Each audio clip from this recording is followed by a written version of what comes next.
back. Good morning, sir. Thursday. Yeah. Downslope. All day. And for me, this is a good down because Fridays, I love month-end trading. I know I talked to Ty, it's got nothing to do with anything. Month-end in the FX space is usually, it's like everything. It's like he looks at options expirations as big days. We certainly had a big one on Friday. Mm-hmm. They're not always panaceas of movement, but I'd say 8 to 9 times out of 12, there's those monthly at least expirations, something. stuff to do. Yeah. So I'm excited to see where we go rolling into that. And it's too early to talk about setups for month-end plays, but do you think there's any correlation between how volatile the month was and the volatility around the month-end flows? Because, I think I could anecdotally build a story around, February, and it was only 4 weeks. It was a very short month in terms of trading. 20 trading days. But it was probably one of the most volatile months that we've seen, not only for Forex, but for pretty much every asset class in the last several months. Does something like that catch large institutions and month-end flows a little bit off guard now that it's man, there's been so much tariff stuff, there's been so much crypto stuff, equity stories, is NVIDIA gonna, pick up this NASDAQ that's not crashing, but it's not picking up really off of its lows for the last 2 weeks of trading. And now it is, to your point, we have essentially 36 hours left. Right, and these flows are driven by a lot of different participants. And a lot of times, sir, if the market, again, they're rebalancing. Mm-hmm. So I ran a fund for a number of years. You have to be very specific in your methodology. Mm-hmm. And if you don't follow your methodology, whether that be I buy on Wednesdays when the sun is up, or I rebalance at the end of the month. Sure. If you don't do that, you're violating your fiduciary agreement with your customers, and then they can sue you for better or worse. Mm-hmm. So they're compelled to use these times to rebalance their portfolio. Now, because of the movement, now we've seen a lot of strength in the dollar, then some weakness come through. Yeah. So what do they have to do? Are they light on their dollar euro, or are they short? I don't know. That we have no clue. No, yet. And this is where it gets to be a little bit of a dance. The markets are a little bit thinner, so if the flows are substantial, they'll have a little bit more elasticity to them. And you'll see, starting at 8:30 our time, you'll get a little spurt, and then it's faded. And you can see market makers and other players are kind of feeling out, what's in the book to be done. And the guys who have to execute these orders are not idiots. They're chief dealers at the banks. So they know, they're going to set the table as best they can to get their business done, but they're compelled to do it around certain time frames. So that 10 o'clock window in our time, 10:30 window, 11 o'clock window. This is all central. This is pretty much, time. And I don't think any it's coincidence. this game of chicken where they don't want to turn their cards over. Mm-hmm. They actually want to even get the market thinking possibly the other way and catch those guys off guard. Because I did this, and it's all a game of cat and mouse. And sometimes you're right, and other times it's like, shit, I'm behind. Now I just got to go bang them out. And then you'll see, dollar yen really start to move. It's like, God, they're eating through offers like they're going out. Yeah, he's got to get something done, and it's got to get done by 10:30. So it's just things to watch. Whether you're trying, the harder part is trying to guess what's flow going to be. Is it going to be buying yen for those 2 hours? That's a tough guess. Looking at where the market maybe gets to a point that's fadeable is interesting. Yeah, and so you look at a market like this, and now J.P. Morgan came out. There's dollar buying that needs to be taken. And J.P. Morgan does an analysis, and they've already said in Euro, in Kiwi, and Aussie, there's dollar buying that needs to be made, a.k.a. there's currency selling that needs to take place for month-end purposes, for rebalancing purposes for funds. You listen to that, I've never gone back and seen how many times I've been right or wrong. It's just an interesting takeaway, and you'll watch to see how the market shapes up. Now, unfortunately, you would think these guys, well, let me just do it 2 days ahead of time and I'm done. And nobody knows it's coming. That violates, again, the terms of the way you raise the funds. So you can't do that. You're obliged to do that around the London close, the London fix, they called it, which is at 10:30. So it is just a little bit of a game of back and forth. If we see selling come in here, and it really, I should know this, but they did have an opinion on dollar yen. I'm not sure what it was. You'll start to see that play through a little bit. Now, sometimes, like last month, we went through it, and there was barely anything that went through between 10:30 and 11. Sometimes there's no rebalancing to be done. For me, trying to guess it ahead of time, like jumping out, oh, well, Morgan says there should be sellers, so I'm going to get short, that's a tough game. I look to it more for, are we getting extensions out of ranges that are driven by price-insensitive players? What I mean is, guy doesn't care what the price is. He's just got to get a certain amount done. And does that provide an extreme that gives me an opportunity to counter-trend a little bit? Yeah. And so hopefully not too tangential an explanation, but kind of looking at where and what you'll see is, even if we look at this chart, all of a sudden we get a sell-off down to the low 148s, right at 11.15. For me, I'm buying that. And I'm buying a little bit more. So is every other chucklehead like me. And if that doesn't start to pay, in other words, that market doesn't get that bid back, we're all in the same boat. That trade will get stale, and when it rolls over through 148, there'll be more to do, and you'll have to get out. So there is no risk-free trading. This is not risk-free trading. It's just looking at another angle. You talk to Tom, he's like, you're a complete idiot. None of this makes any sense. Sure, and it'll be especially interesting because the last several weeks, there's been so much volatility in these markets, and we'll look at Dollar-CAD in just a second, because that's been another one that has been super different than this yen piece, super uncorrelated. Obviously, CAD and yen are almost always pretty uncorrelated, but just like the difference in the movement has been wild over the course of February. But my point being, going into something like month end, where there usually can be some volatility, like you say, Pete, around the end of the London session, where the U.S. and Europe kind of overlaps in that 7 a.m. to maybe 10, 11 a.m. Central Time window, I wonder if volatility will beget volatility here, and we get, instead of 20, 30-point moves around the month-end flows, it's double or something like that. I always put on a kicker, and this is one of the weird times where I always talk to people, don't use time as your guidance for a trade. Price should determine whether or not you stay in or get out.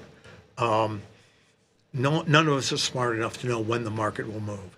This is a time-based trade. You take the extreme.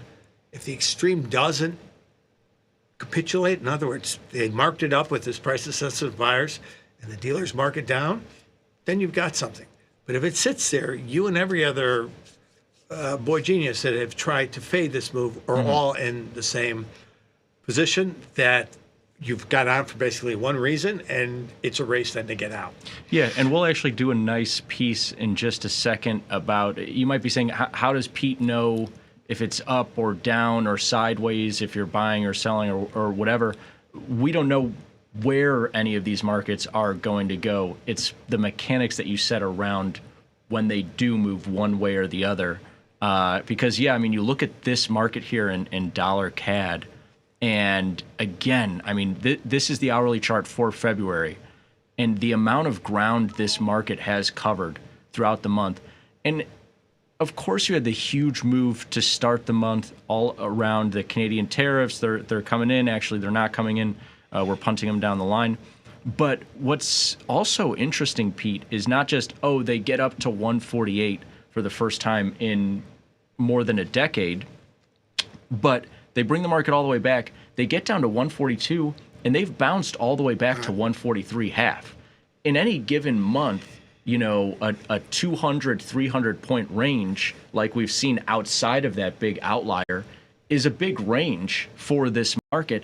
And so we're going into the end of the month here in a market like Dollar-CAD, not just like kind of, drifting lower. It would be one thing if they went up, they printed, 147, got close to 148, came back down to 143, and just kind of drifted between 143 and 142.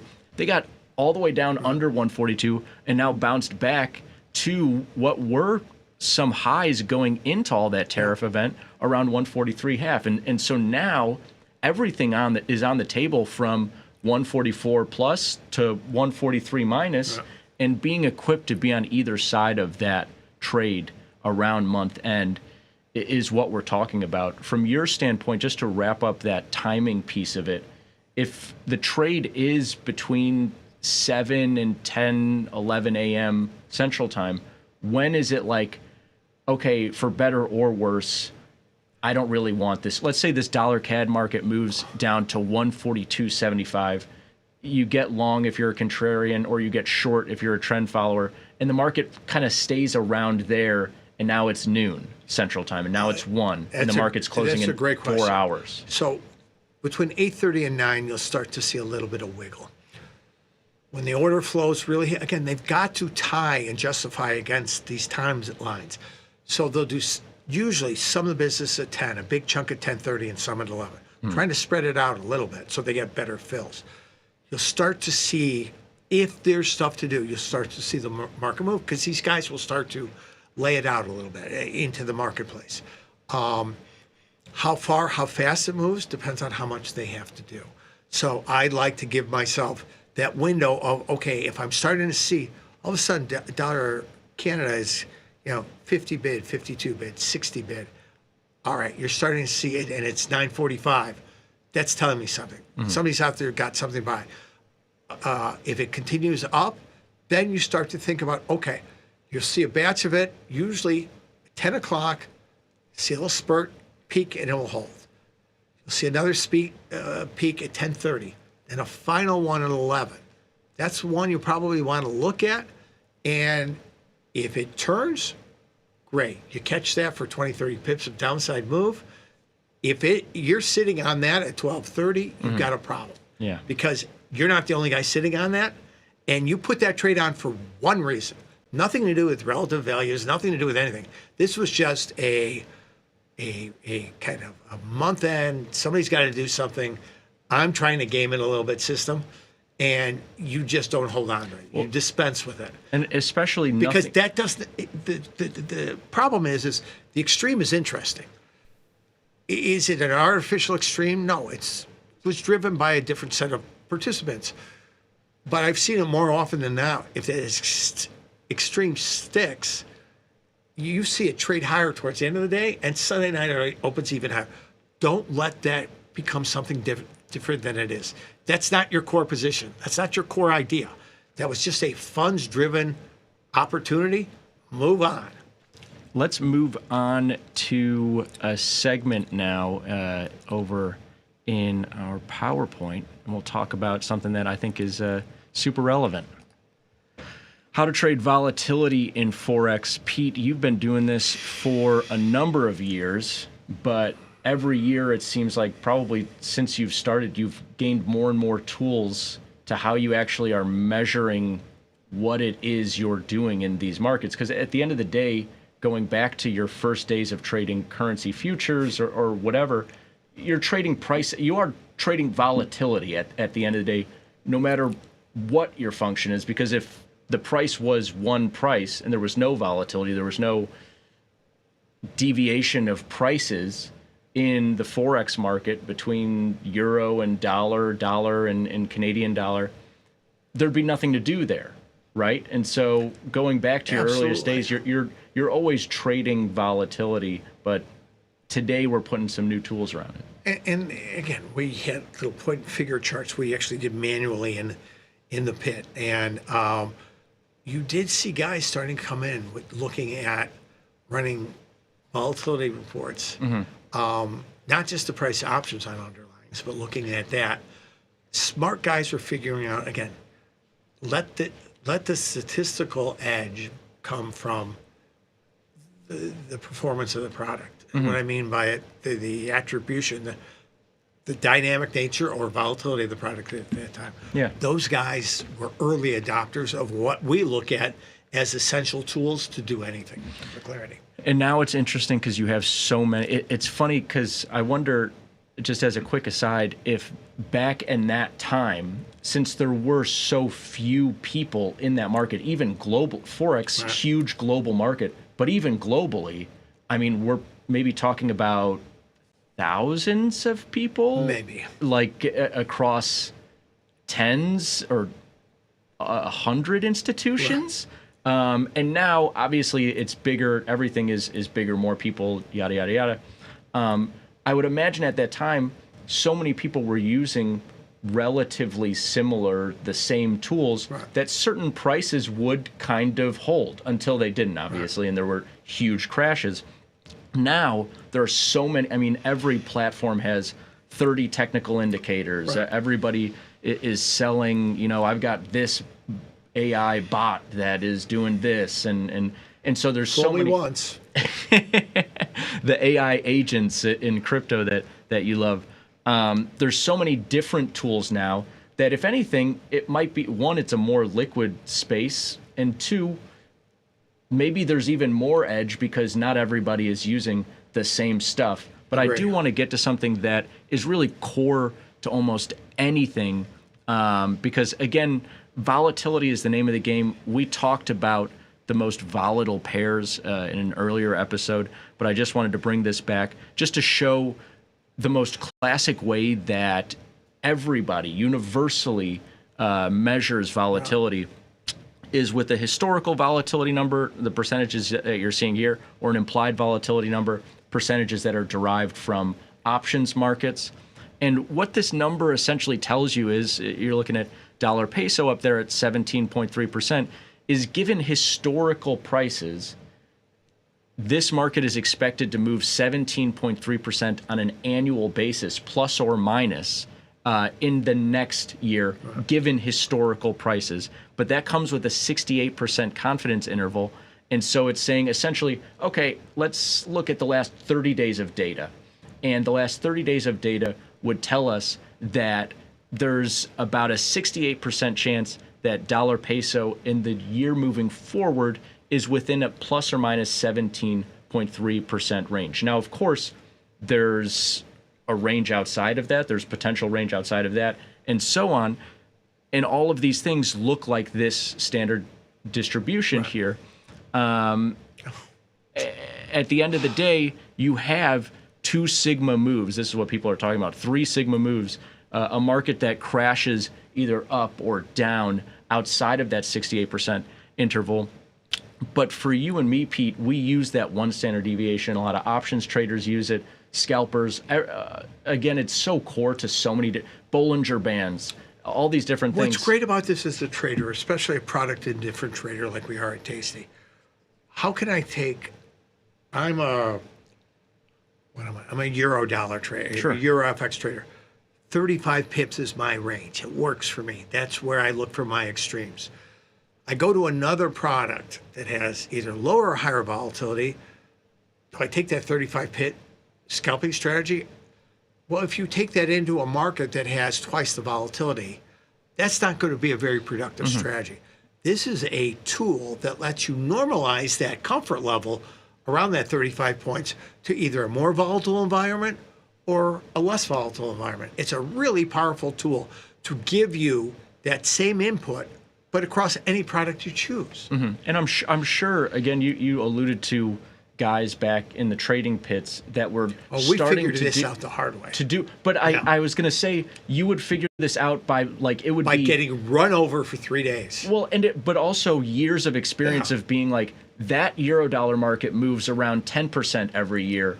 That Aussie dollar market moves around 15% per year. What does that mean on a daily basis? And then, when the market changes from this year to next year, you get run over day after day after day, or you don't trade for a week because you're out here and the market is actually less volatile. Whereas now all these things are computed in real time. Every platform has standard deviation functions and everything else. And we have the numbers here for you from one market to the other. Again, these are some of the most volatile markets in Forex for the last several months of trading here. That's a great Canada number. Yeah, and I wanted to dive into that Dollar-CAD number. And again, just really quickly, so what we did here is exactly what Pete just kind of highlighted, which is like, okay, the percentage number is great, but I'm not waiting. It's not like, oh, it's January 1st of 2025. I'm going to just watch this Dollar-CAD market, and the minute that it gets outside of 9% to the downside or the upside, I'm just going to go all in, and that's going to be my trade.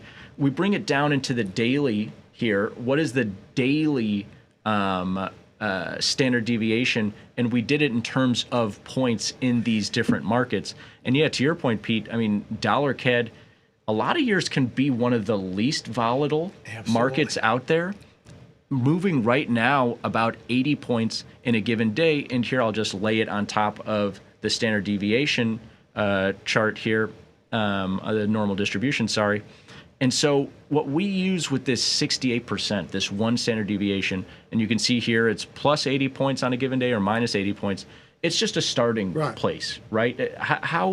What's an example of how a trader like yourself uses these numbers? Well, and that's a great question because, okay, 81 points. Do I go from the previous day's close? Because the markets have been trading for 9 hours. Sure. Or do I go from where we are right now before the event risk, whether it's unemployment or whatever? Yeah. Is there any right answer to that? No. I think you look at if you've centered up in the middle of the range, that answers your question for you. If you're 40, 50 points higher, it's a little bit different exercise. But for me, this is, what I love about this is, okay, on a normal day, if we're getting Trump tariff or dollar weakness, bond strength, we get 80 pips on either side of a reasonable middle point from yesterday. There's some interest for me being a contrarian.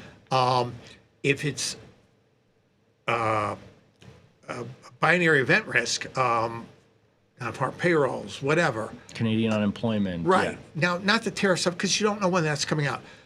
I take that number, depends how aggressive I want to be, and maybe I'm looking for, I want to sell Dollar Canada because it's had such a run up.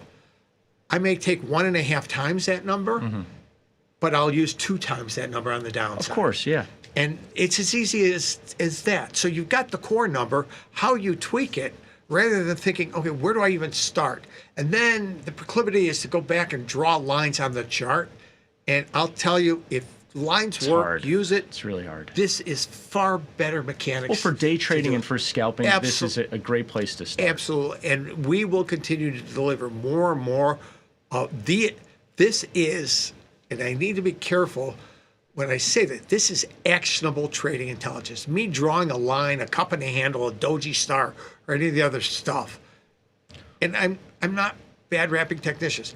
This is useful as a trader. Well, you have to give in at some point to the fact that all these markets are truly random, and all you can hope to do is be informed about them and go from there. Yeah, this is telling me 20, almost a third of the time I'm going to be wrong. Yeah. It's going to continue to go. Yeah, exactly. But if the world lives on 50-50 bets, it's a nice piece of edge. That's a nice piece of edge. And the last thing that I'll say is that it also is the great equalizer, to Pete's point. Not only if I want to trade multiple markets within an asset class, but outside of asset classes, but also right now, you've got a commodity currency market. Let's take a look at that. Aussie only moving around 30 points. Kiwi only moving around 30 points. And their commodity currency brother, Canada, moving double, almost triple that. And so you got to stay tuned to these things because, to your earliest point, Pete, every market is not the same. Every market from week to week is not the same. And so it really is the great equalizer to let you know, okay, euro dollar, the opportunity's around 40, 50 points. But for, Japanese yen, it's closer to 100 points. So yeah, It's and interesting. you look at this, the New Zealand and Aussie numbers at 30 basis points. There's not a lot to do with that. There is, if you have an opinion and you want to buy, Aussie continues to be on sale, irrespective of what's going on, Yeah. which is a little problematic from a tape action. It really hasn't been able to hold on to a good bottom. But if you want to pick it up cheap, and month-end flows give you a 60 pip downdraft, 2 times the standard daily range, still a tight range, but you can use it for that. It's abnormal. It's an outlier. It's something to look at. But yeah, that'll do it for today's episode. Tom, Tony, and Vanetta coming up next. Thanks so much for watching. Peace.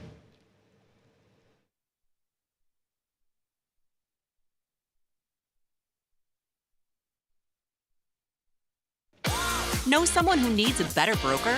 For 1 month only, earn $500 for each qualified person you refer to tastytrade. See how it pays to have friends? Terms and conditions apply. tastytrade. Forbes called us best online for options trading. Investopedia, best for options trading, period. With stockbrokers.com, we're number 1 for options and futures trading. The Motley Fool really likes us. And so does Business Insider. So what else can we say other than boom? Trade like a trader. Tasty Trade. Make your move.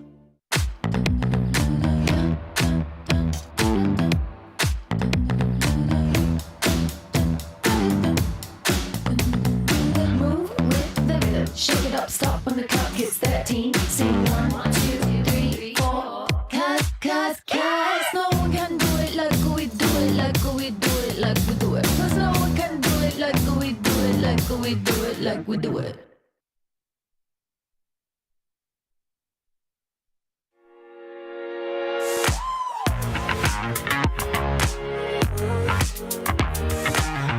I came from a unique family background. My father was a trader at the Chicago Mercantile Exchange. He was a cattle trader. Now, my grandfather was actually a pork belly trader, and when the exchange was founded, it was actually founded as a butter and egg exchange, and they were in the egg business.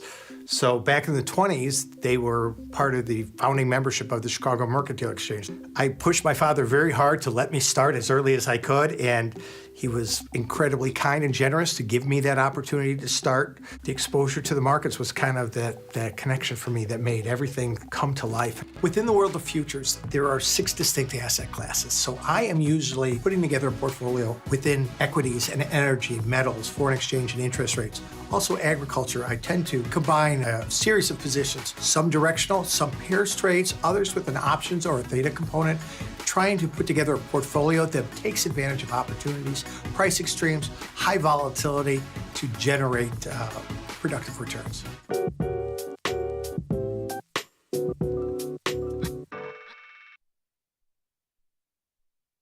Looking for a better broker and a bonus? Sweet.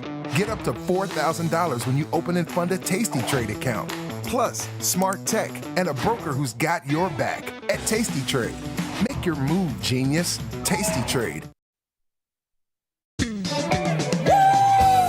Get tasty, free market. Come on, you know it, can you feel it? We got some things to talk about. Free market, it's early, but not too early. Come on, wake up now.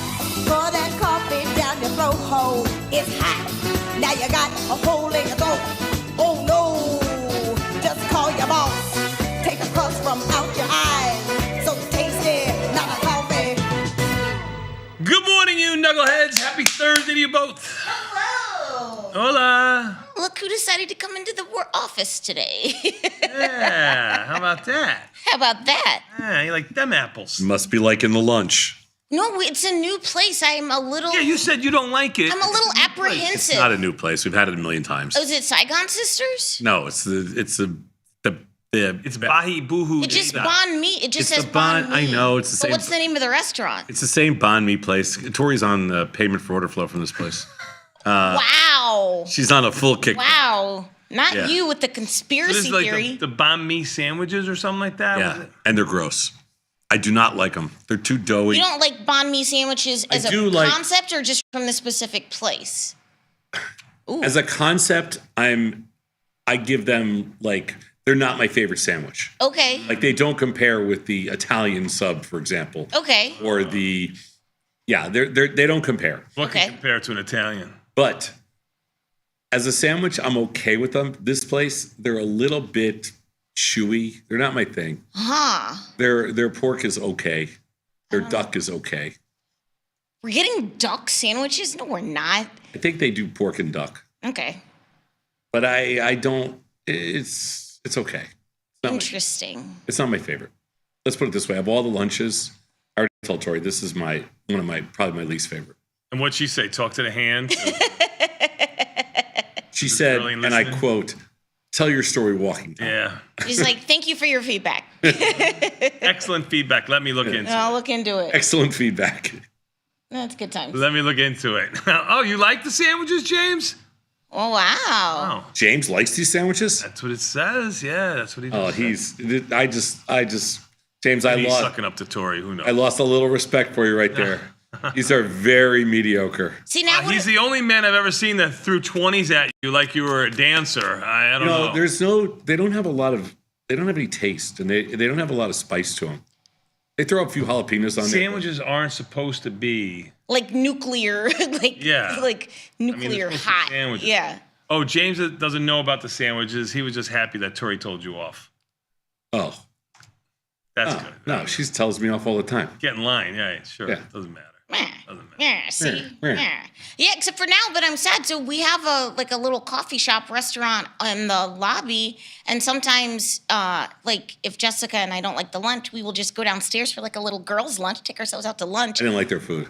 I liked their food. It was good. I had breakfast there. They had breakfast tacos, which they had avo toast. No, I They don't had like- bagels, and then they had like a nice lunch menu. I did not like their food. Oh no, but I just found out they're closed. Closed yesterday was their last day. Son of a biscuit. The landlord raised their rent, and they and the guy that owns that is really nice guy. He has a bunch of locations in the city of Chicago. Yeah, he's a lot. He's a very successful coffee entrepreneur. Yeah. He helped me. Sadno's trying to follow in the footsteps of him. Oh, he helped you. He helped me. Oh, that's awesome. He's such a nice person. We interviewed him on the show years ago. And you've already burned that bridge, probably. When he doesn't pay when Sadnov doesn't pay the bill, that bridge will be He burned. was so nice. He helped me pick out stuff. Like, he was great. Right, yeah, because you started your Super own nice guy. coffee business. Yeah.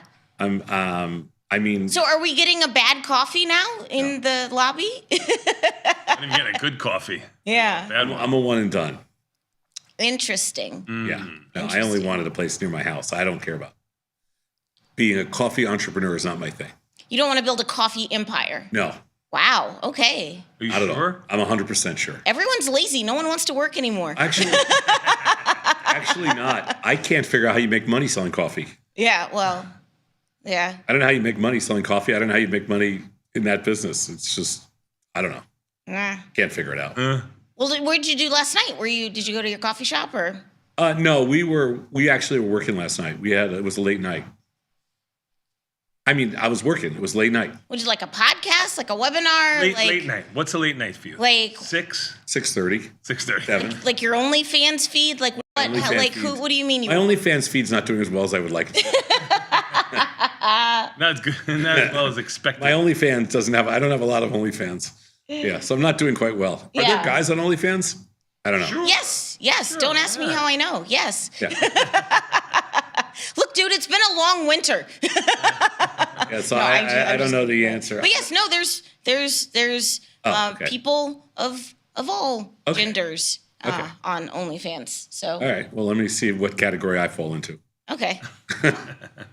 Hey man, there's a lid for every pot. Like you're someone's kink. So Yeah, might be. So anyway, yeah. So no, I was working, and then I got about 6:30. It's 6:45. I got home, and yeah. Then I was tired. It was a long day. sure.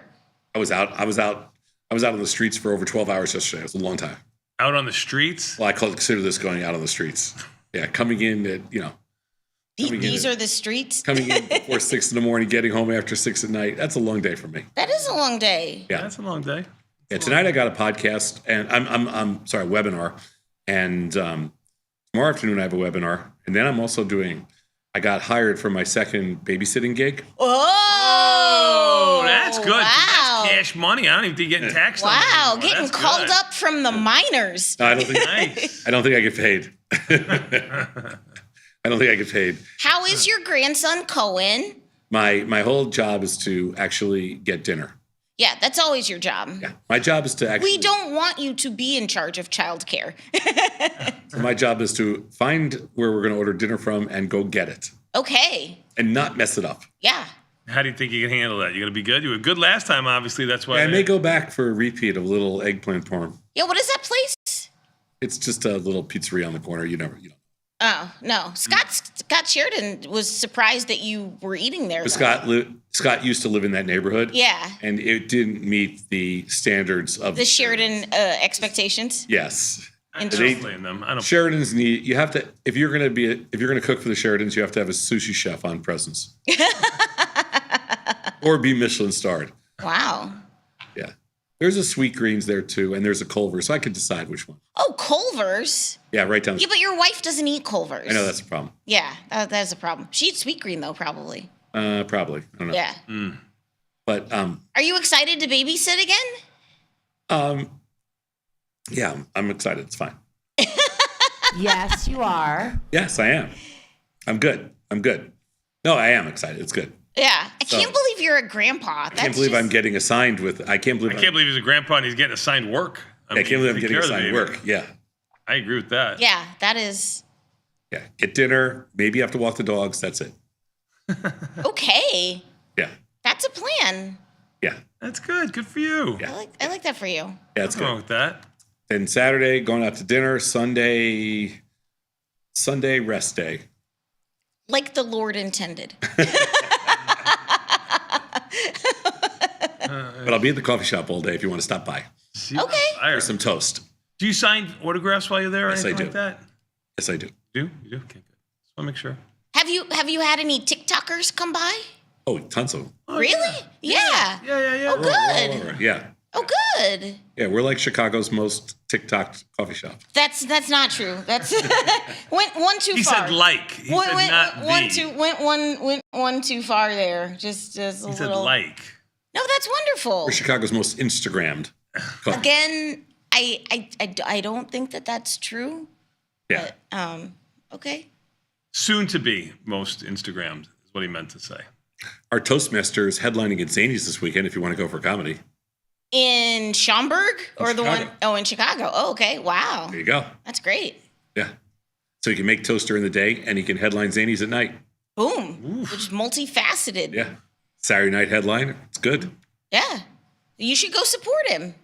I'd like to if I could stay up till 11 to see him. Yeah, I know. That's a hard thing. I know people are like, oh, do And you? whatever time it is. Yeah, it's too late. It's too late for that. But shenanigans. Because people ask me, they're like, oh, Vanetta, do you still do like open mics or stand up stuff? And I'm like, no, because I get up at 4:30 in the morning for this job.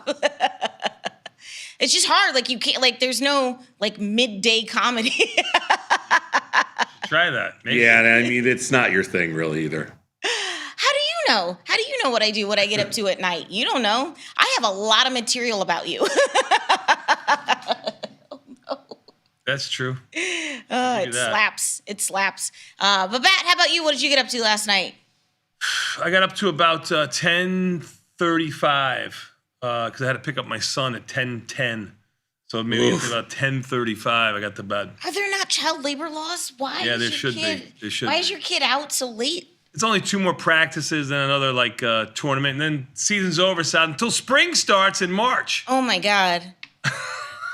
I can't take all this kids hockey crap. Why doesn't that kid just grow up and start playing the guitar? Is he gonna play next season? He'll You saw that play. kid. He'll play high school if he makes the team. Okay. Yeah. You just tell that kid to go meet some girls. He was actually talking about. He goes, Dad, I'm 15. This is on the ride home at 10 o'clock at night. I go, I know, son. I know you. He goes, Dad, I always wanted to be adult. He goes, I'm going to be 18 in 3 years. I'm like, wow. this math is really working well for you. This tutor is really doing wonders for you. You're like, I'm glad I'm spending $100 an hour for. Dad, I'm going to be like a man soon. I'm like, that's right, son. You're going to be a man soon. He goes, I'm going to be driving. I go, that's right. In March, you're going to get your permit. You're going to get and driver's ed. I go, it's a big time for you. He goes, Dad, I want a Camaro. I said, as is his Italian rite of passage. he would be the first Batista with a Camaro. I never had a Camaro. Mark Scally had a Camaro. Oh my God, I feel so bad for this kid. He wants. No, all jokes aside, do they still make? They still. He wants like. Oh yeah, they still make them. No, but he wants like a 2018 something Camaro with louvered window in the back. Hey, here's what you tell that kid: get to work. He does. Yeah, that's a lot of extra shifts at the DQ. He does. He saved money. He saved himself about $2,500 for the DQ, but he did spend about $500 on cologne the last time we were downtown. So he's only got about like $1,900 or something like that. He smell maxing. You're gonna get a lot of car for that. Yeah, he smell maxing. But he smells good. So the junk box that you get will smell better because you'll be in it with all the nice cologne. It'll smell like a Camaro possibly. That's what he wants. I'm so proud. When he said Camaro, I mean, it made my heart so warm. Oh my God! Tell him he can get a Tesla cheaper. Probably gonna get Mom's Range Rover if I know Mom. So. Oh, of course, he's gonna get her. Mom will get a new car. Firstborn male, whatever you need. I don't need a car. Just take mine. That's right. My son. Oh man. Oh, that kid. I don't need a car. Here, you take this one. Yep. What's your over/under on him passing his driving test first time? I think he's an odds-on favorite. I think high 85, 90%. Well, you know what it is. Here, you're not familiar with this, but here's what we do in the suburbs. So you don't really go through the school for driver's ed. You go through a private driver's ed. Oh. Pay for. Oh, interesting. And that private driver's ed person actually pays off. Takes you. No, they take you out for their license to do. That's what my school. I did that through my school. Right, they're licensed to do it. Yeah, you pass your school. Oh, they do it? You don't have to go to motor vehicles? Right, I didn't have to go to the DMV. Bougie suburbanite. Oh my God. So it's almost a guarantee. You just go like this, and you look in their eyes, and they go, and you go another 2, and they go, and then your kid passes. Oh my! I never even heard of that before. Yeah. Do you know what I heard yesterday? So I went on the trade desk, and we were talking about the drivers driving because I had to take about drivers driving. About my eye test and all that kind of stuff. So those guys out there. It's a good thing there's not a mental acuity test to get your license. So those guys out there go, you're lucky you didn't take a driver's test. I go, why? And so Groves, he's out there now. He goes, I failed mine. Groves failed his driving test? How did he fail his driving? He can't parallel park worth shit? No. I mean, I did fail my Series 7 first time. He went too fast in the speed zone. So when he got to the end, he was like 40 when he had to take it because his license had expired. And he said laps or whatever. He said when he got to the end, the guy goes, "You failed because you went too fast during a speed zone, a school zone." Yeah. Wow. He's like, go home, tell your kids you failed your driver's test. Oh my God, that's embarrassing. Yeah, I would not tell another person that story. Embarrassing. Yeah, you don't want to tell people that. Well, when you've got worse stories than that, it's not that bad. Okay, I guess contextually. Everything has everything. In the pantheon of traitor stories, I guess that's like nothing. Pretty mild. Yeah, I didn't. You gotta give him that. I need to reframe. Yeah, it's pretty mild. I need to reframe. How that goes. All right. Yeah. Well, I wish Vinny all of the luck. Thank you. That poor kid. Yeah, I wish him so much luck that he can get the right instructor. Are you going to buy him a Camaro? Sure, I don't see why not. And he wants a new bed. He needs an adult bed now. But he has a regular, like a $10,000 mattress. One that goes up and down. Yeah. Sure. Of course, a hospital. No, he wants a low profile bed. Okay. So right now he's got like a trundle bed because he's got like a he would have like friends sleep over and stuff like that. So he's like more sleepovers. He's only had a few anyway because I don't like sleepovers. But anyway, so he wants an adult bed. So he wants a low profile bed. Okay. I have a lot of comments about sleepovers, but I'll wait till he's 17. No sleepovers. Nothing good happens at sleepovers. Do not like it. Why do you not like sleepovers? I don't like sleepovers. I don't like them sleeping over there. I prefer them sleeping with us, but I mean, definitely not sleeping out. Just not something I like to do. and sleeping in, and nothing good happened. Oh, because they're boys? Yeah, people in the pool, 2:00 in the morning. Who needs that shit? Oh, yeah, that's true. That's true. Yeah, the smell. I remember getting phone calls at 2:00 in the morning. Is my son at your house? And I'm like, are you freaking kidding me? I don't care where your son is. Like, Well, you didn't care where your own kids were. So. I cared what my kids were. I didn't care where their kids were. Right, yeah. I'm like, I'm not looking for your son at 2:00 in the morning. It's your problem. That's a choice. That's how it goes. Hey, we got a great show for you today. We got a lot of good content. It is, as we come spinning out of the turn, almost done with this week. It is a thrilling Thursday here at Tasty Live, and that means a lot of good content. February is like almost over. It is I know, done and really- dusted, man. Hold it. When's the last day of February? Tomorrow, 28 days in February. It's not a leap year, so there's no February 29th this year. That was last year. So. Oh my God, is March on Saturday? Yeah, so you should pay your bills, homie. It's the first of the month. Wake up, I wait wake for up. the It's the red first slip of to the come in the month. mail, and then I pay my bills. What? I wait for the red slip. Why don't you just have automatic direct debit? I don't understand why you just don't automate. Yeah, that's for another day. I like the challenge of seeing, like, you know how like you let the gas go down as low as you can go? I like the challenge of seeing how far I can push them before they turn off my. Why don't I let your biatch do it for you or something like that? Oh, yeah. Yeah, you should just automate everything. Like it's. We divide and conquer. You think she perfectly shut off her phone? Like they can't reach you? Anyway, it is a thrilling Thursday here on Tasty Live, and I hope you have a She pays her bills a month in advance. I pay my bills 3 months after. Yeah, I hope you have heat and electricity so you can enjoy our show wherever you are.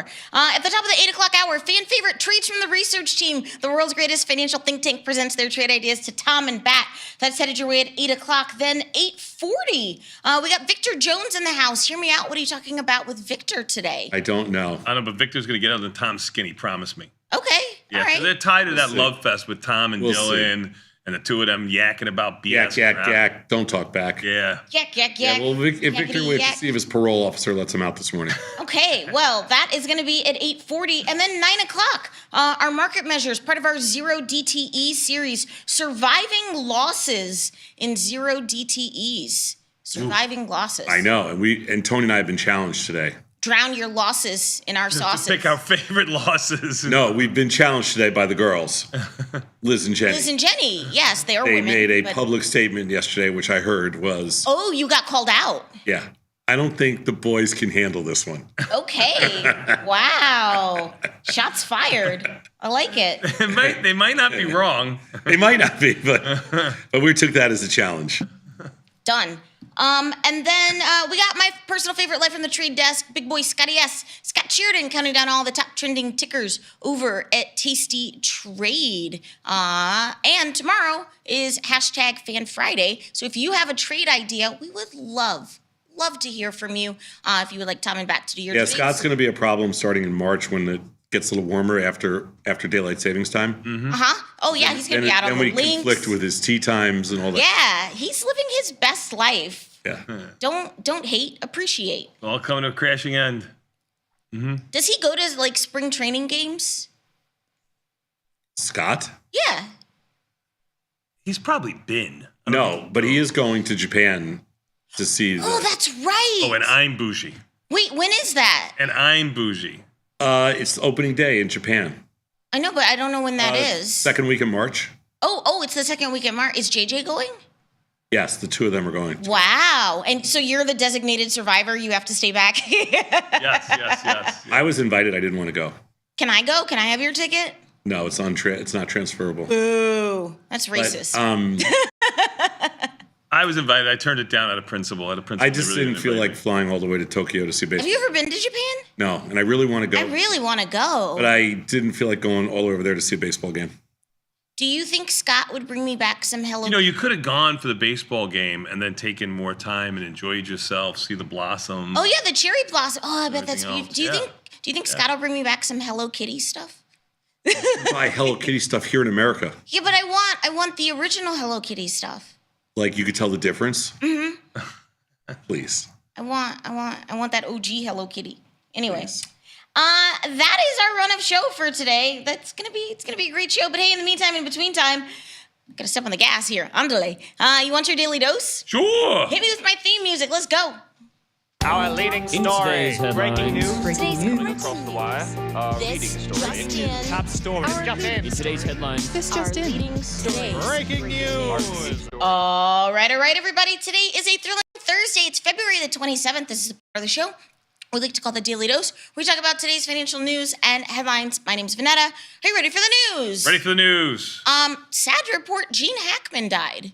Yeah, sad, and his wife and his dog. I all at the same know. time. It looks like carbon monoxide, I would say. I don't know, but yeah, what a weird situation. Of course, his iconic role in Hoosiers. So he's from Danville, Illinois, here in the state. He studied journalism. He studied journalism at the U Gene of I. Hackman's best movie was not Hoosiers, even though he was good in Hoosiers. He was. But I'm a Hoosier, so that's what like. Oh, It was true. Superman. It was Superman. That's Yeah, his that's- movie. Yes. It was French Connection. That's what he won an award for, if you want to be technical. That was that won an award for best movie. I don't know what year it was. Probably like 1970. I think it was 72, maybe. I don't know. It was a great movie. Yeah, I've never seen it. You never saw French Connection? What? How old do you think I am? I mean, it's a great. It came out in 71, so. I was close. I said I yes. said 70. Huh? I said 72. It was so. a great movie. Anyway, rest in peace to a legend. Getting to the this is part of the show called the Daily Dose. We talk about today's financial news and headlines. Mr. Bat, any earnings? I'm going to talk about everything from last night. I got a lot, but anything for tonight? Not really. Autodesk, Dell, Open. Yeah. Not your best. Oh, it's not the Dell. best. Be careful on Dell. Yeah, I know. I just report. Awfully don't shoot careful the on rest- Dell, don't shoot the please. mess. Hey, the Fed Reserve's favorite recession indicator is flashing a danger sign again. Guess what? no. I went inverted. The 10-year Treasury yield passed below that of the 3-month note in Wednesday trading and in market lingo bingo. That's an inversion, baby. Let's talk inverted yield curve. Let's talk bonds. What's going on? No, I'm not going to. Bonds are down half a point today. You're like, no, I'm not going to do They're at the top this. end of a range. I don't even know what danger. No.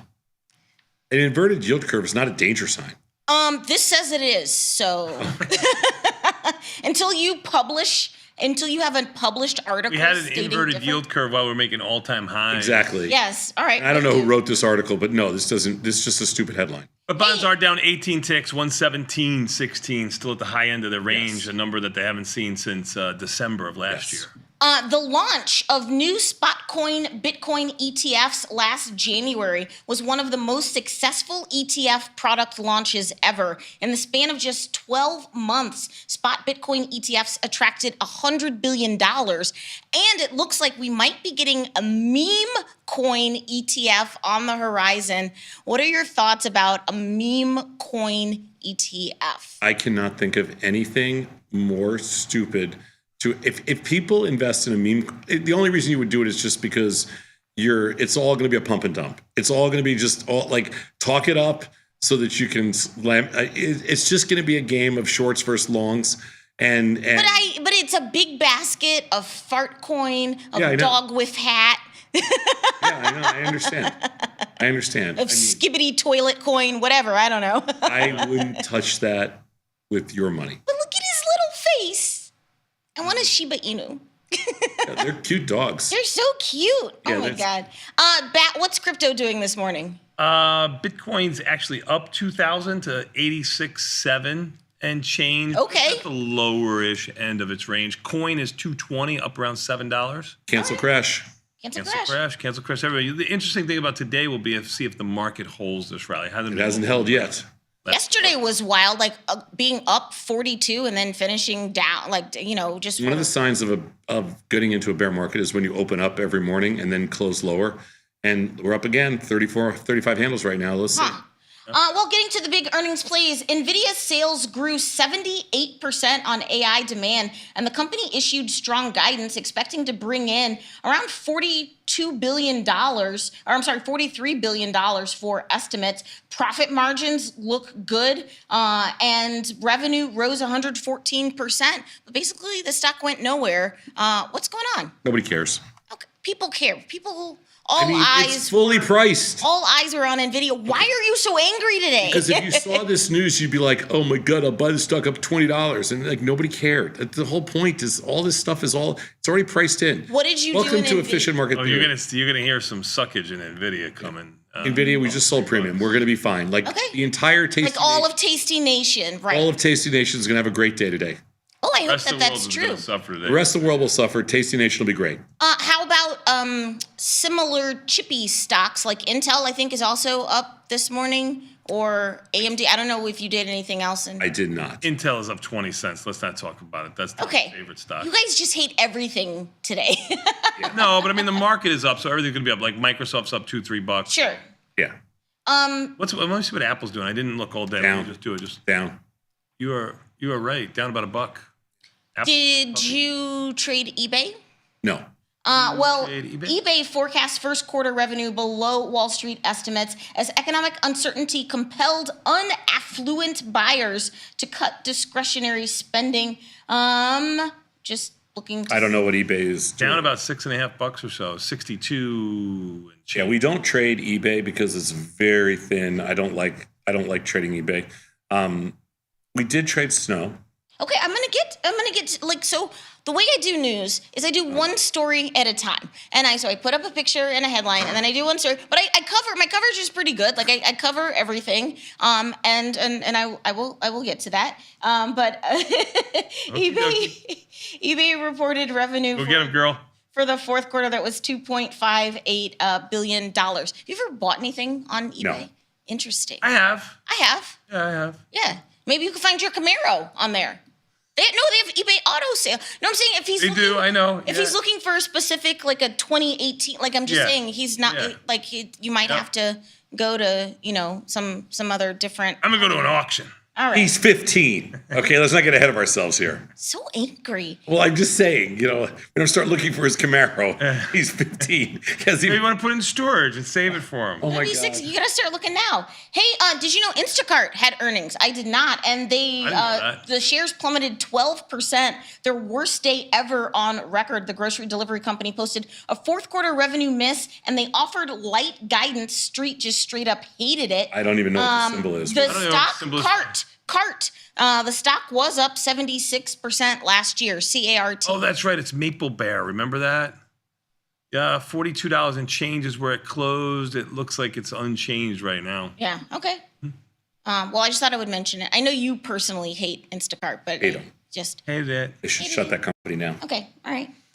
I do think it's funny though, all of the jokes and memes of what happens when you get a male Instacart shopper, because they're just like, I know you asked for blueberry yogurt, but here's a blueberry air freshener. Is that the same Right. substitution? No, good. I gotta say, I give you a lot of props, and by a lot of props, I just mean those who shop for their family and stuff like that. It ain't easy. I shop. I know, but you just get what you want. Like I could shop for myself too. Like if I just walked, I like this, I like that, like that. But when they give you specifics, Yes. you have to get this detergent with the OxyClean in Right. it. And then there's 3 detergents with OxyClean in it. One is Summer Fresh, one is unscented. It's not easy. Like, do you know the difference between heavy whipping cream and just whipped cream? Right. Like, no, Right. you don't. You don't know. You don't know. You don't know. You don't care. God. Hey, Snowflake stock soars as revenue and guidance cheer up investors. Snowflake stock soared 9% in after-hours trading. The company said revenue rose to $986.8 million. They had good guidance. What'd you do in Snow? Just sold naked puts. Wow. We're Okay. good. We're good in there. I'm glad that worked out for you. It did. Bat, how much is the stock up this morning? Like $20 $20 or so. Yeah. Last time I looked, about Okay. $20. Although even the S&Ps are up 29, not as much as 40 as before. It's still up $20, 21. Business software provider Salesforce CRM forecasts fiscal 2026 revenue below Wall Street expectations. I forgot about Salesforce. Now I am relevant again. Oh, look who's happy. Weighed down by slower adoption of its Agentforce platform. The software as a service pioneer is banking heavily on AI agents to reinvigorate growth It actually rallied. It was $15 lower last night. Down 12 right now. Yeah, It was down around 27. $20. Yeah, I saw that. Wow. Okay. What did you do in there? I did a put ratio spread. I'm going to be perfect, but I was really golden last night. I was on the dance floor. Okay. Now he's just like silver. Now I'm just like a mini winner. You ready for a blast from the past that also had earnings? Sure. BYND, Beyond Meat, saw weak annual revenue and posted a wider than expected quarterly loss. I forgot this company was still in business, but the faux meat product maker faces persistent demand weakness, and that sent shares down 6% in extended trading. Where's that stock trading? What do you think it is? $5, $10? That would be aggressive. $3.40, down 15 cents. Wow. Wow. You should buy Beyond Meat. I don't want it. I don't even like it. You want to guess the market cap of Beyond Meat?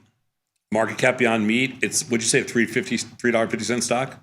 I'm going to guess the market cap's going to be, it's low. 350 million. 306.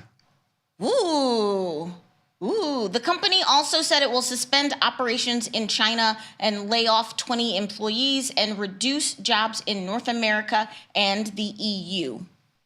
So bad news. Good. Bad news all around. Down from 10 billion to 300 million. Yeah. Ooh, woof. Amazon had its Alexa Day yesterday, and they unveiled a revamped Alexa Plus, with new AI features that for the privilege of paying Jeff Bezos $19.99 a month, but it is free for Prime users. Amazon did establish an early lead in AI voice software, but the rise of ChatGPT has made other assistants like Alexa appear outdated, so they're trying to, get back in the higher echelon of AI assistants. Not sure what you're doing in Amazon. I know you don't care about I couldn't Alexa. give a rat's ass about Amazon. I know, but Amazon's a good trading vehicle, so. It is $217 and change, up $3. Close at $214. This would be the second uptick it's had in about 2 weeks. Yeah, I'm nothing in there. All right, well, maybe something for your podcast Maybe today. some of my podcasts every Tuesday and Thursday. Maybe we'll get 2 trades today. Ooh. Who knows? Double your pleasure, double your knows? fun. That's right. Who knows? That's We'll right. see. That's right. Hey, App Lovin', APP. You down with APP? Yeah, you know me. App Lovin' stock tumbled as short sellers allege AI-fueled growth is a smokescreen. Reports alleged a variety of fraudulent and deceptive practices that they believed App Lovin' services could be blocked by Apple, Meta, and Google. Shares tumbled after the release of the reports. Tumbled. Tumbled. Stumbled. App Lovin' is actually up right now, $17. Wow. 48. It did, as you said yesterday, go from around 400 and traded as low as 288. It's now 348. Not for the faint of Are heart. the options real wide in there? Yes. It seems like they'd be real wide in there. Yes, they're almost untradeable. Okay. Yeah, they are untradeable. I figured March as much. options are $1.50 wide, and if you go out to April, they're $2 wide or more. Shares of the company were up 700% in 2024. So, Yeah, take it with a grain of salt. yeah, okay. GM stock had a good day yesterday as the auto company announced $6 billion share buyback, and they are boosting their dividend. They're going to up the quarterly dividend by 3 cents to 15 cents a share. It's the first hike since 2023. I don't know if you were doing anything in GM. I'm not, but I'm not doing anything. Okay. GM's not moving at 48.96. It's up about 40 cents or so. GM is, let's call it mid-price for the year. I mean, low end for this year, mid-price for a full 365 days of trading. Tough trading vehicle. Not much there. Who makes the Camaro? Is it GM? Yeah. Oh, okay, so the stock should be up on the news that you're buying. That's right. Well, it hasn't opened yet and hasn't come out, hasn't hit the wire yet. That's true. That's true. The FAA is targeting Verizon's contract, which is worth around $2.4 billion. It's going to be canceled and instead awarded to Elon Musk's Starlink. This is great. This is all just. So the U.S. FAA is close to canceling a $2.4 billion contract that it had awarded to Verizon to overhaul a communication system, and it is instead now awarding the work to Starlink. What are your thoughts on this? Yeah, what are your thoughts, Sug? So this was previously awarded. These were previously allocated funds, and then now I don't new know any of the admin comes details. in. I mean, on the surface, it looks like it's a huge conflict of interest. Sure. It looks like you can buy your way for anything you want, I guess. There's a price on everything, but who knows? I don't know the real. Who knows? But do you trade Verizon? No. Can you trade Verizon? I mean, I And haven't. if you wanted to. It's publicly traded. I don't think we've traded it in 10 or 15 years.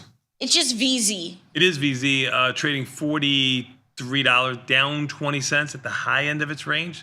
Just earlier in January was $37, 43 now. Not the crazy wild stock. 20% implied volatility would give you about a monthly move of about $1.50 or so. So You can't trade Starlink, but you can trade Tesla. What's that doing this morning? It's up a few bucks today. It's been getting killed, but it's up about $6 pre-market. Do you have a position in there? Yeah, we sold some put spreads yesterday afternoon. Oh, okay. So we might take profits this morning. Ooh. Winner, winner. Winner, winner. The President Trump administration is now weighing pulling funds from Moderna for their development of a bird flu vaccine. U.S. health officials are reevaluating a $590 million contract for bird flu shots that the Biden administration had awarded to Moderna. Again, bird flu is a thing that does exist. And so the previous administration, because it's been around for a while, and they were like, hey, Moderna, you should, maybe make a vaccine for this. Moderna needs to supplant its COVID vaccine revenue somehow. What are you doing in Moderna as a stock? We're a little bit long. We're short some, I think, 30 puts. I can tell you, actually. I think we're short the 30 puts. Okay. But this can't be great news for the stock. Well, the stock's already been killed. Okay. Stock's gone from 150 down to $30. Moderna is actually down $1. down about $1.20 or so. Yeah, we're short some 30 puts in there. Uh-oh. Stock's 32 and change. Yeah. All right. Hold. Hey, this is crazy. After posting his first tweet from prison, we are learning that FTX's bankruptcy proves that going broke ain't cheap. This is crazy. A whopping $948 million has been allocated to law firms that adjudicated this whole case, making it the most expensive bankruptcy filing of all time. Almost $1 billion just to lawyers, but people who were victims got 118% return. So that does not. People that were victims and got their money back, yes, or more than that, that's what they deserve and they were entitled to. I didn't say that was the anything lawyers wrong. who scammed those same people, those shareholders, out of $1 billion. I mean, maybe 100.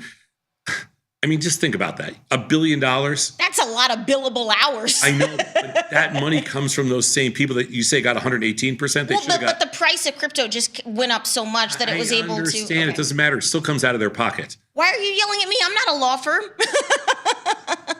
I am a tiny lady providing you hilarious news. Oh, God. Yeah, she don't hurt nobody. Yeah, I'm not trying to hurt nobody. I'm not a lawyer. I just play one on TV. But that's crazy. $1 billion in legal fees? It's ridiculous. We are in the wrong business. Hey, in other news, Target. How do you even do that per hour? Like, It's mathematically impossible. Yeah. It's just a scam. No, but there is actual work that was being. I'm not saying that there's not. It's not $1 billion worth. Okay. Well, you can't. I mean, you $1 believe billion. in free markets. That's a free market. I guess they're not going to get paid, so it's some sort of write-off. They took a percentage of. They did not charge billable hours. All right. Well, Can't bill $1 billion in hours. You are so cantankerous today. I'm not cantankerous. just realistic. It's a scam. No, I know. Yeah. I mean, I just meant They just said, okay, we'll take 10% of the deal or whatever it is. Right. They didn't do this based on billable hours. Yeah. Hey, Target, TGT is dynamite. They've struck a deal with sportswear brand Champion as they try to rev up apparel sales. The retailer has long used brand collaborate. Champion's cool now. I gotta start over. They always sold Champion. I'm just tired. Target, whatever, boomers. I don't even know. I'm so tired. Target's unchanged on that valuable news, up 30 cents. When are Target's earnings? Target already had earnings. February 4th.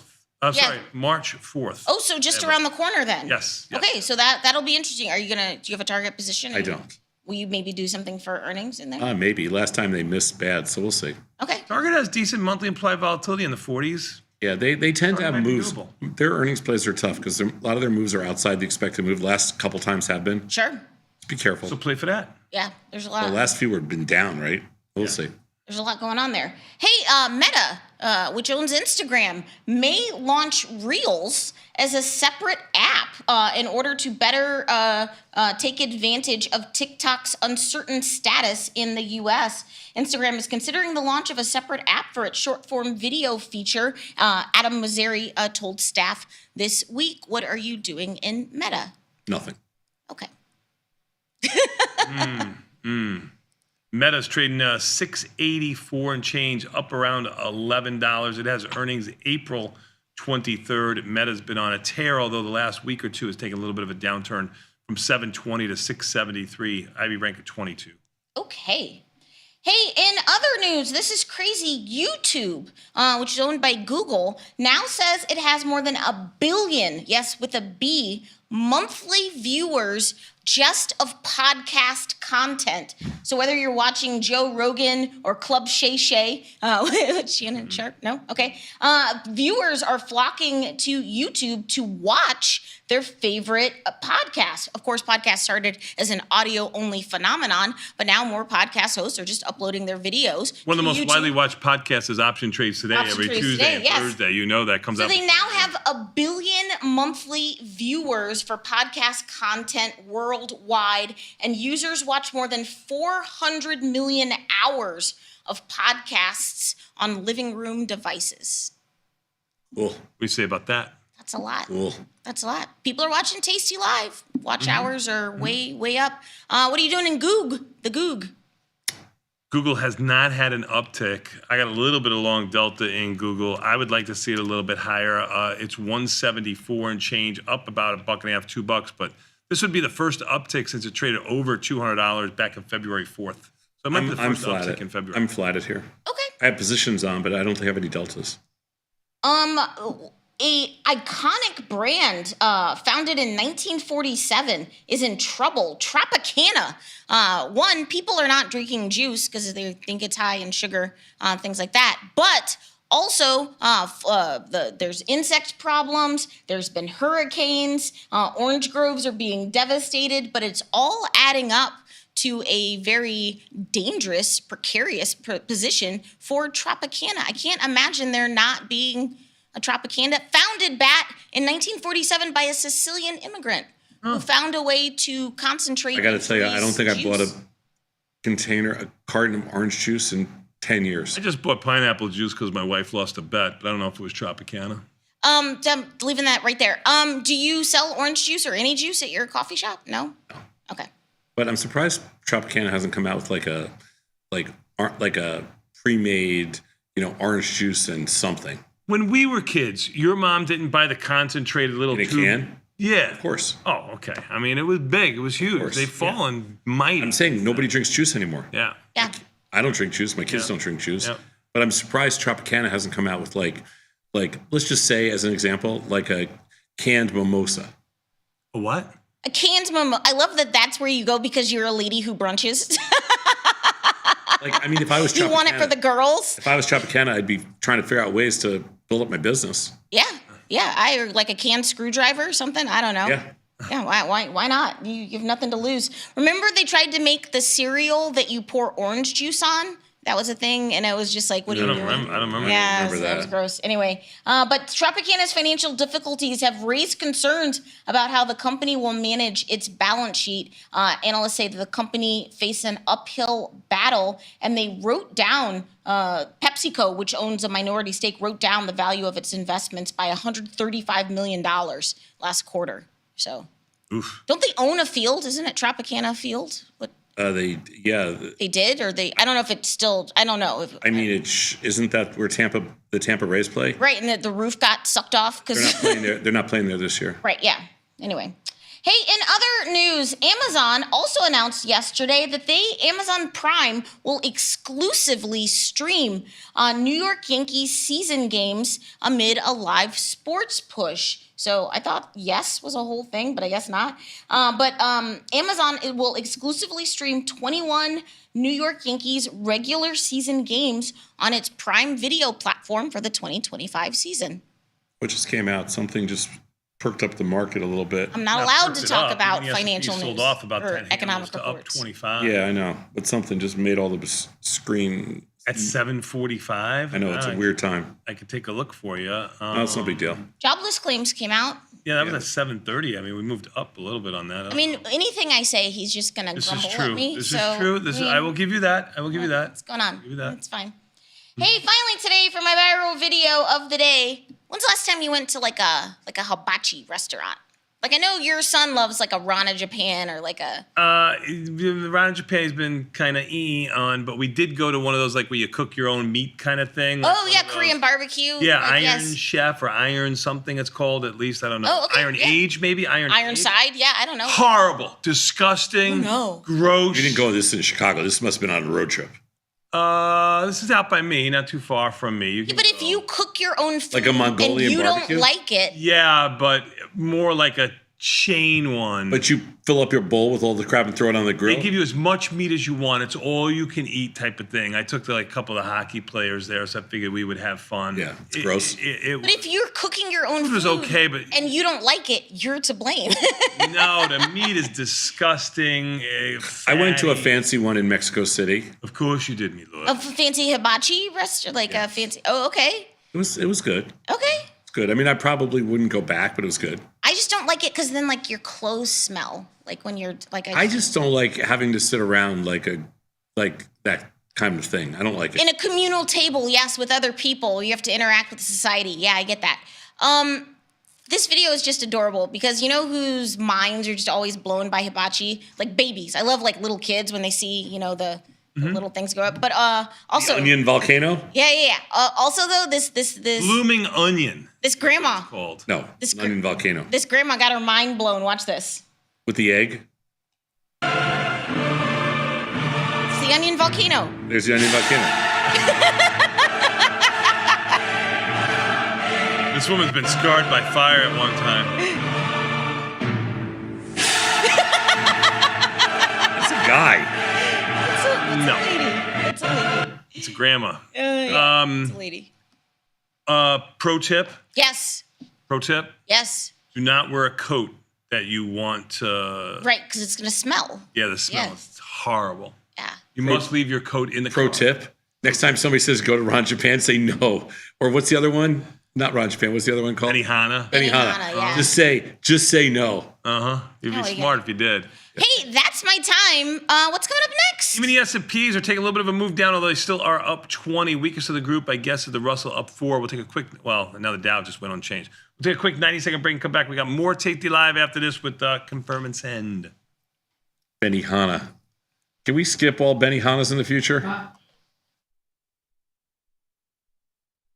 You can get up to $4,000 when you open and fund a new account with Tasty Trade. That's 4,000 buckaroos, 4,000 bills, or clams, 4,000 in dough or cheddar, not the cheesy kind. 4 large, 4K, 4 grand, which is no small thing.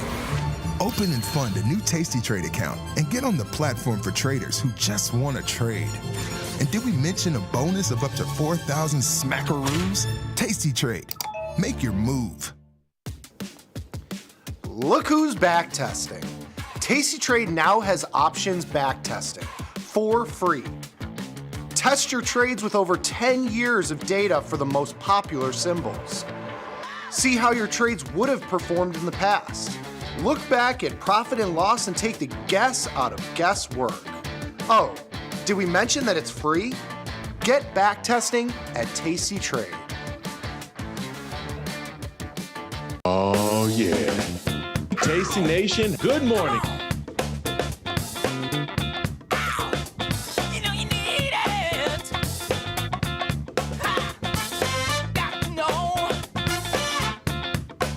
The beauty of Thinkorswim was that we were different. From the name to the front end technology was clearly what we wanted as traders.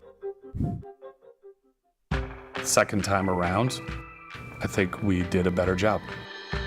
Yes, we are known for our ability to support complex derivatives traders, but we also have the tools for somebody who's brand new who wants to come in on the first floor and work their way up to the top of the building.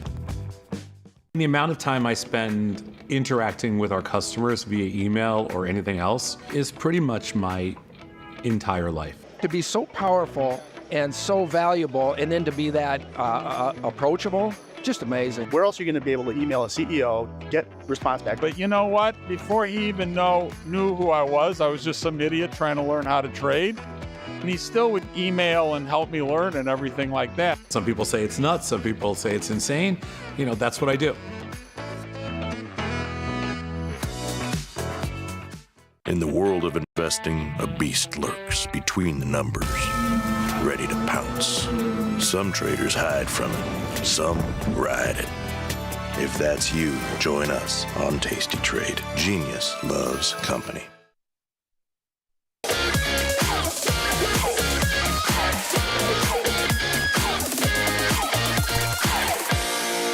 Tomas, we are back, my friend. You know what that means? Time for a little bit of tasty live with confirm and send. But before we do, let's take a look at the market. Even the S&P is up 18, mid-price, odd enough, down around 20 handles from here, up around 20-ish handles from here. NASDAQ up 120. Russell just turned red. The Dow just turned red by 29. Russell and the Dow, the weakest of the group. Even the S&P, NASDAQ, strongest of the group. Volatility up by 14 cents, so it sold off late yesterday, which was nice for premium sellers. See what happens today. Bonds down 21 ticks, 117.13. I know they're probably in no man's land for you, Saddam, but you can talk about it in a minute. No man's land. Bitcoin up $1,800. Oil under 70. Didn't mention this yesterday. 69.78. It's up $1.14 right now. Gold down 28, down to 29.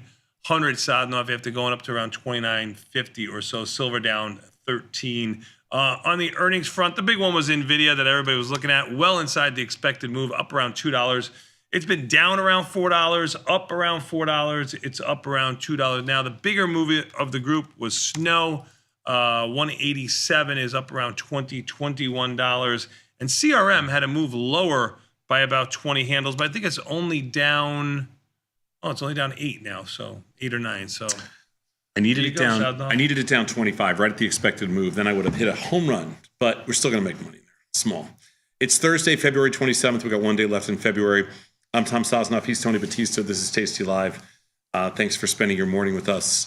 We are broadcasting from the West Loop in beautiful, sunny Chicago today. Is it beautiful, sunny Chicago today? It's better than it's been. Sun's coming out a little. Yeah. Sun's coming out. 40-ish. 40-ish. That's kind of like we're getting right into the, like I said, beautiful sunny Chicago. Let's do it, Beth. Confirm and send. Emails that came into us overnight from viewers all over the world. We don't put any names on these. We don't tell you where they're from. They're just from random viewers. We've been doing this for 14 years. We could probably generate this with AI now. Get better questions. That's right. Just That's kidding. right. We don't use AI. I'm your AI. Yeah. I corrected you yesterday. I didn't slap you in front We still get about 5,000 or 6,000 emails a day. I know it sounds insane, but that's what we do. Somebody wrote me last night. They go, "I'm just writing you to see if you respond to me." He wrote me at 4 in the morning. I responded at 4. He wrote me at 2 in the morning. I responded at 4:30. He goes, "Because I don't really believe you answer emails or you do it personally." I go, "I do." Here you go. Beth, next slide. Thank you. Please. Please. There you go. Do you want a donut? I would love a donut, but not the kind you bought. Okay. I mean, it's called ungrateful. I'm very ungrateful. When you get donuts, Beth, chocolate covered, that's all I like. Yeah. It won't happen again. Thank you. No good deed goes undone. No good deed goes unpunished. Sorry. Josh is in a diabetic coma right now, so just look what you've done. Josh is happy. He moochy. He got his hands in everything over there. You kidding me? You can't get anything past him on the table over there. Oof. Oh, he gets first right of refusal. Uh-huh. When a futures contract gets near expiration, it rolls out to the next contract. How can I calculate the cost to carry for a roll? How do I make an assumption for a cost to carry over a year? Cost to carry for the rolls. How do I make an assumption for the cost to carry over a year? I mean, you could look and see what it is right on the Tasty Trade platform. Yeah, you can look on. You can open up a trade page and you can see futures. I mean, we look right now. If you open up an option page, you'll see all the different futures there, and it will show you one after the other, and you can see exactly what each roll costs. Also, if you have an existing position on, you put an order in. You right click and you put an order in to say roll. It's about 300 ticks right now, but that could work for you. It doesn't work against. I'm just looking at even the S&Ps. That's all I'm looking. Yeah, but let's just understand. I think you anything. Go ahead. I think the person who wrote this might be a little confused. Right. If you want to see the cost to carry, you can type in any future and go to the trade page, the table layout, and you'll see under the option piece, you'll see all the different futures. So you can look at every single month, and you can see which ones the futures expire to, and you can see all the cost to carry. It could be a credit, it could be a debit. You don't know. Well, you don't know if you're buying it or selling it. That's right. Make it a credit or a debit. Or you can click on an existing position you have, and you can choose to roll future, and it will show you the cost of that roll. That's right. Those are two ways. But let's be very careful about something. Why are you calculating the cost to roll? It is what it is. And what's the assumption of a cost to carry over a year? Don't worry about that, because you're going to get yourself all messed up thinking that if you receive a credit, it's better than if you have to pay a debit. It doesn't make any difference. Or has some directional bias. It doesn't make any difference. It's just the cost to carry the underlying stocks or the future, whatever it is, minus the dividends or delivery costs. Don't overthink this. It is just the rolls are whatever they are, and there's nothing you can do about it. And sometimes we're in contango, sometimes we're in backwardation. There's never been a time in my life when I looked to see what the cost to carry was. Yeah, of course not. I mean, the only argument you could ever make for cost to carry is maybe looking at the VIX if you carry VIX futures going forward, so you can see how expensive it is, but there's nothing you can do about that. Let's go next slide. Yep.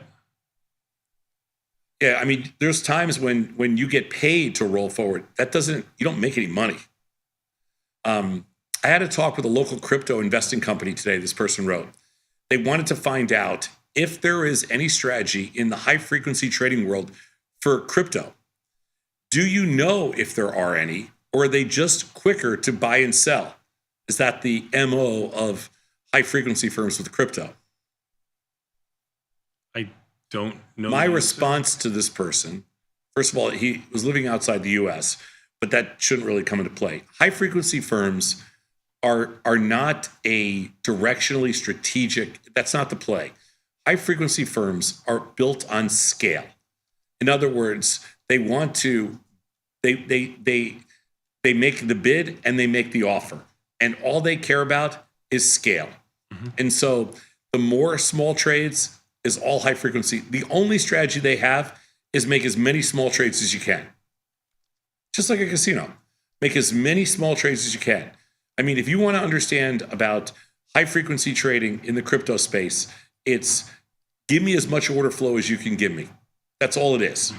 Because then they're getting a little bit of edge on the buy side, a little bit of edge on the sell side, and just hope to turn all the stuff over. That's all there is to it. Are they quicker? Sure.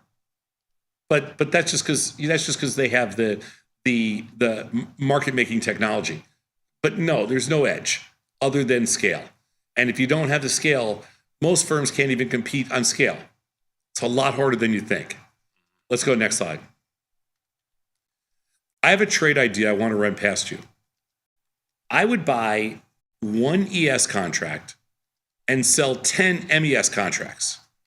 Just so you know, 10 MES contracts equals 1 ES contract. So they're the same thing. So this person's buying 1 and then selling 10 MES contracts. Then wants to sell a call in ES and 10 puts in MES. What do you think? There where I want to run past you. I would buy 1 ES contract and sell 10 MES contracts. Then I'll sell 1 call in ES. Yeah, you're basically doing don't do this. Don't do this is right. You're basically just probably locking in. It would be luck that you made money on this, but you're probably locking in a loss on the whole. Well, first of all, if you buy 1 ES contract and you sell 10 ES contracts, those completely offset. So that position is 0. Right. All you did was pay a lot of commissions and probably... Unless you got lucky when you bought it, it rallied, and then you sold the MS. But they're not fungible. If you bought an ES contract and sold 10 MES contracts, all you did was lock in a loss for the commissions and the bid-ask spread. Okay, that's that part of the trade. Those offset. Then if you sell a call in ES and sell 10 puts in MES, that's selling a strangle. You could make money on that, but why would you do it in 2 different products where you have to put up the money in both cases? Makes no sense at all. Just forget this idea and move on to the next trade. This is not a strategy. Let's go next slide. Let's say that I'm satisfied with my positions and will not add or take anything off for at least a week. Can I use the rest of my available buying power to buy into a T-bill ETF like SGov? Are there any risks with doing this? No risk whatsoever. No, go right ahead. If, like you said, available buying power, it's not being used, just sitting in your account, sure, go right ahead. 100%. Go right ahead. No risk. Yep. No risk at all. SGovs are guaranteed. Yep. No risk 100%. At all. For a week, putting the money in, getting some interest, sure. No, go right ahead. No commissions. Go ahead. So now being told that move down on the market being low as Trump posted that the tariffs are on again March 4th, or still on, or going to be on. And maybe I'm so sick of his. I'm just telling you what the news was. Thank you. Yep. Why is he up this early? He should be still sleeping. He's tea time. Oh, tea time. Tea time. Yeah. Not tea, but tea. I think he's played golf. I think they said. Oh, who gives a crap? 70% of the days, or 60% of them does the the same thing. Okay, I don't care. Yeah. I think he does less damage on the golf course. If you think the future of Coinbase is questionable as regulations are supposedly set to ease in the crypto space, or do you think? Before, they were the safest bet since they're public and subject to SEC rules. But the noose is loosened on crypto going forward. It seems like that would open up to other exchanges, thus taking away from Coinbase. Any thoughts?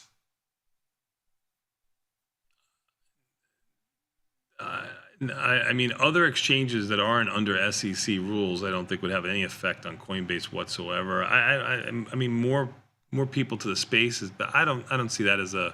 I mean, I'm not a macro guy, so maybe we need Ilya. I'm agreeing with Tony on this one. I do not see this as any. First of all, Coinbase has already sold off almost 50%. So Coinbase is cheap relative because Bitcoin went down a little. You get to see the beta exposure of Coinbase to Bitcoin. Mm-hmm. Bitcoin goes down a little. Bitcoin goes down 20%.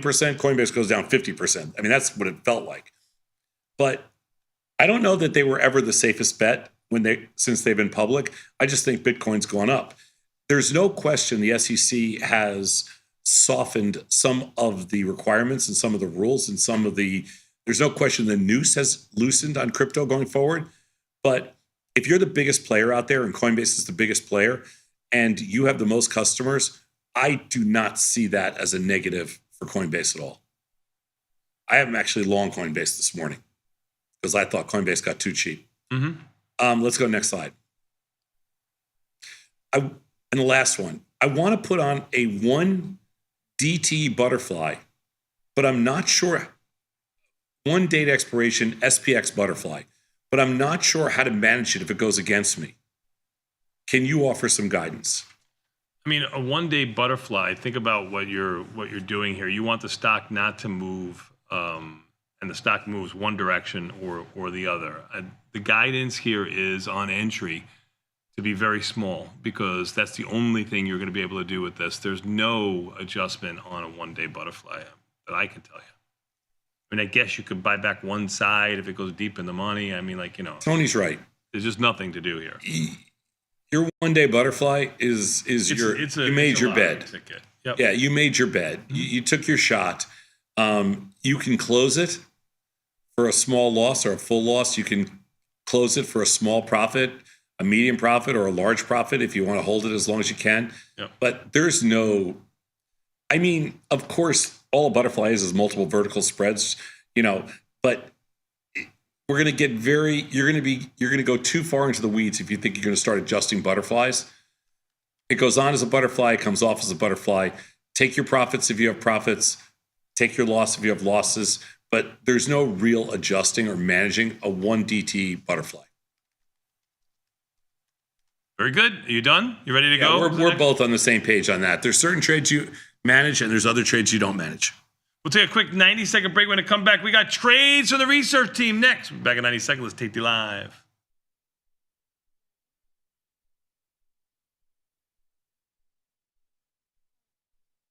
In the world of investing, a beast lurks between the numbers. Some watch from the safety of the sidelines, but others saddle up and ride that 1-ton rowdy ribeye for all he's got. If that's you, join us on Tasty Trade, named best online broker for options trading. Genius loves company. I bought a stock when I was first old enough to open a brokerage account. It went up 1,000% and I made a bunch of money and I was hooked. I felt like I was just pretty much gambling in the markets. I had a big win and it was mostly failures thereafter that. And I thought I need to find a way to consistently pull money out of the markets and find a more consistent, repeatable system. Fast forward, I ran into tastylive, really loved the market measures and the data they had behind to back up the research they were doing. My biggest takeaway is that you can find an edge in financial markets. It lies in volatility overstatement, volatility mean reversion, and having solid mechanics. Calling all traders. Are you using tastylive mechanics and enjoying awesome results? Are you an up-and-coming options savant? We're looking for you. For over a decade, tastylive has shared the most inspiring stories of traders teaching themselves a new skill, using probabilities and experiencing new levels of success. If you think your trading journey should be shared with Tasty Nation, we'd love to hear from you. We are always on the lookout for the next class of rising stars. Email us at risingstars@tastylive.com if you'd like a chance to share your trading journey and inspire others. Ready to take your trading skills to the next level? Dive into the world of stocks, options, and futures with Tasty Trade courses. Whether you're a beginner or more advanced trader, our courses can empower you with the knowledge to succeed. Watch as our team in Chicago shows you how to use the Tasty Trade platform and go over the basics of trading. Perhaps you'll learn about a new strategy or a potential product for your portfolio. To find our courses, go to the Manage section of our web platform or head to courses.tastytrade.com. Start taking control of your financial future. Visit our courses today. Look who's back testing. Tasty Trade now has options back testing for free. Test your trades with over 10 years of data for the most popular symbols. See how your trades would have performed in the past. Look back at profit and loss and take the guess out of guesswork. Oh, did we mention that it's free? Get back testing at Tasty Trade. Forbes called us best online for options trading. With stockbrokers.com, we're #1 for options and futures trading. So what else can we say other than boom? Trade like a trader. Tasty Trade. Make your move.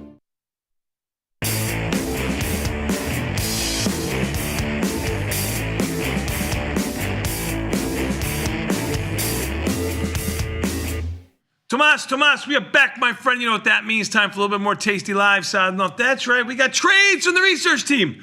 Who is our first researcher? Ooh, the shark himself. Yeah.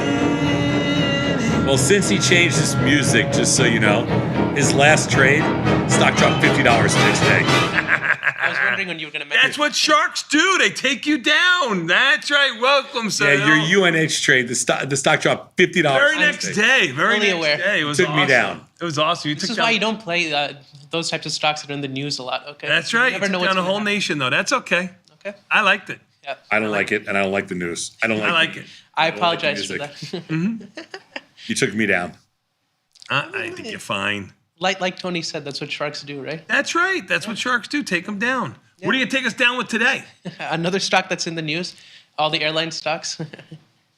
Go ahead. Which one? UAL this time. I didn't. Yeah. I have some UAL positions. Not this specific one, but UAL, unchanged. so unlike UNH, the airline stocks have been doing fairly well for me. Like the premium's relatively high compared to Yeah. everything else. So yeah, this is So what strikes you selling? your 80-120. It's around the 16 delta strangle. So Trading the 80-120 yeah, 16, 17 delta, right around. in April, right? Yeah, in April. Yeah. Around $4 of credit for $1,000 of buying power. So good What do you think potential. about that, Sadnov? Potential return on capital. Yeah. I like it. I have a March position on, and it's time to roll. All right. So we roll it into April. So we rolled into April. Yep. I like it. And I am going to put it in right here. Simon says do this. Simon says do this. Do this. Done. Okay. Done. You got it, Shark. All right. That was easy. Oh, it feels so good from him calling me Shark from Baby Shark. Okay. I'm trying to get used I to don't know if he's warming up to it or not. I don't think I am. No. Okay. I like Baby Shark. All right. Beautiful. All right. Who's our next researcher?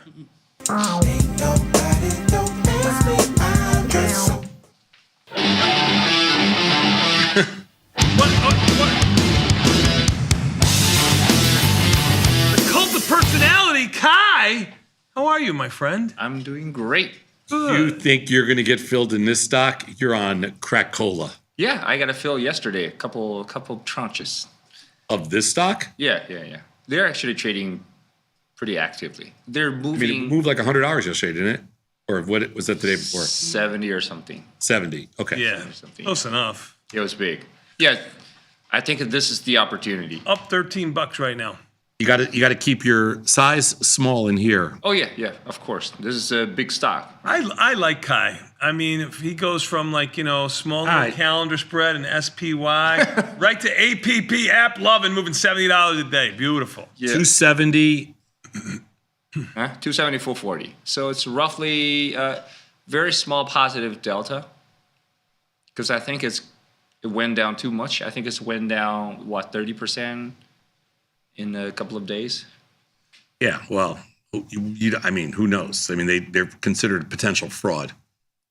Look at it. I think I got to widen the strikes a little bit. I mean, these strikes close $3 wide. Let's do 250. That's the 11. So you got to do let's see. Hold on. What's the delta for 250 right now? 11. So it'll be 10 this morning. Oh, okay. And then now you probably want to go push to to 480 or something. Yeah, 480. Okay. So you're doing smaller than one standard deviation, wider than one estimate. Which one did you say? 440? Yeah, I use pretty much one standard deviation to the upside.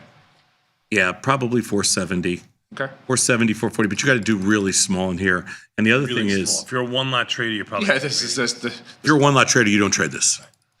And the other thing about this is you put the offer in way above because I don't trust these markets. Right. You have to put it at least 30 cents to test it.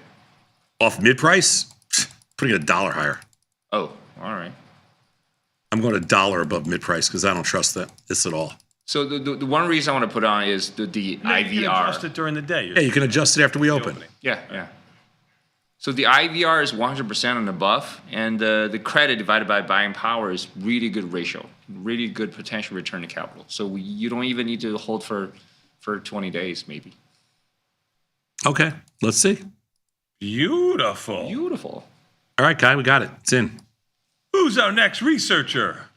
God bless the scientists who thought of this. God bless the scientists who thought That's right, of Dr. this. Data. How are you? Doing well, thank you. Good to see you. How's Good everything? to see you too. Doing well. Doing well. Sadnov going into EEM. What do you think about this? Yeah, so I read something the other day. It was kind of an interesting concept as far as emerging markets and how the emerging markets might be outperforming and how they tend to with U.S. Fed policy. So I thought, hey, why not? That sounds kind of interesting. But I'm not trusting it 100%. So it's not like I'm buying the stock itself. I decided, okay, I'm gonna just do a what I call a double strangle here. So this is a bullish strategy here. This is definitely bullish, but I'm also buying. I'm selling one of these calls that's a little bit further out of the What money. do you mean by a double put strangle? Because you're doing 2 puts and 1 call kind of thing? Yeah. Is that what we call it? Yeah. What would you call it?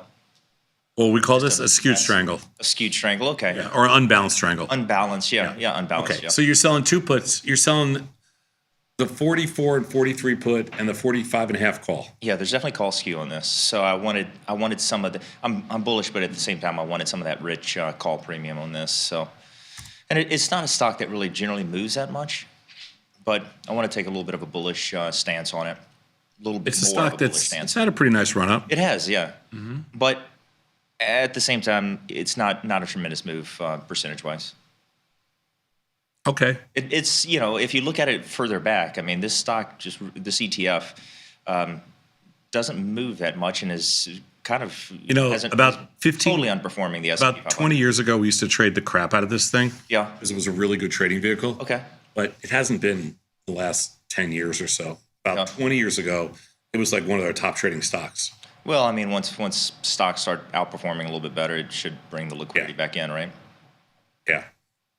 I remember in 2008, this thing got down to like 18 or something, 19. And, but anyway, yeah. We used to trade a lot. Okay. Beautiful. Good job out of you. Let's see who our next researcher is. No,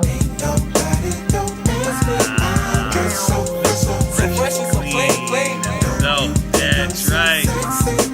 I'm again. How are you, sir? I'm good. How are you? Look at you, unbelievable. I'm liking sharp dressed man. Take notes right now. Sharp dressed man, way more.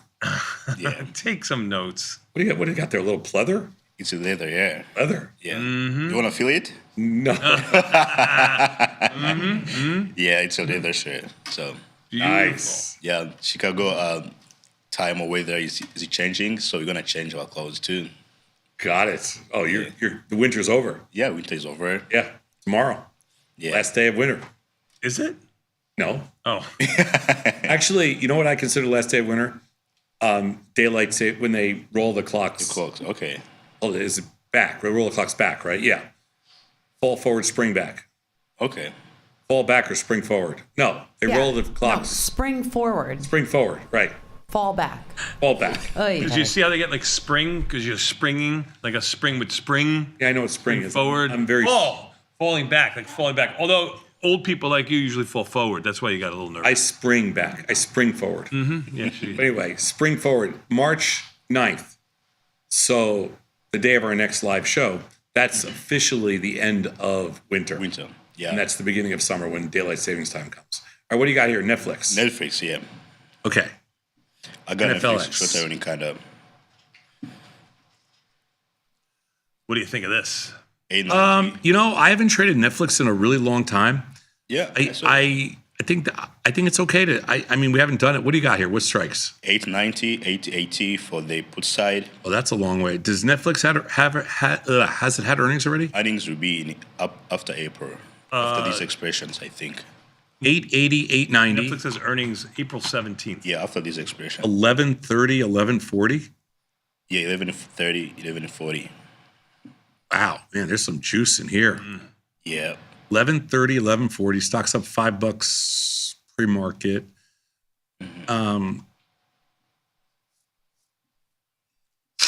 Okay. Gonna I think you move the put side down 1 or 2. I don't know. All right. 1130, 1140. I got it. The order markets are a little wide. Yeah. Talking about the time change, I had like a hard time explaining to my mom about this time changing in America. they didn't understand why do you change time. Nobody in America understands either. We've just been trained from when we were little kids to know that it happens. None of us understand why. Yeah, I had a hard time to explain to my family, like, just adjust your time. A little behind, I was like, oh. The argument, what I was told when I was a kid, was that it's for kids that live on farms so they can, so that they were able to help with the chores around the house. And then as recently as a couple of years ago, I heard that the reason they do it is so that kids don't have to go to school in the morning when it's dark out.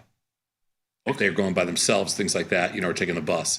So those were the two arguments. They don't want kids going to school when it's dark out, and they want kids to be able to help. Those were the only things I've ever heard, but that's the only reason I think it exists. There's no scientific reason behind that? What? Scientific reason? Like a scientific one, like... Okay. I don't know. And we also heard, at some point, I think I heard that it's better for energy costs, but I don't really know. Yeah, I know, but that's what but how is that? 1 hour light, so... But you got to use more heat. I don't know. What? I know, but I'm not sure that the energy piece holds up. That was the third piece of the equation. Okay. Anyway. All right. Thank you, sir. Thank you. Good job. I believe that's it for today, Sadler. We're going to take a quick 90-second break and come back. Even the S&P's up 23, NASDAQ up 160. On the other side, you got the Russell down 1 and the Dow down 15. We'll take a quick 90-second break and come back. We got more Tasty Live after this.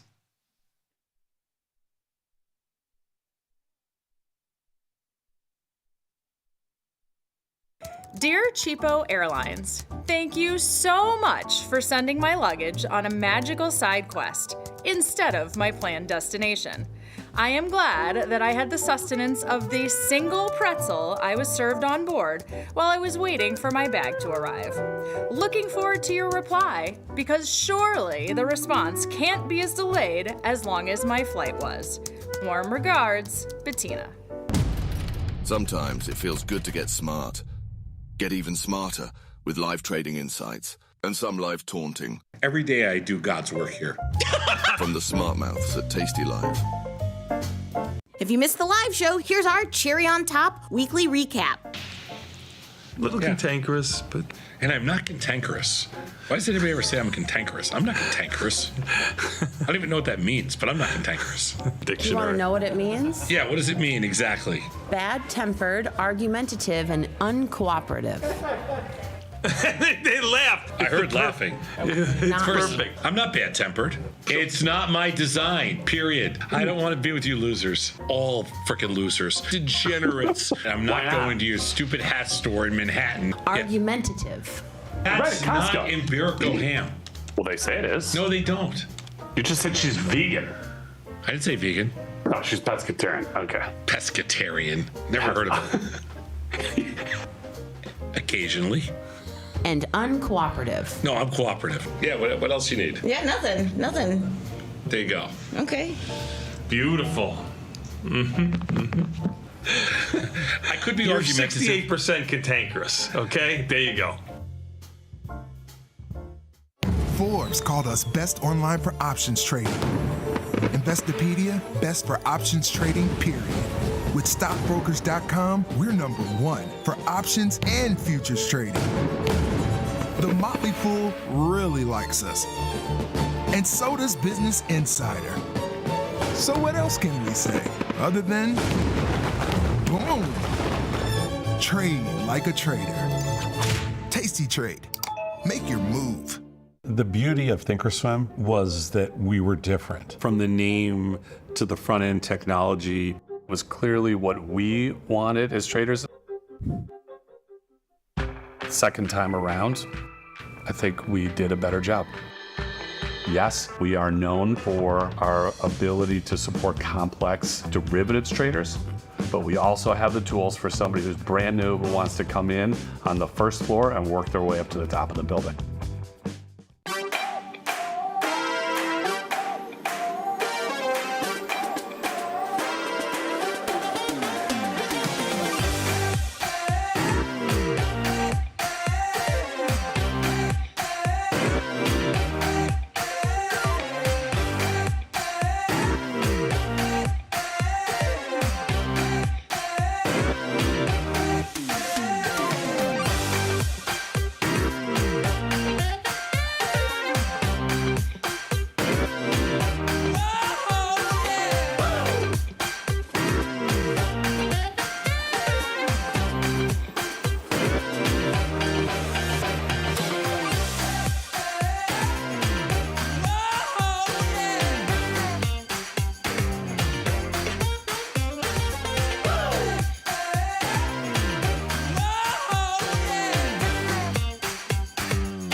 Know someone who needs a better broker? For 1 month only, earn $500 for each qualified person you refer to Tasty Trade. See how it pays to have friends? Terms and conditions apply. Tasty Trade.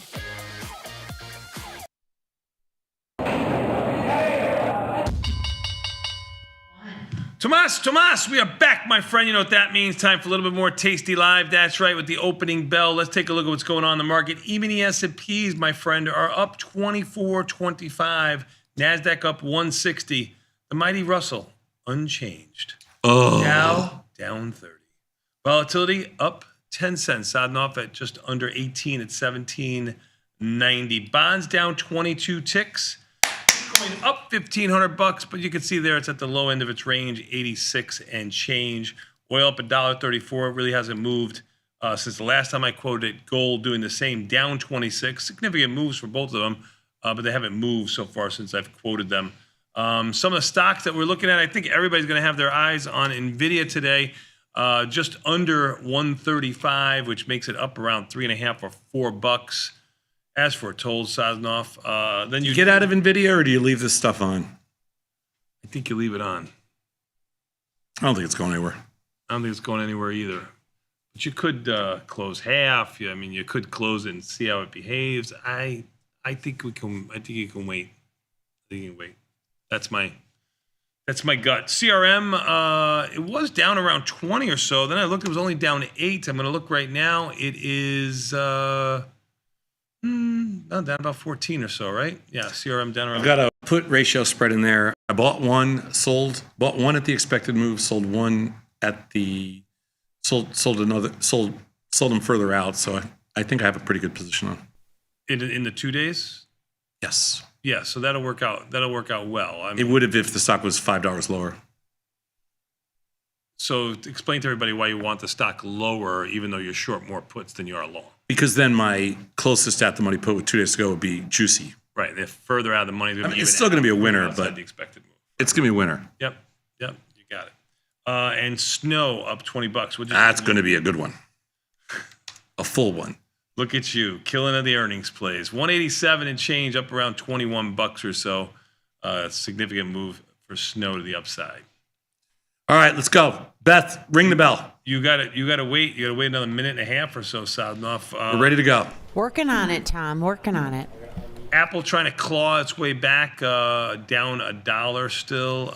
Tesla, which hasn't had an uptick in days and days and days. It really doesn't have another uptick right now either. I was gonna say it's only up $1 after being up $7 or $8 before. Yeah. It's only up $1. Oh, Tesla. Google's another stock that hasn't had an uptick. Google trading 73 and change, only up $1. Oh, Google. Oh, these are not big moves to the upside, Sadnoff.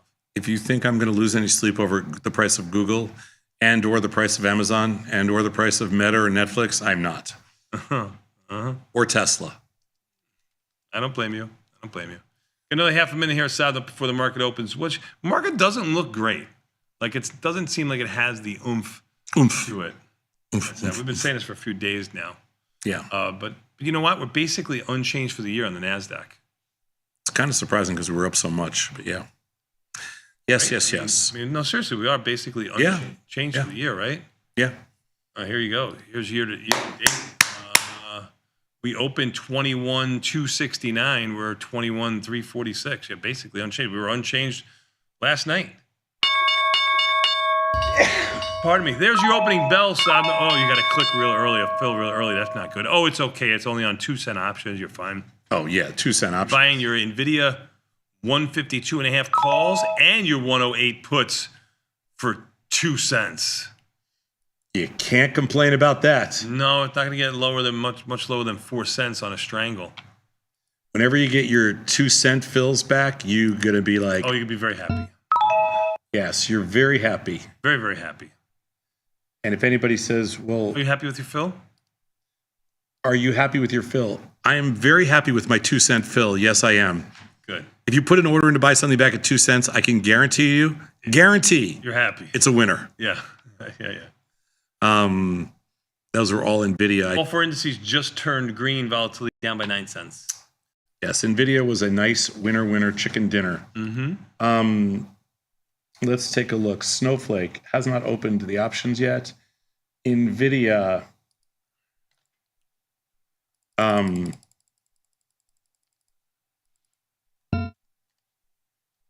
Let's take a look here. Snowflake just opened.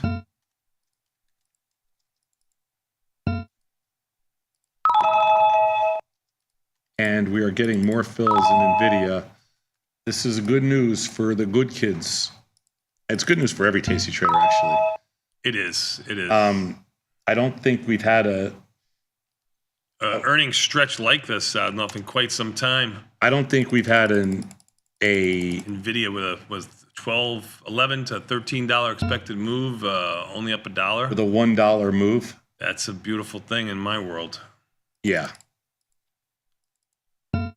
Let's see some of the other movers here. To the downside, you got CRM down almost $10, $9.60 or so. GLD obviously down with gold down $2.46. SMCI down $1.70 after rallying yesterday.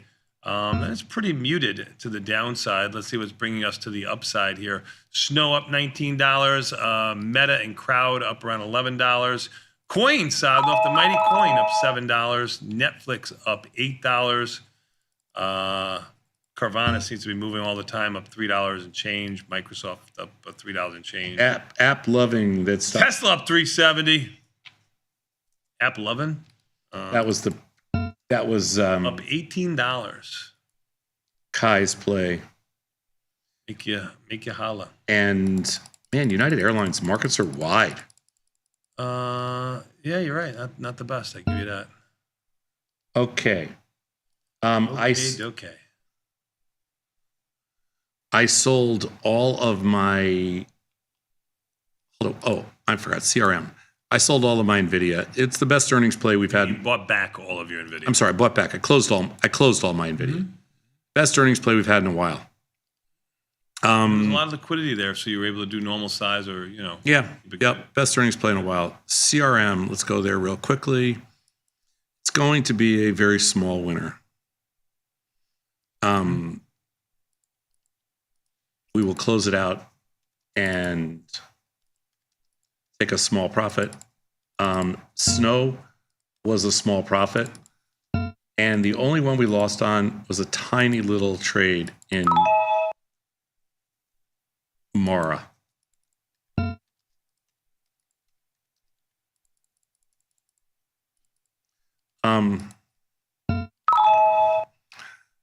All right, so CRM we're out of, and in Mara, you did it for a credit, buy it back for a credit, you add the two credits together, that's your profit. Yes. And in Mara, we sold some stock and sold some puts. It was a tiny little loser. And we will close out the Mara trade. Closing out Mara. Done. Okay, so all the earnings plays last night, quite delicious. Quite delicious. You got all you can eat. You're very happy. Worst trade on the board this morning is Moderna. That's mRNA down. You got some bullish delta in there. Yeah, mRNA is a bad situation. Bad situational golf here. Remember the bet told you to stay clear of that. Yes. What else? Moderna's the worst position we have on, and then other than that, just MES versus Russell. Yeah, Russell not moving. MES, the S&P, NASDAQ all higher. Yeah. Yep. Of the trades from the research team this morning, Netflix, which was that was Gad's trade. Netflix is hard to figure out. I don't know. I'm below mid price, but I can't get a fill. I think I just be careful in Netflix. UAL. UAL, you said the markets weren't good in there. Let's take a look. They're wide. UAL has earnings April 15th. We'll look at the April 17th. Yeah, you're right. They are. Yeah, they're way wide. They're very wide. They're not good. With a lot of open interest, too. So maybe they'll tighten up as the day goes by. I hope so. It's only up 50 cents. I wouldn't understand why the markets wouldn't be great right now. But And app loving, that other trade. Possible. The market's 13.16. Yeah. I mean, yeah, I think it's impossible. what price do you put it in at? It's an impossible trade to me. Yeah. SPOO's up 33. That's a good number. Yep. Yep. Volatility unchanged. Yeah. 1780. I mean, I don't know. There's a couple trades that we made yesterday that I think we can take a. Well, I was going to say you could take some profits in Tesla, but I don't really want to yet. And then we could take off a little bit of Coinbase. Could if we want to. Could if we want to. Coinbase. I'm shorts. I don't even know what I'm short. I'm short some 70 puts. I don't know. I'll wait. You ready to take a quick 90-second break? We can come back. We got Victor Jones waiting in the wings. Does it sound good to you? Yeah. Certainly sounds good to me. We'll be back in 90 seconds. We got more Tasty Live with Victor Jones next to Hear Me Out.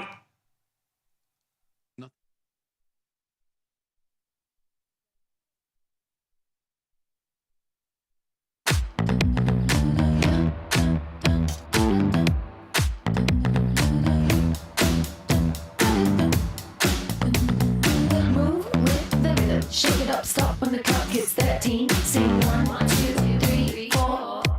Cause no one can do it like we do it, like we do it, like we do it. Cause no one can do it like we do it, like we do it, like we do it.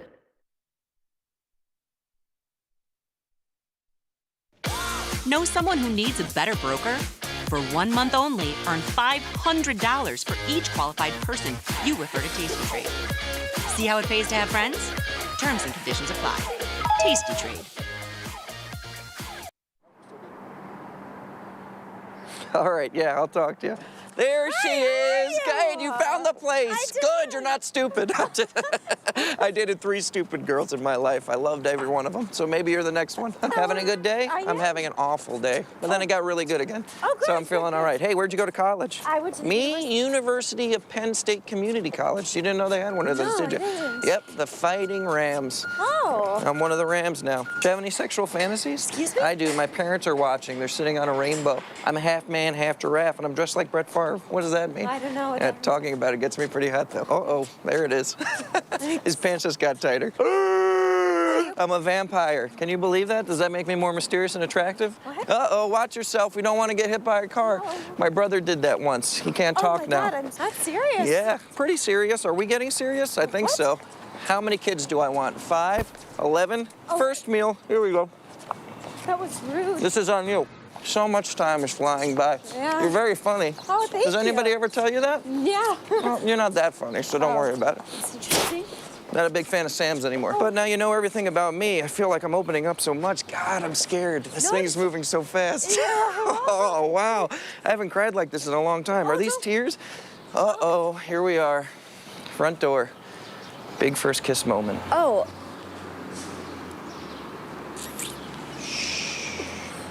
This is just moving a little too quick for me.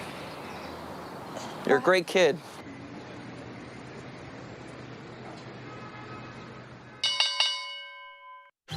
Got the need for speed? No problem! At Tasty Trade, you can turn smart ideas into real trades with just a few clicks. Wow, that's fast. Tasty Trade, make your move. Tom, when you're scooping the offer, what are you doing? That means when you're scooping the offer, you are buying whatever you can get your hands on at the best available price. What does it mean when something trades by appointment? Trading by appointment is when, like, you're in a pit back in the day that had like 1 or 2 market makers in it, and if they were having lunch, you had to make an appointment to make a trade with them. In the pit, if you said, I'm gonna buy your book, what did you mean? If you're going to buy the book, that means you're going to buy everything that is posted in an electronic book. So every resting order that's posted in the book up until a certain amount. If you say take a fill, what's happening? If I'm taking a fill, that means I'm a broker. And if I'm a broker, that means I did something horribly wrong because I'm a market maker.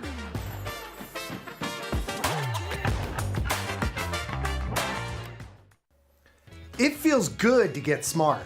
Get even smarter with the ultimate how-to guide. Learn 31 different option strategies, covered calls, iron condors, jade lizards. Become a trading mastermind. Get the guide at tastylive.com/guide. Here's what your buddies mean when they say to catch a falling knife. Ever seen a stock make a huge move lower? And maybe you had the thought, I'm gonna buy that stock. But then it just keeps going down. That's a falling knife. A falling knife is a stock that makes a big move lower and then continues to move lower. The contrarian trader has the idea to go long that stock in the hopes for a bounce, catching that falling knife. But you gotta be careful trying to catch those falling knives.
Tomas, we are back, my friend. You know what that means. Enough out of you. We've got this man. That's right, Victor Jones. And hear me out. Victor Jones, welcome to the show.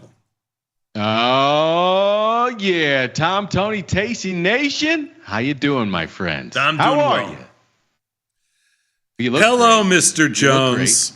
I know you got something up your sleeve Newman. today because you got that. You're feeling better. You're not sick right now. You got a cocky little that smile. devilish grin. You got a shit-eating grin on your face. What do you got? No, man. I'm happy to see you guys. What do you mean? What do I got? 4-day sell-off. We're under 6,000 the S&P. A nice 7-point rally in the bonds. What do you mean? Vols above historical averages. That's why I'm smiling, Thomas. It's a good day to be a trader. That's all. It's a good day to be a trader. It is a good day. You know why it's a good day to be a trader? You didn't mention the real reason. It's a good day to be a trader because Nvidia, which was the most liquid stock, opened basically unchanged. Yeah, it's down $1.50 now, but it opened up like $1.50, and they absolutely annihilated every single option that we sold. All the ball. So we're happy. They got all the ball. You're smiling ear to ear, which is the exact opposite of all the earnings seasons, like the past 3 earnings seasons where the biggest companies in the world moved 20% overnight. And it's been just making you question. I think it's been making you past performance doesn't matter. It's a new year. The great thing about being a trader, especially an option trader, every expiration, we started a new year, we're ready. Fair enough. Let me ask you, Tom, before I get to what I really want to talk about. Oh, no. It's all somewhat political in nature. Before I get to what I really want to talk about, the news of the day, man. Officially, the president of the United States says tariffs are going in effect on Mexico. It was good for a few, like 5 minutes of a downtick in the S&P 500. I think we have to stop listening to what to the tariff talk. I think it's all just pure manipulation, and just I don't think Trump's trying to manipulate the markets at all. I think it's just he's trying to play lots of head games with whoever in this case Scheinbaum, but whoever he wants. But with the market takes some of it to heart, but not really that much. It'll be less and less each time. I don't pay attention to it. I agree, but we're gonna end up imposing these tariffs. It's just a matter of when, in my opinion. You agree? Oh, we're gonna end up with what with these tariffs? We're gonna impose tariffs. We're gonna end up imposing the tariffs. There's no way we flirt with this and we just never pull the trigger in 4 years. I mean, it's an eventuality, in my opinion. You know my opinion. He's an incredibly stupid man, and that's not what he's asking. He's asking, does he think he will do some tariff? That's not. That's not what he was thinking. He didn't ask your opinion. You didn't let me finish. He's also gutless. So the chances of him actually going through with anything, he'll compromise it the first time. If Scheinbaum yells at him, he'll get scared and compromise. But we'll see. I think I'd buy her over him in a heartbeat. Oh, that's the most patriotic thing you've ever said. Let me ask you. Speaking of, I am of America and for America. That's a direct quote of yours truly, a mentor of yours in business, Mr. Jeff Bezos, who wrote a memo to his team, his op-ed team at the Washington Post. I'm fascinated by this. Yeah, I read it. By the way, shout out to Josh Fabian, who put me on to this, because I hadn't seen it until he Oh my God! Don't go down desk. this path, Victor. Don't go down this path. You're just gonna piss off a lot of people. Why not? That's kind of the thing. That's my thing. That's what I do. Care. I am now convinced that Bezos' only contribution to society, when this is all said and done, was that he had to give his ex-wife enough money for her to give away to actually make a difference in the world. So if you want to talk about, Mackenzie Scott and what she's done, that's awesome. And so thank you, Jeff Bezos, for giving her the money in the divorce. Other than that, I couldn't care if the guy drowns tomorrow. Real quick, here's what he wrote if you didn't see this yet. I saw it. You texted me. I read it. I know. This is the setup for the audience, bro. He wrote a memo to his op-ed team in which he said, "I'm writing to let you know a change is coming to our opinion pages. We are going to be writing every day in support and defense of 2 pillars, personal liberties and free markets. We'll cover other topics too, of course, but viewpoints opposing those pillars will be left to be published by others." There was a time when a newspaper, especially one that was a local monopoly, might have seen it as a service to bring the readers to the doorstep every morning, a broad-based opinion section that sought to cover all views, today the internet does that job. I am of America and for America and proud to be so.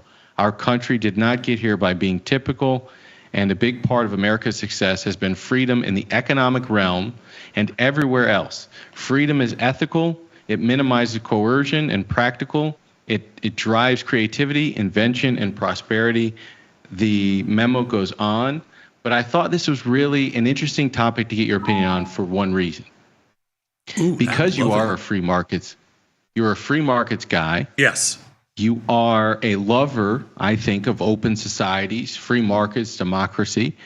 But I think also Jeff Bezos' opinion, I think, might fall.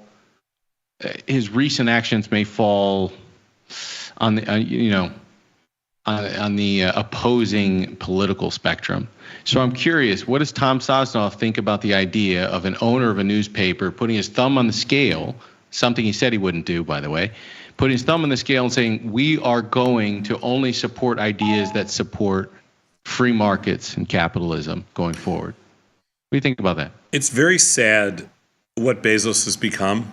He's gotten sucked into the world of, he's trying to compete with Elon for something that I don't think he is, or something I don't think he was.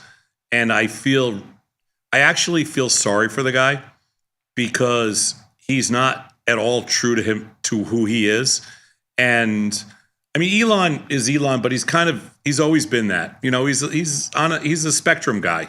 He's been living on the spectrum forever. And I think some of the extremes that he's gone to will surprise people like me, but I don't think Elon surprises me. Bezos surprises me because I thought he was a different person. And, now he's just kind of in a race to see who can kiss up to Trump and other, I think it's all about money now with him. I think the whole game's changed. It's a little weird. I don't actually like it. And that was almost AI written bullshit that you just read. I mean, almost. I mean, he tweaked it a little bit. I kind of feel sad for him. He's not the person I thought he was. I like people who are what you thought they are. Whether you like They're them, principled. Yeah, Principled, whether you like. You don't have to their agree opinion or with not. people. Like I have lots of people I don't agree with. You're one of them. Tony's one of them. But I like you guys. One of those people. You're my friends When I because talk about those people, it's different. You are what you are. Like, just be who you are, Like, we can argue about all this political stuff and everything else, but, you don't change. I don't change. He doesn't change. The next person doesn't change. That's what I love about it. I don't like these guys. Actually, I think I can change when it comes to political spectrum. I don't agree with everybody on all sides, but okay. Well, whatever. Most people. You seem to be unbending on one side. My point is, Bezos, he lost me. I don't really care what he says. Fair. I don't trust what he says. I don't care what he says. I don't. Spoo's down on the day. And NASDAQ down on the day. 77 is the lowest. They're getting ugly. The last 10 minutes was ugly. Yeah. While you started talking, Victor, you scared the children in America. I don't know who's watching the show, but they got some clout. I'll keep talking if it's helping. I mean, some of these stocks that were up earlier, Nvidia's now making new lows. Tesla's making a new low. Google, Meta, Netflix. It's a little. Everything's red. Yeah. Tesla down 4. It was just up 5. So, can I ask you, though, a world in which, I remember having this conversation with you, it wasn't a year ago, maybe it was like 9 months. And I remember asking you, talking about capitalism and talking about this sort of anger that seemed to be out there amongst young people, especially, that there was sort of this anger at capitalism. And to me, it felt misplaced, that we're probably mad more at the lack of competition. We're mad that there's sort of this corporatism out there. We're mad at the fact that regulation has made it very difficult to start businesses and sort of compete at a high level. We're mad that major industries basically have 2 or 3 players. That's not real capitalism at its heart. And so it felt like a lot of the anger was misguided. And I'm curious, a world where I don't think it makes sense for it to be an edict, some billionaire gets to say, this is what you're going to talk about, and these are your accepted opinions. I don't think that makes sense. But a world where there are more friendly opinions about capitalism and about free markets. I wonder, does Tom have any? Is there any soft spot in your heart for this idea that over the coming years, you could see more people speak with sort of admiration and with positivity towards the idea of capitalism and free markets? If we put away the political side, just the idea that the Washington Post could be speaking more lovingly of the idea of free markets and capitalism and risk taking. What does Tom Sazon think about that? I find it interesting that you're asking a free market freak like myself about free market question, because of course I'm always in favor of free markets. I'm a weird kind of person like that in that free markets have always been critical to me. I don't like the fact when some billionaire for the first time figures out about free markets and decides he wants to start writing about it, or that's like it just bothers me. Just shut up, dude. Like, why do these guys have to be, it's the same thing with Elon, it's the same thing with Bezos now. Just shut up. Same thing with Zuckerberg. Just shut up. I mean, do your thing. You got amazing businesses. You're multi-hundred billionaires. You don't need to control the narrative as well. Just shut up. That's it. I mean, they feel their egos are such that controlling the narrative is the next thing that is totally available to them. So they go for it because they've conquered everything else. There's nothing else. So they have to control the narrative. It's so ridiculous to me. And I'm sorry, he doesn't. Jeff Bezos. I remember when you loved Elon, and everybody did. Sure, a lot of people did. sure, You loved him long before I loved him. Because I really respected the fact of his entrepreneurial skills. Okay, he's going off the deep end. You still respect him? No. How could that change? You're not being true to yourself. No, I'm being true to myself because Elon has a fundamental problem. Elon believes that I think he believes that there is that waste is synonymous with people, and that really bothers me. That is just everything that's anti-American to me.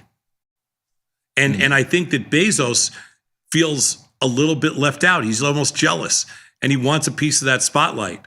And in order to get the spotlight, he's now going to try to control the narrative around free markets. That just bothers me. You've said that a lot. I'm curious why you have that perspective.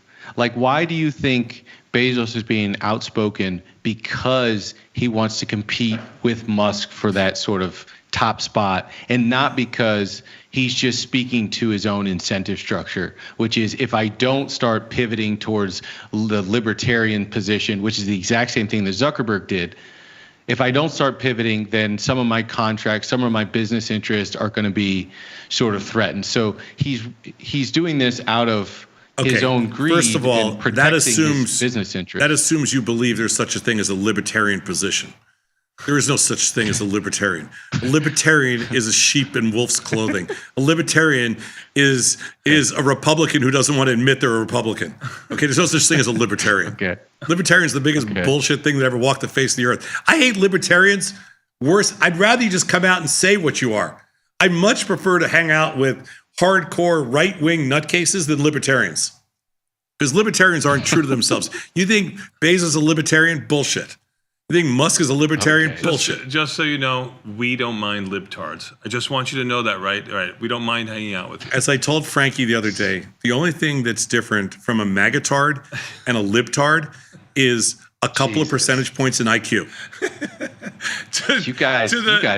You're going all in. To the which side? You know which side. You guys have gone all in. You know which side. There's no decorum here anymore. No. It's off the rails. Decorum. You used it. You started this. Okay, I was more than happy to talk about NVIDIA earnings today. Okay, I was more than happy to talk about daylight savings time. You had to go. You had to go down the path of daylight savings time. Okay. I'm just kidding. I'm just saying. I'm kidding. You had to go down the path of trying to somehow in some way defend Jeff Bezos talking about free markets. I mean, what, he wake up today and figure out did he read his book on free markets? Yes, he did. Why do you think I'm defending Jeff Bezos? I think it's hilariously hypocritical to demand that people talk, like you're imposing people must talk about the idea of free markets. It's sort of, Come on, it's owners always put their view on completely everything hypocritical. in a newspaper. No, That's why you have op-ed certain literally newspapers that stands lean for- different directions. Op-ed literally stands for opposing views to the Yes. editorial. So Right. this section should theoretically be opposing views. I think it's hilarious that a person is saying this is what you're going to talk about, and that thing is free markets, where people are sort of allowed to have independent ideas or opposing ideas and take both sides of a marketplace. I think there's nothing about me that's defending his position. I'm curious to know what you think, because I know you don't necessarily have a sympathetic position. However, he is imposing the idea that the paper must be sympathetic towards free markets and capitalism going forward, which aids your business. So I was curious to see what your point of view was. I'm not defending him in any way, shape, or form. He doesn't need any help. It doesn't aid my business. It actually is so disingenuous that it hurts free markets. Because the beauty of free markets is that there was always people out there that didn't talk about free markets. Free markets was like a space we owned. Talking about free markets, I always felt like was like, that's our little cool domain. You know, we got this talk about the reason we do what we do, the reason we build the stuff that we build and do all the things that we do is because we really do love free markets, and we believe strongly in, like, that's why people say, you know, why do you make markets? Why do you build financial technology? Why do you care so much about efficiency? Why do you care about liquidity? All these things. Okay, I love the whole free market. We've been talking about free markets for 40-something years. That's exactly what motivates us to do all the stuff we do. It's when the Jeff Bezoses of the world start saying, you know what? We got to start talking about free markets every day. Like, really, dude? Just ruin it for everybody. Like, talk about jumping the shark. This is the ultimate jump the shark moment for free markets. Yeah. Like, it's just in kind of America, disgusting. Isn't sort of saying something that in America we had, in order to have sympathetic views towards free markets, it had to come down from like a billionaire owner who had to impose it on his staff. To me, there's something sort of strange about that as well. It's getting It's ugly not here, sort of down strange. 0.5%. It is getting ugly down here. You mean the S&P down 32? You said 0.5%. Nasdaq down over 1%. Down. It's a little scary when you're right, Victor. That what you just said is really important. It's a little scary. And Tony and I talked about this morning. We're like, you know, every day they open up, you got to be really careful right here. Yeah, it seemed like they lost their oomph to the upside. Yeah, That's what it felt like. You're right. We do not need a billionaire to write about free markets to finally discover free markets. That's nauseating to me. I mean, you know, okay, so Jeff Bezos said it, so now, you know, that reminds me of what was the line that Nikki Glaser used in the Tom Brady roast? She goes, "Oh, well, Taylor Swift said it's okay for us to watch football now, so girls can watch football." You know, it's almost like, which I love that line, because it's almost like, oh, Jeff Bezos said it's okay for us to talk about free markets, so now Tony and I can talk about free markets. No, we have free markets. That's right. Yeah. Now we can talk about it. Everybody can talk about free markets now. You know, it's finally okay to talk about free markets. See, I loved it when people necessarily weren't okay with free markets, because then it gave us like a little bit of contrast. The concept of free markets, you know, you can push. You can defend, you can hide behind free markets. And so you have to be careful, Victor. You have to be careful that people don't start hiding behind free markets. That's what worries me. I get what you mean. Yeah. I think there's a lot of that going on right now. I think there's a lot of that all over the place. People hiding cuts behind fraud, waste, and abuse when Are really you kidding me? just wanna... Are you kidding me? The biggest fraud that's going on right now, the biggest fraud is the whole fraud that, oh my God, we're saving, you know, billions of dollars in money by firing all these people. No, you're not. You're firing all these people. There's a big difference. You fire a gazillion people. You know what you've just done? You've just fired a gazillion people. You haven't saved 1 penny in waste unless you can prove that you've saved 1 penny in waste. And nobody's proved that they saved 1 penny in waste. Now, I know you're going to say, well, it's you're cutting down the bloat. Okay, fine, whatever. The whole point is You can't just throw that out. firing people is not getting rid of the waste or the bloat. Okay, it needs you need to do it in a way that is process driven, that's mechanical, that makes sense, that replaces different services. You can't just get rid of people. Like, that's not waste. That's stupidity. But you can hide behind free markets. Of course, you can say, hey, you know what? Let's hide behind free markets. So who cares? I agree. I agree with a lot of that. I think that budget that came out, the budget resolution, cutting $880 billion out of Medicare, Medicaid, $230 billion out of food stamps, not cutting the defense budget and adding $2.8 trillion to the budget from now until 2034. Like, who voted for adding to the deficit and also minimizing services to working people? I don't think that was what that vote was for. Hopefully that's just the first step in a long negotiation, but I would agree. I would agree with a lot of what you're saying. I think sometimes I get mislabeled as some person who comes up here and just defends one side of the equation. And what I defend, I think, is purchasing power and working class people. I think that's what my point of view is, and it's not necessarily political allegiance to that. Let me pivot off of this real quick. I thought it was sort of funny the last couple of days. This is now the 5th day in a row. I think the market is traded to the downside. We're not closed yet. Mm-hmm. But I thought it was sort of funny, a lot of participants' narratives. 6,200, there wasn't a negative news headline that could be found, and people couldn't wait to get more long. Now, following a bad PMI print or whatever, 5 days of sell-offs here, we're now around 5,900. And now there's this massive sell everything. This is a weak market. We're headed into a growth slowdown. And it's how quickly the narrative changes in just 300 points. When in reality, for the last 5 months, Tom, we've been 6,000 plus or minus 200 points. And to me, we're I don't unchanged think on much the has NASDAQ changed. for the year. I don't agree. I don't disagree with anything that you just said. Sure, of course. Vol at 20. I mean, I'm having a hard time seeing the massive fear in the marketplace versus they were too rich at 6,200 and this is an orderly 5-day sell-off. I don't know. Am I crazy, Tom? No.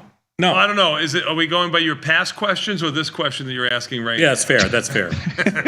I mean, in general, you would fall under the crazy heading, but there you go. Yeah, if we had to generalize. I don't understand why you get to take that place of moral superiority and we must follow his narrative, not your narrative. You're the crazy man and I am the sane one. Why do you get to hold that place and assign me as the crazy person? How do you know that I'm not sort of the more neutral, sane person and you are sort of a bit more radicalized to one political opinion or the other? When your name's on the door, as Tony would say, when your name's on the door, you get to do that. I hate when he does this. I can't stand it. Fair enough. I can't fight when with you that. pay for lunch, you get to do that. I can't stand it. I'll buy my own lunch. I can't stand it. Fair enough. Tom, I'm still waiting for the email. I need 5 things you've done this week. By the way, still haven't sent it. The best memes on TikTok and everything is the 5 things you've done this week. It is so good. By the way, I know Tom doesn't know this, but your firm does this. Like, you have an automated thing that sends out emails to everybody and it asks them on some recurring basis, tell me what you did last week. Mm-hmm. And you just type in what you've done. So as much as you may disagree with Elon Musk doing this to the government employees, which is the largest employer in the United States, I should remind you that you do this as the largest shareholder and a board member here. You do this at your firm. I want to remind you. So Bezos never done this once, by the way. Exercises editorial control. Yes, Tom just exercised control. I mean, all the overlords exercise control. I didn't exercise control. I don't tell him what he has to talk about at all. He comes in. It's his show. Well, he's an op-ed right now, and he's getting opt out right now. All right. Goodbye. We're late. Gotta go, Vic. Bye. Thank you, Vic. Appreciate your time. It's nice to have a fellow friend here. We're going to take a quick 90-second break and come back. We got more Tasty Live with a market measure next.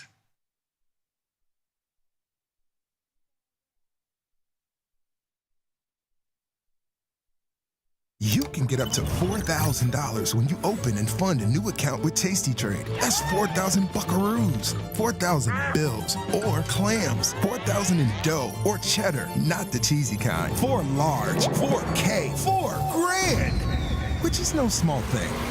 Open and fund a new Tasty Trade account and get on the platform for traders who just want to trade. And did we mention a bonus of up to 4,000 smackaroos? Tasty Trade. Make your move.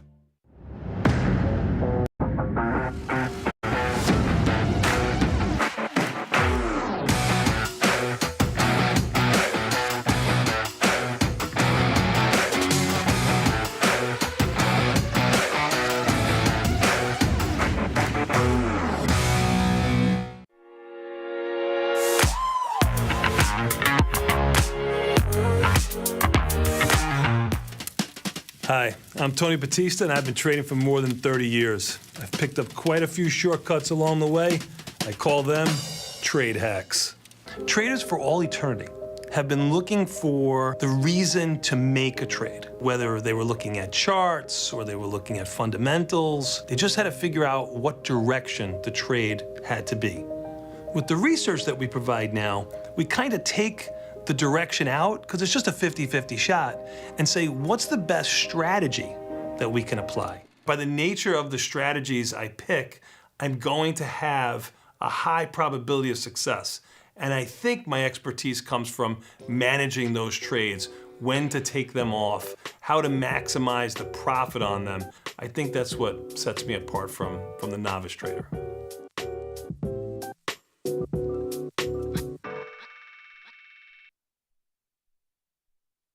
People are always asking, where can they find my podcast? There it is, son. Look at that. Option Trades Today. You can listen here. And everybody's waiting for my podcast tomorrow. Option Trades Today, every Tuesday and Thursday around noon. If you want to learn, sir, every Tuesdays and Thursday, Option Trades Today. You can find me on YouTube or wherever you find your podcast. Option Trades Today. You listening to me?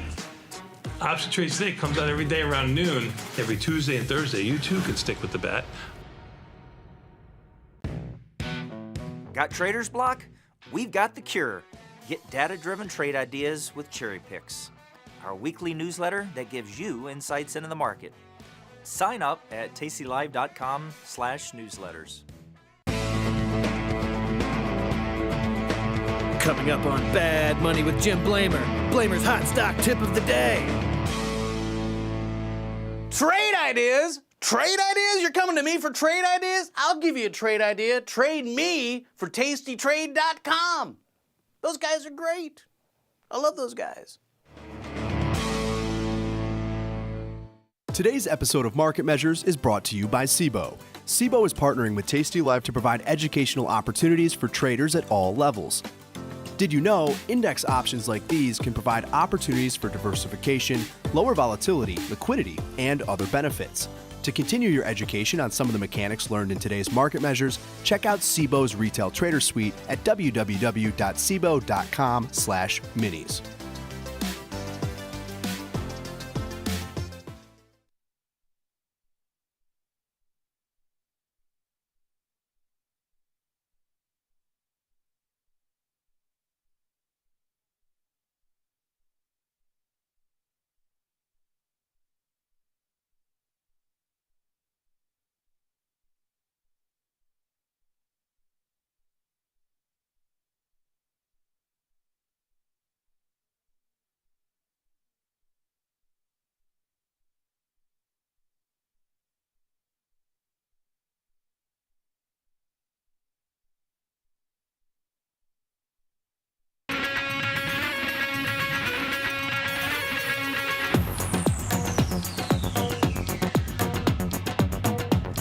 Tomas, we are back, my friend. You know what that means. Time for a little bit more Tasty Live with this market measure sponsored by the CBOE. But before we do, let's take a quick look at the market here, Sal. Now, even the S&Ps, which just made lows about 30 handles lower than this, are now down 3 handles.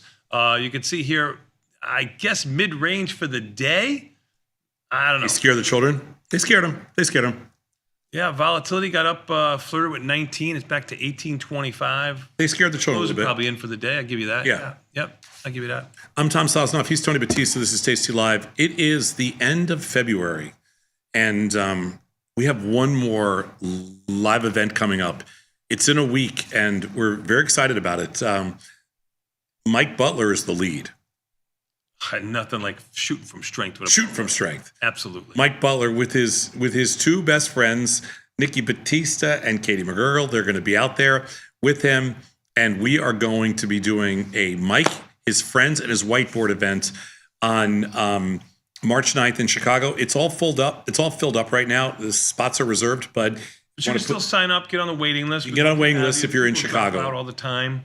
Yep, you can get on waiting list if you're in Chicago, tastylive.com/events. But if you can't get in to see it and you're watching from somewhere, there are tens of thousands of people signed up for to watch this live on Saturday morning, March 29th. That's a Saturday morning, March 29th at 10 a.m. Central Time. We'll play it. It'll be about should be a little over an hour, like an hour and 15 minutes. And then we'll play it again right afterwards. So we'll play it back to back. And then it gets minted, formed into a digital collectible, and we hold it on our blockchain. You can watch it anytime you want if you sign up in advance. If you don't, it's gone. This is we're testing the waters with these shows, and if so far the response has been great, and if you people like them, Mike, Nick, and Katie might hit the road this year. You know, Dr. Jim might hit the road this year and get out there in front of people in different cities. And so we'd love your support. But these guys are great, and they've been around for a long time. Mike, Nick, and Katie have all been here almost 10 years or over. Probably over. Yeah, over. Yeah, over. So they're clear of the concept, and they're the best we got. So we got nothing else. That's our bullpen. After them, we got to reach really deep. It's tough, So this is so you should sign up tastylive.com/events. After the event on March 9th, we will put out our schedule for 2025, and I think you're going to love it. Lots of good stuff coming up. Mm-hmm. All right. Do we have anything else, Beth, that was coming up on the schedule? I don't think so. I don't think so, Tom. Unless you want to talk about our new swag. You could do it for a quick second. We also have our store is officially open. Tasty has its own store now. It's on Threadless. So it is Tasty Trade, tastytrade.com. I'm sorry, tastytrade.threadless.com. You can order anything you want. And we don't take a dime. Whatever markup there is a small markup. I think it's like 17%. We donate all the proceeds at the Tasty store to a Chicago charity called One Tail at a Time. It's a shelter for dogs, and it's a charity that we've contributed to personally in the past, and they are exceptional, and they do an amazing job and a thankless job. And so all the proceeds go to them. We don't take a penny. So if anything that you're going to buy, what do you think? There's 200 items there? Probably 200 items. Yeah. And you can, any size you want, any color, whatever it is. If you want something, Tasty Trade, Tasty Live, just plain tasty, whatever you want, tastytrade. So I ordered off of the site. Works real well. Oh, you did? Yes. Did you get it? I haven't gotten it yet. I actually had to send it to Canada, which very expensive shipping there. I'm glad I got it done before the tariffs. But yeah, I had to ship it to Canada, but it worked out great. They should get it in a couple of days. It was easy. 2 clicks, bing, bing, bing. Bing, bing, bing. All gone. And yeah, lastly, I lost a bet, by the way, so I don't know if that's... We've had some amazing rising stars on recently. I just recorded another one the other day. It was great. It should be coming out soon. If you think you're a rising star and you want to be on the network, rising stars at tastylive.com. Jeff and Ryan will vet all the people, and if we're interested, we'll let you know. Mm-hmm. Rising stars at tastylive.com. Okay, just send us an email, and so don't send it to Tony, don't send it to me, send it to rising stars at tastylive.com, and the guys will vet you and see what we can do. Yep. All right, that's it. We have a market measure. We ran a little bit over, but it's not a very difficult market measure today. It's a pretty easy one. Yeah, this is it's pretty straightforward, pretty easy, and so we're going to do something. We're going to talk about something we haven't. Some people had problems with it, but I don't think this could be Savage, you too. Yeah, I heard it was tough for some people, but it's I don't know. pretty easy. Yeah, a true trader would be get right through this, no problem. Yeah. Beth, this could be the easiest one we've ever done. Wow. Wow, you two. Sponsored by the they're CBOE. watching. Sponsored by the CBOE. I hope we don't let you down with this little easier market measure that we're doing. Yeah, right. Surviving losses in zero DT. Thursday is the day we do the zero DT stuff. Surviving losses in zero DT options. So Jacob and the team put this together. The extreme liquidity of zero DT option markets provides active, attentive traders with fresh opportunities. But this high-speed trading style can be hard to stick with if you get a string of losers. And I'm going to be totally fair with you. We don't trade a lot of the zero DTs because we don't like the odds as much as, like, I like making a stock beat us. That was like, for example, NVIDIA yesterday. Yep. You go ahead, try to beat me, NVIDIA. Sure. But it's a little bit different when this is what we did for a lifetime. And if you weren't sitting with edge. But if you weren't sitting at the desk and doing a show and talking every day and watching the market, I would trade more zero DTs. You would trade a lot more zero days. Yeah. It has your. To be fair, for 20 years of my life, we didn't have zeros, but I waited for the day that we had zeros. Right. In other words, expiration Friday was a zero. Yeah. And that was the day, my favorite. And I made my monthly nut on expiration day. That was my goal. And there's no way to know if now is a lucky time to get started. When controlling position size and defining risk is the only foolproof way to ensure survival. Here's the question. Can capturing profits help to control our exposure to clusters of losses as we look to sell zero DT premium every day or consistently? The whole challenge with trading is sometimes you get hot and everything goes your way, and sometimes you get cold and everything goes against you. Yep. And so you got to survive. It's all about survival. Yep. Let's go next slide.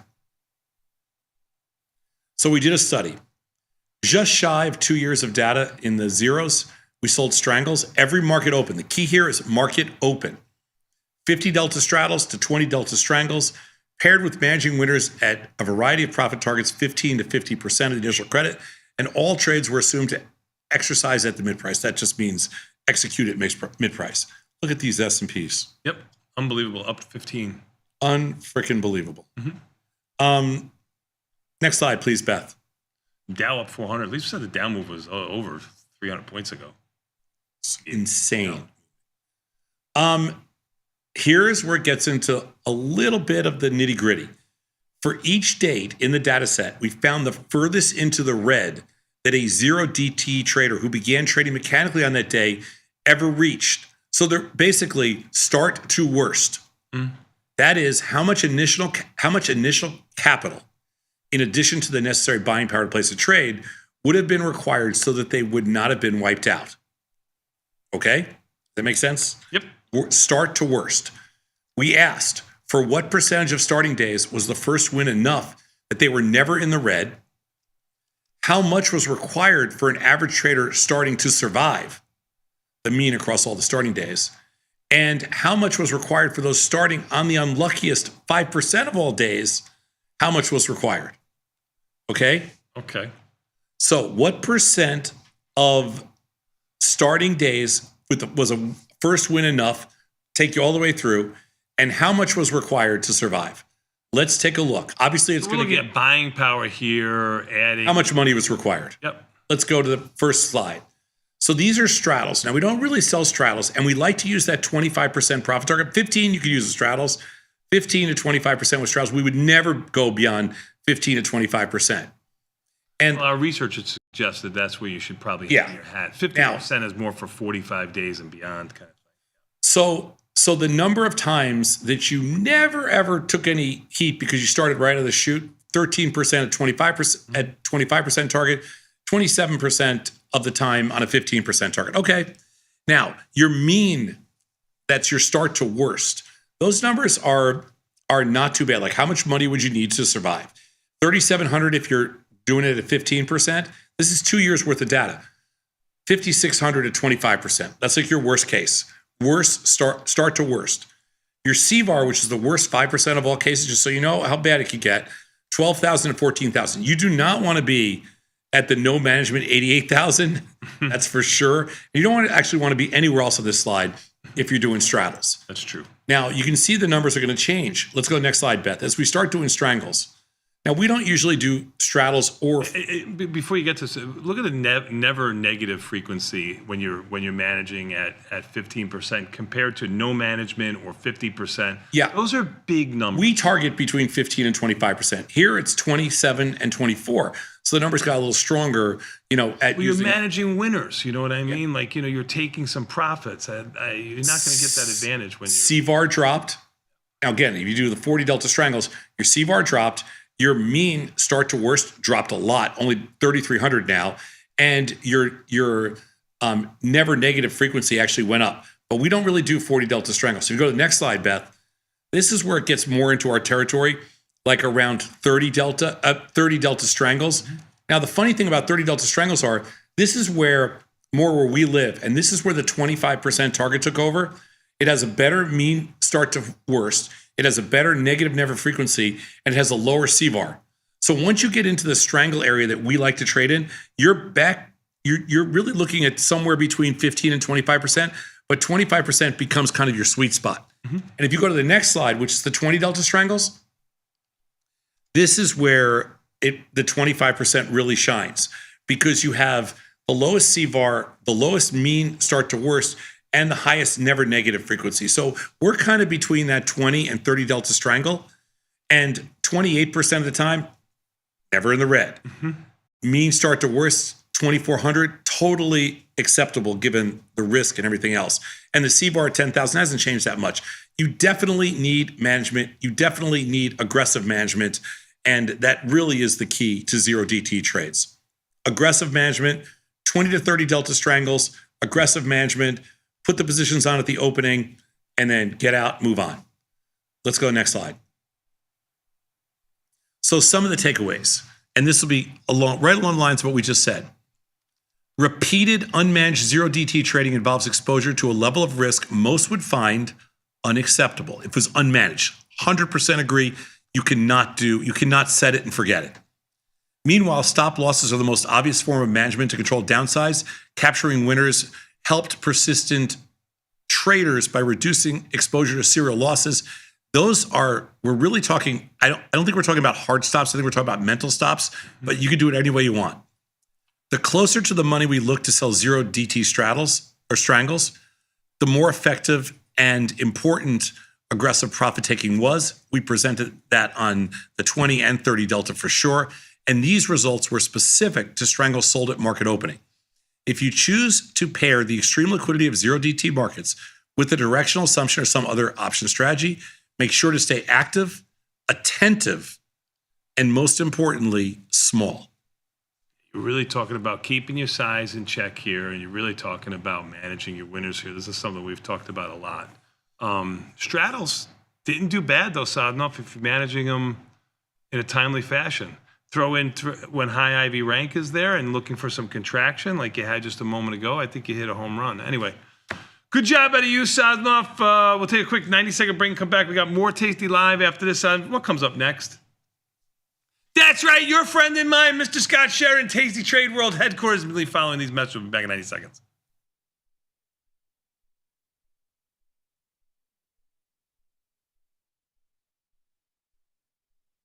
Dear Cheapo Airlines, thank you so much for sending my luggage on a magical side quest instead of my planned destination. I am glad that I had the sustenance of the single pretzel I was served on board while I was waiting for my bag to arrive. Looking forward to your reply, because surely the response can't be as delayed as long as my flight was. Warm regards, Bettina. Sometimes it feels good to get smart. Get even smarter with live trading insights and some live taunting. Every day I do God's work here. From the smart mouths at Tasty Live. If you missed the live show, here's our cherry on top weekly recap. Beth, I forgot you used to go on the road. Oh yeah, she was on the road for 2 years. And then she had the Bellagio written into her contract. No, but it was. I think Beth, were you at the Flamingo with us? Never. No, we would just go there for dinner. Don't worry, Nikki. They put me in the Barclays across the the street. You're a camper. You could rough it. Yeah, you're a camper Right? now. Yeah, you're a camper. guy. You're a Yeah. camper. Hold on, you're a camper. Oh my God. Is there anything up? Don't stand up. Is there anything up there? I have no clothes on underneath my shirt, and I'm not in the office. Oh no. Oh no. Oh, can you put that leg up again? No. No. Do not. Oh.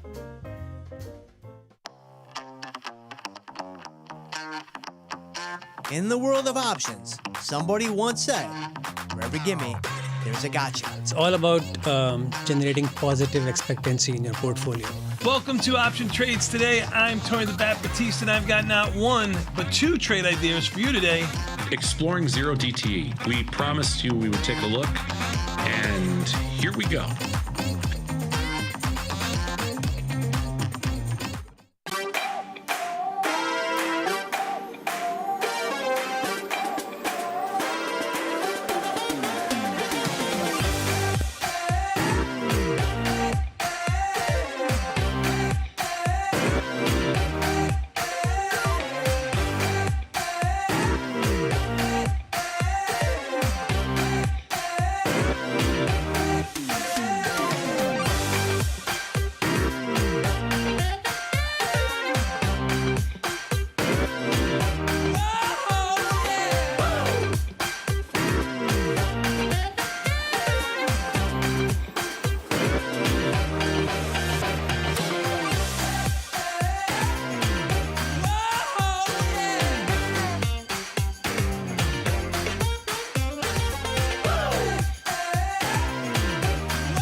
In the world of investing, a beast lurks between the numbers, ready to pounce.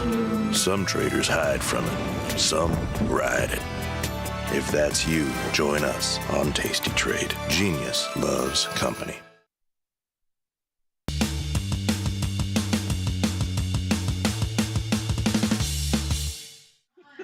Tomas, we are back, my friend, and you know what that means. Time for a little bit more Tasty Live with this man.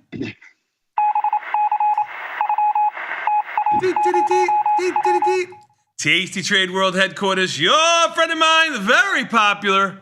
That's right, from the Scott Sheridan Studios. Mr. Scott Sheridan, how are you, kind sir? Hey, excellent. Happy Thursday. I hope you guys are doing well. Doing well. Thank you for asking. I can't believe you're not asking me anything. You don't know about my night? You forgot already? This is where we are?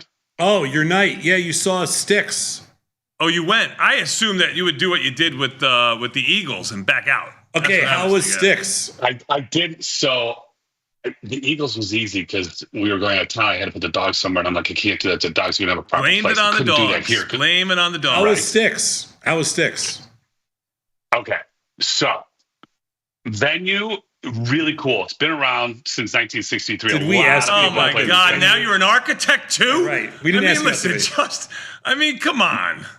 How was the snacks at the venue? Oof, I didn't get any snacks. We had dinner beforehand, but our seats were like, I think the second to last row. It was 90, 95 degrees. I was dying, and I barely could fit in the seat. I don't think they've done anything to these seats Do they in know 60 you're a years. Sheridan? They put you in the second Why to was last you in the row. second last row? Did they know who you were? You couldn't buy better ticket? Can't throw the six under the bus on this one. This is the best you could do. We were a little late getting seats. Okay. So anyway, I'm glad I went. Six was happy. That's all that's important. I'm still going back to why do I not listen to myself and not go to see these bands that they're like 90 years old? Yeah, those guys are, I don't know how old they are. They're old. Old. Whoever the guy on the keyboard, it was hysterical. His keyboard, he was so happy it spun around. It was electric keyboard, and he's like spinning the thing around, and he was trying to kick his leg. And I'm looking at Tommy going, okay, I'm sorry, but this, like, why is it that athletes know when it's time's up because they don't get a new contract and they retire? Why is it that musicians don't know when their time's up? Because people like you buy tickets. That's true. That is true. Todd Rundgren's coming. Sticks like, you want to go see Todd Rundgren? I said, absolutely not. Okay. I would have Todd seen Todd Rundgren. Rundgren like 40 years ago. I would have gone to see Todd Rundgren. Who else is coming in? They're doing a Pink Floyd, some cover or something. Jason Bonham. I guess John Bonham's son, I guess, is doing a Led Zeppelin something. Supposed to be great. Is it? You want to come out to Arizona? I'll go with you.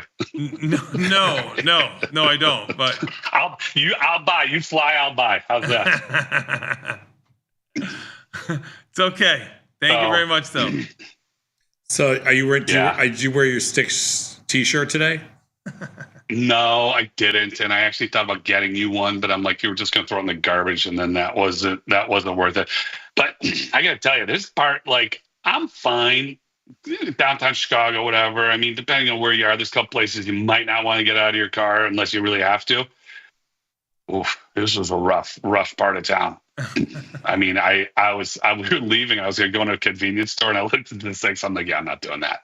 Nope, not getting out of the car over here. Okay. So I almost hit a woman. She was, I don't know what she was doing, leaning on a bike, walking on a bike. Something was really dark, getting on an entrance ramp on the highway. Whatever drug she was on, she should be the poster child for just say no. So it was, oof. Scott, we have to consider. We have to consider taking away your keys. It's been, you're kind of at that number. Yeah, I know it's a little dark. Do you have? I mean, it is. If it's not, the street lights aren't strong enough, it is a little hard to see. But more importantly, take away my keys and my ability to agree to go to these shows. We didn't even see. Hey, you gotta put your foot down. You gotta step up and be half a man. You gotta. I mean, be half a man. I like to take care of my wife, and if she wants to go, that's more important to me. I'm happy to go do it. That's all right. We have different Doesn't she have any interpretations of taking care of my wife. But yeah, okay. Can't you pay for one of her friends? Chicago, she's got. Did you play mound ball? Did you play mound ball before you went? I mean, okay, well then, Sticks. Here we go, baby. I'm there too. See? Okay. There we go. Take care of the wife. Happy wife, happy life. There you go. All right. Did you play video last night? What'd you do? I didn't hear what you did. Oh, Sadnov been in home run territory. Sadnov is back. He's back. Softball 1986. He is hitting dingers out. I mean, everybody. NVIDIA opened up $1. I mean, it was perfect. Opened higher by $1. Yeah. On 11 and a half. By the end of the day, it's like 11 and a half point expected move. Yeah, it was about 11 and a half. $13, yeah, 11, 12, whatever. But we sold a bunch of crap. It worked. No complaints. It was. This one was easy. We didn't have to work. Those 20-cent puts you sold that you bought back for 8. Oh no, everything traded about 2 cents. That's good. So on the brokerage side of the business, we appreciate your business, sir. Thank you. It was a good day. Else we can do to help you? I'm pretty sure it was a good day for Tasty Nation on Earnings Place. Let's put it that way. Yeah. This one was a good. Who else had earnings? Who else besides NVIDIA who had earnings yesterday? Well, that was NVIDIA was the NVIDIA, Snow, CRM. He hit them all. He hit it first. Oof. He's been dinger, inside, stand up double, stand up triple. Hit for the cycle. Tony's getting. And nobody could stretch a home run into a double like Sadnov. Tony's getting an extra banh mi sandwich today. He's all excited. Yeah, not into the banh mi sandwich. Here's the thing. I got to know about banh mi. Banh mi, when they were in. Well, wait a minute. When they were in the trays and you could pick your sandwich and then you got like the peanut sauce on the side, that was good. Now they're in a bag. Are they still in the bag? Garbage. Bag food. Garbage. Tony, I feel bad. I mean, my for you. son in high school doesn't even eat bag food. I mean, you know what I mean? He gets a fresh meal. Yeah, that's bad. Well, he is a chef at school. Right. They do. They've got everything. I mean, everything from like Tony, Chick-fil-A on. In fairness, this is your third day in the office this week. They should show some respect and give you a quality lunch. You're 100% correct. We've had quality lunches all week. What else? I'm jealous. What is it? Tell me what you've had. This was a great week. She did good except for today. But she gets a big kickback from these guys. What? For sure. What were the other 3 days? What was Mexican? So Mexican was 5 Rabanitos on Tuesday. That's good. Yeah. Is that right? Yeah. Yeah, because that's your favorite Mexican. K-Fire, which I really like. K-Fire. Oof. I'm sorry. They give you like maybe 2 ounces of I chicken love and K-Fire. 4 pounds of rice. You got to get the right one. You can't see in it. And it's hard to go by weight because it's all rice anyway. You got it. Like you can peer in and just peek it a little bit. Like it's the best. Put that one back. They have the best sides. It's great. The only reason you like K-Fire is because you put the extra hot sauce on. Their hot sauce is great. Everything's great. And I like it. Yep. And tomorrow's Gigi's chicken. Gigi's chicken's great. Yep. What does she do from Gigi's? Fried or rotisserie? Both. Or sandwiches? Oh, nice. It's great. It's probably the best of all of them. It's really good. Oof. I don't know about that. There's Fry the Coop. It's good. Solid. All right. Should we get to some business? Sure. Okay. Thank you. I appreciate it. I'm glad one of you are interested. All right. Top 15 symbols going through the system. First 40 minutes today. No broad-based indices or futures. Time for you, number 15. Microsoft at a 39. For everybody else, NVIDIA at a 34. Tesla at a 67. Snow at a 24. PLTR at a 69. CRM at a 29. SMC at a 35. Amazon at a 35. GLD at a 41. Meta at a 23. Google with an L at a 40. Apple at a 43. Mara at a 27. AMD at a 22. MSTR at a 30, and number 15 for Tom, Microsoft at a 39. Rounding out the next 10. TQQQ at a 48. UAL at a 78. AI at a 41. APP at a 96. IONQ at a 65. And TSM at a 41. Sounds enough. What say you? This market, if it doesn't scare the children a little bit right now, it probably should. Yeah, even the S&P's up 6, NASDAQ down 79, Russell down 3, Dow up 377, volatility up 40 cents. It's definitely not with the afterburners to the upside as it has had with sell-offs prior to these last few weeks. Yeah, I agree with you there. It is definitely not We are in no man's land. I mean, we're basically unchanged on the NASDAQ. Yeah. Unchanged what? Sorry, for the year. I apologize. I agree. Yeah. Oh. Yeah. S&Ps are basically, up a little bit, but basically. Yeah, I mean, we've gone nowhere. We've gone nowhere pretty fast. We've given up a good start to the year, but that could turn around pretty quickly. Yep. And some stocks, I got to give you props on Tesla. You got that one, right? I think I did get Tesla right. I got to give you that one. I mean, I think that's the first one in 14 years that I can give you, but I can give you that one. I'll take it. Oh, you must need something from him today. Normally it's Beth that does the sucking up. No, Tom, your Tesla trader is amazing. I think Beth is done with him. I think Beth is done with him. That's mad at me today. Yeah, I think Beth's a little mad at him today. No, I'm great. Beth, you got what you needed and that's it? Yeah, I'm good. She bought donuts this morning, but wait. Yeah. Wait. Hold on, Scott. Let me set up for you. Beth buys donuts. What do you think Tom says? Tom what? He complained. Go ahead, elaborate. For sure. So here's my guess. Depending on where you got the donuts from, he for sure told you got the wrong ones. Okay, whatever you bought. Stan's Donuts. He likes Stan's. I'm not a Stan's guy. Sure. She got Stan's, but I like Do-Right. Do-Right's disgusting. Do-Right's like prison donuts. They're like 2 weeks old. Have you ever had a fresh Do-Right? Oh, I like Do-Right with Tom. I like him a little bit harder. Yeah, Do-Right's the best. Oh. Do-Right's the best. Do-Right's like old school. Beth, you should take notes right now. If you're not taking notes. I am, Tom. Okay, first of all, donut. Okay, what is it? Donut? No, not Donut Vault. Which is the one on what's one on Clark Street by Parker? Firecracker. Firecakes. Yeah, Firecakes is good. That Stan's, I think, is very good. But Tom told you got the wrong ones. How can it be bad? It's Tom. How could it be good? Okay. And for the record, I got him a chocolate one. He just missed out. Yeah, but the problem is he likes chocolate cake, and I think Stan's is chocolate cake. It's okay. I'm not upset. I don't really want a donut. Oh, he's upset. Now for sure he's upset. No, he wanted a donut, but he really didn't want a donut. It was the most tortured. You should have watched him. Like I don't want a donut, but I'm going to go up and get a donut, but I don't want a donut. You know how you people do it. Pretended to fix the screen. Right. You know how you people do it. Beth, more importantly, what did you do? What do you mean? Why did you bring donuts? What did you do? Oh. What are you reporting? What are you going to tell him this afternoon that you haven't told him What are you already? feeling guilty about? Yeah, what are you feeling guilty about?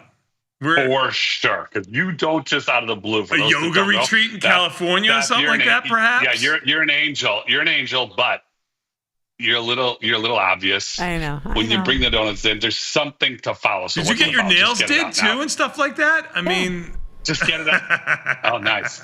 Just get it out now. It's easy on air. Just tell Tom. Here it is. No, it's all good. It was out of just straight from the heart. Wanted to make them happy. Okay, could you bring bagels tomorrow? Sure. No, you can't. You can't. The bagel place doesn't like. They open now a half hour earlier, 7:30, but it's still too late. Yeah, it's too late. No, come on. What do you guys do? The one by the hospital on Superior. It's open to 6. Oh, that one I wasn't aware of, but that's out of my shuffle zone. Well, maybe today you can go and get it'll for be just tomorrow? like a day old. By the day old. Nobody will know. No, are you kidding with these heathens? They don't know anything. A day old bagels are for them are golden. Okay. All you do, because I know you're never coming to see me in my new place, even though I'm not there now, but you could go east, go to the drive, get off the drive, swing right around, have the order, you run in, grab it, and you're right at work. See, that neighborhood's too dangerous for me. Bus. I don't go to that neighborhood. It's too dangerous. Especially at 6 in the morning. Yeah, it's the shift change for the nurses and the doctors. Yep, it's very dangerous. I tried to help, so I'm sorry you didn't enjoy your donut, Beth. Lovely gesture. Thank you, Scott. You're welcome. If I was there, I would have just said thank you very much, Beth. Very nice. I would have taken a donut and moved on. But Tom needs to complain. That's okay. Are there any? Is there anything else good going on right now? No. Spoos just rallied. They're up 11. 11 again. They were down 30, up 40, unchanged, down 11, up 11. Dow's up 400. Okay, it's pretty good. What's up in the Dow? Apple. And it should be. There's more. I did have a down yesterday. I can More importantly, I can answer that Dow question for you if you really want to know, because you can just go to one of the curated lists that we have here. Even though Tom said Apple, it is really not the top leader in there. UNH up $10 and change just by going to the list. Visa up 8, McDonald's up around 7, Travelers Insurance up 6, Goldman Sachs up 4. Apple doesn't come into play for quite some time, Sadnov. Apple's up 94 cents. Hey, Tony. Yeah. Tony, if you're gonna allow facts to get in the way, okay. Of a good story, we're gonna be done with the show. Like this. I know. Oh, did you see that picture of the double bat slap? That's a framer. Great picture. What? Oh, you haven't seen it yet? Yep. Maybe Beth could put it up there if she finds it. What picture? It's great. Yesterday, my son and I put up. We were talking to you, and you were getting a little fresh. It's the four of us. So we gave you a double, it's not a backhanded slap unless it's a bat slap, and you had the two of us. It really looked funny because the way it was set up, it looked like we were slapping the two of you. And it's right there live from the trade desk from yesterday. It's beautiful. Bro, I'm looking at it now. It's a beautiful picture. Oh, yeah, they're going to throw it up there. Oh, there you go. It's perfect timing. Whoever captured the picture is amazing. Probably James or somebody. Look at this. Look at it. It's perfect. That's not a backhand. That's a bat hand. That's right. And your son has more. He's got. Oh, my son's coming from downtown. He's got some anger in his. I think he's trying to reach all the way over to Sosnov. I'm just going to give you a little something. You know what I mean? Just to. That's so good. I mean, that's good. That's good. More importantly, yes. Not that you care about the Bulls, but have you been able to get Bulls or Hawks TV yet? Have they fixed this, or we're just cruising right into next year? No, they're not going to fix it this year. They ain't fixing They're just waiting until next year. They just threw this whole year into the garbage. They threw the whole year in the garbage. And you know what? They saved us. They saved us. You know how many hours of not watching That you Bulls would've and Hawks wasted? games that we would have wasted. It's the best thing ever. Okay, be honest. You definitely check highlights on TikTok. No, not the Bulls, not the Hawks. Really? What highlights are there? Not many. I'm telling I you, do the like Bulls, I do 'cause- like the Bulls rookie. You know, Matthias Bazelis. I like him. Yeah, he's a Chicago kid. He's a Chicago kid. He's Sky. He's kind of a stud. I like him. He's a little skinny, but he's got a little weight on him. But yeah, no, he's He's good. 19 or 20 I mean, years old. Yeah, he's good. Yeah. I mean, the problem is the Bulls are going to finish at 10. They're not going to have a first-round draft pick. If they finish at 11, they get one, and they're going to spot on right there for sure. Anyway, I don't know. Listen, if you get the 11th pick Right. in the draft, you might as well just throw it in the garbage. Has no value. No, because it's a lottery. They could still do better, and they still do the ping pong ball thing, don't they? Yeah. You'll have a 4% could end up chance. as- Yeah. All right. So you're saying there's a chance? Saying there's a That's all I chance. got. Capture the flag. Capture the flag. That's all it is. It's all about What's capturing the flag. Let's capture the flag. That was a good game. But what are you talking about? Cooper Flag. Oh, Cooper Flag, capture the flag. He's good. I mean, he's good. You know, he was playing against NBA players last summer and holding his own. He's good. There's a kid, a guard on Kansas State. There's a guard that's supposed to be really, really good too. Yeah, he might be the first pick. His name is he's a little raw. Is it Kansas? Is it Kansas State? Who does he play for? I forgot. Yeah, it's hard to look up point guard. I'll tell you, I can't remember. I've never seen him play. I just saw the highlights. Good story, Sal. Me too. So you saw highlights, and you Well, a lot of people say so he's- both of you appointed this kid number one by just seeing highlights one time. No, a bunch of scouts said. Rutgers, Dylan Harper. Oh no, Dylan Harper is from Rutgers. Rutgers. I'm looking at it. Doesn't matter. Hold on, whose kid is Dylan Harper? Tom doesn't care. You're looking at it. He doesn't says no. Ron Harper. It's Ron Harper's kid. I have no idea if it is. Oh, is it? No, it's not Ron Harper's kid. It's, Harper. What was Harper? What was Rhoda? What was her name? Maybe it's her kid. Rhoda. What's her name? Valerie Harper. It's Valerie Harper's kid. Valerie Harper's kid. It's Valerie Harper's kid. That's right.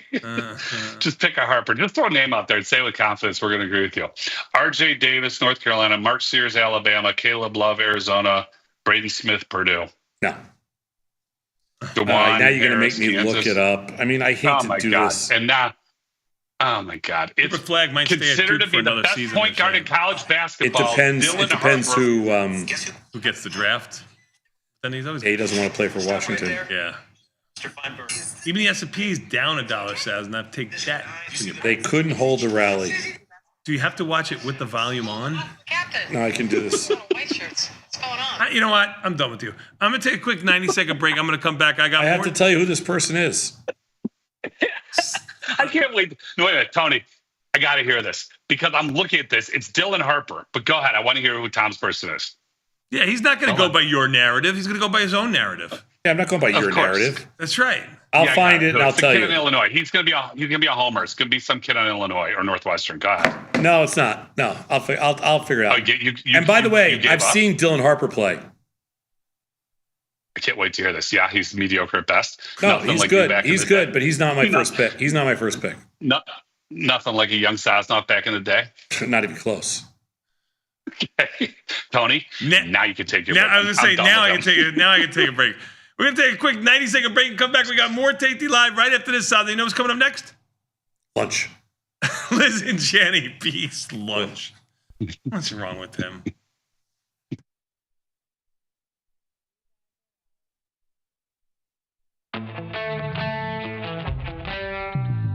In the world of investing, a beast lurks between the numbers.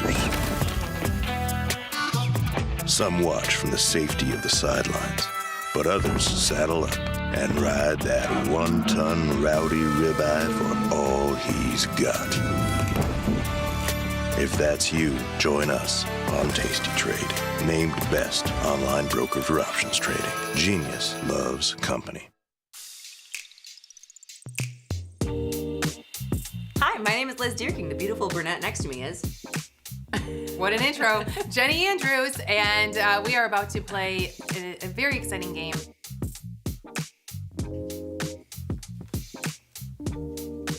No. Hold on. No, you're wrong. I'm Hold on. She's wrong. I'm right.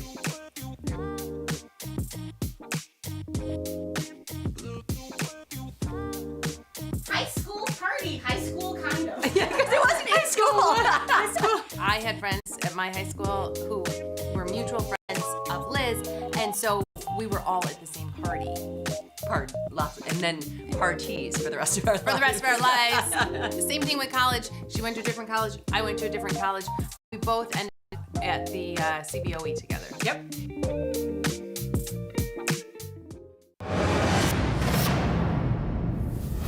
Woof!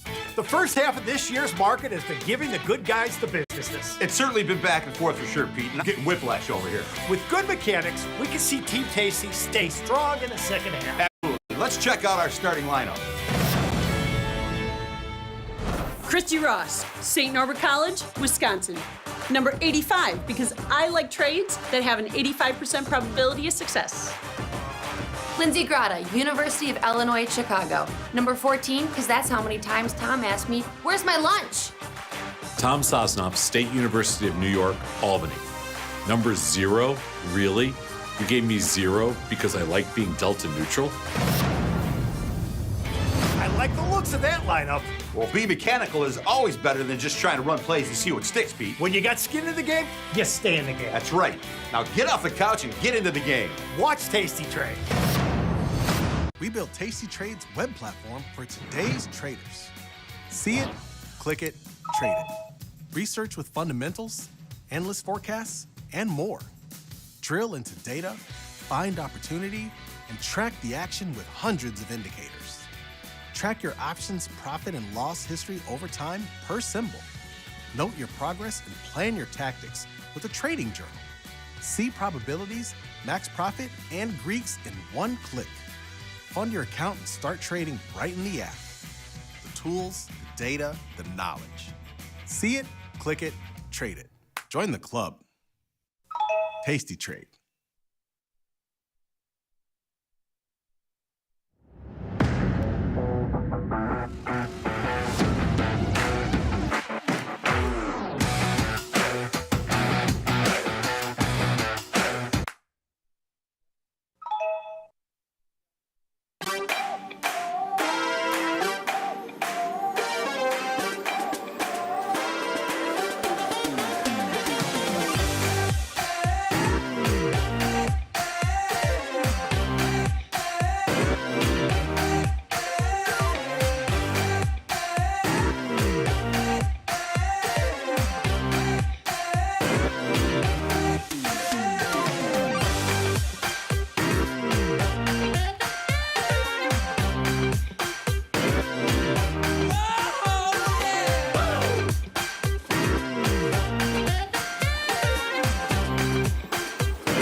Tasty Trade has crypto, and you can trade with 0 commissions. Bitcoin, Ethereum, Litecoin, and more. Diversify in one place. Crypto, we got it. We get it. This is Chicago. We invented the skyscraper, the Italian beef, and the standardized options market. CBOE is not only the birthplace of options, it's also where Liz and Jenny got their start. In an industry first, 2 female former floor traders broadcast live from the floor. Hear the sounds of live market action and feel the electricity as they present real-time trade ideas and research-backed market studies live from the CBOE's SPX pit. Watch Liz and Jenny live from the CBOE, only on Tasty Live. You can get up to $4,000 when you open and fund a new account with Tasty Trade. That's 4,000 buckaroos, 4,000 bills, 4 large, 4K, 4 grand. Get on the platform for traders who just want to trade. Tasty Trade. Make your move.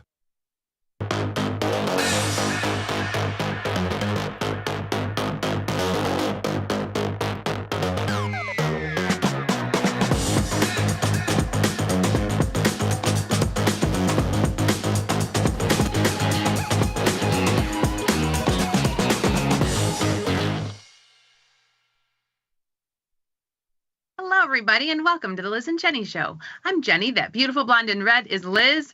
What is going on over there? What are you laughing at on your phone? Oh, I'm laughing at when you said beautiful blonde in red. My outfit is amazing. I've got a red blazer on, red jacket, and red leggings. And I'm leaving the house like this today. Where are you going in that outfit? Number 1, I'm going to Costco. Number 2, I'm taking my father-in-law. Happy birthday. He turned 75 today. Happy birthday, Larry. Oh, yeah. 75. Okay, so it's a big one. My mom's turning 75 this May. What are you doing for the 75th birthday? We are going to dinner, and that is probably about it. But yeah, so we're going out for dinner. I'm excited. He's 75. We were there yesterday, and I was joking around with him. So we had a playoff game yesterday, and at the playoff game, because because it's a playoff, they have so many refs. One of the refs was 78 years old and was running up and down the court. And I was like, Larry, I think you need to get some play. Well, happy birthday, Larry. Larry is amazing. He learned how to trade so fast, right? I can't remember how many years ago you taught Larry how to trade, and he was killing it. I remember his first year, he made more than we did. He's always doing great, but he's a very mechanical person, owned his own business. He's a wonderful human, came from nothing, from New York with literally like a suitcase, built up a business, sold his business, and then started trading. And he's very methodical. He's a very, he reminds me a little bit of the pilots, like your checklist. And so he follows the mechanics and he does great trading. Yeah. Well, good. I mean, Larry, we love him, and he's so sweet, so nice. Yeah. You were lucky you really married into a family with good in-laws. I know. They're both great. Yeah, so it's fun. But it is really cool, listening to all of his stories about building a business from nothing. He should be a rising star. He built a business from nothing, and now he's trading from nothing. Why don't you have him on? You could have him on while I'm out of town. I'll see what I can do. Hey, I just secured, mark your calendar, I just secured for Tuesday, April 1st, while Liz is out of town, Dr. Data. He's going to come on. We're going to do a whole hour of back testing, working on the back testing feature, teaching the back testing, running different back tests. So we're going to have a whole hour of back testing on Tuesday, April 1st when you are cruising the high seas. And that is not an April Fool's joke. Yeah, no, it is not an April Fool's joke. Although, do you think I should play some kind of April Fool's joke on Dr. Data? You could. You could. You really could. I could. How was the basketball game last night? Oh, let me show you some. Oh, yeah. Let me show you something in Twitter. Let's pop into Twitter. I'm going to show you something in Twitter. Dwayne Trades right here. Dwayne Trades. Fun game to watch, 70-40. Those Lamont boys are very good. So, Dwayne, so sweet of you that you watched Liz's son's game. I can't believe that. That's amazing. Thank you very much for watching. I don't even know how you did that. But Dwayne, I got to let you in on a little secret. Did you watch the beginning of the game? Because that was my daughter singing the national anthem. And it was awesome. So the place was packed. It was so cool. She's going to do it again on Friday. So it's really cool. The photographer was there. And I texted Jenny afterwards. I said, my heart is very full because my son is the team captain, so he stands at the front of the line, and when they line up for the national anthem, so he's at the front, and she's like right behind him. So the photographer knows it's her and him. He got so many pictures of her singing and him standing there like this. I was like, this is awesome. Yeah, it was really cool. Nice, so nice. So yeah, I just wanted to quick show that in Twitter. We can pop back out if you want, but I love that Dwayne watched it, and I'm happy the boys won. I'm coming to Friday's game. Can't wait to see them. Yeah, it was so exciting. I mean, the team was really good. Thornton was actually a very good team. They were really good. So, I mean, we started, yeah,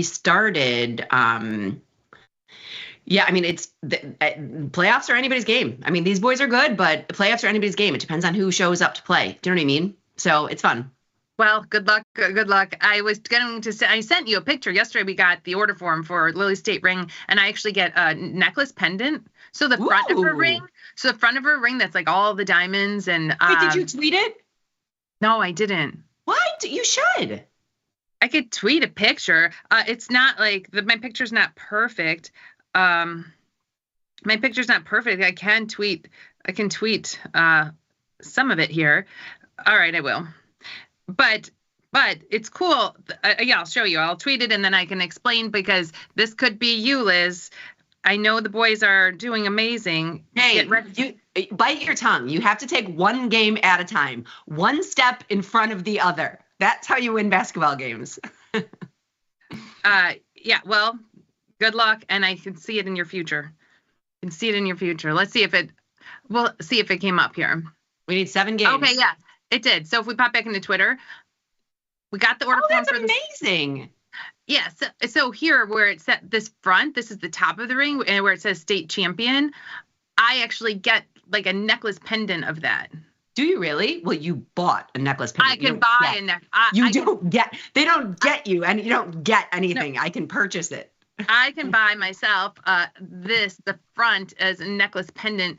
And I don't know if how it goes for all the sports.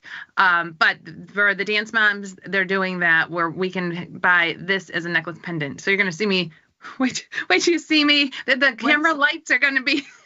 Do you mind me asking, how much is the ring? $295. That's it? Are those not real diamonds? I don't know. Maybe they're what do they call it now? Like they have a term for it now. The something mined. They're not the regular mined diamonds. They're like the lab mined diamonds. The lab mined diamonds. This is the wave of the future. There are lots of people now getting engaged using lab mined diamonds. I'm going to guess at $295. Those are lab mined diamonds. I'm going to guess they are too. I'm only asking because I asked the dance team, and theirs is close to 1,000. What? Yeah. $295. I think it was it was under $300. It's got to be. Those are the lab mine. That's good though. That's amazing. Yeah. Right. Theirs was 1,000. Yeah, right under. And it was because they won it a couple of years, and their one was before that. And she's like, I don't know if I'm gonna get another one. Okay, so I'm sure they design it. The team designs it, so I'm sure our girls picked the lab mine diamonds over the real ones. Yeah, possibly. To make the ring cheaper. But honestly, it's super cool. Yeah. So anyway, if they win state, ask if the moms can get the pendant necklace. I'm not wearing a pendant necklace. It's over. Okay. Can I tell you? All right. So I'll pop back to Twitter later. If you want to send any tweets, include the hashtag LSEJNY. Jejune. What should we do it? Sure. Yeah. I did Jejune. I did the Jejune this morning. I did the Jejune when spoons were like up 10. We had a weird morning, right? A very weird morning where I did the Jack Tucker. I mean, a very, very small lot, but I love that's the name now. $25 wide. We'll show that too. We can show that. So before I put in the Jejune, let's show the Jack Tucker or your version of it. What did you do today? $25 wide. 20, but I mean I did it on the open. I don't have my thing in front of me. I did it 20. Sometimes he does it later. $25 wide. I was out of the way of the expected move on both sides. Oh, you were? Okay. Out of the way of the expected move on both sides. Oh, really? And I collected $660. So here, out of the way of the expected move to the upside, and let me move this down. So here's like 535 out of the way on both sides. Bad. I mean, when you look at Jack, he's got different levels. And so basically we were looking at Jack's. We had a lot of questions, Jack, yesterday. Honestly, we were on the floor of the SIBO, and some of the SPX traders in the pit of the SIBO came up to us and were asking about what Jack Tucker was doing. And so we looked, and it was $25 wide iron condors from what we saw. $25 wide iron condors, yeah. And like the average price, some were 7, some were 6, some were 5, and he kind of layers them in. Okay, so Jack has become famous in the SPX pit, and Jack, I want to ask, people were asking us if they said some of the guys thought you may have been from the trading floor. Yeah. So yeah, Let us know, Jack. Were you from the trading floor? I think we would have known that by now. Okay, so that is what you. But you know what my favorite part about that is? You know what? They listened to us because they one of them chased us to lunch. Now, you didn't do 4 or 3 lots of 10 tranches. You did. I'm going to guess. And guess what? I put it in GTC to close it for 20%. So I'm mixing my Jacob study and in my Jack Tucker. Right. Wait, put in Jajun. Put in Jajun. Oh, man, let me get it in. 59.55, 59.60, 2.55. Oh, we might have been out of it. We were down 8 when we were going to put it on. Hang on. I wanted to show the Jack Tucker before I got that position on. Oh, you want to show the Jack Tucker? Oh. I wanted to show that trade before we had the other position on. Okay. I'm trying. Let me replace it. Today. Come on. I'm working it. I know. We almost probably would have been out like that. And I do think the earlier the better. Oh, yeah, we would have been out. 305. It just traded 305. We would have been out. Mm-hmm. Now we'll be lucky to get filled. I know. But the earlier the better. I thought Jajun's study said 10:15. No, it's what, from my understanding from Frank. We've heard the earlier the better. No, but Frank is communicating with Jajun on a daily basis. Maybe Frank is Jajun. I've never seen them in the same room. But anyway, we'll see. I need SPOOs up because I put mine on when SPOOs were up about 10, and I don't think I ever got out of it. We had kind of a goofy morning. I mean, SPOOs were up 30, then they were down 30. What do you think the end of the day is going to bring? The two-way action has been kind of crazy. We watched the Jack Tucker thing kind of bounce in and out of it. It's pretty interesting. We're going to go both ways. NASDAQ's down, SPOOs are up. Let's see what our earnings trades did yesterday. All three of them? Wait, didn't we only do 2? Norwegian Cruise and AI, we only did 2. We should be getting filled. This just dropped down to 250. SPOOs were down when we tried to put it on, and now they're green. Okay, well, I'm letting that work. Okay, here, Norwegian Cruise Line. But Jenny, we're up $2. I was going to say don't chase it. I was like, pop it up by 20 cents, but whatever, it's fine. I started at 255 and then moved it up. Norwegian Cruise Line, it's only down 60 cents. But we're out $40. Yes. So what do we have here? Norwegian Cruise Line didn't go down much. And honestly, Jenny, take a look at this. You know what? If you've got, we still have the at the monies in the 15-day because it didn't go down too much. Just sell another one in the 8-day. Oh, sure. Okay. So we still have the at the monies in the 15. You know what I mean? Right. We paid $1.30 for this. What we could do is buy back our short. And then in the 8-day, what do we have? The 24.5? Yeah. Sell that out. Oh, you're going to sell out the 24.5? Oh, I thought you said sell the at the monies. No. I was just like, no, you could sell. We still have the at the monies in the 15-day because it's the 24.5. Then just buy back the 7-day and sell something in the 8-day. Just get 30 cents. If it moves up a little bit, you can sell it 26. I don't care. You're getting something. We didn't pay much for this. And then if Norwegian Cruise Line pops up at all. Sure, but we're paying $0.10 right now to buy back our short. So that's why it's one bid at a dime. Oh, that's not a real bid. Get out of that for 2 cents. Or should I just leave that and let it roll off, not buy it back? We probably, it's not going to use much buying power to just add on this. No, you'll be fine. Add that on for 25 cents. Yeah, you're right. $225 in buying power. Yeah. And that was a wide market. I see what you're saying. It was no bid at a dime. Mm-hmm.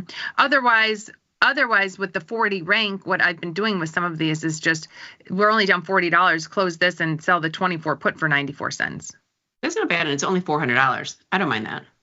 I'm surprised though, because like I said, Royal popped up on earnings and this one didn't. I know, but I don't know anyone cruising Norwegian. Do you?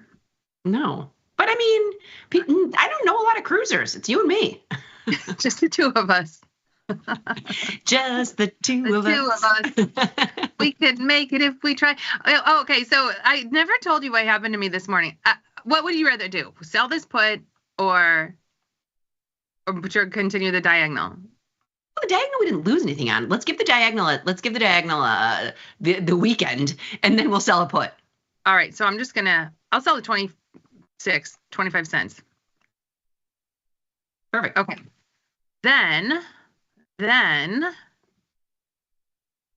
we have AI. We have 15 there too. That's down $1.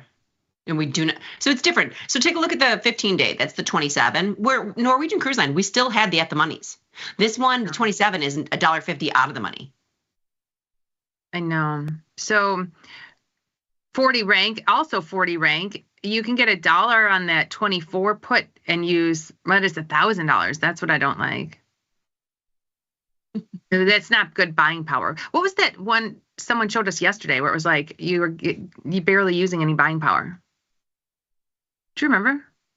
It was me. It was on the train, but I can't remember what it was. No, something came in from a viewer and we looked at it. Let me look for it. Lunar, LUNR.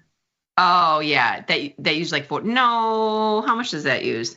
Yeah, I think it was this one where we sold this for $200 and it literally used like 200. Like here, the 13 put for $1. Oh, $4.23. But yeah, no, it was something on the train where it was $50 to sell it. Can't remember what it was. I don't remember. All right, yeah, we would have been out of Jajun. What can we do?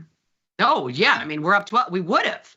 Yeah, I know we would have. We would have been out of Jajun. It would have been a great Jajun day. Damn. That's why I think. I mean, honestly, we should just start the show. No communication. Just Jajun. Start with Jajun. I'm telling you, this is not my day. So this is what happened to me today. You know when you hear people say like, "Oh, those poor old people, they just get taken advantage of." Was it you? What did you do today? Like no joke. Did Prince Harry offer you some financial advice? No. My phone rings and I answer it and they say, "Oh, no, I do have to give some back advice." Jenny will literally every single time, and this is no joke, be like, "Oh, who's calling me? I wonder who it is," and it's spam. Every time. And she'll be like, "Hello." "Oh, it's spam." "Okay." And then get off the phone very nicely. I don't answer numbers that I don't know, but Jenny does. Well, I didn't recognize the number. I know. but I answered because you never know. Standard, yes. Standard Jenny procedure.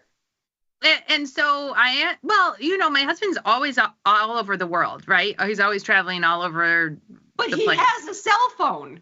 But if something happened to him, who would be calling me? I don't know. Do you know what I know, but I think at this juncture, you should understand you don't answer numbers you don't know. But go on. But it was the area code of one of his offices. So what about the other 100 phone calls I've seen you answer where you're like, "Ooh, I gotta answer this." Go on. I gotta answer this in case something happened to my husband. Okay, so I answer it and they're like, "Oh, is this Jennifer Andrews?" I'm like, "Yes, it is." And they said, "Oh, this is Chase Bank. We're calling because we see fraudulent charges on your Chase account, the one that starts with these 4 numbers." And I say, "Okay, what are they?" And they're like, "Did you charge $700 in Malaysia?" And I said, "No." And then they're like, "Did you charge $500 in this country?" "No." So they're like, "Okay, well, fraudulent charges. Can you give me the last 4 numbers of that account?" So then I gave it to them. You did not. Yes. And then they started asking me questions. "Is this your address?" And then they asked for my social security number. And that was the red flag when I said, "I don't think you're really Chase." And I said, "I'm going to call Chase right now." So I spent my whole morning then hanging up with them and calling Chase. And I wasted my whole morning on the phone with Chase. Jenny, you did not. Because now you're hacked. Because you gave him all the information. now I'm like, well, now I have to cancel the card. No. Yeah. Oh, Jenny. That's why you never answer numbers you don't know. But anyway, now I'm one of those people where you're like, "Oh, those poor old people. They're so clueless. They just give them all their information on the phone." You had to get all the way to Social Security before you realized it. Aww. I was like, something doesn't sound right now. Oh my gosh. Well, at least you figured it out before you gave him your social. Yeah. Yeah. Yeah. Well, so now I have to go reset everything that's linked to that card. Oh, brutal. That's even worse. I know. It was at 15. It would have been the quickest Jajun winner in history. Yeah, but it's okay. Well, you couldn't. So in your defense, number one, I'm old, and I fall. Number one, you are very, very nice. What was the phone call you took when you're like, somebody called and they're like, oh, we'd like you to take a survey for 4 to 7 minutes. You're like, 47 minutes? And I was like, no. 47. Yeah, I thought he said 47 minutes. And it's like, oh, okay. Yeah, I can give you 4 to 7 minutes, but I can't give you 47. 47 minutes. You're like, who's got 47 minutes to give somebody? That was the funniest phone call. All right. So what do we want to do with AI? What do we want to? Now is NVIDIA turning around? We don't even have NVIDIA. I just want to see with Spoo's up. Are we going to have a? It's down 350. And yeah, it's trading 127. So I watched that straddle on the open, just FYI, because we were talking about it. So straddle on the open, the call was trading for $6. Like it was up on the open. The call was trading for like $6, and then it dropped down, and the put was trading for probably four something. So if anyone ping ponged it around, you mostly got most of your money back.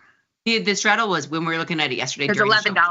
$11.65, and that was the exact expected move at the time we were looking at it. I'm sure it moves around a little bit with volatility, but at the time we were looking at it was $11.65, and that's exactly what the straddle was to purchase. But to your point, on the open, you could have gotten out of it probably for. Well, you would have had to do. You would have had to do it like, when the call was trading $6, the put was only trading like $1. You would have had to ping pong them around. But NVIDIA, they expect to move 1150.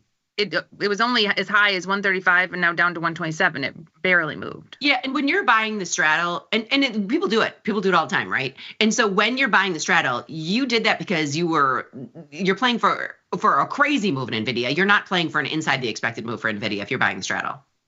And we only talked about it yesterday because there was somebody that we knew that used to do that. At the very end of the day, they would buy the straddle, and then on the open, they would sell it if they didn't. And it didn't work. Obviously, it didn't work in NVIDIA. NVIDIA didn't move, but we did, and that's against Tasty Trade mechanics for sure. But we did know someone that used to do that. He used to work for Tasty a long time ago. Maybe that's why he doesn't anymore. Violating all the rules. You're out of here. You're buying straddles, you're fired. It's pretty funny. Okay, so back to our AI. This 27 call is out of the money, and it's worth 70 something cents. I mean, it's worth 70 cents. This is something where you can go in. You've still got a 49 rank. What is the put? Change it to the 22-day put. I know, but so the put was just seemed to be using a lot of buying power, which I'm sorry. You probably looked at it, but how much was the buying power? I guess not bad. Yeah, let's just do it. We'll take in $1.78 credit. Yeah. But I do have to. You got to buy back that short. I know. I was going to say I have to get rid of this short, which seems silly, but if I can get it for a penny, I'll do it. Buy back the short, and then. Yeah, good job. Sell out our long for 76 cents. I don't mind these diagonals because if it doesn't work, there's usually the rank is still there, and we could sell that put. And honestly, when doing the 15 days where you don't lose, I mean, you do lose. We lost because it went down, but you're not losing as much. No, we didn't do expensive ones. No.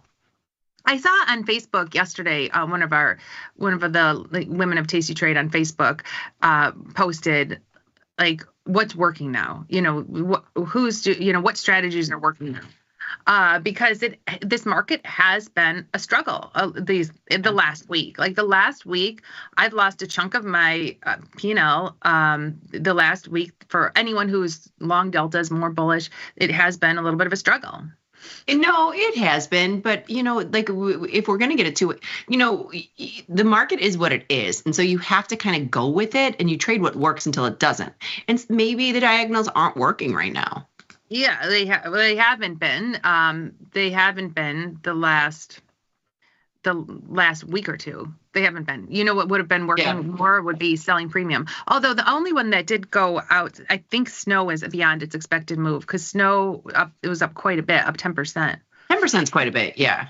I think the expected move was only like $11. So yeah, and it's up 16. Mm-hmm. I mean, puts are pretty tricky though. So I've been taken down with puts on earnings, and we looked at our 2 earnings trades today. Now, granted, I know we've had like a string of bad luck, but we've also had a string of good luck prior to this. So the diagonals aren't as bad because they're defined risk. So this would have moved if you sell a put and this moved 10% to the downside. You're stuck with it for a long time, and it's expensive. And I'm pretty sure this is a hefty buying power.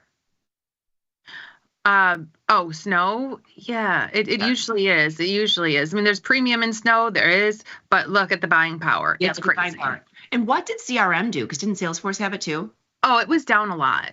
It was. Yeah, CRM was down. This is not today. CRM was the day before, and it went down. Right? I thought so. I thought Salesforce was the day before and went down. Let me see. Open 296. 292. I thought it was down quite a bit. I thought CRM was yesterday. I thought Salesforce and Snow were the same. Maybe it was. What was the one the day before that was down so much? Yeah, I'm not sure. I don't know. I don't remember. So down $4. Well, let's take a look at Bob's list because we do have earnings. Oh, Jack Tucker is not from the floor. He's a software developer. Okay, let's see. We do have tweets, and I will get to them. Not from the trading floor, software developer. Well, I'm glad you clarified it because when we see the guys next Wednesday, we'll let them know. Some were asking if you were from the floor. He's a legend. Yeah, you're a legend down there in the SPX pit, Jack. All right, so 3 tranches today collected $19,000 in premium. So let's see. And you can see $25 wide. Yeah, this looks very similar to the other side. When we were looking, we actually did we opened it up and looked. So $6, $7, $5 wrapped around there, and he does the different tranches. $5.90 I've seen, and they are the $25 wide. And here he's putting them on at 10, 10, 10, 10, 10, 08. You got in this morning on the open, and we kind of talked about it. Sometimes, if you wait a little bit, the market seems to shake out. Where this morning we were whipping all over the place. Yeah, we were whipping all over the place. I only did that because the day before he had done it at 8:32. But Jack, I kind of like your style around the 10 o'clock time frame because you're still collecting quite a bit. You're still $25 wide. You're still out of the money or same risk, and the market kind of has given you what's going to happen a little bit. But I do want to give a word of warning. Like Jack's trading huge size. Like when I trade these, I put on one. Like Jack's trading big size. Yeah. Yeah, big size, big returns, but big risk. So and he's got a cute little dog. I know. He's got to pay for all the dog treats. Okay, we have earnings today. Dell, Rocket Lab, and SMR. And so yesterday, I'm trying to see what is on here from yesterday that we didn't look at. So NVIDIA, Joby. We have Joby. I didn't know they had earnings. Oh, Archer has earnings today, don't they? And so Thursday, yes, Archer. Not everything's on the list, but we have Archer. And Joby was yesterday. I didn't even look to see what they did. It's up 34 cents. It's not doing much. But 34 cents on a $7 product, it's up 5%. Right. Oh, maybe it was Instacart I was thinking of that was down so much. Yeah, I mean from the day before, possibly. But do we got to address our Archer position? And do we want to get into the other ones? Spoos are down 5 now. Oh, so you want me to get back into Jejun? I don't know. Sure. I mean, it's 10:30. That's violating all of our rules. But we would have been into and out of it. We would have been into and out of it. Do I get in with Spoos down 5? I don't know. Liz. 10:30. That's what time we used to put it on. If I would have left my order, it would have been hit. Yeah, but that's not good. That's no bueno. We were just up like to 15. Same order? A late Jejun? I don't know. Look you know what? She's a certified badass, ladies and gentlemen. 10:29. If it But were you're- after 10:30, You're I would still have not. done. You're still not filled on it though, right? Yeah. Now it's getting away from us again. This day has not been my day. Do you know how many things are linked to that credit card Jajun, we're in. that I'm gonna have to go cancel? Oh man. Yeah, that is no bueno. That's no fun. No. 275. Close it for 325.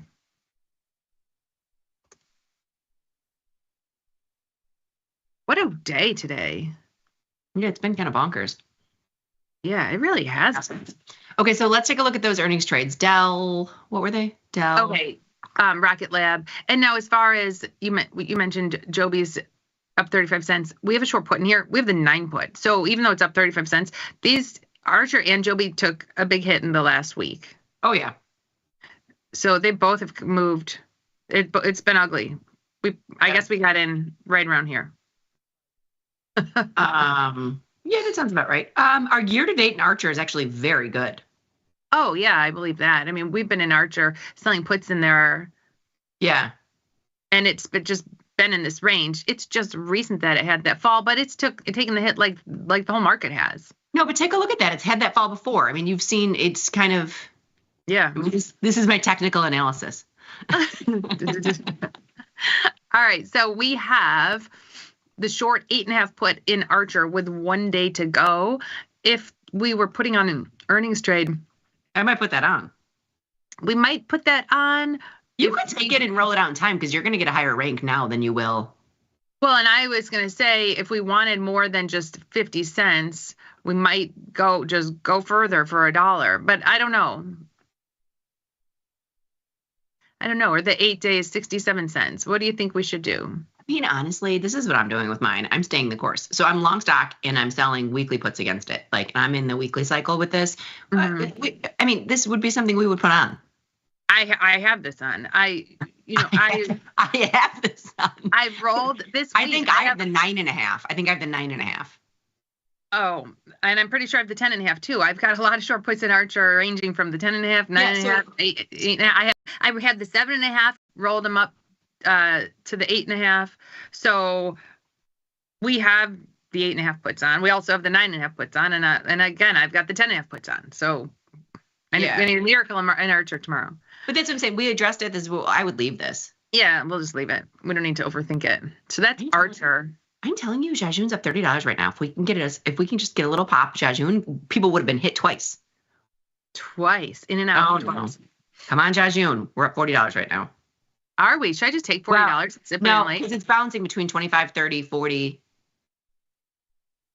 I'm going to lower my bar from 50 to 40 just because we didn't give it as much time. We put it on late. Okay. All right. I like it. I mean, that if we can get out of it. Yeah, because we took a loss yesterday. Yeah. So hopefully this hits. Hopefully it hits. What gets me so mad, and this happens where, let's say you're working something and you're trying to sell it for $325.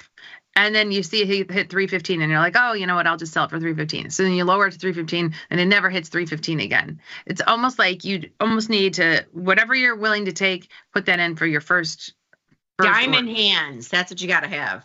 That's my Tony from Mexico. Every time I got him on, he's like, I have diamond hands. Every time you say diamond hands, I think of Tony from Mexico. Yeah. And he'll be on with you a week from Tuesday. Not next week. The Tuesday that you're gone. Yeah. Yes. 1 week from today, I will do the show in my red shirt, and then I will quickly change. I bought matching clothes for us. Are you trying to be the family of the day? Since my son's not with us and it's just my daughter, I figured she would like the matching clothes. Oh yeah, you can get away with that with the girl. You can't. I can't even imagine JD being like, get in this shirt. He'd be like, no way. Oh, yeah, I've got a couple of days of matching clothes. So I'll be changing out of my red next Thursday, getting into the matching outfit and heading off to the Disney cruise. Jajun! Jajun. Woohoo! In Jajun we trust. Hey, Jajun. Amazing. Am I getting the hearts? Oh, I don't know. I'm pushing things out. Not watching you. I got the hearts. The hearts for Jajun. Okay, that's good. We needed another SPX win. Okay, so Rocket Lab was the next thing I was going to look at. RKLB. Rocket Lab, we have definitely, and do we even have a position? We might. No, we don't right now. I believe we've been in and out of Rocket Lab. Look at the fall that's had. I mean, everything has had. But everything looks like that, right? I mean, you open up the NVIDIA chart, you open up the AMD chart. They've had a tough week. And so when I saw someone on the Women of Tasty Trade on Facebook saying like, you know, what are people doing that's working? When every chart looks like this, nothing's working. No, nothing's working because that's a big move. In either direction. Even if you were a conservative and selling puts or selling strangles, you're bullish right now. So this is when you see a chart that looks like this, you are bullish by choice, not by chance. Because even if you're selling both sides, as something drops, you get longer and longer and longer in your deltas. Right. So yeah, nothing works when you see a move like that, and that's how it's been across the board. If I go to our order chains, Rocket Lab, and let's see year to date. All we have is one trade. Yeah, that's not bad. A calendar. Okay, so Rocket Lab. Let's take a look. One calendar. Is that possible? It looks possible. No, it's a diagonal. 28-25 diagonal. 28-25 diagonal. Okay, so let's take a look at the 28-25. I'm just kidding. Let's take a look at it. We'll look at the diagonal and we'll look at the short puts. Honestly, the diagonal's not bad. You've got. It's going to be cheap. Yeah, it's going to be cheap for sure. 21, 24 and a half. So 350 wide for $1.48. Not bad. You know, we're wearing red. So as we get closer and closer to the end of the week, it's going to be closer and closer to 50%. I don't want to pay over 50% though. No. It's 350 wide for $1.48. That's not terrible. It's not terrible. Rocket Lab. Okay. So that's working. Anything else from Bob's list? Dell and SMR. SMR. Hold on. Oh, well, I want to take a look at Dell too. And Fubo's on there. It's tomorrow morning, but I mean, do we trade that? I don't know. Have we ever traded Fubo? I don't know why you were so excited for Fubo. I don't know. Fubo TV. Oh, it's only $3. Yeah, we're not going to trade that. No, they have options, which is crazy. Look at this. The 33.5 options for 36 cents using $200. Do you know what's crazy to me? It's 14 million shares of Fubo TV have traded already today. That seems slightly excessive. What's the stars on this? I mean, those are tight markets too. I bet 4 stars. That's what I'm saying. These are tight liquid markets. 44 cents at 45 cents on the four calls, 30 cents at 32 cents on the 4.5. Like it's very tight markets. Should we sell the 4 put for 50 cents? Sure. Fubo TV, 50 cents. What do we know? I was afraid I was going to push that button and it was going to say set to closing only, but it didn't. Fubo, 4 stars. Who knew? All right, I put in an order to. And where is my offer? Where's my 50-cent offer? What's going on, Fubo?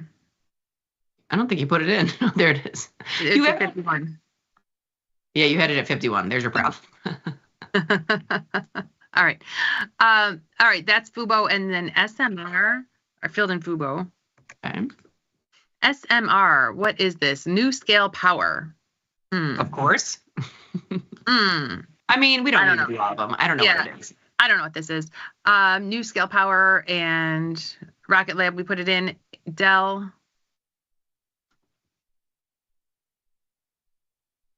Not bad. Dell's only $112.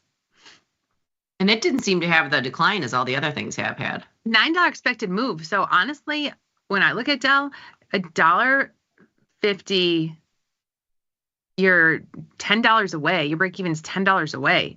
I mean, you've got a 1-day option. Just get $1. Get pretty far away. Get out of the way of the expected move. The 100 put. Yeah, 100 put for $1,000 for $1. This is perfect. Now, 100 put.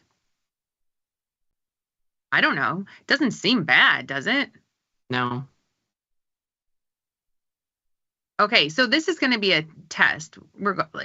So if we did a diagonal and Dell goes down $1, down $2, $3, we lose. If we do this and Dell goes down $10, we still don't lose.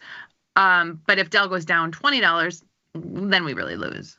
I mean, Dell's a liquid product. Are you surprised that FUBU has more volume today than Dell? Well, it's only $3. So anyone, like, there's so many people could go out and buy FUBO for $3. I know, but there's a lot of $3 stocks, and not everybody's going out and buying those $3 stocks. I don't know. It's all those kids. All those kids. I'm not sure, but it doesn't this. So I don't mind the Dell puts instead of a diagonal, because I'm getting kind of tired of these diagonals. Sure, the puts. I mean, $1. This this is another thing too. It's going to be instant gratification. You're going to be long Dell.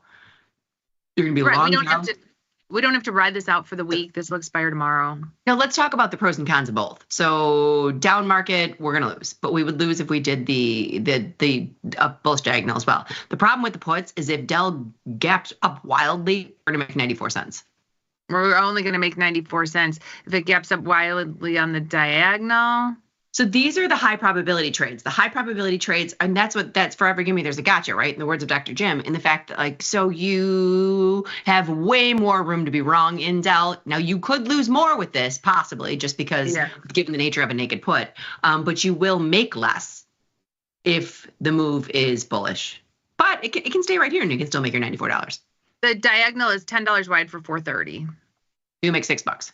$6 something. If it gaps up $10. Yeah, if it moves its expected move. Yeah. To the upside. Yeah. So I don't know. I thought that's a pretty big expected move for Dell. That is a pretty big expected move for Dell. Yeah, considering it's $10 in NVIDIA. Well, NVIDIA was, $120 product with an $11 move. Yeah. Yeah, and NVIDIA didn't move. Hopefully Dell's not the outlier. Because look at this day. Went from 178 to 140. Okay, but can you go back to March? Can you scoot a little bit to the left? It went from 92 to 125. So it does move on earnings. Yeah, I mean, that's what I'm saying. You just gave me two examples. And then look at the other one. It went from 145 down to 125. It does move. I don't know what to tell you. That's not good. All right, let me look. We took in $1. It's fine. I mean, honestly, you put it in. I could eliminate all that risk by turning it into a calendar. No. It'd be a 48-cent calendar. Then you're bearish. I mean, I can, I can make it 100. I can define the risk so we don't lose too much. Just leave it. I'm leaving it. Okay. Do you think you want to spend $23? Because so here's the deal. If you spend, let me ask you a question. We've already put this in. If we don't like it, I would say close it. Here's my opinion. If you're going to spend $20, which would mean that if it goes to that $20 put, we will have lost $7, and we're just going to be like, oh well. $6. Well, we've got 94 cents, $75. Yeah, we lost $600 and some $25. Fine, semantics, right? So that put, are we going to treat this like a naked option, or are we not going to treat it like a naked option? Well, then we would have to say, well, we lost $600. Now what are we going to do? Well, my thing is, if we don't like this trade, I would close it. I would just put it in order to close the put. Just leave it. We're just going to leave it. But you see what I'm saying? Instead of buying the put, I would close that if it's something that we were uncomfortable with. And this is why, this whole discussion is why we've shied away from these naked options through earnings, because sometimes earnings can be the wild, wild west, and you get these outlier moves, and you're thinking like, is the dollar worth it? It's not worth it. That's why I like the diagonals. What did I sell it for? Dell. Sold this for 94 cents. Well, that's what I'm saying, Jenny. Like, if it's something that is the dollar. I didn't really think twice about it until we started looking at previous earnings moves, and they have had some Real whoppers. Humdingers. Some humdingers. Some humdingers. They Yeah. have some humdingers. They have. So if we're worried about Dell plummeting to 83, then maybe I take it off. Maybe we say, forget it. This is why we don't sell naked options on earnings. In my opinion, I would rather take it off than buy that put. Do you know what I mean? Then let's just take it off. Lost 2 cents, and we won't even play. So in full disclosure, that's true, and that's kind of what we say. Do we need is the dollar worth it? And I think I put it on thinking like, I don't know that Dell's going to skyrocket on earnings, but at least if we can make it $100 and we still have room. But it is weird that they have had, looking at Dr. Data's sheet on NVIDIA, and NVIDIA's moves most of the time were plus or minus 5%. Dell's had some wild moves. Why? It has had some wild moves. On earnings. It has had some wild moves. Yeah. I glanced at Twitter. You got to go back to it because how much, what time is it? Okay, it's 45. Uncle B2 is hysterical.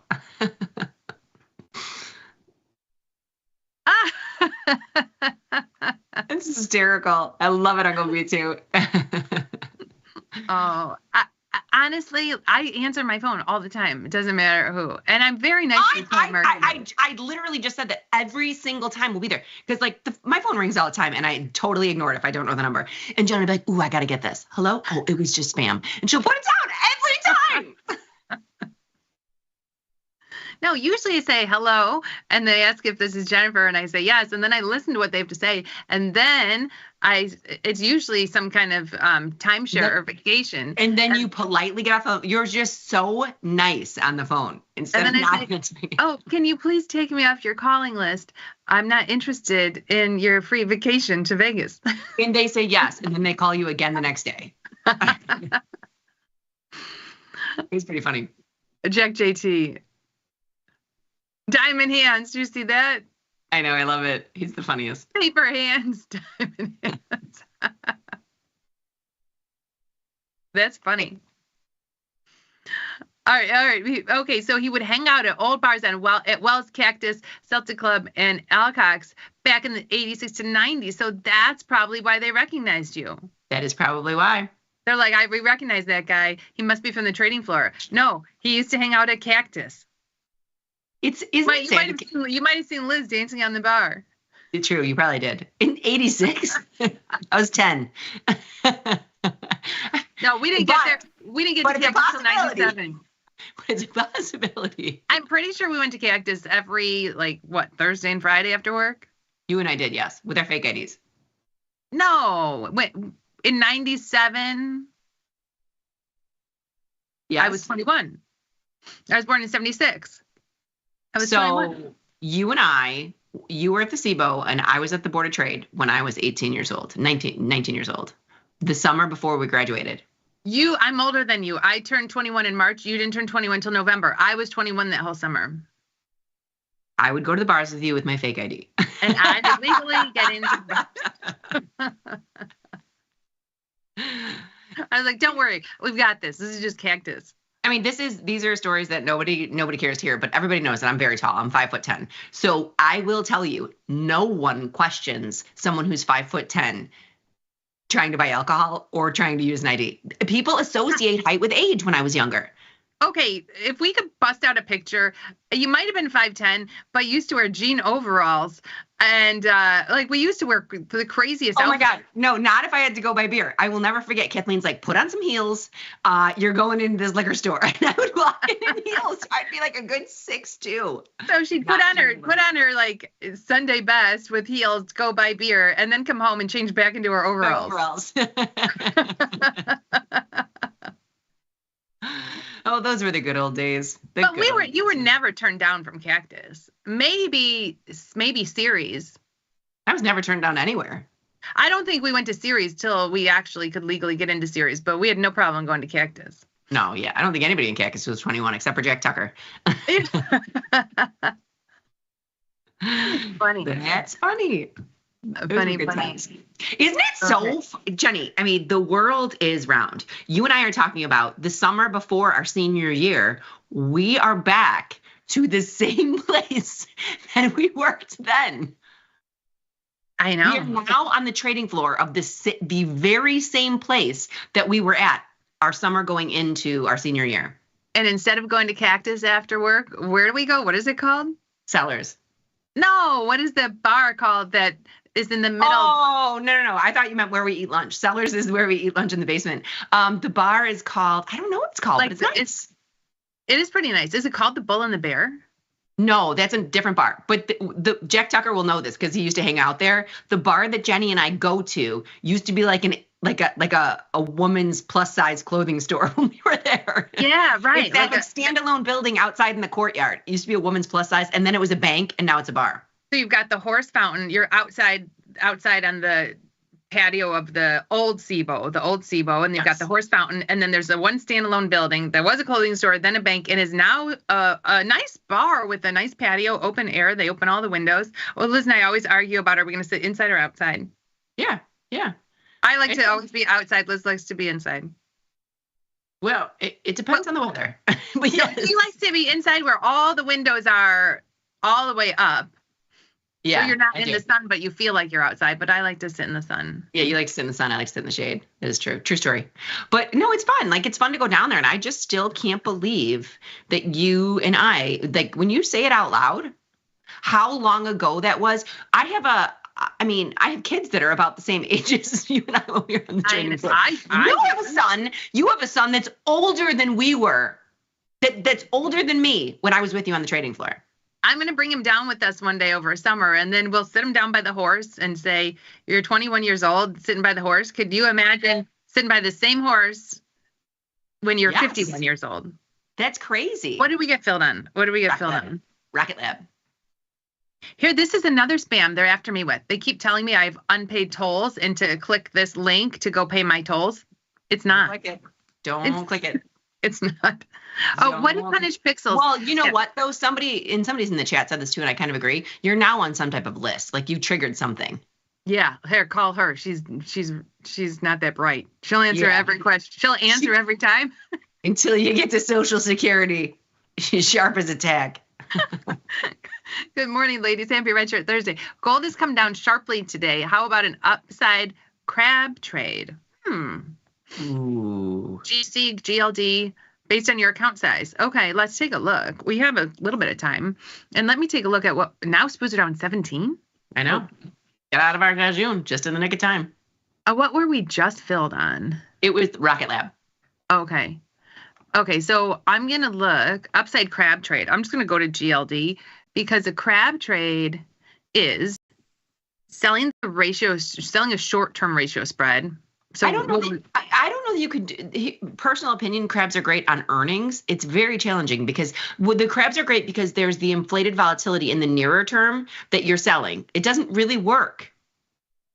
I'm just going to look. I'm going to look. So like here is a ratio spread 269, 271. We're taking in $1.50, right? Yeah.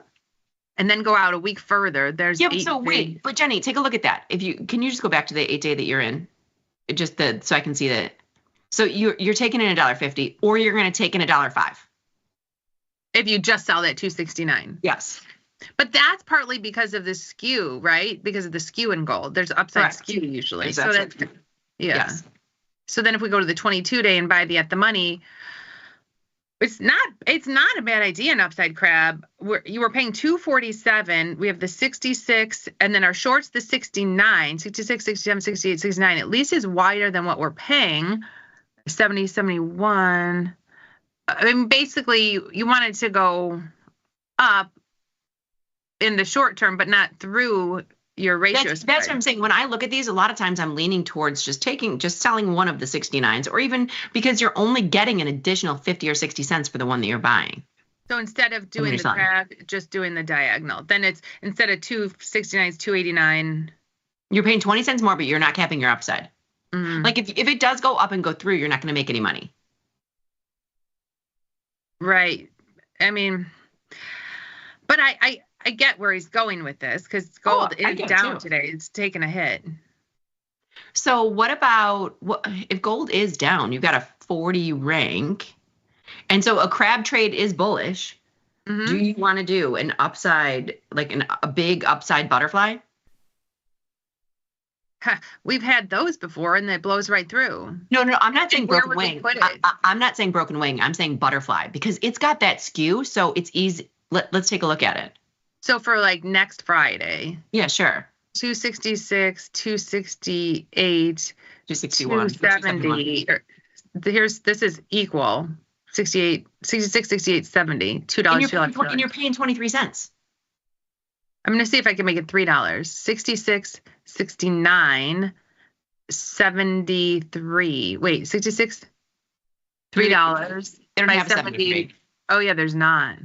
I mean, you can do the 20. You can do the 74. That's fine, right? Because 29 cents. Yeah. So we'll just pay 29 cents for this. Yeah. And that's honestly, it's broken a little bit. I get that because the strike selection, but this is one of those that like, I'm only going to say this because I canceled it because during our show, that wouldn't even be coming off. Like you'd have to wait till the very end of the day to really take that off or anything. Oh, you would, but it's a butterfly.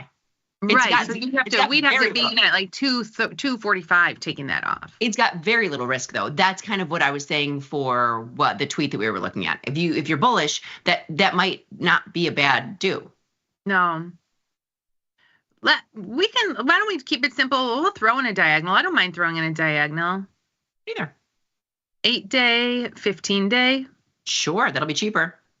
So we buy the 265 here. And then we go to the 8-day and I'll get less, like I'll make it wider. So 65.71, that's $6 wide for $3. Sure. So we're in with Punished Pixels on a bullish gold trade. Yeah, so they wanted the crab, which isn't a bad idea at all. No. It isn't. And if we turned it into a crab, all we would do was add one more 71 and then buy something. Yeah, you're just adding an additional spread. Yeah. Yeah, I'd get another 42 cents, which I could. I could add another 71 and buy something. It's not using any more buying power. It's giving us buying power. We're just getting an extra 42 cents. And that's how you would add a crab. I personally don't like if gold goes up and we don't make any money. Yeah. But it kind of depends on how you set it up. And maybe it would set up better in GC. It's a bigger product. GLD is tougher. It's tougher. You're not working with as much premium there. It is small. Jenny, do you know that it's already 57? I know. I'm going to pop out what we did today. And do we have anything that Hims was moving in the right direction? I don't know if we ever want to. Jenny. What? Get back into Twitter.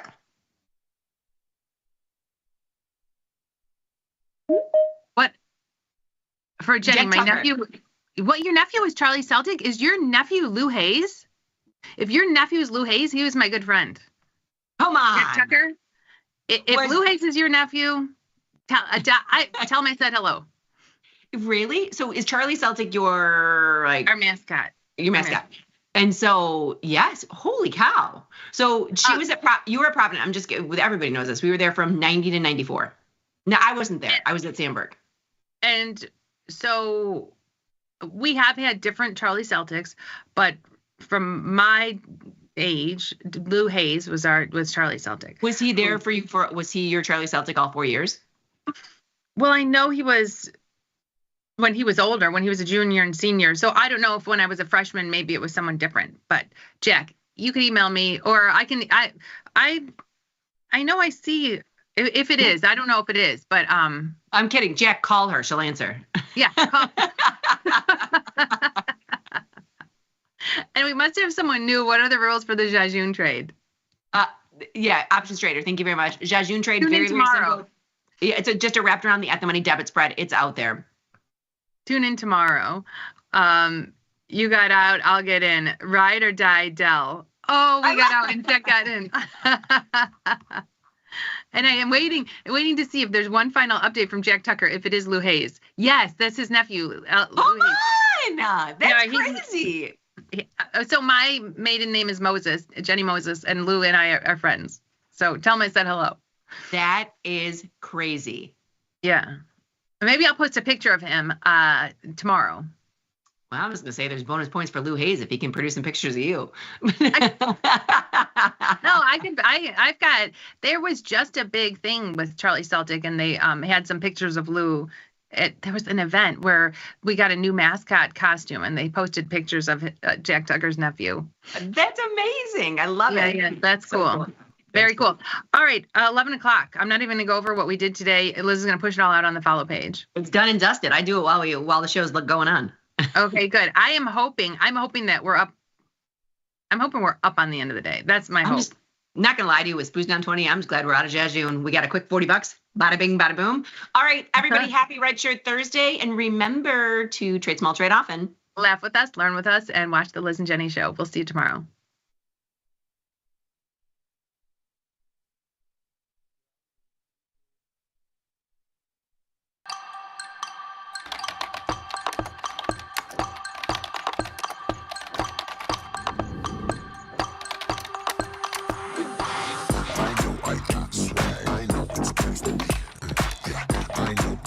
How much does it cost you guys to do simultaneous hair flips? Years of practice. Everybody wanna be like me, yeah.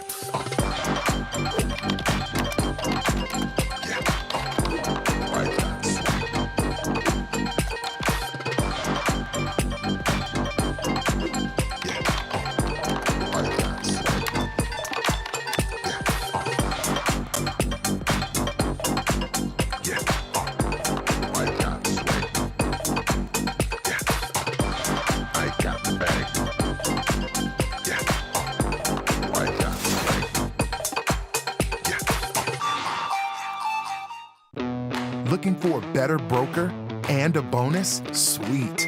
We got you. Right now, you can get a bonus of up to $4,000 when you open and fund a Tasty Trade account. Plus, low rates, smart tech with the analysis tools you need, and award-winning support. So, get a broker who's actually got your back. And up to $4,000 at Tasty Trade. Make your move, genius. Tasty Trade. Look who's back testing. Tasty Trade now has options back testing for free. Test your trades with over 10 years of data for the most popular symbols. See how your trades would have performed in the past. Look back at profit and loss and take the guess out of guesswork. Oh, did we mention that it's free? Get back testing at Tasty Trade.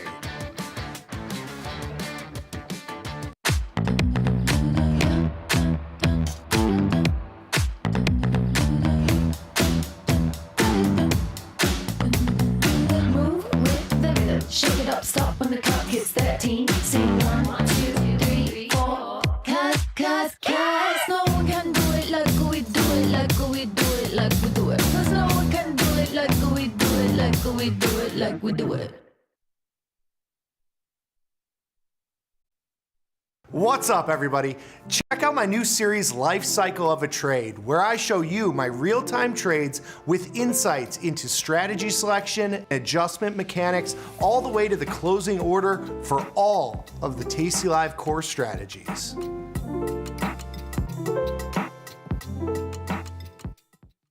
Crypto is better when it's tasty.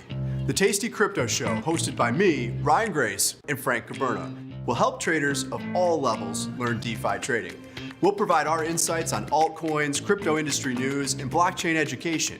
And we'll have you swapping, staking, and trading using derivatives in no time, all using the Tasty Crypto Wallet app. So don't fork up your chance to become a crypto master. Watch Tasty Crypto only on Tasty Live. Tasty Trade has crypto, and you can trade with zero commissions. Bitcoin, Ethereum, Litecoin, and more. Diversify in one place. Crypto, we got it. We get it. In the world of investing, a beast lurks between the numbers, ready to pounce. Some traders hide from it, some ride it. If that's you, join us on Tasty Trade. Genius loves company.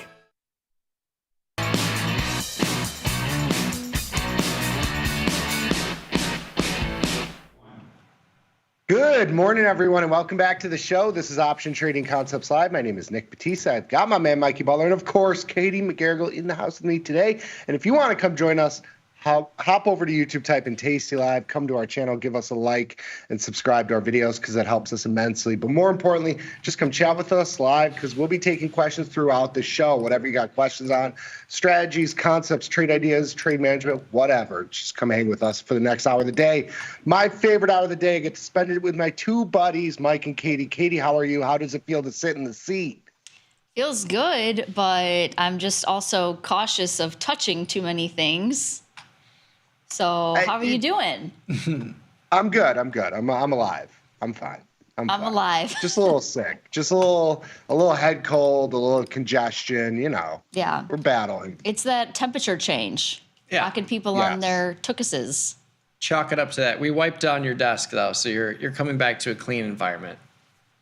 I figured you would. You guys are both like the ones that clean up in there. Mikey specifically always has the Clorox to clean off, so I like that. I appreciate that.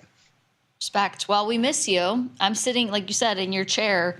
Mikey's still going to drive. I'm the passenger princess, as always, and I'm happy about it. Beautiful. It's going to be great. Happy PGA Thursday. Yes. Our boy Jake Knapp, that Nick constantly bets on, top 10, top 20. Okay. Just set the course record at PGA National. Damn. Almost had the lowest round in PGA Tour history, Nick. I don't know if you know that, but Nick failed to bet him to win. He bet the other things. So it was a mistake. The pain is real. But if he does well, which it seems he will, he'll win the other bets. Well, now that Bitcoin is at 85,000, I might need to switch gears into fantasy sports again and take you up on some of these hot tips in the golf world. Hey, the water's warm. Come on in. Come on in.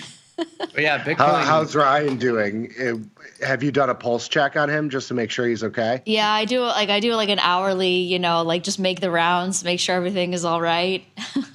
He's walking around with speed. Yeah. He is a speed walker. He's here. He's going good. Speaking of, though, I mean, in all seriousness, I do know he and the Tasty Trade team are hard at work on getting some more coins added very, very soon. So keep an eye out for that. More ways to participate in crypto very, very soon. Beautiful. Yeah.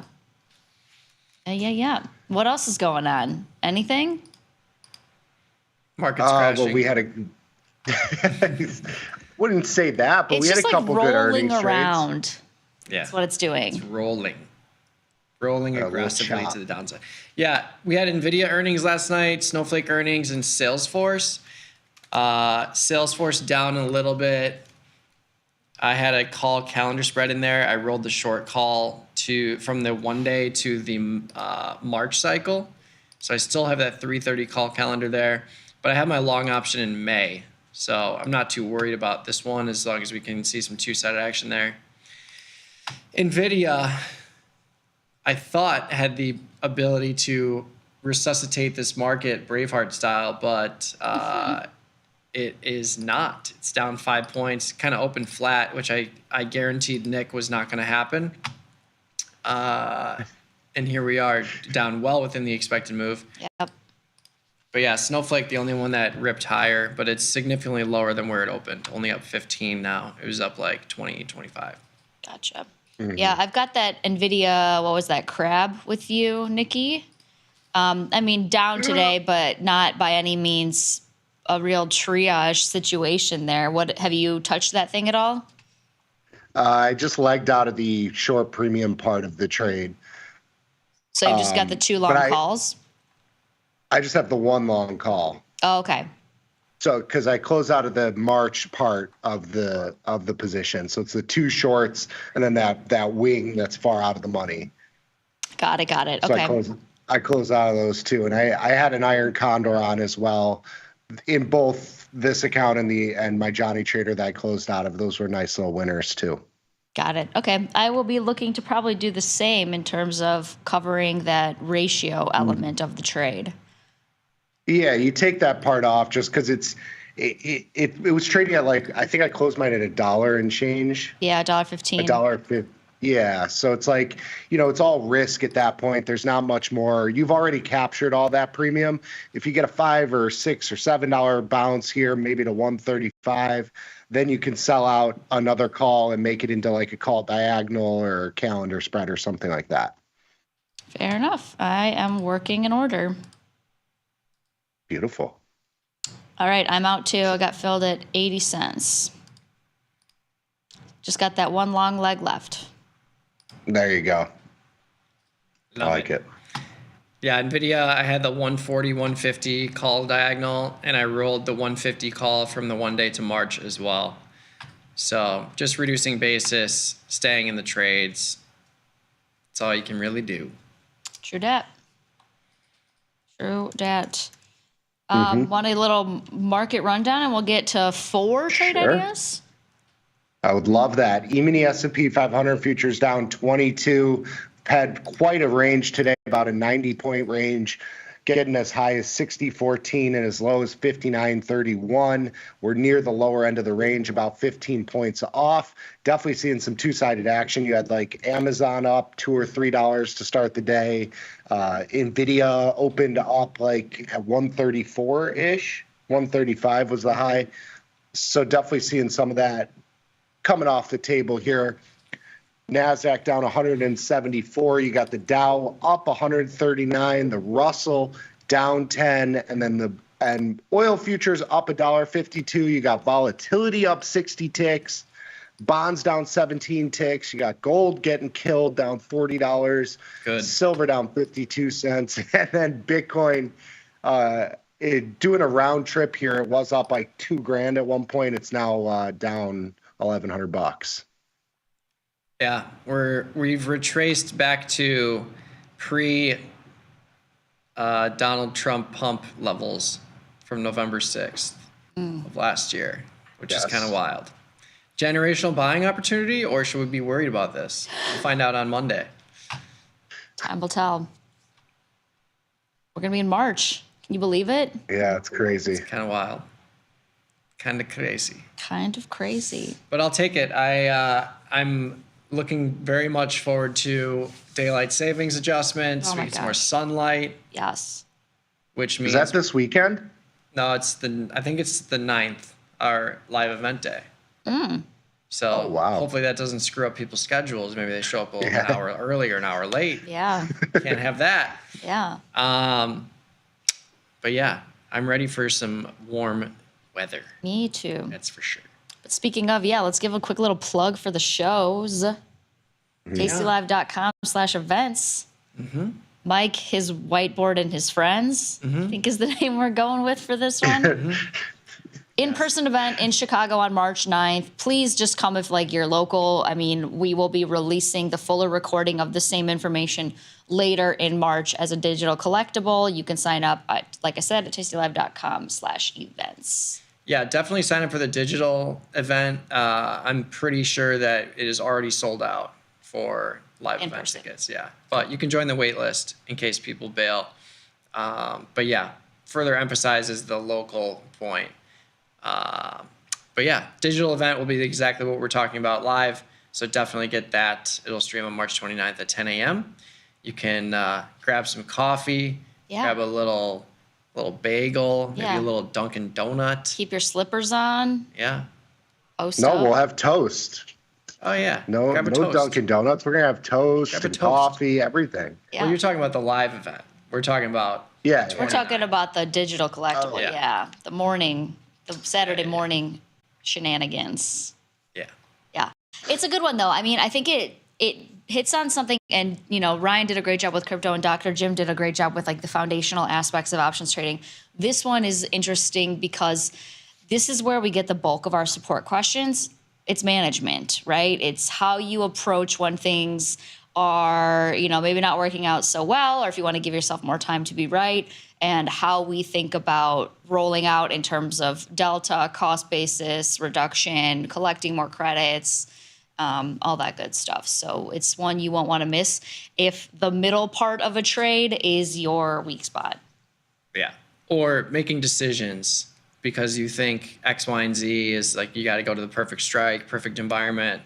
Nothing is perfect. Everything is transactional when it comes to managing positions. So once you realize the transactional nature of the management that we do and execute, whether it's around 21 days or when a strike is breached or whatever, if you really just boil it down to the basics of the transaction of what you're doing, it really helps you understand that, you really just have to execute it from a standpoint of collecting premium over time, widening break evens, understanding you don't know what's going to happen the next day or the next week or the next month, but you can manage your risk based on what you want to do now. And that is really the premise of the show. So it'll be good. It's going to be great. Yeah. Going to be Beautiful. Great. All right. Should we get to some trade ideas? I think we should. Sure.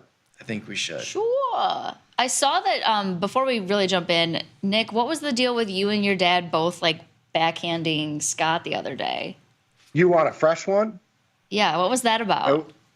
I forget exactly what it was, but it was Tom and Scott kind of picking on us for, whatever they were going off about.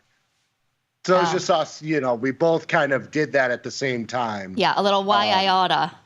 Yeah, exactly. Yes, exactly. Exactly. I forget what the conversation was about. I think it was, they were talking about Tom's steakhouse that he went to, and it was like $750 a person, and they started making fun of us and all that stuff. You know how it is with them. Yeah. Just the classic razzing. Yes, exactly. I have a hot take. So bottles of wine, you can if you remove the price tag, if you have a $15 bottle of wine that's good and a $50 bottle of wine, you can't tell me the difference between each of them unless you have a very refined palate and you're really into it. Yeah. $700 steak versus a $50 steak, no chance you can tell me the difference if you give me a blind taste test. Yeah. That's my hot take. We'll have to What do have you think? Tom pay for that experiment. How about that? There you go. Yeah. Yeah. I'm willing to sacrifice my palate for seeing if that's true. Yeah. That's my hot take. I mean, it's the way you cook it, but when you get into the upper tier, the Wagyu, that's where it starts to get a little different. True. Or that dry aging, like what they do at Bizarre Meats with just the hanging. Yeah. Mm-hmm. But the thing is, no matter what I say tastes good, Tom will never take anything of my word as gospel because I'm just like an Irish potato person and I have a bland palate according to him. So he won't my feedback doesn't matter. Yeah. His first question is, aren't you Scottish?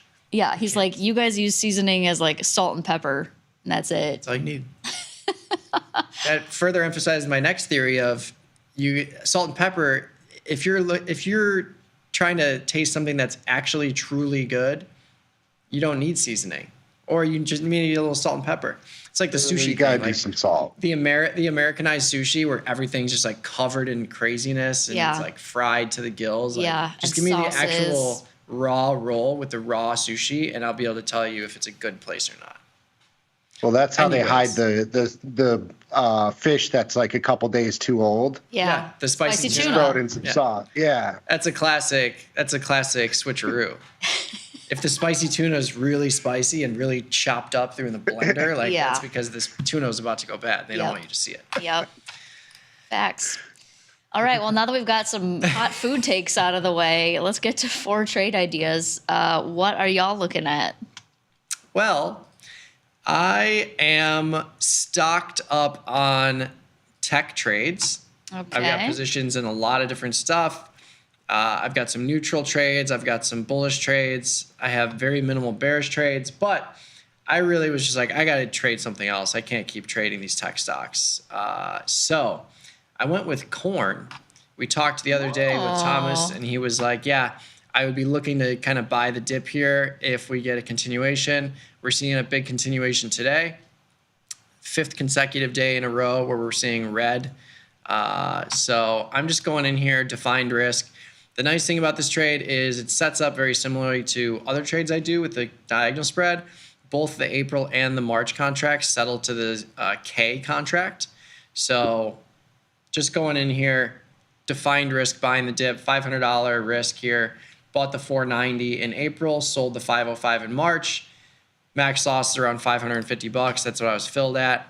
And max profit, if we go to 505 by the expiration of the March cycle, around $1,200, $1,100. But just looking for a little reversal here, and I'll take this off for a couple $100 if I can get it. Nice. I think it was really important that you called out that both of these settle to the K contract, because otherwise you get into the territory where you are then calendarizing something that is dynamic with multiple prices, which in that instance, we would rather use like the outrights, either via the majors or the minis in the example of corn. I think the corn XC contracts are like a fifth of the size of the major contracts. But because you are sticking to both of these expiring in K, it's a little bit more of that traditional like equity option setup. Yep. Cool. Yep. So is it Tommy Boy Tuesdays now? Is that what's happening? Or is he a Westwater Wednesdayer? Or is it just floating around? It's Thomas Tuesday, unless there's a scheduling issue. Okay. But yeah, because he does the Futures Power Hour on Wednesdays typically. So we were like, oh, that you're doing back-to-back Give you a 2 little hours breather. a day, no lunch. Like it's not ideal. We cannot have that man hangry. Correct. No, I was really concerned about the lunch situation for him. I told him, I was like, it's already bad enough to get the scraps at noon. I couldn't have him wait until 1 o'clock. I had to step in. I appreciate you being his advocate. Yes. His champion. Yes. His lunch champion. The lunch champion. Yes.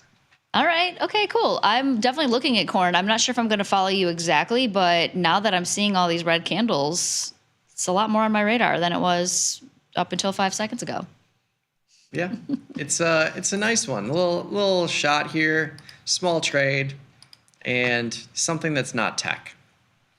Yeah, totally uncorrelated. I think corn's correlation to SPY is currently at 0.18. There you go. I think that's a 90-day rolling correlation, so pretty much uncorrelated. Yeah, love to see it. Very nice. All right, Nikki, what say you? Well, I've got that wheat position that I got in a little early last week with Thomas. So good job out of you, Mikey. I'm going to something. This is a little bit of a prequel for a video that's coming out this weekend on Sunday for the life cycle of a trade series. It'll be a really, really good one. A 90, I think it was 99 days. So it was 3 or 4 months of just battling this trade. It was a Shopify strangle, which I took through. If you've looked at Shopify, it's had some wild movements. I think I originally traded it when it was around like 80-ish. Before it exploded up to like 115. It got as high as 130, came back down to 115. It was a battle of a trade. 5, 6, 7, 8 adjustments needed on this trade. So that'll be out on tastylive's YouTube channel and on tastylive.com on Sunday. So check that one out. So I figured in honor of that trade, getting that back from a $1,200-$1,300 loss to a scratch, I figure why not put myself in a position to have some more pain in Shopify, or on the other side, make a little bit of money on Shopify. So I'm looking at a call crab trade. I'm doing the April 115 call. It's basically right at the money. The stock is actually stock is right where it was. It was rallying a little bit into like 10 a.m. here, but it's right where I place a trade. So I'm buying the 115 call in April. I wanted to just be naked here and sell 2 of the 120s, but it was using about $2,000 in buying power. So instead of doing that, I went, and that's in March, the 2 120s in March. Instead of using about $2,000, I went and bought the 130 call. So that puts it, it's a little bit more than a 1-by-1 type setup. It's a 1-by-2. You have an extra $500 in risk. It cost me about 70 cents to buy that the 130 strike call. So it nets me at about $3, $3.50-ish in total extrinsic value, or I'm sorry, $3.50 to $4 in total extrinsic value on that upside short premium, like the crab part of the trade. So selling a lot of extrinsic value there. I did the whole package at $2.50. So if the stock were to go lower, that's my risk to the downside. That's why I have my max loss of 250 in the parentheses there. That's my risk to the downside. My risk to the upside, if we go explode higher through the upper recent high here to 140 or 150, I have that extra $5 in risk on the upside, so $2.50 plus that $5 in risk. That would be my total risk to the upside if I was to hold to expiration. In terms of profit potential, if we get a little bit of a chop / slight bid to the upside here between 115 and 120 would be my perfect sweet spot. $200 to $300 I think is probably a reasonable target here. Again, it uses about $750 in buying power because you have that extra $5 of risk on the upside and the $2.50 debit. So playing it neutral to bullish here slightly in terms of my profit potential. All right. Lovely. Not too shabby. Not too shabby. All right. So tariffs. Am I right? Yeah. That's all I got to say. No, the U.S. dollar is strengthening, of course, just with all of the discussions with regards to tariffs and when they're going to kind of start to take place and all of that. So you are seeing the major currencies against the U.S. dollar softening. So I am trying to participate in maybe a little bit of a bounce there in a very teeny tiny way via the micro Canadian dollar futures. Again, if you're new to this segment, the micro futures are 1/10 the size of the major contracts. So I am staying super small here and just kind of getting exposure to an asset class that I currently didn't have anything on in, or I didn't have any exposure, I guess is what I would say. So I just picked up one of the micro Canadians that's /MCD. They are about $130 in buying power. So you can absolutely think about, laddering into some of these. If your risk tolerance allows you to do multiple contracts, you could, do at one price here, maybe buy one or two more, a couple prices lower, so on and so forth. But just for illustrative purposes here, I am long one of them for the $130 in buying power. Using the buying power as kind of my P&L target, I'd be happy with like $50 to $75 of a bounce in this thing. But it is small enough, relative to my normal kind of trade size that I'm able to withstand, ideally, holding these for multiple days at a time like a swing trade. Love it. I like it. Yeah. I followed you. Okay. Yeah. I mean, and we'll see what happens. And, the other thing about that, too, while we're just on the subject of these, is that the currency or the FX futures options contracts that are available on the Tasty Trade platform tend to be, some of the most liquid ones out there. If you wanted to try to participate using futures options, what I would say is that it's still, even with an IV rank of 78, for instance, in /6C, it's still really hard to sell premium in there in a way that aligns with the tastylive trading pillars. And what I mean by that is, yeah, sure, we're 36 days out for the April contract. So that kind of falls in line with the tasty trading pillars. But to collect like 1/3 with the strikes, you have to basically be like at the money. And even then, you still can't necessarily pick up like $300 on $1,000 in spread width. So if you wanted to use the futures options, they are available to you. They're 2 or 3 ticks wide. But maybe you still have to do something like a long call vertical if you are also bullish. Or maybe you're bearish and you want to flip it and do something like a long put vertical. Those are an option to you as well. That's what I would say. Magical. And then kind of going a little bit different here, I am just looking at a zebra in Rivian. So I'm long 2 of the 10 calls in April, short 1 of the 12s. I paid $350 for this. It was, as you can see in the screenshot, like exactly right around $100 or $100 deltas. So it kind of emulates just buying those synthetically long 100 shares. Just hoping for a little bit of a bounce in Rivian, but it's small enough. It's been floating between like $9 and $16.50 for the last several months. I'm just hoping we see a little bit of a soft bounce. Squeeze out a couple bucks. I like it. Yeah. Nothing. I'm not trying to, rewrite history or shatter the earth with these ideas. That's good. Yeah. Sometimes you just gotta take what the market gives you. Yeah. So, Were you debating euro What was that? when you were looking at? Were you debating the euro when you were looking at the Canadian dollar? Because I got long some euro earlier this morning. I was just wondering if you picked the Canadian dollar instead of euro or just by chance. I looked through all of them. The ones that kind of jumped out to me just the most, like on what's been the weakest kind of multiple days in a row was either like the Australian dollar or the Canadian dollar. The euro, absolutely, if you want to participate there as well, you can do so. There is a little bit more liquidity in there, I would say, like if you're talking from like a volume perspective. So if you wanted to kind of get exposure not only to like what's going on with North America, but also then look at dollar exposure via the euro, absolutely doable as well. And the micro euros /M6E are $285 in buying power. So a little bit more expensive than the Canadian dollar. But again, if you're thinking about it based on your relative trade size and risk tolerance elsewhere, you can then do the math and figure out how many contracts feels right for you. Beautiful. Yep. Not a bad shout. Good question, Nick. Yeah. And just like that, it's 11:30 on the dot. So I'm going to pop over to the YouTube chat questions now. Hopefully you've enjoyed those 4 trade ideas on this fantastic Thursday. All right. I am kicking it off with Brett. If you want to join us on YouTube, we're streaming live on the Tasty Live channel. Just hit the live video that's streaming, and you can throw in your trade ideas and questions along the right-hand side chat. I've got the Cherry Picks newsletter pinned to the top of the YouTube chat.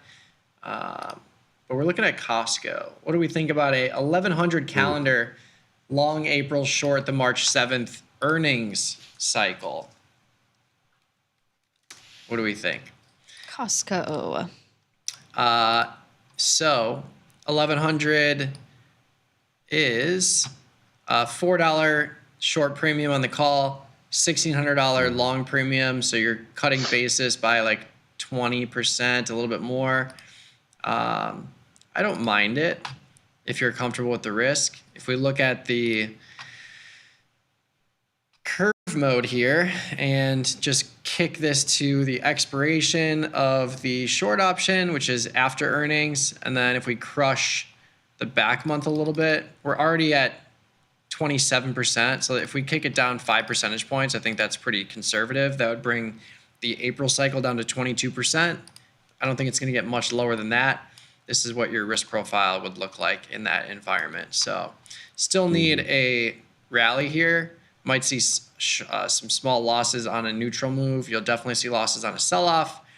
But yeah, any kind of rally, this could be a nice return on capital trade. Big boy trade. Yeah. I'm going to wait till earnings. I had a calendar on in Costco previously, but it was a longer term calendar. It was a 1,000 calendar when it was down at like 920, but I was long March, short Feb. So it was a 70-day long, 42-day short. So it was more conservative, less costly here. But yeah, you'll have the ability, if it doesn't rally, you'll have the ability to buy back the 1100 and roll it to March and reduce basis in a pretty big way. The current value of March is $800. So I would say if you get a non-move or a sell-off, this $800 turns to $200 or $300, and you can roll into that to reduce basis. Also, quick shout out, speaking of Analysis tab is now in beta on the web instance of Tasty Trade. Love it. If you want to go check that out, you can see it'll be on like the right-hand rail. It's ANYS with a little symbol, and then it's got some orange text that says beta. So you can start to do the same analyses that you would do on desktop on web. Any feedback, go to feedback@tastytrade.com. Beautiful. Yeah. Yeah, web is getting pretty robust. A lot of cool tools there. Yeah. I imagine that's going to continue as well. So just wanted to give that a Well- shout if you're, behind a firewall or, you don't want the desktop, like Nick or Mikey's saying, getting the two closer together is on the to-do list. Yep. And we'll start using it a little bit on the show as well. Yeah. Great. In the near future here.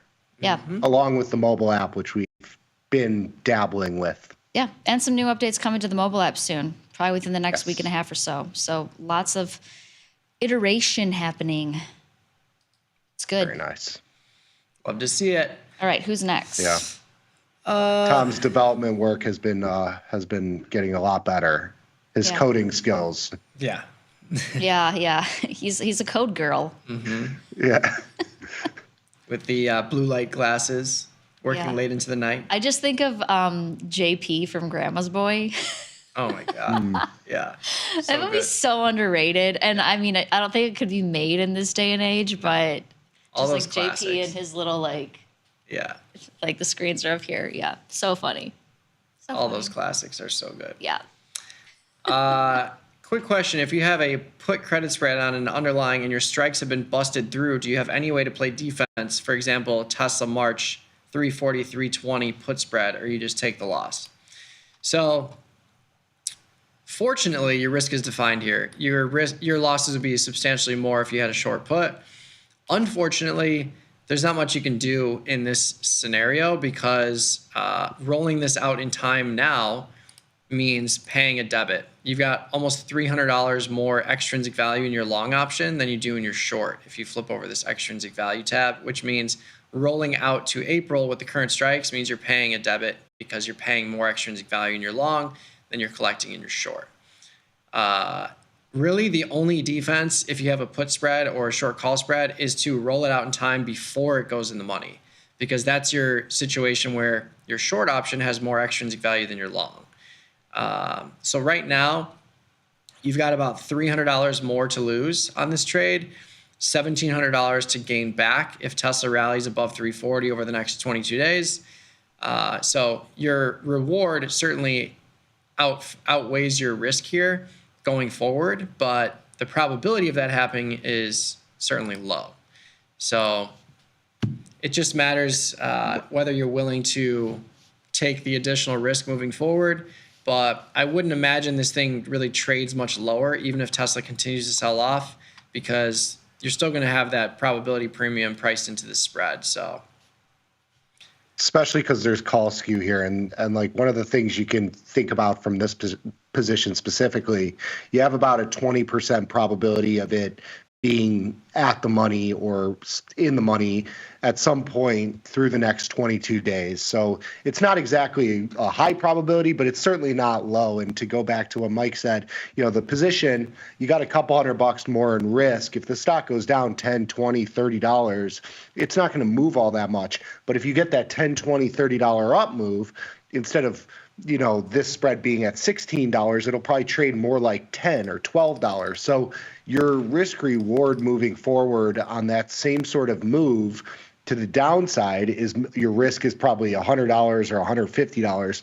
To the upside, you have a potential reward of $300, $400, $500. So you have, the risk is already baked into the position and is already on the table. So a lot of these positions we leave on, and obviously you're not going to try and get this back to like a winning trade, but you might look at this and say, okay, if we get a $10 or $15, $20 up move and this spread trades at $12 or $13 or $14 and you make back $300, maybe you close that position out, roll into a new April, at the money short put spread or out in the money short put spread, and still continue with that directional assumption, but not have to be in this, kind of tail type situation where you need a huge move to be out of the money. yeah. Agreed. All said. Also, I'm really loving the new trade alerts that are coming up on the live show. Yeah. Big fan. We are making that very robust. Yeah, looks great. Shout out to the production team and to Master Control for getting that moving.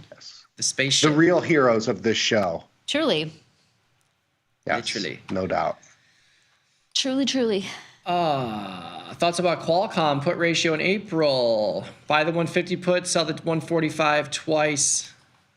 QCOM. Check it out. Let's check it out. Check it out. Ding, da, ding, da, ding, ding, ding. 150, 145s. Is that what it was? Yep. So, I think it's fine. I mean, if you look at this trade, your break even's down at 140.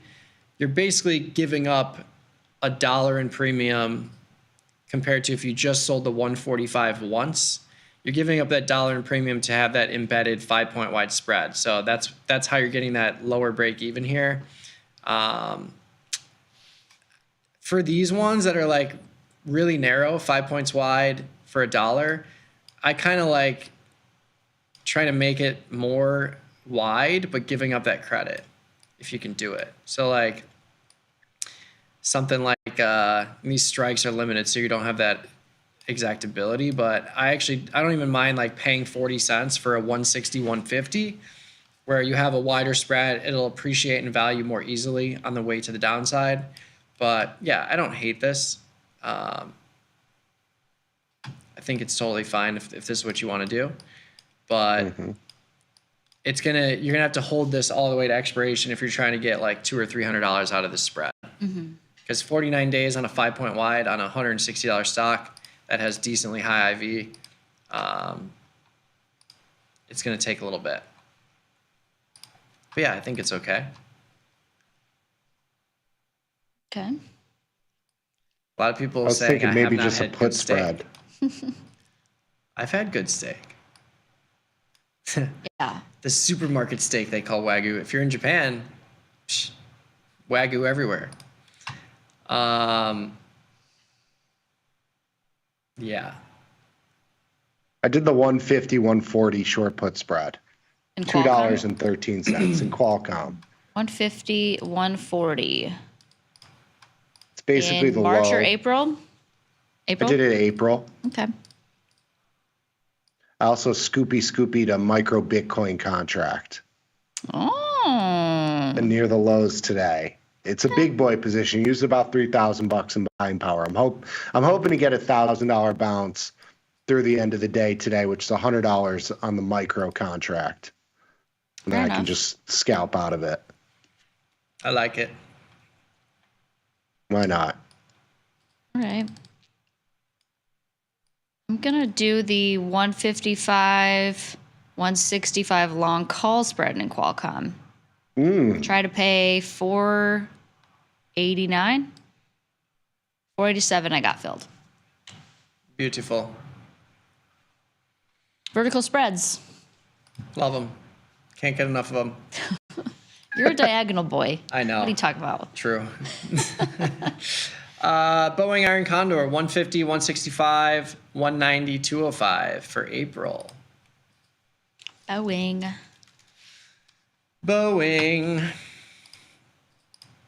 What's my mother bleeping name? Boeing. 150. What is it? 150. 165, 150. Okay. 190, 205. Sure. Yeah, I kind of like this. Yeah, pick it up a third. Yeah, right at the expected move. Kind of leaning a little bit long here, but yeah, 15 points wide. I was actually expecting a lower premium than what you're getting. Yeah. So yeah, I like it. I'm moving it to the 160, 150, $10 wide, 195, 205. Okay. $10. Cool. Yeah. For 280. It works too. Little wider break evens. Yeah. Less risk. Okay. I like it. Okay. Corn, March and May are different contracts. So I think you might have been thinking I was talking about my Costco position. So my, sorry, not Costco.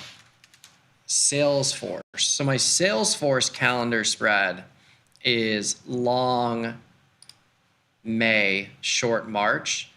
The corn position. I'm long April at 490, and I'm short March at 505. So both of these contracts settled to the ZZK5 contract, which you can see by both of them being the same shade here. On the chain Yeah. table. Yeah. Ooh, IBIT. Trade idea. In an IRA account. Short a put at 45, get long at 55, long the call at 55 for a small credit. Cap the buying power in the IRA with a long put. Yes. Yeah. Yeah, I think IBIT is a good vehicle. I do like that trade where you're selling a put to finance a call. It kind of creates an agnostic situation where you can be in any expiration. It's basically a delta play versus a decay play or an IV play because you're long and short in the same cycle. So yeah, in May, short the 45, long the 55 for a 65-cent credit, creates a neutral range of profitability, and we love to see that. I got to get rid of this other stuff I have. Here you go. So yeah, expiration graph. You got the question looks up like there too. Oh yeah, you're right. You're But double duty today. I'm sorry, Mikey. It's all right. I offered to run the YouTube questions. Okay? She did. I did. She did. I know. I'm letting you guys down. I'm sorry. No, no. You're fine. I'm just glad you're not in the office getting everyone else sick. Yeah. Stay home for as That's long what as I you can. figure. You know, that's the most important thing. Yeah. So yeah, I like these kind of setups. They used to set up when you look at these setups, I really like them in put skew environments. So like SPY, the Qs, they don't set up as well anymore with the interest rates pumping up the call values if you go further out in time. But back in the day, when interest rates were zero, you used to be able to sell one put and buy like 3 calls for a scratch and just get that gamma to the upside. But yeah, I like these strategies a lot. Remember when we used to be able to play the yield curve? Remember when we tried to... If you're trading in an IRA account, you buy that 30 strike put. Yeah. Or something around there, 35, something like that. Cuts it down to $900 in buying power. Yeah. Yeah, the Do it 30 for of the 35. scratch. Yeah. Still collect a credit. Yes. Delta neutral strangle and XBI for April. XBI. Why is this being... There we go. XBI, Delta neutral strangle in April. What's that? Like the 80, one standard deviation? Dude, like the 80, 100. Yeah. Something like that. Essentially Delta neutral. I'm just picking the round numbers here. Yeah. But yeah, $1.60, $900 in buying power, just under that 20% return on capital target that we look for. And there's dollar-wide strikes in here, so you have flexibility. Yeah. If you wanted to, be a little more at the money, pick up a little more premium, up to you. I dig it. Yeah. Ooh, we've got a drone in special. End phase. 422, 49 days strangle, 50-80. Let's see. End phase. Earnings are in that April cycle. They're being priced into the April cycle, April monthly. So we'll see if they are for sure placed there, but I wish there was more strikes.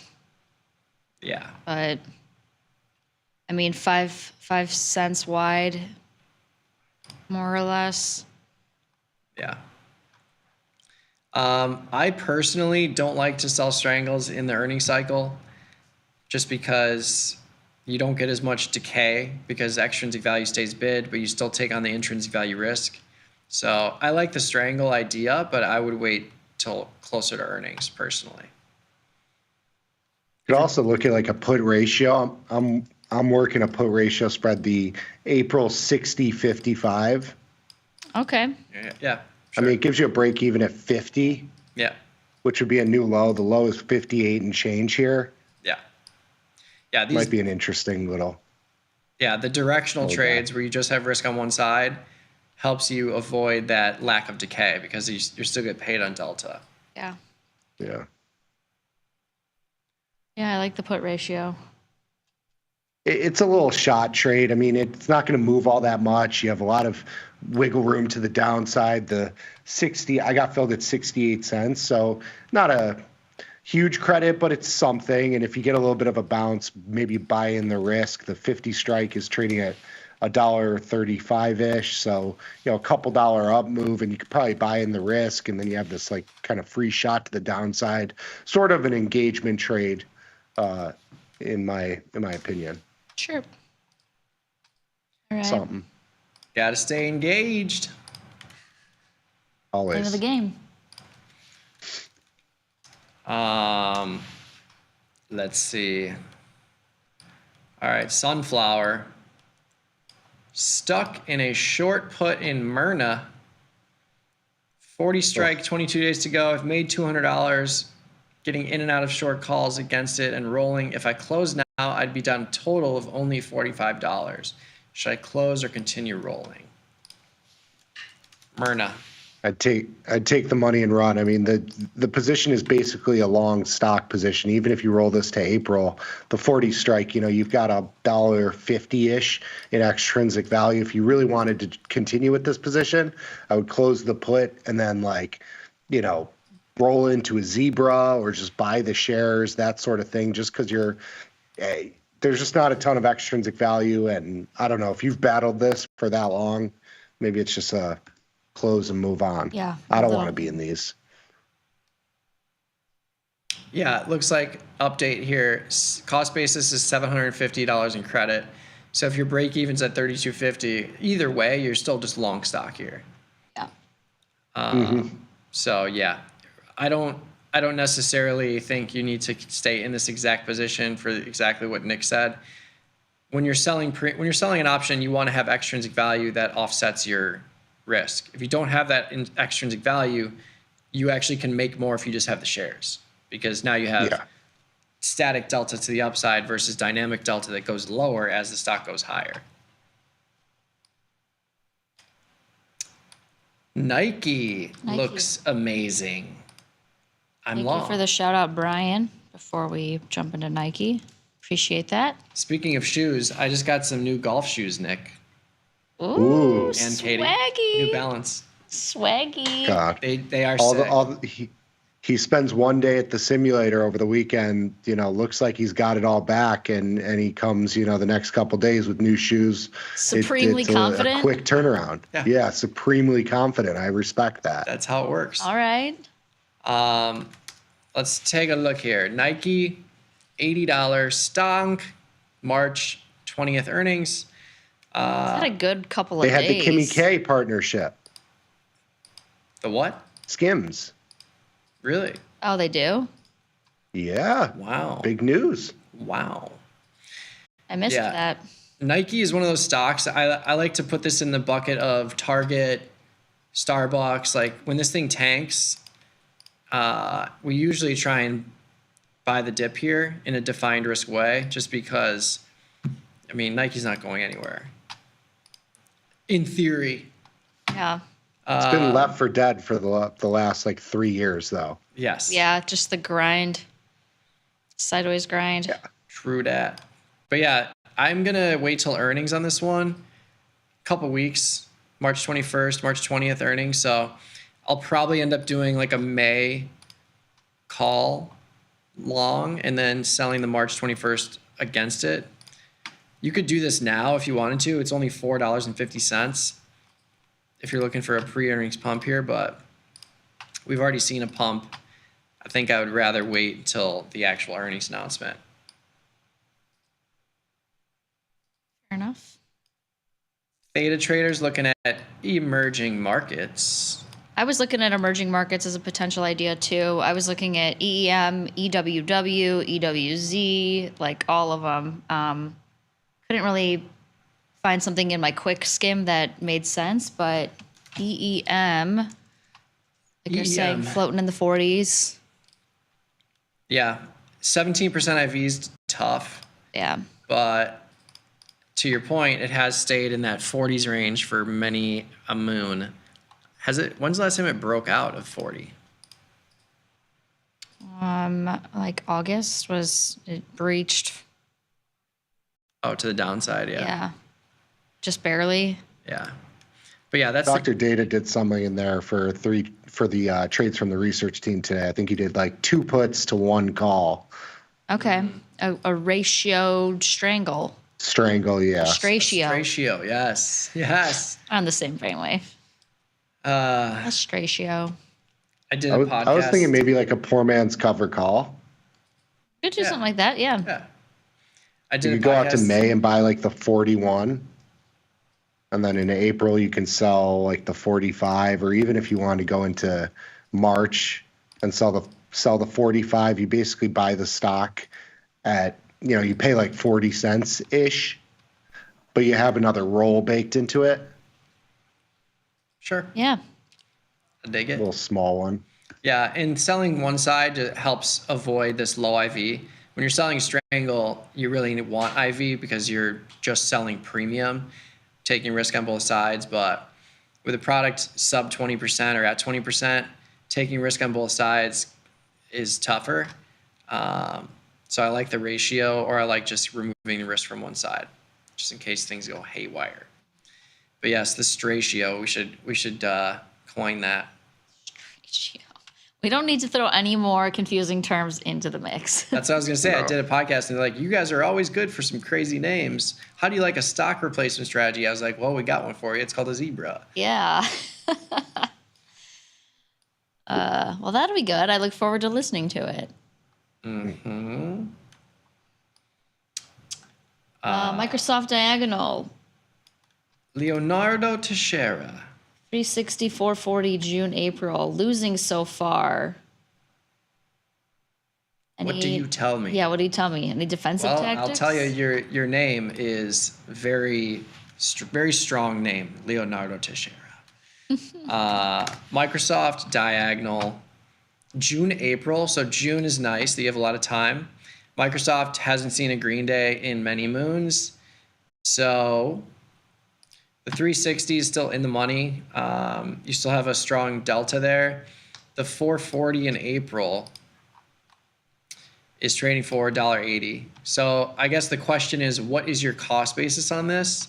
Because you could roll down April, like you could move this from the 440 down to the 420 and pick up another $3.60. But you just want to make sure that your total cost on this isn't greater than $60, because you would create a 60-point wide spread, and you want to make sure that if Microsoft rebounds aggressively, that you can still profit on that move. So it depends on what your cost is on that. So if you can let us know, we can take a look. Target is super oversold. Let's go long. I think that was my trade idea last week, right? I've still got mine. I've got the 125, 115 short put spread in March. I'm down about $100 on it. I have the 130, 140 call diagonal spread, long June. I remember I did this with you. I bought the June 130, sold the 140 in the 8-day, which is now lost about half its value. It's still trading for $130. I'm not going to do anything. I'll wait till earnings to manipulate that. But yeah, I went with the long-term diagonal spread there. So looking for a nice rally into earnings. Okay. Yeah. I mean, if you think it's overdone, there's, like Mike is saying, a lot of ways to participate, I guess you could say. It's just, being cautious of that earnings cycle and what you want to do with it. Mm-hmm. Teixeira is Portuguese. Nice. Bom dia. 50.44. So yeah, if you're at 50.44, you can make that move. So I might consider that if you're looking to reduce basis, rolling from the 440 to the 420, pick up some more value there. That'll bring your basis down to like 4,700. You'll still have a 60-point wide spread, so you'll be golden in terms of making sure you can still be profitable on a rally. That's it. We out of time. On that. Man, perfect. Stars are aligning.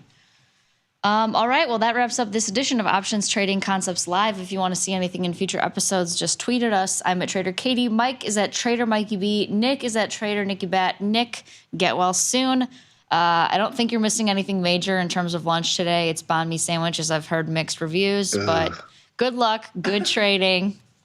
Peace. Peace. Go golf. Go golf.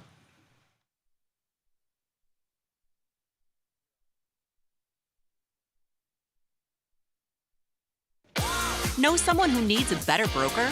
For 1 month only, earn $500 for each qualified person you refer to Tasty Trade. See how it pays to have friends? Terms and conditions apply. Tasty Trade. This is Chicago. We invented the skyscraper, the Italian beef, and the standardized options market.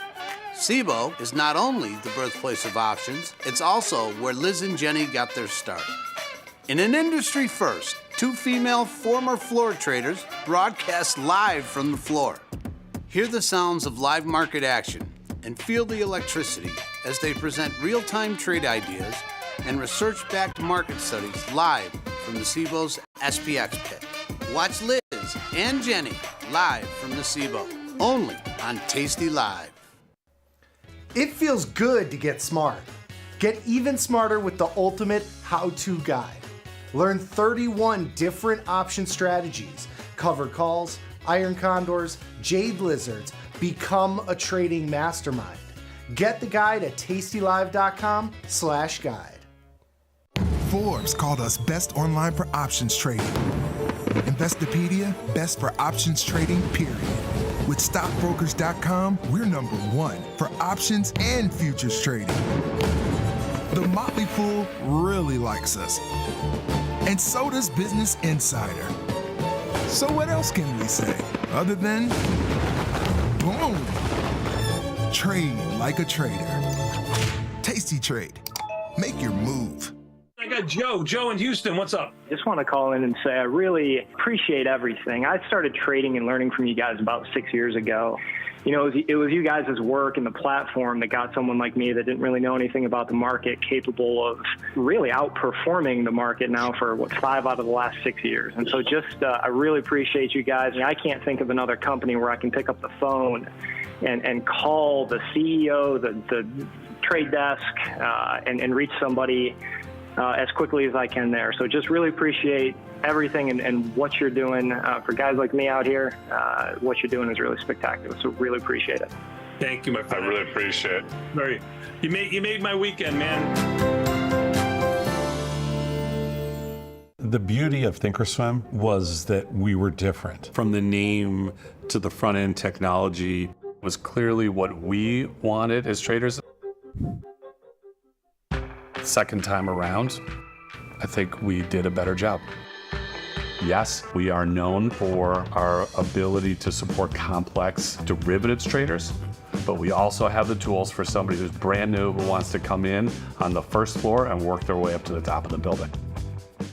The amount of time I spend interacting with our customers via email or anything else is pretty much my entire life. To be so powerful and so valuable, and then to be that approachable, just amazing. Where else are you going to be able to email a CEO, get response back? But you know what? Before he even knew who I was just some idiot trying to learn how to trade.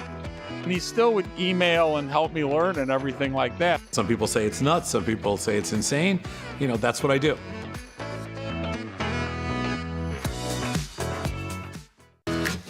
Tasty Trade is now on TradingView.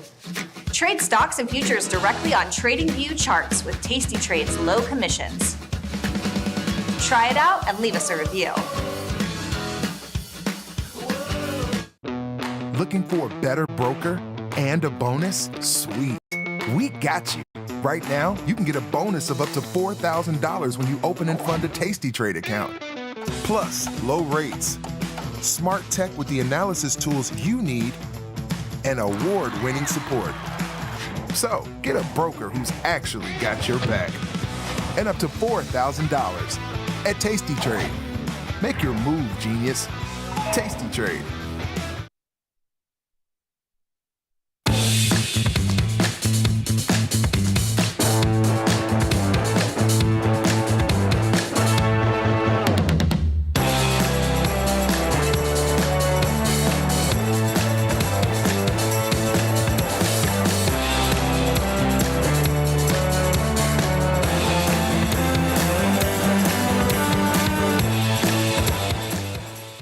We are back. It is Thursday, February 27th, 2025. This is Futures Power Hour, sponsored by CME Group. I'm your host, Chris Vecchio.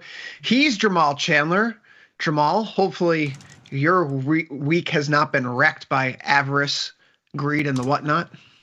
It's hard to say. It's been weird, though. Hasn't this been either this has been kind of a weird week, or maybe we've just happened to talk to each other on the two weirdest days of the week, it feels.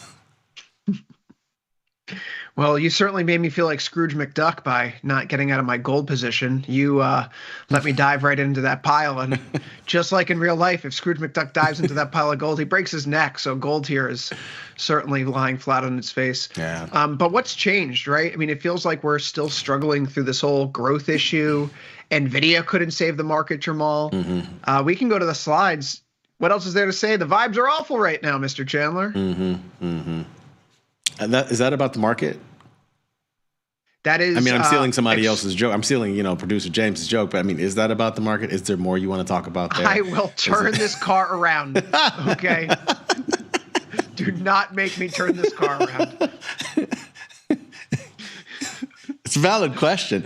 Yeah, the vibes are awful. You're right, man. I mean, just to big picture it's really weird. They're awful, but it's not. It could be way worse because, again, I mean, you see, different outliers in the market today. Again, similar to what we saw 2 days ago. You're seeing financials up. You're seeing some healthcare up. There's clearly some rotation going on. Names like Walmart are up, similar to what we saw on Tuesday.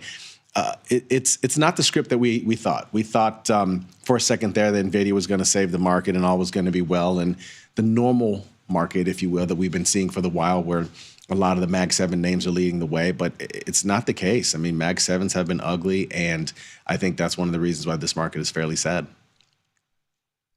Market is sad, and it's not rotation that you want to see. It's more defensive posturing, and for the market cap loss from the Mag 7 names over the past 2 weeks, it's not like it's been replaced elsewhere. Right? That was one of the features of what happened after DeepSeek Monday, that big crack that we saw in the semiconductors. The phase 2 names, if you will, that we identified absorbed all of that market cap that was lost by the semis. So that's water sloshing around in the boat from one side to the other. Mm-hmm. This is more like we're seeing people buy the staples, as you've been diligently looking after for a few weeks, but they're not taking every single dollar out of the tech names and putting them into banks, into healthcare, into everything defensive. People are just getting more bearish right now in terms of the flows. You can see it in the price action. You can see it in the sentiment data, Jamal. The AAII Investor Sentiment Survey was just released, and if only to highlight the bearish portion, the number of respondents saying that they are bearish on stocks over the next 6 months just hit its highest level since mid-2022. And if we go any further higher from here, we're going to be the highest that we've seen in this survey since the lows of the stock market in March 2009. So when I say the vibes are awful right now, I mean, we're looking at historically bad sentiment readings for the U.S. stock market, sentiment readings that we have not seen on the bear side in more than maybe 2 or 3 other times over the past nearly 20 years. I mean, what else can you point to but interest rates and tariffs, right? I mean, it's hard to point to anything else as of right now, and I think there's just uncertainty as to exactly how much that's going to affect our economy and ultimately the stock market. I mean, look, everybody is aware of the fact that if you tariff something, obviously whatever you're bringing in is going to cost more, and I think that's obviously the fear. But we've seen the sentiment around this whole thing move around. I mean, we were on the show one day, I think, when they were talking about reciprocal tariffs, and I don't necessarily know if it was the fact that they talked about it or it was the date that was being pushed back at the time that caused the market to rally. But now with this impending situation, I always feel like because when the market sentiment is not exactly sure of how something is going to affect the market, it's great opportunity. And I'm still looking at it that way, but it's tough. I'm not exactly sure which way to position myself as a result. But I do think there's great opportunity on the other side of this. It's just, I think we're all trying to figure out which way that opportunity is going to swing. There's I think the best way to encapsulate, today's weird, wacky price action is simply by looking at the headlines here and looking at when they come out. We have a headline from Reuters today. I want to pull this up on the screen here for the sake of this. All right, there we go. Trump to decide on tariff policies for all countries after April 1st. Top economic advisor Kevin Hassett tells CNBC. And what time do they do that? That's 8:17 this morning, Jamal. Why does that matter? Because at 8:51, CNBC runs a story that says Trump will put the Mexico-Canada tariffs starting March 4th, immediately contradicting what was said by White House National Economic Council Director Kevin Hassett just 30 minutes prior.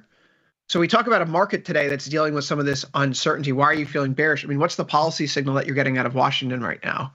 Do you trust anything now that anyone other than Trump says after today? His National Economic Council head clearly doesn't know what's going on. If Trump's out here saying the exact opposite 30 minutes later. Maybe they're not even talking. But that's not something that the stock market likes. It doesn't like this uncertainty and this sort of Damocles, and it's beginning to show up in the price action. Not even Atlas himself could save this stock market, Jamal. NVIDIA earnings have come and gone as a minor influence overall. I suppose let's start there. Let's step away from the futures for a quick moment.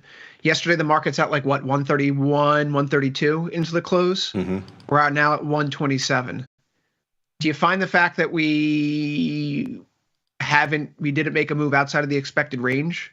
Did that surprise you? Are you shocked by the fact that we've given it all up today? What do you see about NVIDIA now? I'm actually not shocked that we didn't make a move out of the expected range. As many earnings that I have played, this is one that I chose to stay on the sidelines, didn't touch it. I feel like maybe one of the last couple of times it's kind of been like this. It's been a lot of anticipation heading into the earnings, and as long as they didn't completely miss the dunk, things would be fine. And it almost seemed as though like one of the scenarios I laid out a couple of days ago when we talked was going to happen, because again, we were up 30 handles at one point. Stock was, a little more than unched today when we were coming in. I think it might have been up to, like you said, it was up to 135. And it seemed as though it was like, well, they didn't miss. As long as that was the case and the market did kind of end down a little bit yesterday, we were going to bounce up, and this whole tariff situation completely changed it. So I'm not that surprised that of this kind of inside move, if you will. But again, this is just not exactly what the market was looking for. And so I don't know. You might have to hold your hats here. If this continues to be the case for the rest of the day, we could end up on the lower end of the range just because market sentiment is just not that good. What do you think about NVIDIA adding a penny dividend? I thought we got rid of the penny last week. They added a penny dividend moving forward. When you see news like that, is there any part of your brain that says, okay, so that means all these ETFs and funds and what have you that track dividend stocks, they now can buy NVIDIA? I saw on Twitter people saying like this is going to be a great source of capital inflows now to the stock. All these people who couldn't buy it before because of their restrictions on their investment protocol or their investment policy statement, they now have access to it. Do you find that to be a very weak reason for why you'd want to be long the stock? That's definitely a very weak reason. I actually didn't even think about that till you just said it, but I mean, it totally makes sense. Because otherwise, a penny, like what it clearly is, signifies something, and I guess that's what it is. I really didn't think about that. I'm not making any NVIDIA trading decisions or NASDAQ trading decisions for that matter based on their dividend announcement. The NASDAQ is still up by 0.46% today, and it's that continued leaking lower outside of the uptrend from the August and January swing lows. Depending upon how you're measuring it, this could be a break that happened 2 days ago or one that started here as of the 24th, last Friday. Jamal, 24th, excuse me, as of Monday, the 24th. Either way, though, it looks like we have a little bit more work to do to the downside in the short term. The technical path of least resistance seems to be lower right now. We're treating some of these short-term moving averages like the 5 EMA as resistance. And I suppose just as a little bit of a filter here, if we're going to try to catch a falling knife and look long deltas and fade this, maybe a simple close back above the 1 week, something we haven't done since the 20th. Not like it's been a long time, but we closed at 22,141 then.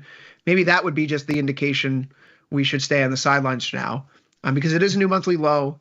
Yes, vol has come off a little bit so far today, but you got basically everything you wanted to see out of the NVIDIA earnings report if you're looking for a rally in today's market, and still we're being subsumed and overwhelmed by the tariff talk.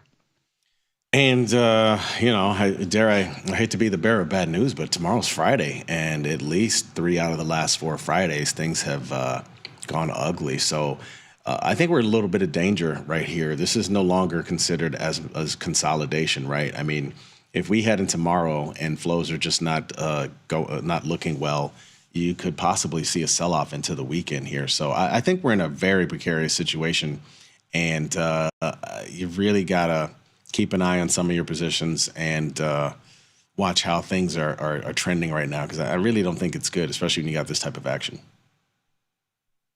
You said Friday's coming tomorrow, which, on one hand, it's like, yes, Jamal, thank you for reminding me of the calendar. On the other hand, it's like, oh my God, Jamal, Friday's coming. Thank you for reminding me, because this year Friday has been really bad. This was a chart that was produced last week from Ryan Detrick over at Carson Research per FactSet. This year, the annualized return for the S&P 500 on Fridays has been negative 86.1%. This is supposed to be one of the good days of the year, Jamal. Tuesday, Wednesday, Thursday have been fine. Obviously, this week we got that Monday sell-off. We really haven't seen the midweek bounce come together.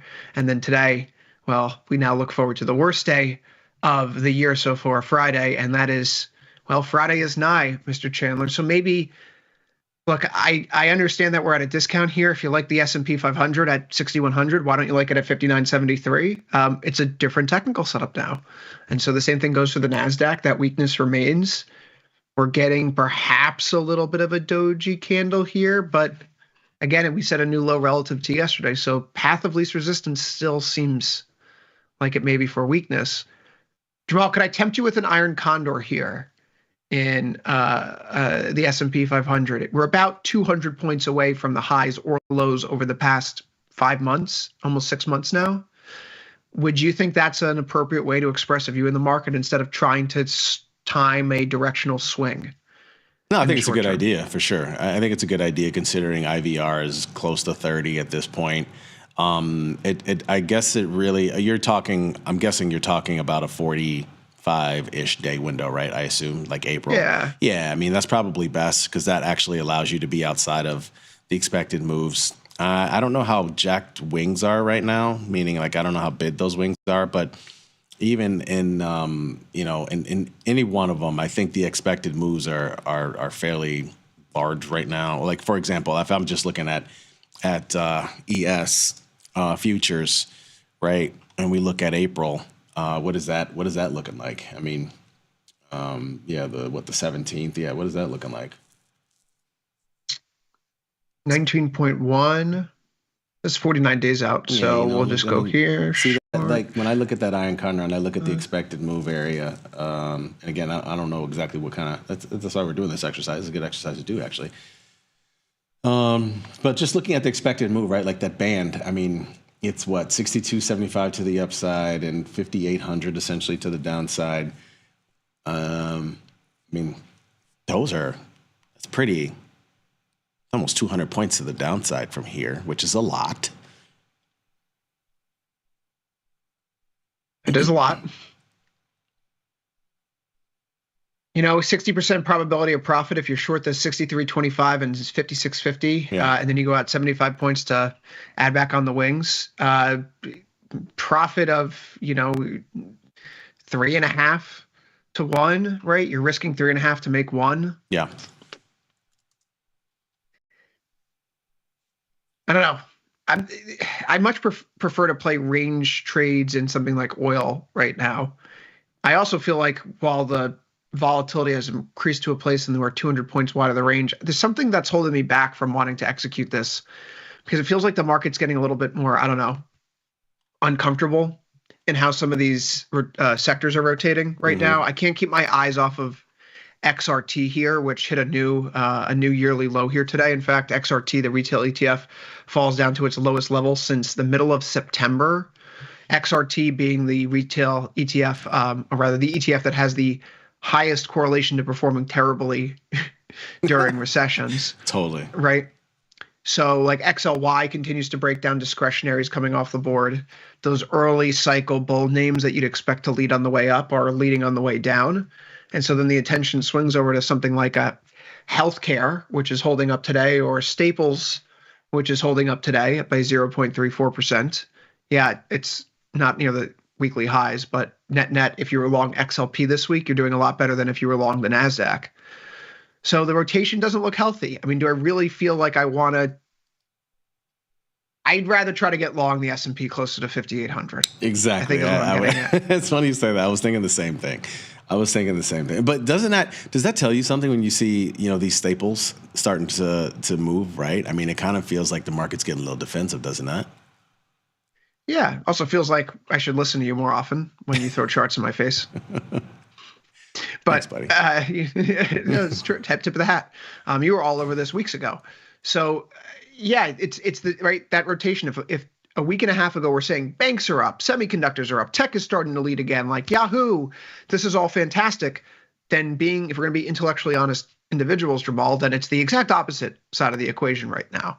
And maybe that's just noise. But then you look at how the various sectors have performed year to date.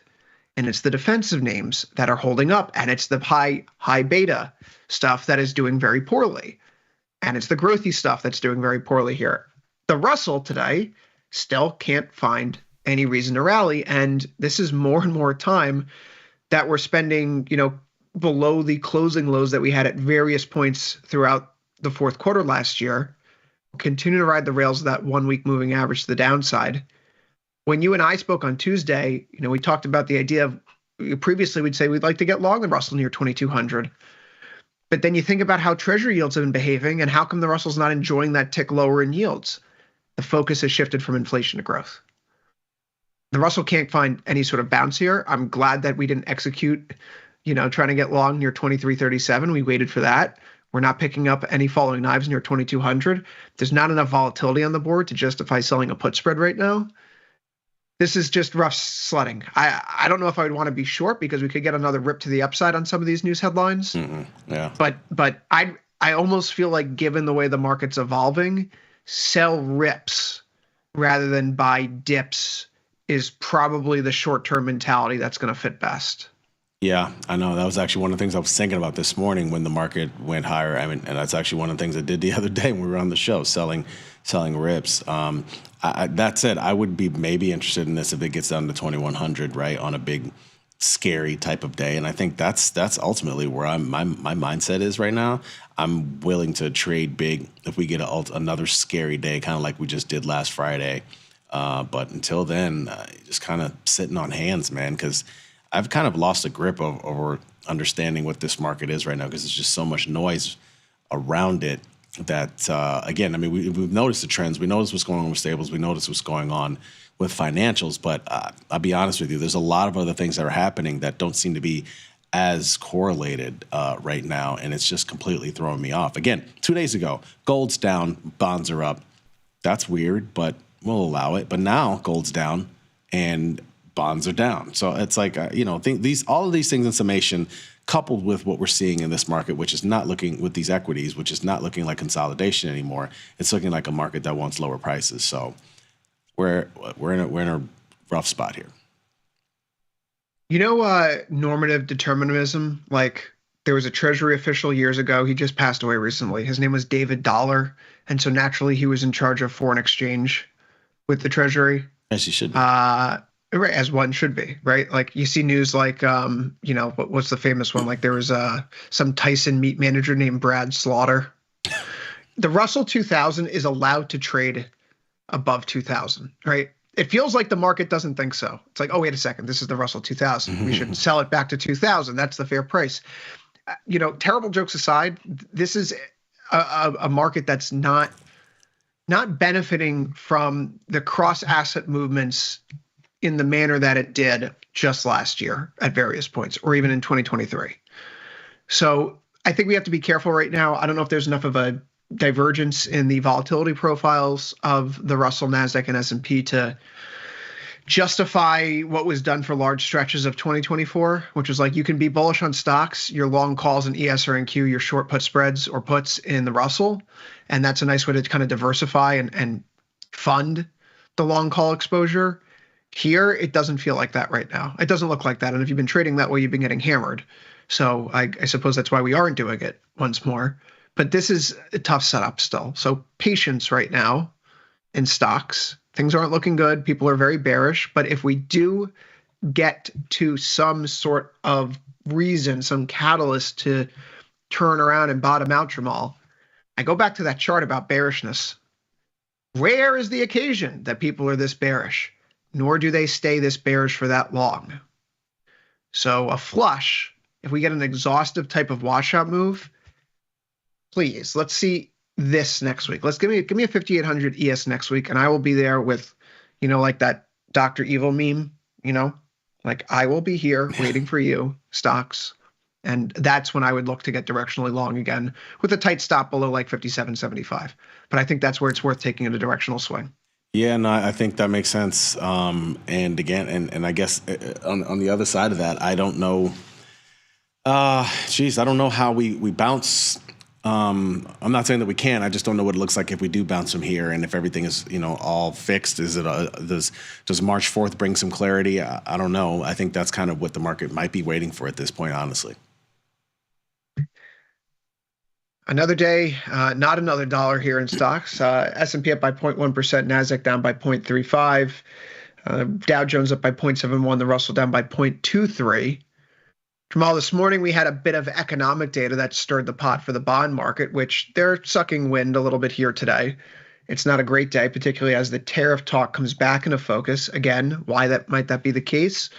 Tariffs bring about higher inflation. As anyone who has ever imported anything knows, if you actually want to get it released from customs, you have to fill out your tariff form so you know what tax rate you're applying. And if you don't pay the hiked tariff rate, you don't get your goods from customs.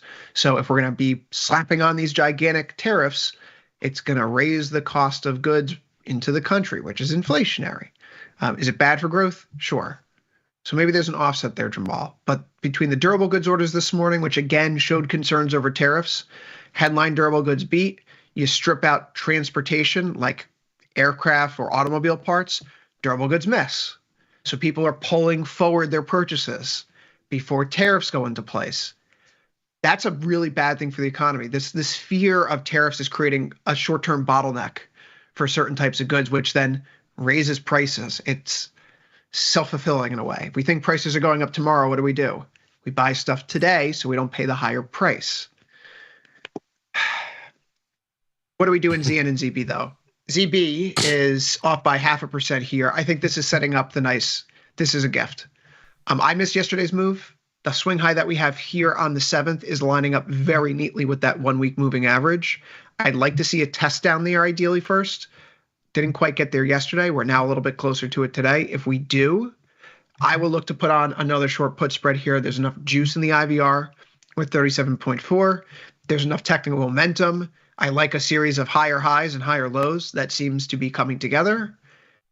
And I'm more concerned about growth right now than I am about inflation, because that's what the data tells us we should be worried about. The PMIs are not looking great. The momentum in the Atlanta Fed and New York Fed nowcasts are starting to slip to the downside. And all the growth stuff in the stock market. The stock market is the best economist that I know, Jamal. And the stock market's telling us that we need to be worried about growth. So bonds to me look good on the long delta side. We just have to figure out how to size up the trade.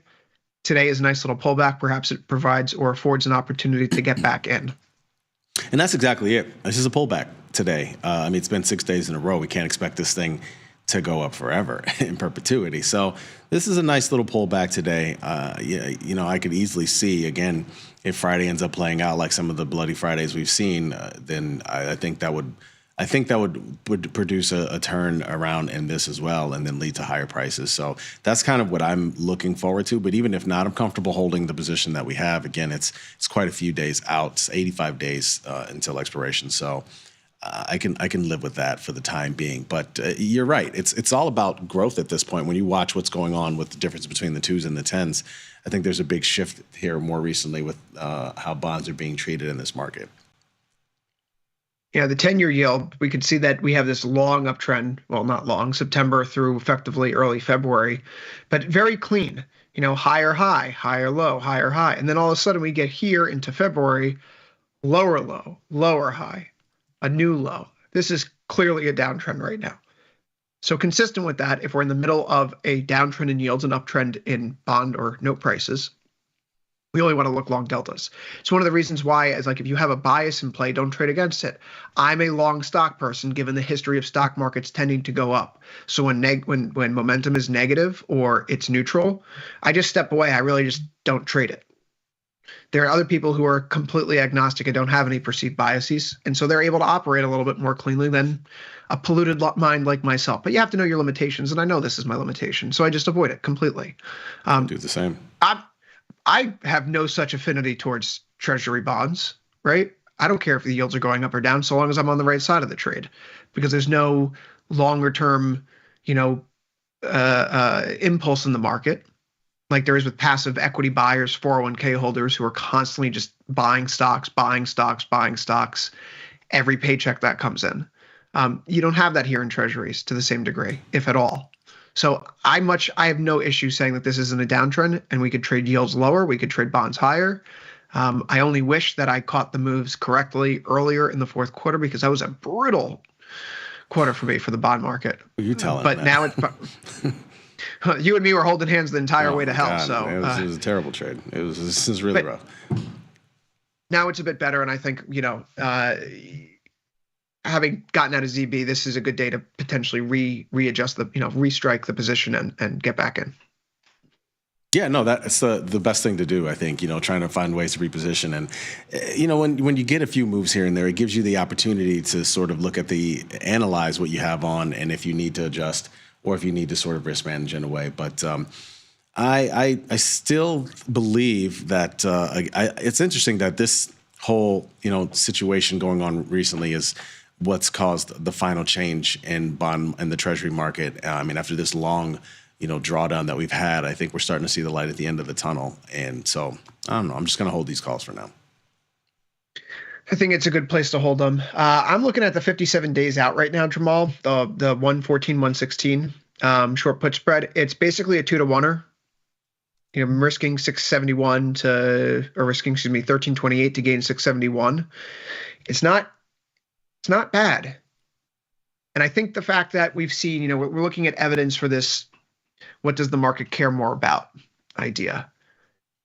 CPI was hotter than expected. It was hotter than every single analyst or economist that was forecast or pulled for the forecast by Bloomberg News. In 2022, if we got a print like that, I would argue that the market would have had an absolute meltdown. And yet we rolled that CPI print off of our back, almost to say, that's in the rearview mirror. We're more concerned about the obstacles in the road ahead. And the market has had a much, much more violent reaction to PMI since Friday. And every piece of data that's come out since then, if it's been pending home sales or the Chicago Fed National Activity Index, they've all contributed to this general feeling of malaise that the vibe in the economy is starting to sour rather quickly. So to that end, yes, the tariffs may be in play today. The jobless claims stuff was not good. The durable goods orders were misleading. And bonds are not giving it all back. They're decidedly holding above yesterday's lows. I think the tariffs are being judged as, they're going to be inflationary, but the growth implications are much worse. So let's not get too far ahead of our skis here. So And I know you've said in the past you don't really believe core PCE. Those a lot of those inputs are already known. But do you think it has a chance to disrupt some things tomorrow? Because again, a lot of the you mentioned a lot of the macro releases that while they do matter, really haven't mattered to markets much over the last couple of years outside of CPI, PPI, and jobs report. And like you said, now some of these sentiment things we're starting to move on a few of them. Do you think that could be tomorrow if there's a bad PCE print? Do you think that could be possibly what causes this ugly Friday potentially? I think it would just be an excuse. I think they've all been excuses, honestly. I mean, that's what it feels. Yeah, but I think that's a really important point, right? Like, you go through these sentiment shifts where if something is bad, well, that's going to get the Fed to give us more QE. So how bad is it going to get? Might as well buy the dip. And right now it's, like, oh, we have good data. Well, that's, okay. Just a matter of time before it gets worse is kind of the attitude. So yeah, if you have a hot PCE report tomorrow, which is possible given the risk that we've seen in this recent inflation figure, the market can then say, yeah, it's Friday, hot inflation, tariffs are coming next week, reason to sell. But Jamal, I'm going to hold this out. March 4th is a long way from now. Mm-hmm. Do you know how many empires will rise and fall between now and March 4th, given the news flow that we've seen in recent weeks and months? As bad as the market's reacting to today's tariff news, and I know, is it part of the wall of worry, or are we just being idiots? It's a legitimate question to ask, because I find myself asking the question, am I understating this risk? Right? Should I believe the market? Every time we gap open lower on tariff headlines, the gap gets closed quicker and quicker. We're clearly calling the bluff. Is the market wrong to call that bluff? Am I an idiot for believing the market, being part of that crowd of people, being the public, Jamal, if you will, as Tom might say? He loves to say that. I think. By the way, what else is March 4th? On this coming March 4th is Chicago's 188th birthday, by the way. Didn't know that. I haven't gotten to that part of American history yet. I'm right in the I'm in 1825 right now. I'm working through a biography on Andrew Jackson, as it were. Yeah, it's required knowing here. Gotcha.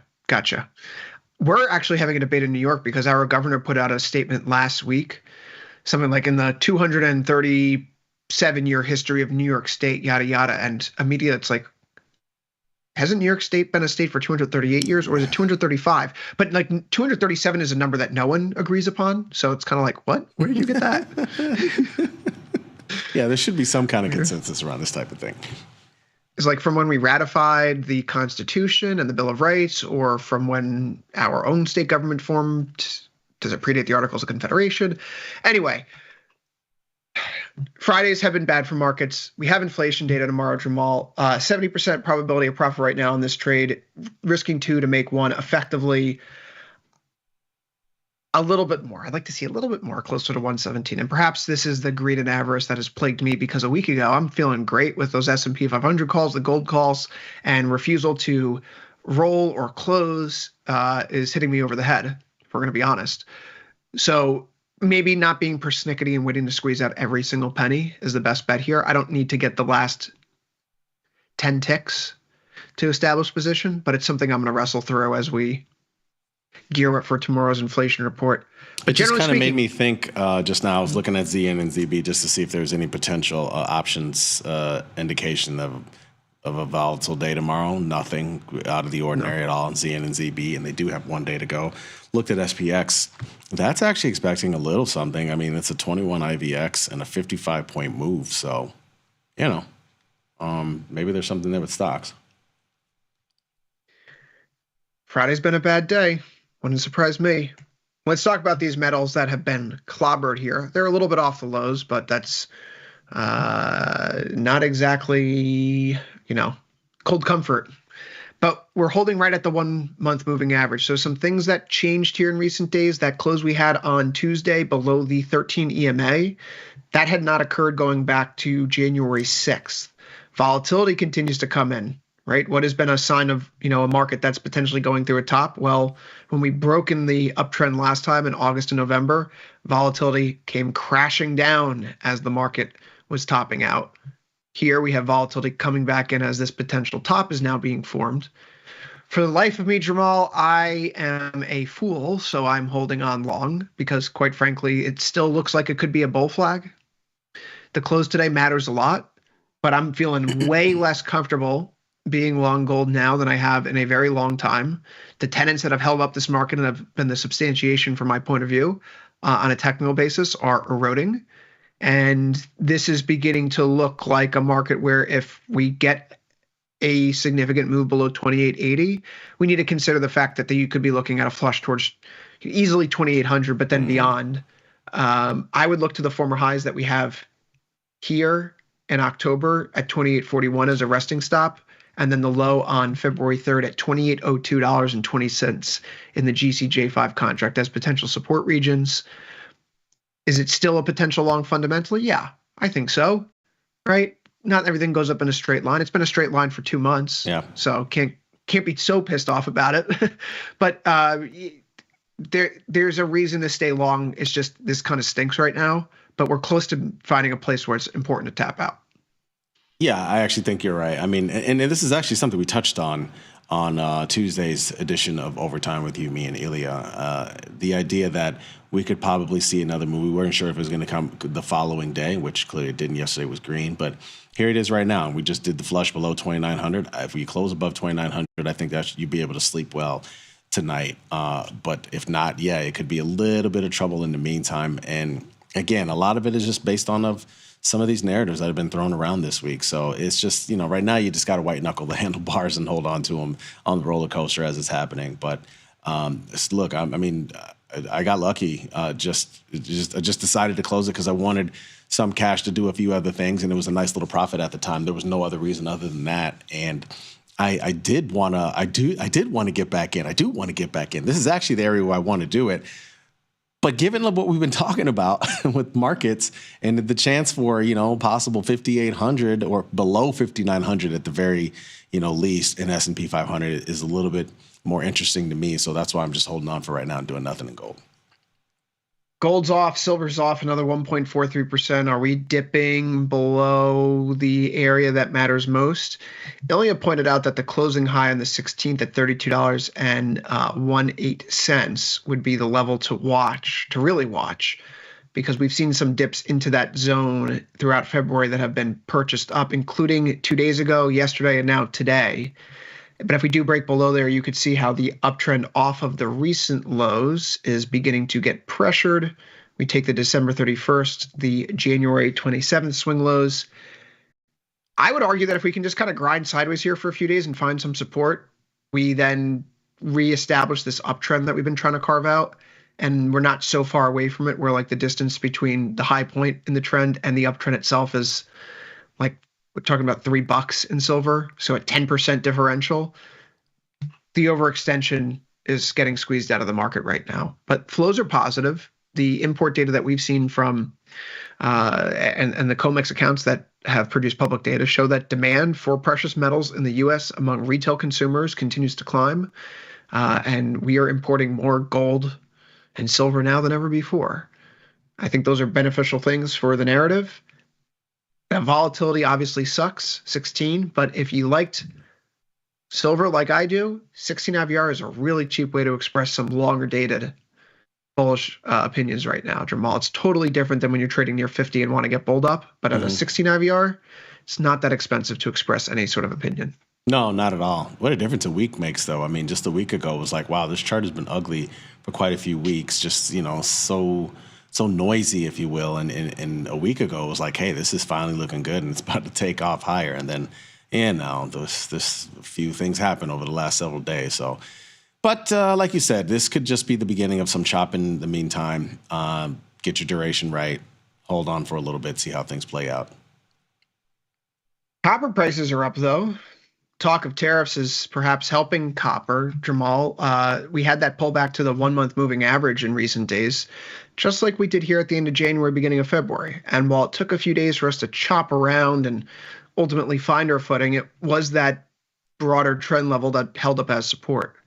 I bring that up because it seems like we're looking at somewhat similar behavior here once again in copper prices, where we suck back into the 1 month moving average, we're chopping around it, but ultimately this may be a base. Copper prices are really interesting. Why? Because they are now in the crosshairs of potential tariffs. They're so in the crosshairs that the Chilean Foreign Ministry decided to put out a statement recently talking about how they're monitoring the situation with the Trump tariff talk around copper, because this is Chile's industry. They operate the largest copper mine in the world.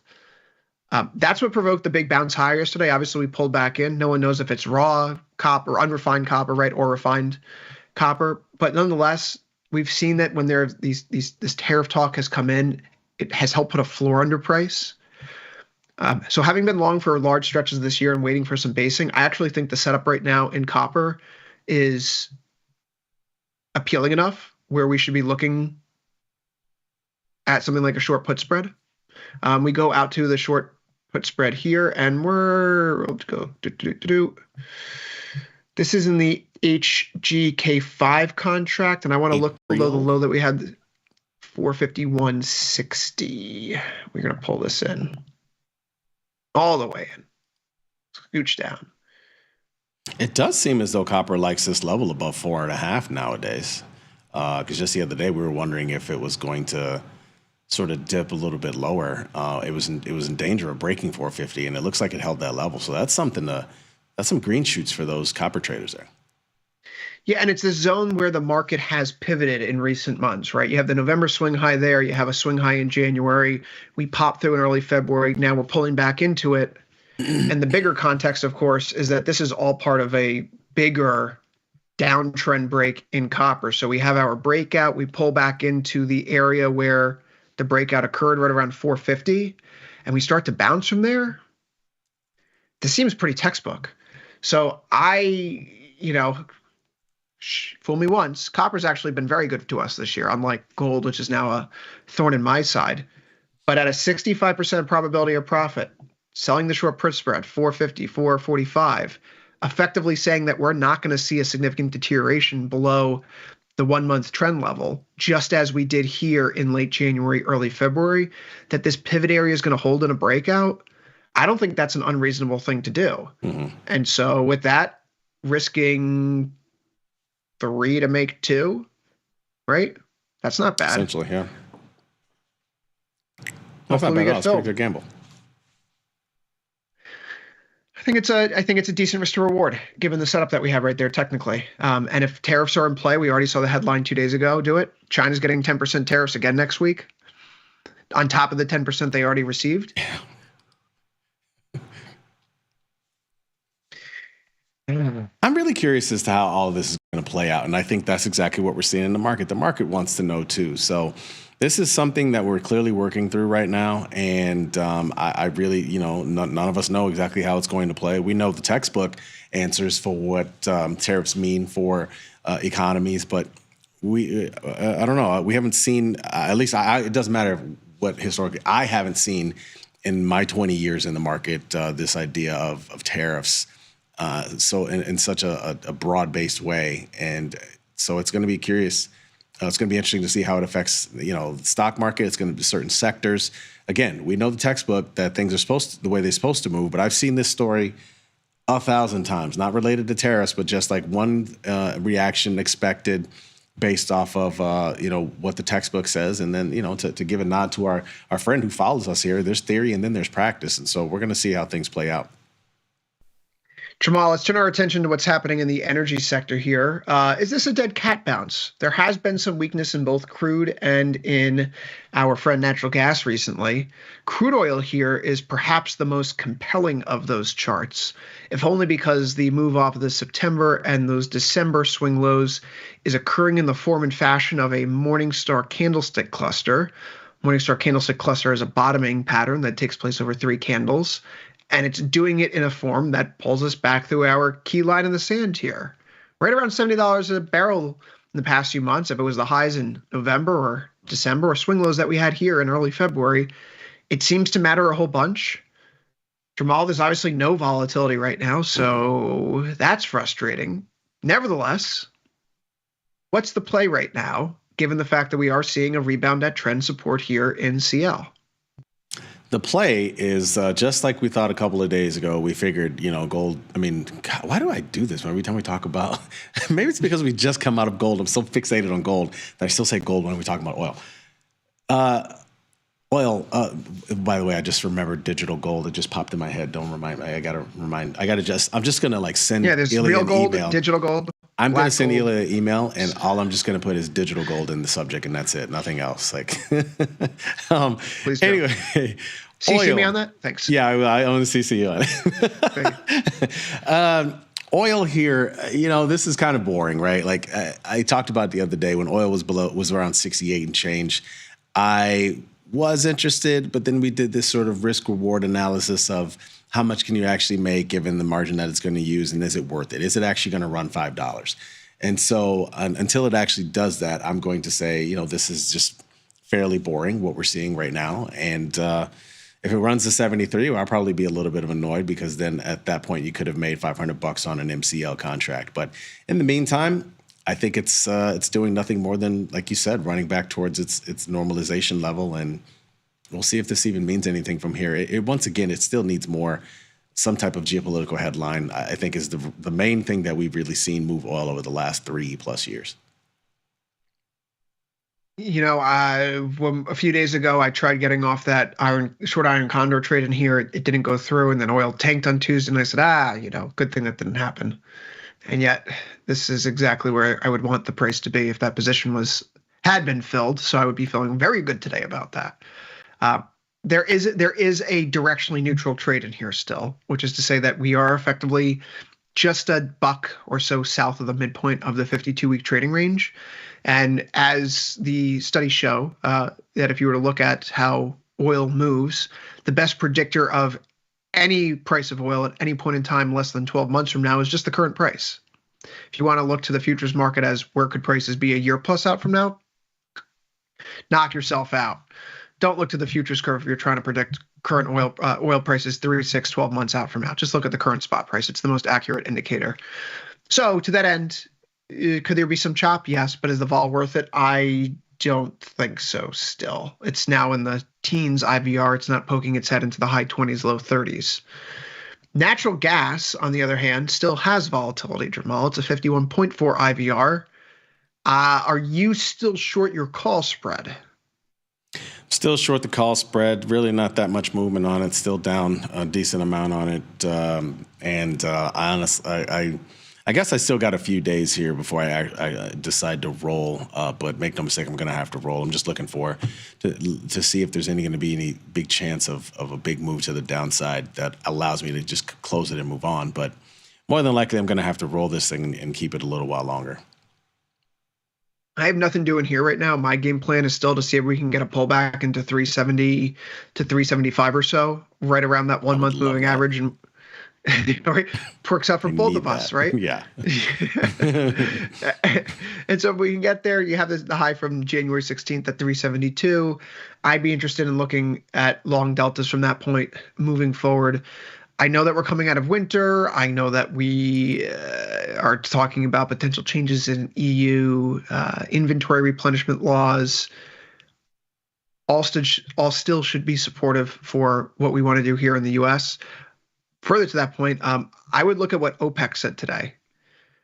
This is kind of the seesaw that we're dealing with right now. OPEC says that if they begin to hike production, they may have to delay it even further. So you talk about why oil prices are rallying, Jamal.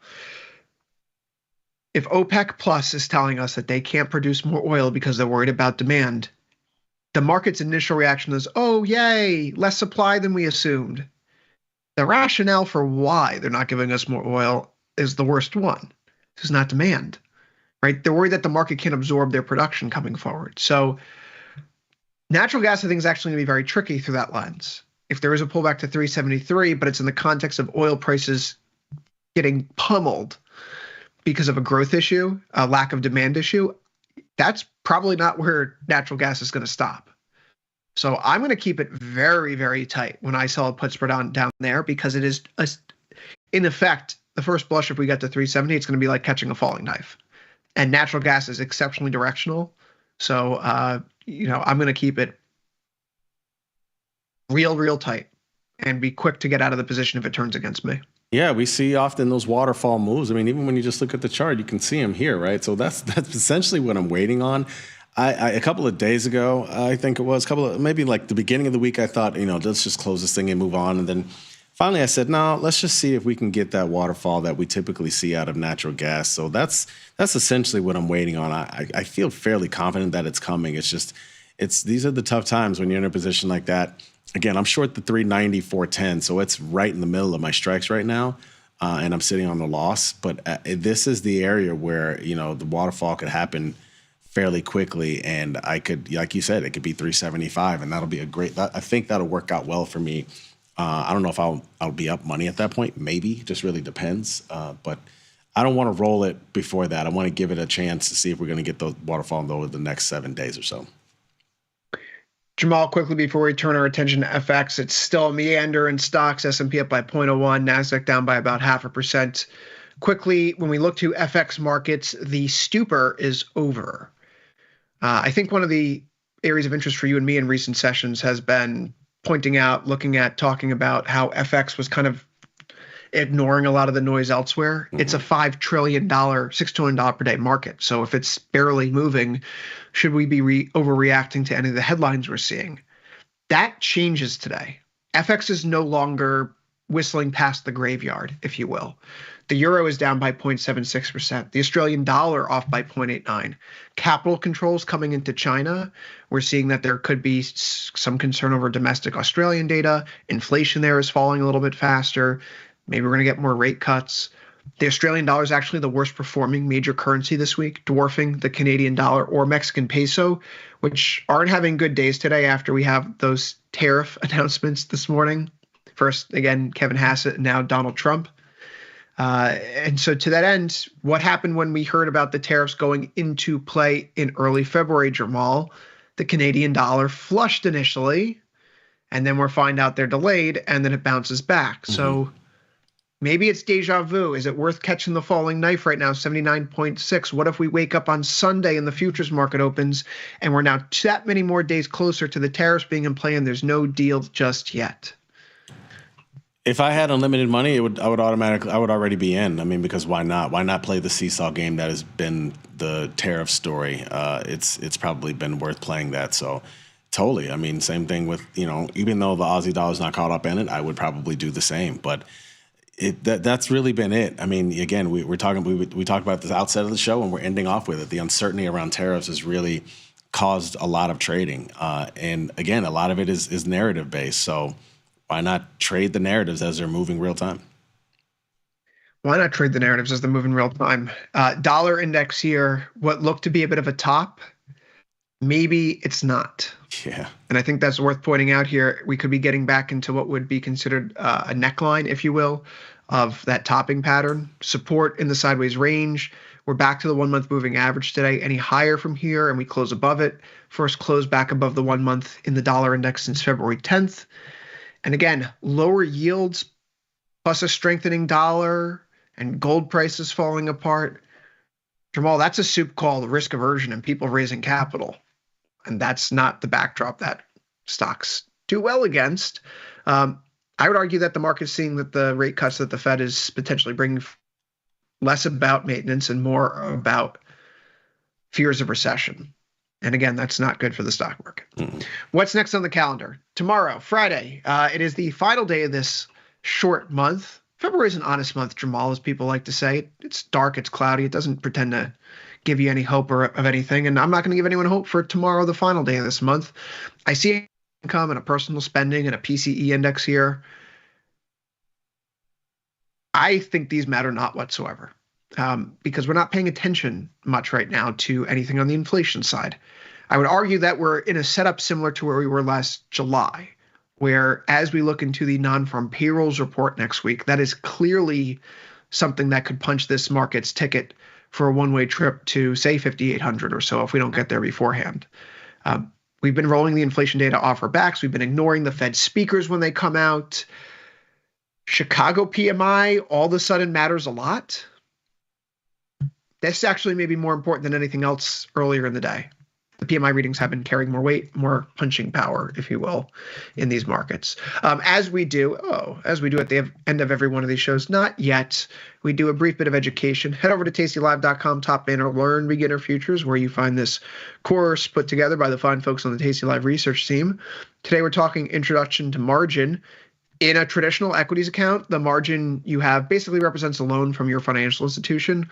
But when you're trading futures, it's more of a performance bond or good faith deposit. So because futures margins are not standardized and they can change depending upon the product and volatility, the margins ultimately may go to a level where if you don't top off your account, you could get margin called. So keep that in mind when you're trading futures. You want to make sure you can maintain your positions.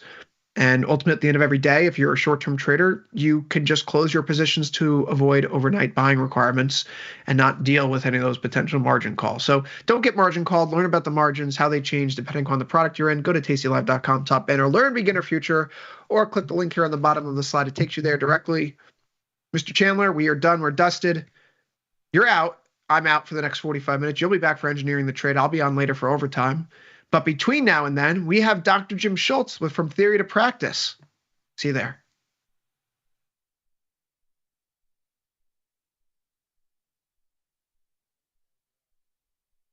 You can get up to $4,000 when you open and fund a new account with Tasty Trade. That's 4,000 buckaroos, 4,000 bills, or clams, 4,000 in dough or cheddar, not the cheesy kind. 4 large, 4K, 4 grand, which is no small thing. Open and fund a new Tasty Trade account and get on the platform for traders who just want to trade. And did we mention a bonus of up to 4,000 smackaroos? Tasty Trade. Make your move. Know someone who needs a better broker? For 1 month only, earn $500 for each qualified person you refer to Tasty Trade. See how it pays to have friends? Terms and conditions apply. Tasty Trade. All right, so I've got some good news, and I've got some bad news. Let's get that bad news out of the way first. You are going to have some losing trades. Like every trade you place, despite your extreme optimism that it's going to work out, is not going to work out. That's the bad news. The good news is at Tasty Trade, man, we are ready to adjust and defend and roll our positions if that's what it takes. And that's what this entire crash course is all about. A 5-episode crash course all about rolling. So I will see you inside of episode number 1.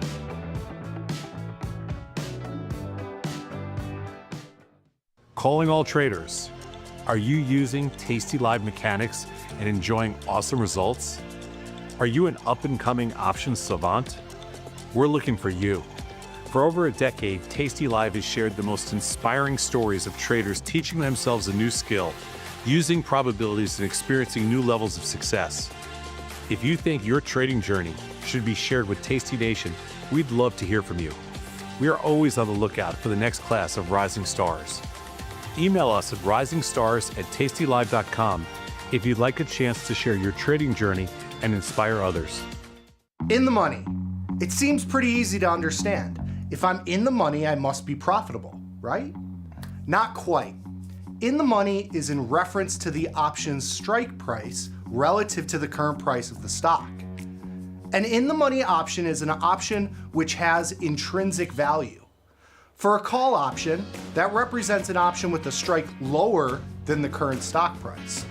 For a put option, that represents an option with a strike higher than the current stock price. Being in the money is a good thing for long options. It's not so good for short options.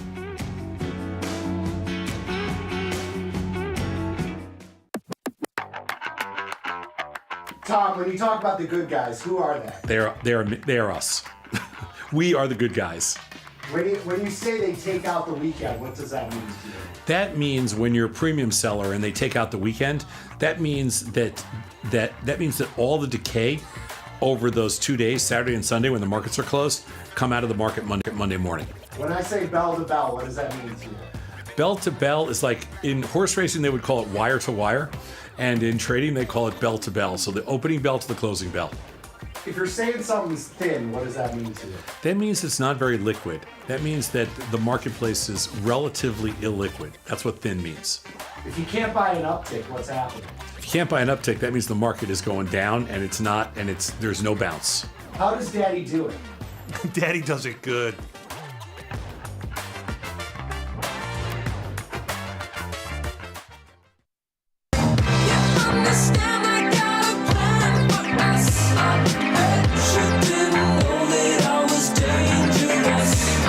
I'm Jim Schultz, and this is From Theory to Practice. Welcome to the show today. Welcome to the Thursday edition of what it is that we are trying to do. Welcome to the Dr. Jim is Back edition of what it is that we are trying to do, guys. I did not mean to ghost y'all. Goodwill Hunting style last week, but Friday was not a great day. My eye was giving me all kinds of issues. It's something I've been working through for about the last 4 to 6 weeks or 8 weeks or whatever. And I've been to some doctors and whatever, and they said, you're fine. I'm like, I'm not fine. And it's been in and out. So Friday was really bad. I was like, I can't do it. Then I got the eye doctor appointment for Monday during my showtime. I'm like, well, I got to go do this. So that's why I missed Monday. And then Tuesday, she had me on these eye drops that made my vision extremely blurry, which would explain my NVIDIA earnings trade. But now we are back because it is Thursday, and I was with Arrow for today's assignment yesterday. So I appreciate you guys. I appreciate your patience so much. But we are back in the saddle. But guys, what did you do? Like when I left, I think the NASDAQ was like 22,000. S&P 500 was like 6,100. And the next thing you know, man, this thing is asymptotically approaching zero. Like you guys couldn't keep the market up for more than 72 hours. And now today, it is not looking good. It is not looking good at all. So if you're watching over on the Tasty Live network, I would actually bounce on over to YouTube right here, right now. If it is real time, if it is live, February 27th, maybe right around 2 o'clock Eastern time, you can hop in the chat and you can communicate with your brethren that are also watching the show. You can celebrate if you are a NVIDIA bear and commiserate if you are a NVIDIA bull, because that stock is getting absolutely gorilla smacked as we speak. So John, bring us into the platform, man. Do we have a market? I don't know, guys. I do not know. I mean, this is not good, man. This is not good. Even S&P is down 11. You've got the risk-free instrument, which is pretty soon going to lose its risk-free title, down 150 on the day. You've got the boomers holding strong. I mean, you know, when you need somebody to come through for you, what do? We've talked about this before. You call your neighborhood boomer. And so boomers up 207, got the Russell 2000 down 7 points on the day. Man, everything is looking bad. It is not looking good. Got the Bitcoin bros. Guys. Check in on your local Bitcoin bro, because this is not good. Bitcoin down to 84,000. Man, guys, I don't know. I do not know. I mean, we talked about this before on the show. I mean, when this thing was 106, like I told y'all, I said, you know, you're going to 106, you know, then you're going to 109, you know, then you're going to 122, and then you're going to 84. And here we are. Right? I mean, this is all on tape. You can check all this, man. Check the archives, check the tapes. It's all there. It's all on record.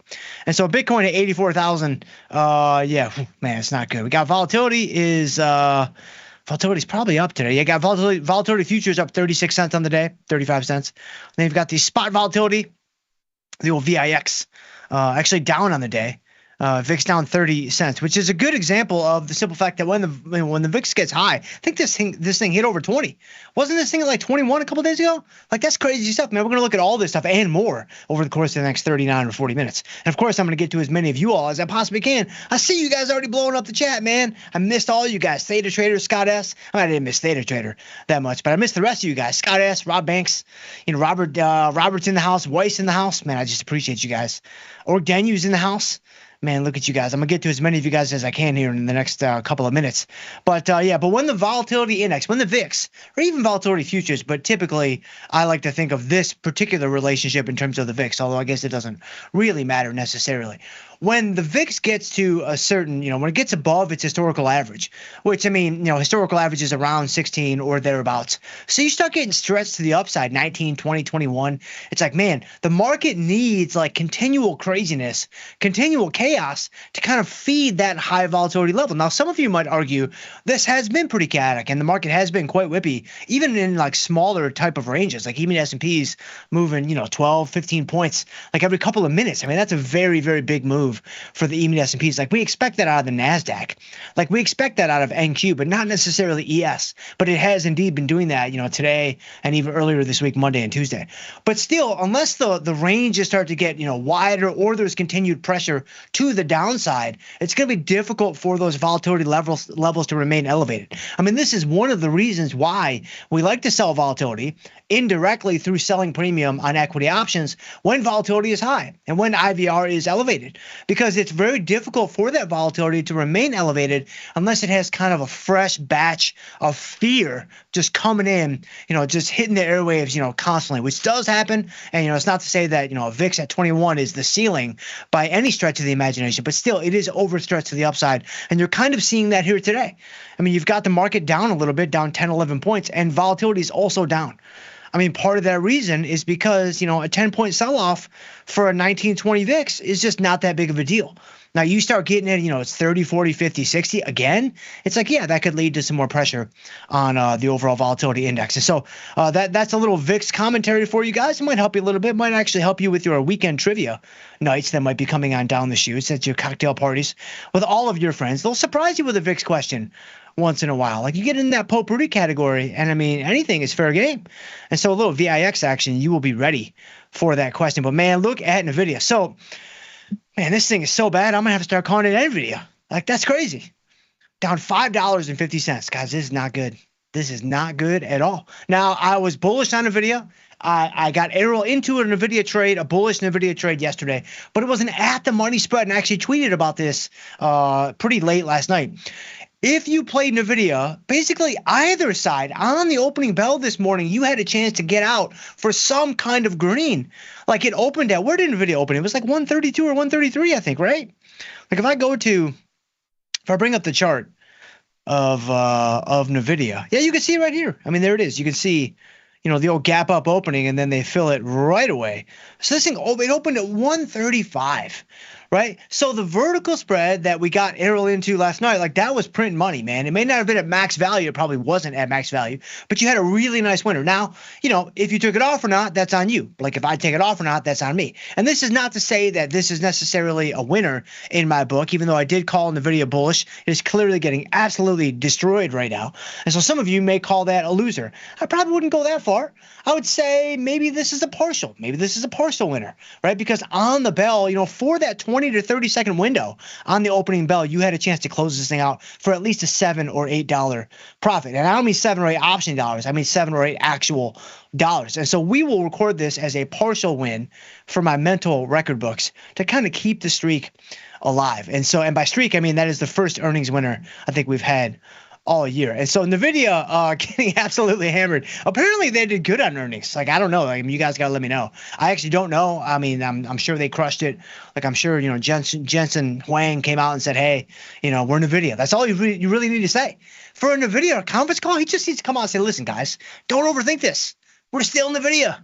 Right? We're still NVIDIA. Don't worry about it. That's all he needs to say. So I don't know what he said yesterday. Maybe he kind of got into the weeds with like revenues and profits and, the Blackwell stuff. It's like nobody cares about that, man. Just remind us, just reassure us that you are indeed NVIDIA and everything's going to be fine. And so clearly he did not do that. And NVIDIA getting absolutely hammered today. And so, all right. So that's my NVIDIA commentary. And you have the market continuing to sell off now. NASDAQ now down 175. And so, all right, let's go through a couple of positions because we got a couple of things to go through. And then what I want to do is I want to go ahead and, I want to get to you guys, of course. Obviously we have to survey the landscape here where we have to do, let's see here. We've got to do, we got to do some stuff here. Let's go. Let's see here. So wait a second. Hey, John, is my trading screen frozen? That's what I'm hearing. Let me see here. Let me move my chat. Let me get my chat over here. You might have to Is my trading screen frozen? Yeah, just let me know. Because obviously we're going to use that a lot for the show. And so I'd like to know if we can't see the trading screen. Okay. So hold on, guys. We'll probably get this back up. Just give me 2 seconds here. So I'm going to do that. And then I'm going to do that. And so let me know, guys, if so John and team, let me know if we got it back up and running. It looks like we did. Okay, beautiful. All right, so let's get in here. I'm gonna get a few trades on, and then we'll see where you guys are at, man. We got an NQ hanging on by a thread to the 21,000 level. I mean, actually, hold on a second. Wait a minute. Let's go to ES. How low did ES get? 59.31. So this thing was 25 points lower at some point earlier. So that is not good. You've got NQ. NQ was down to this thing was down to 20,896. I mean, I was only 6 in 1987. This has got to be similar though. Just based on the hearing, all of the more mature brethren that I might have on the network, your Sosnoffs, your Batistas, etc. I mean, this is basically like what Black Monday felt like, right? And so I'm like, man, I mean, you're 4 or 5% off of all-time highs right now. Guys, this is not good. No, by the way, speaking of not being good, guys, tomorrow morning. So tomorrow morning at 8:30 Eastern time, this is not good. We've got a PCE print tomorrow morning. That is indeed. Oh, they're telling me that it's still frozen. Okay. So I guess we're going to go to break. We're going to come back, and then we're going to obviously talk about the most important PC print of all time. So we'll be back in just a couple minutes.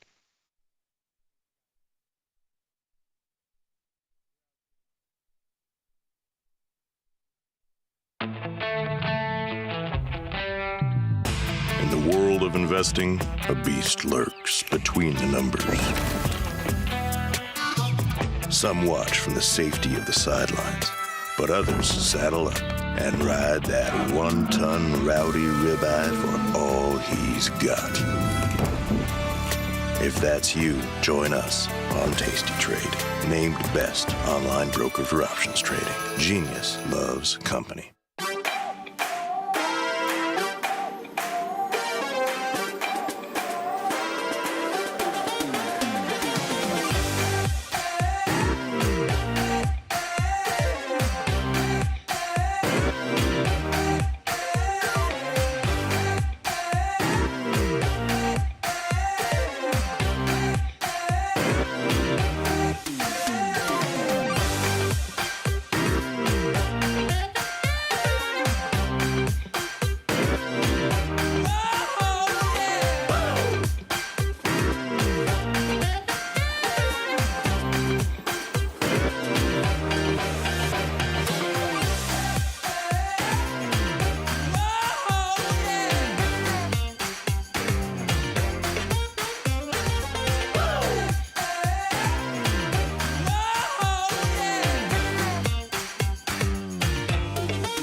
Dear Kaylee, hats off to you for being such a culinary genius.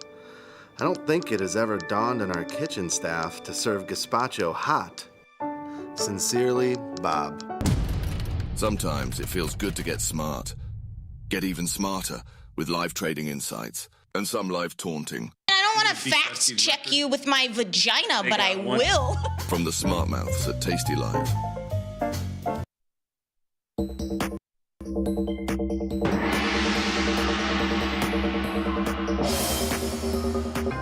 Tom versus Tony. Round 1. Trade. Massive volume. Killer trade. Surplus. Shoot. The fall. Volatility boost. Killer trade. Resistance. Straddle support. Order sold. You win. In the world of options, somebody once said, for every gimme, there's a gotcha. It's all about generating positive expectancy in your portfolio. Welcome to Option Trades Today. I'm Tony the Bat Batiste, and I've got not one, but two trade ideas for you today. Exploring zero DTE. We promised you we would take a look, and here we go.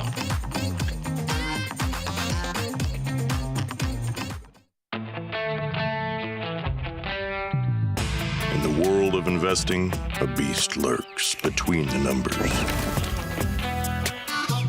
Some watch from the safety of the sidelines, but others saddle up and ride that 1-ton rowdy ribeye for all he's got. If that's you, join us on Tasty Trade, named best online broker for options trading. Genius loves company. So why are we all doing all the things that we do inside of the active trading space? Simple. To make money and generate returns. Well, inside of the Tasty universe, there are essentially 5 keys to making those returns. And in this crash course, we're going to break down all the details of each one of those keys. So I'll see you inside.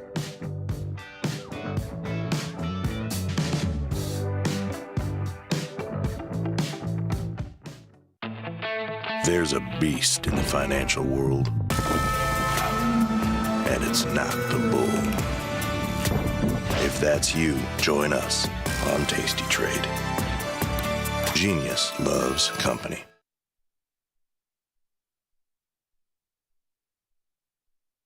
So why are we all doing all the things that we do inside of the active trading space? Simple.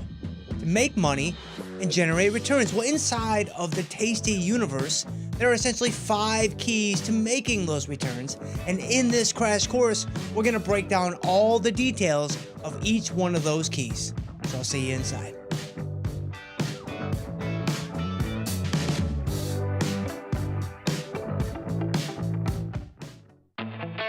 There's a beast in the financial world,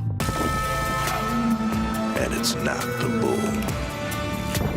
If that's you, join us on Tasty Trade. Genius loves company.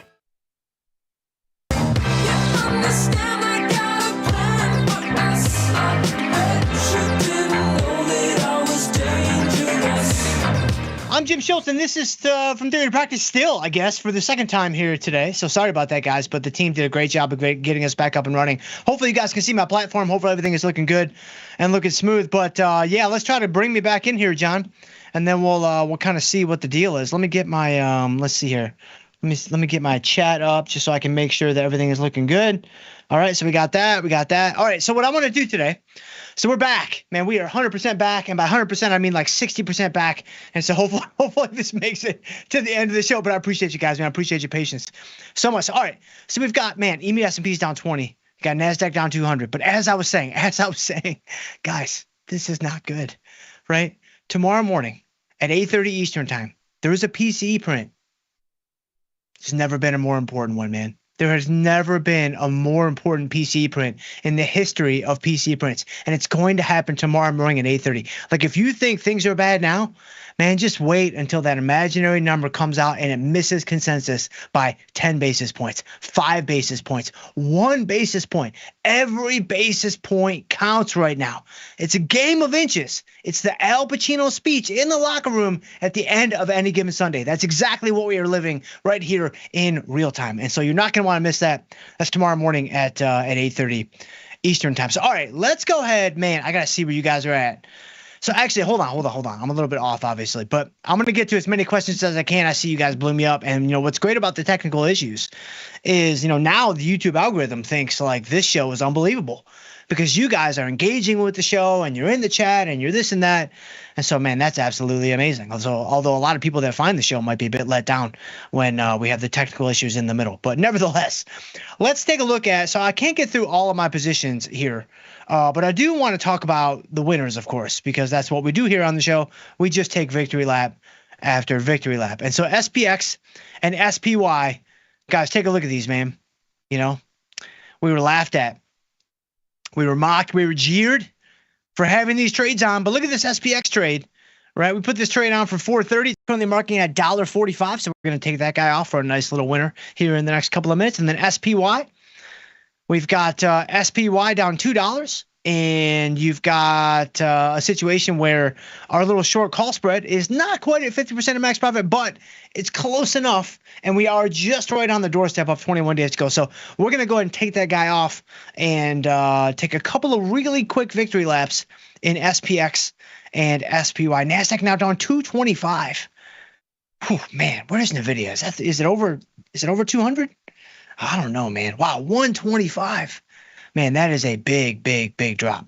But anyway, and so they're definitely scaring the children today, and they're doing it successfully. And so, all right, let's go ahead. Let's close out of SPX. Let's close out of SPY. I want to get both of these guys off the books. And then I do want to I actually want to get one quick trade on for tomorrow. Just to we got to get the juices flowing again, man. Got to get a little something. Just a little something. Nothing crazy. Let's try $1.50 on SPX. Okay. SPX. All right, beautiful. So that's SPX. So let's do SPY really quick. I'm moving a bit quicker than usual just because I want to get to as many of you guys as I can, man. I missed you guys. I've missed you guys now for 3 days, 4 days, 5 days, whatever it's been. That's a lot. And so let's go ahead and let's try 267. Let's see what happens here. 267, no takers. So let's try to find a taker. Oh, got a taker. Got a last second taker there at 267. So there you go. All right. Wow, what's volatility doing? Is the VIX, it's up now. Yeah, now we're up 4 cents on the VIX. It's crazy that the VIX is flat on an EMA S&P down 24 day. And so again, that's a product of the VIX being at 19. When you have a 19 base, it's just hard to keep feeding the beast. It's hard to keep feeding that base at 19. And so, so 25, 26. Yeah, wow, that's crazy. All right, SPY, SPX, we did both of those. I don't really think there's anything else that needs our immediate attention. Obviously, Starbucks is a runaway train to the upside. That's crazy. We're going to talk all about that with our covered call and all that kind of stuff. But everything else, I mean, Tesla, man, look at Tesla. That's crazy. Elon should really consider going into the office from time to time. Like, I think all of his remote work at Tesla, it's not quite panning out for the stock. So he might want to I'm just spitballing here. This is just stream of consciousness. But maybe show up to work just here and there. I'm not talking about 5 days. Can we get you in the office 2 days a week? Like, can we get you at the Tesla HQ? I don't know, half a day, a week? Maybe give Doge just a little bit of a breather and kind of get back to, dancing with who brung you. But anyway, I digress. So Tesla getting absolutely bushwhacked. And so that's not great for our call spread. But then again, you never know. So, all right, let's go ahead and let's get a little something for tomorrow. So, guys, everybody and their brother and their sister and their, mother's uncle is now all of a sudden bearish, right? All the YouTube greats, all the internet greats, like they all sold the top tick. They sold the toppiest of top ticks, right, a week and a half ago, and they've been holding the whole way. And they will let you know when they get out 600 to 700 points after the fact. But given all that, man, I don't know how you can't possibly be mega, mega, mega bullish going into tomorrow's number. Like, do you really think the powers that be are going to let this thing just crash, boom, bang? Do you really think the cooks in the kitchen are going to cook up some number, as imaginary as it might be, as fictitious as it might be? You think they're going to cook something up that's going to do more damage to this market? Man, I just can't see it. I mean, now maybe y'all are cooking with ingredients that I'm not cooking with. I mean, Autumn makes me make everything gluten-free and dairy-free and soy-free, which makes my life pretty simple and easy because that's just, an empty box. But man, I look at tomorrow and I'm like, this thing has got to be to the upside. Got to be. So let's get in here. Let's do a little, and we got the end of the month flows. I mean, it's all there, man. It's all absolutely there. Oh, by the way, let me wish you all a happy month anniversary, which is going to be Saturday, March 1st, speaking of my lovely wife, Autumn. And so I hope you enjoy your Saturday month anniversary. You can celebrate along with us. That'll be like 340 in a row or whatever it's been. It's been a lot. So let's go ahead. I think we just played this thing. I mean, let's not reinvent the wheel, man. Let's do an upside expecting move butterfly. Let's do 59.30, 59.85, 55 points. I don't know. That might be a little bit too. Big for my bridge. Yeah, that's way too big for my britches. And $13. I mean, I'm okay burning up a stack of cash that's maybe $3, $4, even $5, maybe even $6. But 13? Nah, I'm not feeling too good about that. So let's tighten this guy up a little bit, and then I'm gonna get to you guys. So let's see here. What if I bring it into like a 40 pointer? Let's see. That's gonna be 45. 725. Whew, man. I think we're going to do it. This is a little bit stretched. To the upside. In terms of the positioning and the risk parameters that I typically like to. NASDAQ almost down 300 now? Guys, this is not good.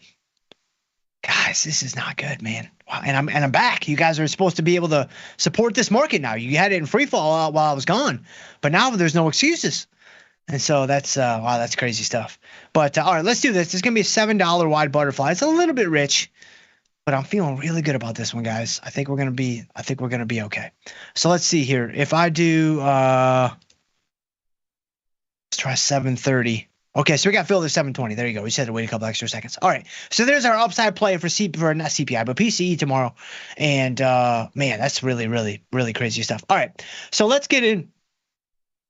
Man, I gotta go all the way back. Man, look at you guys. Wow. Man, look at you guys. I see you guys, by the way. I see Athlete X. I see Pick 93. Man, I see you guys. Emmett's in the house. Gregor V. Dub's in the house. Man, I appreciate you guys. Sunflower's in the house. Man, 4-bet or fold. Sunflower back in the house. Ranch Rhythm's in the house. I'm not going to get to nearly any of you guys, but let me try to get to one or two here really quick. All right, Ordenu's in the house. Ordenu says, greetings from Italy, Dr. Jim. I hope you're feeling better. You once explained the reason the VIX once arrives to a certain level, it starts to contract again. Sorry to bother you. No, it's all good, man. I mean, that's why we're here. This is why we're here. Have a nice day. Thank you, Ordenu. And I kind of already got into this. I mean, it just has to do with the fact that once you get to a certain level, remember that the VIX, and this is probably the reason why I like using the VIX and not necessarily volatility futures. The VIX is priced off of out of the money SPX option prices, right? So out of the money SPX option prices are going to determine what the VIX is. And so remember that option prices respond to the demand and or supply of for the options themselves. So if there's a lot of demand for an out of the money option or any option for that matter, its price is going to rise. If its price rises, its implied volatility rises. Well, when you're doing a VIX calculation, it's looking at the actual prices of the options themselves. And so if there is steady demand for these out of the money options particularly, then you're going to have a VIX that's going to remain steady or even rise. But if there isn't fresh demand for those options, then the VIX is going to collapse under its own weight. And once you get to a certain level on the VIX, it's like, man, to maintain that level, you need that fresh batch of fear. You kind of need that kind of continued chaos happening in the market. And we're really not seeing that. Now we're kind of, starting to see it a little bit now. You've got the VIX up 37 cents here. I mean, you've got EMA S&P's down 40. You've got NASDAQ down 300. And so, I mean, even the metals are getting, wow, look at the metals. Guys, somebody check on Peter Schiff. I mean, this is not good. Where's my silver? Where are my Hunt brothers at? Got silver. Yeah, silver down 62 cents. Man, this is just, this is not good, guys. But yeah, so you've got the VIX actually up now on the day, up about 30 or 40 cents. So hopefully that helps a little bit there, Ordenu.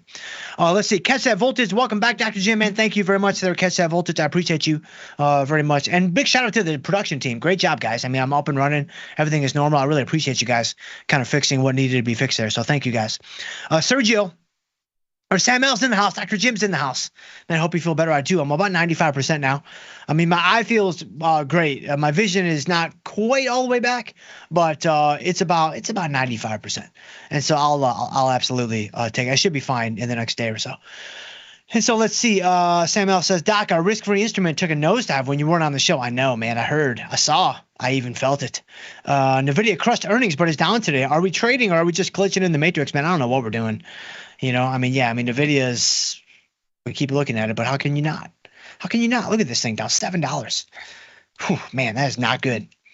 That is not good at all. So NVIDIA getting absolutely steamrolled. And this looks like this is a little bit of a correlation equals one type of day, where you have everything just kind of getting hammered together, like in lockstep, right? You've got EMA S&P's down 40, NASDAQ down 300. The boomers, again, are kind of, a stick in the mud in terms of everything being red. They're up, 10 points. That's going to change probably here in the next couple of seconds. But then you've got the Russell down 20. You've got bonds are even down 23. You've got gold down 37. Silver's getting hammered. NVIDIA's getting hammered. Like Bitcoin getting hammered. Everything is just getting absolutely just kind of sawdusted, man. It's not good. It's not good at all. And so, yes. But thank you for being here there, Sam L. Sturgio's in the house. Is Dr. Jim is the doctor taking patients today? Yes, apparently I am. And so here we are. We're back in the office, and tell me what ails you, and I'll just give you some zinc, and you'll be fine. You'll be 100% fine. And it doesn't have to be good zinc. You can get the crappy stuff at Publix, and you're fine. Zinc is a wonder drug. And if you don't have any zinc, of course, just suck on some pennies. Like, you'll be totally fine. They're made up 100% of zinc. And so there you go. And you may be introducing other bacteria into your system, but that's okay. Emmett, what's going on there, Emmett? I appreciate you being here, my friend. EMA S&P's down 50 now. Man, I mean, they're just cutting through this thing like butter, man. Like butter. And I'm not talking about the soy-free, lactose-free stuff that you buy at Sprouts. I'm talking about the real deal butter that you get that is the good stuff. Man, they're just melting right through it. That's some crazy stuff. EMA S&P's down 50. NASDAQ down 340. It's not good. Let's see. Theta Trader, greetings and also bonus salutations, Dr. Jim. What's going on there, Theta Trader? I appreciate you very much for being here, and salutations to you too, my friend. And Robert, I see Robert's in the house. Hope he had a nice day off. Well, it wasn't really a day off. I mean, I couldn't really see anything, or my eye was in pretty significant pain. But it feels much better for all that to kind of be behind me. And now we are together again, and so that's good. YouTube Jim in the house. Greeting to all. I'm glad to be here. Yes, thank you, YouTube Jim. Thank you for being here, my friend. NASDAQ down 360.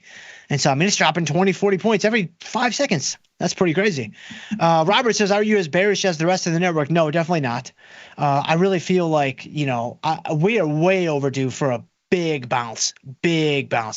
I do think that there's going to be more lows to be made for the rest of the year. I do think that, nothing crazy, guys. You take another 5,000 points off the NASDAQ, like you won't even really know that it's gone. But I think that that's probably, happened this year. And by probably, I mean, I have no idea. Nobody else knows, and I don't know either. But that would be my guess. That'd be my take. But I think right now is probably a little bit premature for that. I think that we're looking at some type of face ripper coming on down the chute here pretty quickly. And I really thought NVIDIA was going to be the catalyst to do it, but man, they just absolutely took it out to the woodshed today. Again, with NVIDIA down 8 points, down to 122, 123. Wow, that's really wild. And so crazy stuff. But that I'm bullish, especially going into the made up PC print that we have tomorrow morning. And it's not just any made up PC print; it's the most important made up PC print that we've ever had as a nation, as a globe. It all comes down to tomorrow morning. Paul's in the house. Good afternoon to all. What's going on there, Paul? I appreciate you very much, my friend. Thank you for being here. Theta Trader bearish. You've heard of Tim Knight. That guy's far too optimistic. Yes. Nothing says permabull quite like Tim Knight. That's correct. Great observation. Big Deal Donuts in the house. What's going on there, Big Deal Donuts? I appreciate you. White says, hey, Dr. Jim, good to see you on this arms day. No, today was off day, man. Today was off day, which just we're getting our 10,000 steps in today. Just some real light, kind of lower back, some lumbar loosening type of stuff. And then that's pretty much it. And, we just kind of see where the wind blows us from there. But good stuff there, Weiss. Thursday arms day. I'll accept it, though. You already know that that's true. For your typical bro split, a Thursday arms day is acceptable. And so Scramble Everything says, there he is, Dr. Jimmy. Good you're healthy. Yes, it feels good to be back. It's okay you got scared of NVIDIA, the most important earnings of your life. Yes, and again, I mean, did I get it right? Did I get it wrong? That's for you to decide, right? It's all in the eye of the beholder. I mean, I'm going to mark it up as a W, but if you don't, then you can certainly mark it down as a partial W if you would like to. Robert's in the house.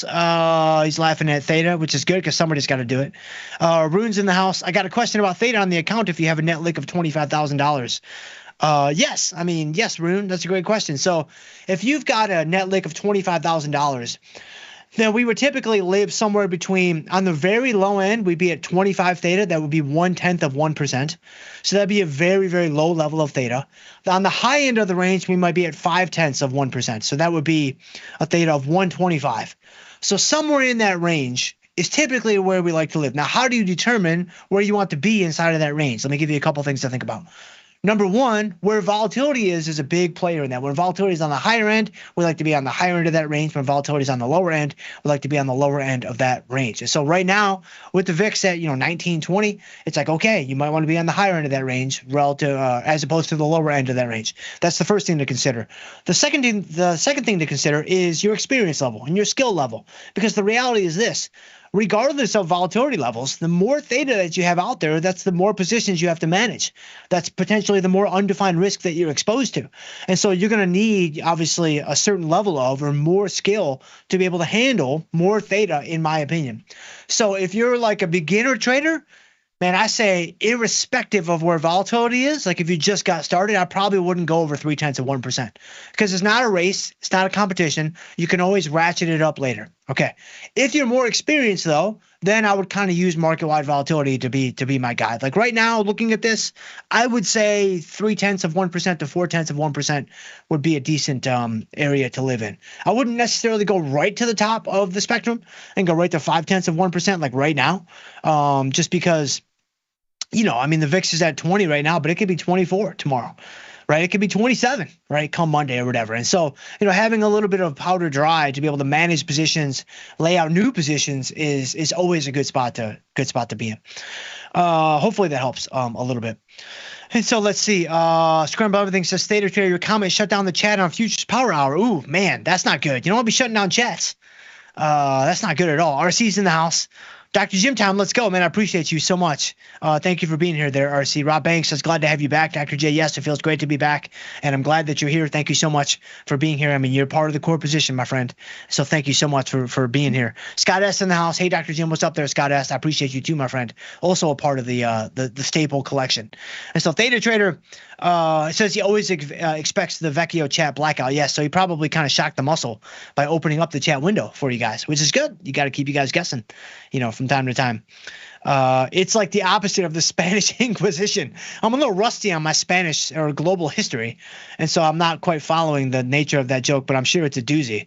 Probably right at that B- level that we've all grown accustomed to, coming from not only myself, but also you, Theta Trader, yourself. And so Scramble Everything says, SMCI decided to give up all its filing gains. Oh, yeah. Did they have earnings today? I think that, down $7. That's probably not good. So, wow, that's crazy. SMCI getting absolutely torched. And so, man, is ES going to drop under 5,900? That would really be some crazy stuff.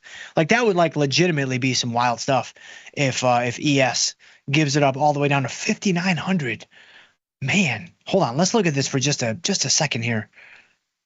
Man, look at that. That thing was, guys, is this a triple top right here?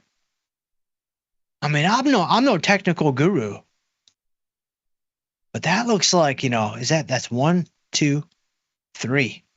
Man, I don't know, guys. Is that good? Like, what do we do with that? I mean, right there. I mean, it looks like, I don't know. I see some support, somewhere around here. Like the 55.50 level. There might be some buyers down there, but until then, man, I don't know. Like, forget about this level. Forget about this level. Those don't mean anything. It's going to be this level. This is the one you got to be looking out for. And so, man, that's crazy stuff if that's a triple top. Like, that's going to be pretty wild. But Robert's back. Let's see. Maybe couldn't Josh babysit the chat? Oh, talking about Theta Trader, I think. And so let's see. Athlete X in the house. Defined risk, all going to max loss. Yeah, that's tough. But hey, at least we're all alive. I mean, we think we are. Again, if this really is a glitch in the matrix, I mean, are we in loss season 3 right now, or are we in loss season 5? Like, are we doing flashbacks or are we doing flash sideways? Like, I'm not quite sure where we're at. Do you know where we're at? Like, how can you really be sure? You really don't know. But I appreciate you being here, Athlete X, wherever we might be. And so let's see. Leonardo says, any trade for IWM? I don't know, man. Let's take a look at it. So the Russell's obviously getting hammered along with everything else. Interestingly, the Russell's kind of hanging in there if you think about it, though, because like EMA S&P is now down 60, and you've got EMA S&P's down 58, 60, whatever. EMA S&P's down 58 or 60. So that's about 1%. You've got the NASDAQ down 360. That's 1.5, almost 2%. Then you've got the Russell down 23. That's only 1%. And of the three, the Russell's typically the most volatile.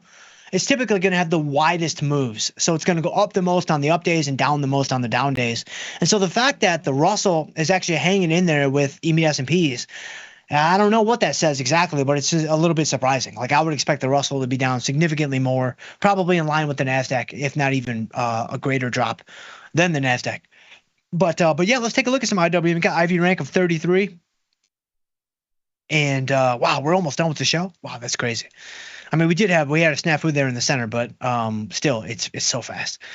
I think, man, why don't we just sell a strangle? I mean, the volatility is high. Let's just go in here. Let's not overthink this.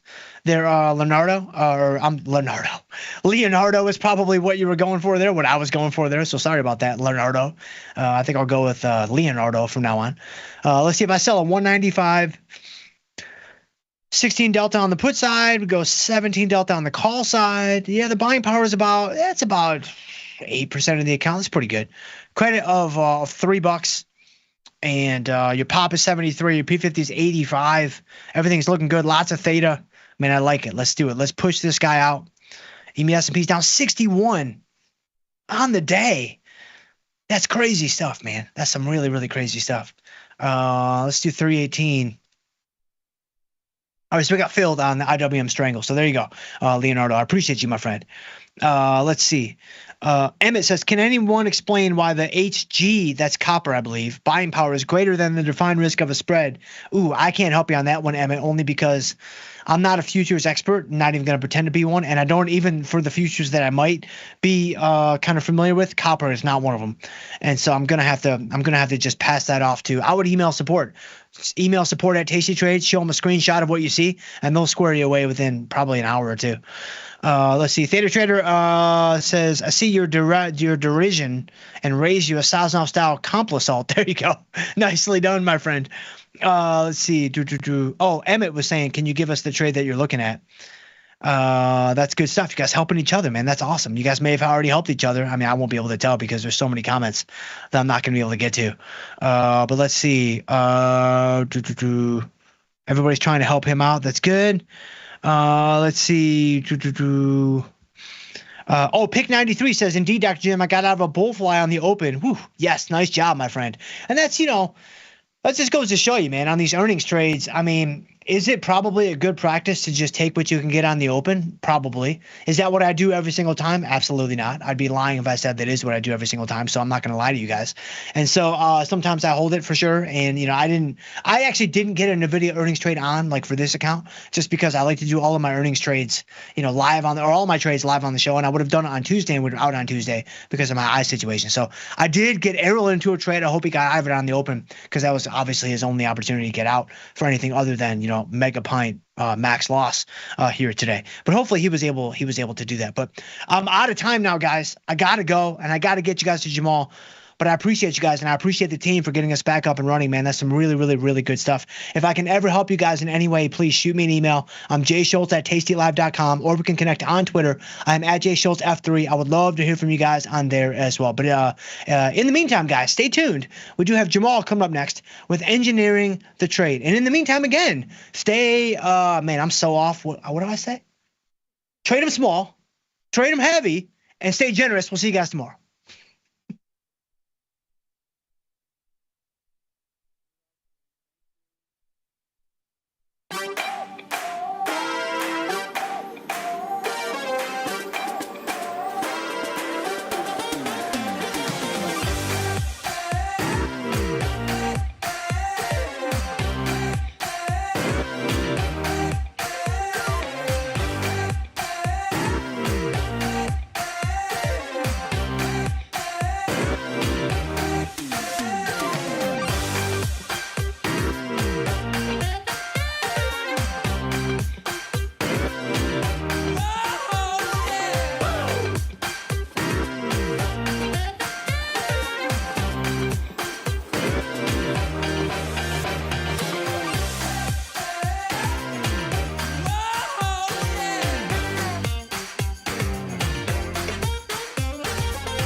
Dear Kaylee, hats off to you for being such a culinary genius. I don't think it has ever dawned on our kitchen staff to serve gazpacho hot. Sincerely, Bob. Sometimes it feels good to get smart. Get even smarter with live trading insights and some live taunting. I don't want to fact check you with my vagina, but I will. From the smart mouths at Tasty Live. There's a beast in the financial world, and it's not the bull. If that's you, join us on Tasty Trade. Genius loves company.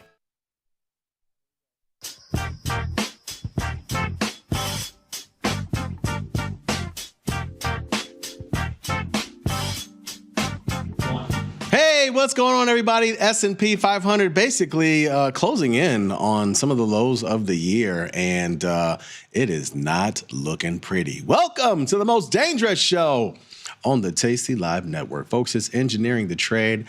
I'm your host, Jamal Chandler, and please jump in the chat however you want to do it. Jump in and ask questions because today is a special Q&A edition. For those who watch the show every single day, you know that when I don't have a guest on, I'm essentially sort of going through the market and finding some of the interesting themes in the market, but they haven't changed much.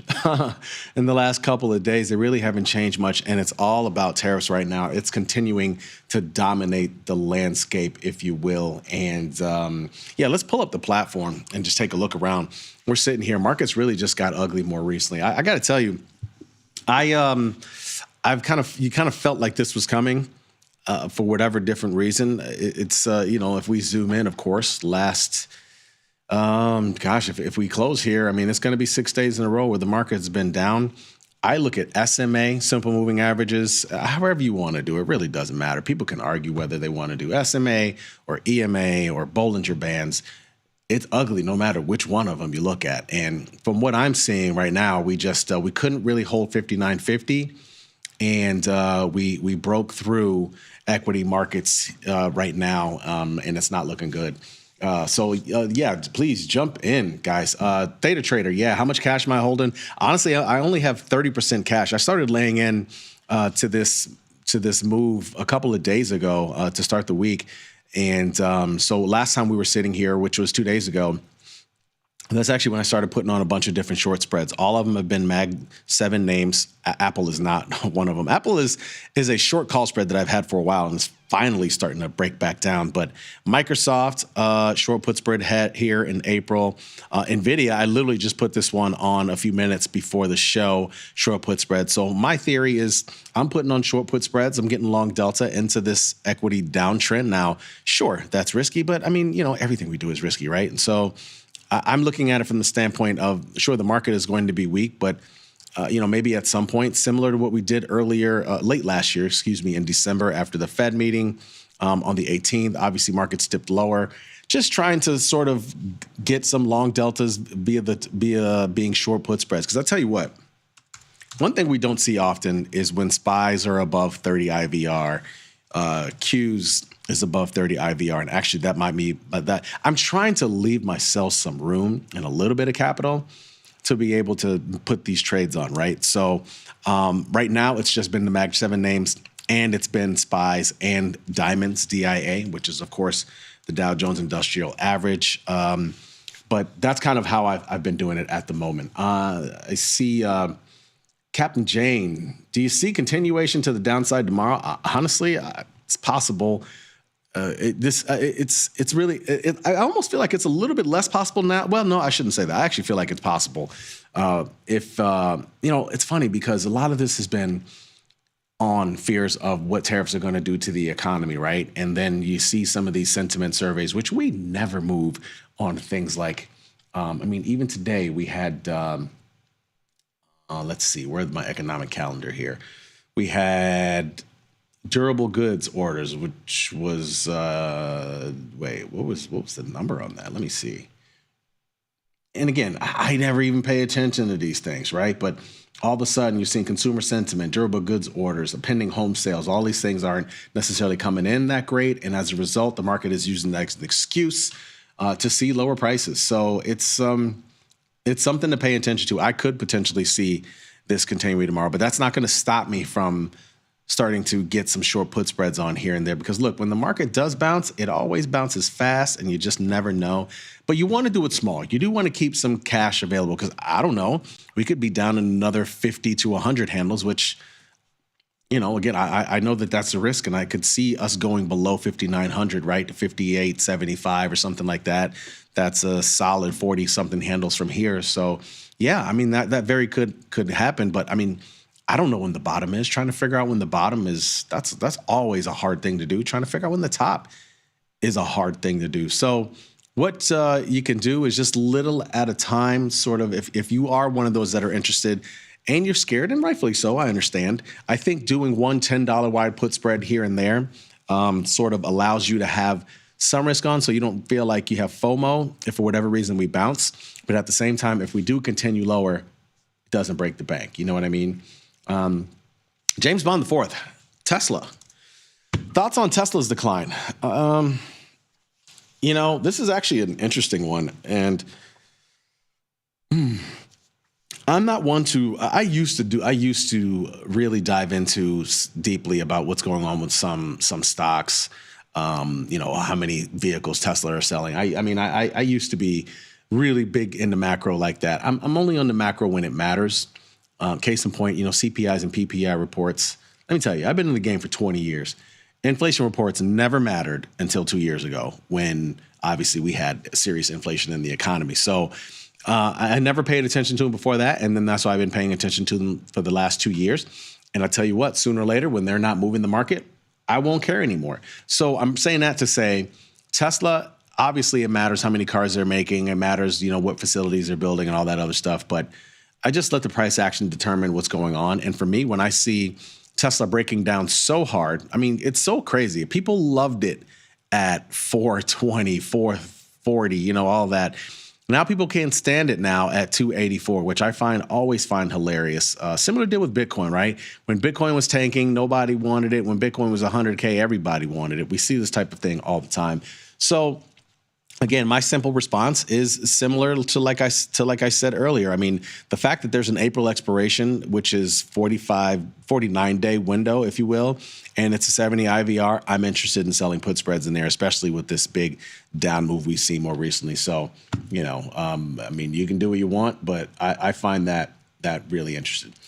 Sebastian, hi. Selling NQ is one standard deviation, 3.2 delta. 3.2 deltas. I'm not exactly sure what you mean there. I don't get that one. Oh boy.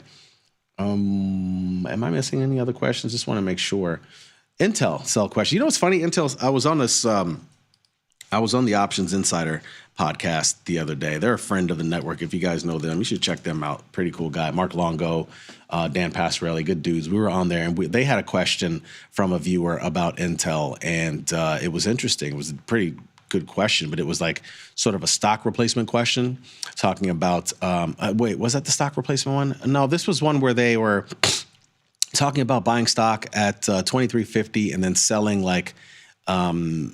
And it's basically, it was just basically creating a covered call, but trying to continually create a covered call. And they were trying to analyze their risk if, a situation where, and this is where clearly this person didn't have a platform. And if they do, they should, sort of investigate this kind of thing, because they were looking at selling I thought they were doing something like this. And, you can always look at analysis in these type of situations. They were wondering if it made sense and how much they could make or lose based on selling this calendar call. And then when the stock fades back, they buy it back. We all think this is like simple stuff, right? Do you buy a covered call back when the stock drops, and then when it goes back up, you can sell it again? And that's a viable exercise. The problem is you just never know. If you did that a while ago, you did that here, right?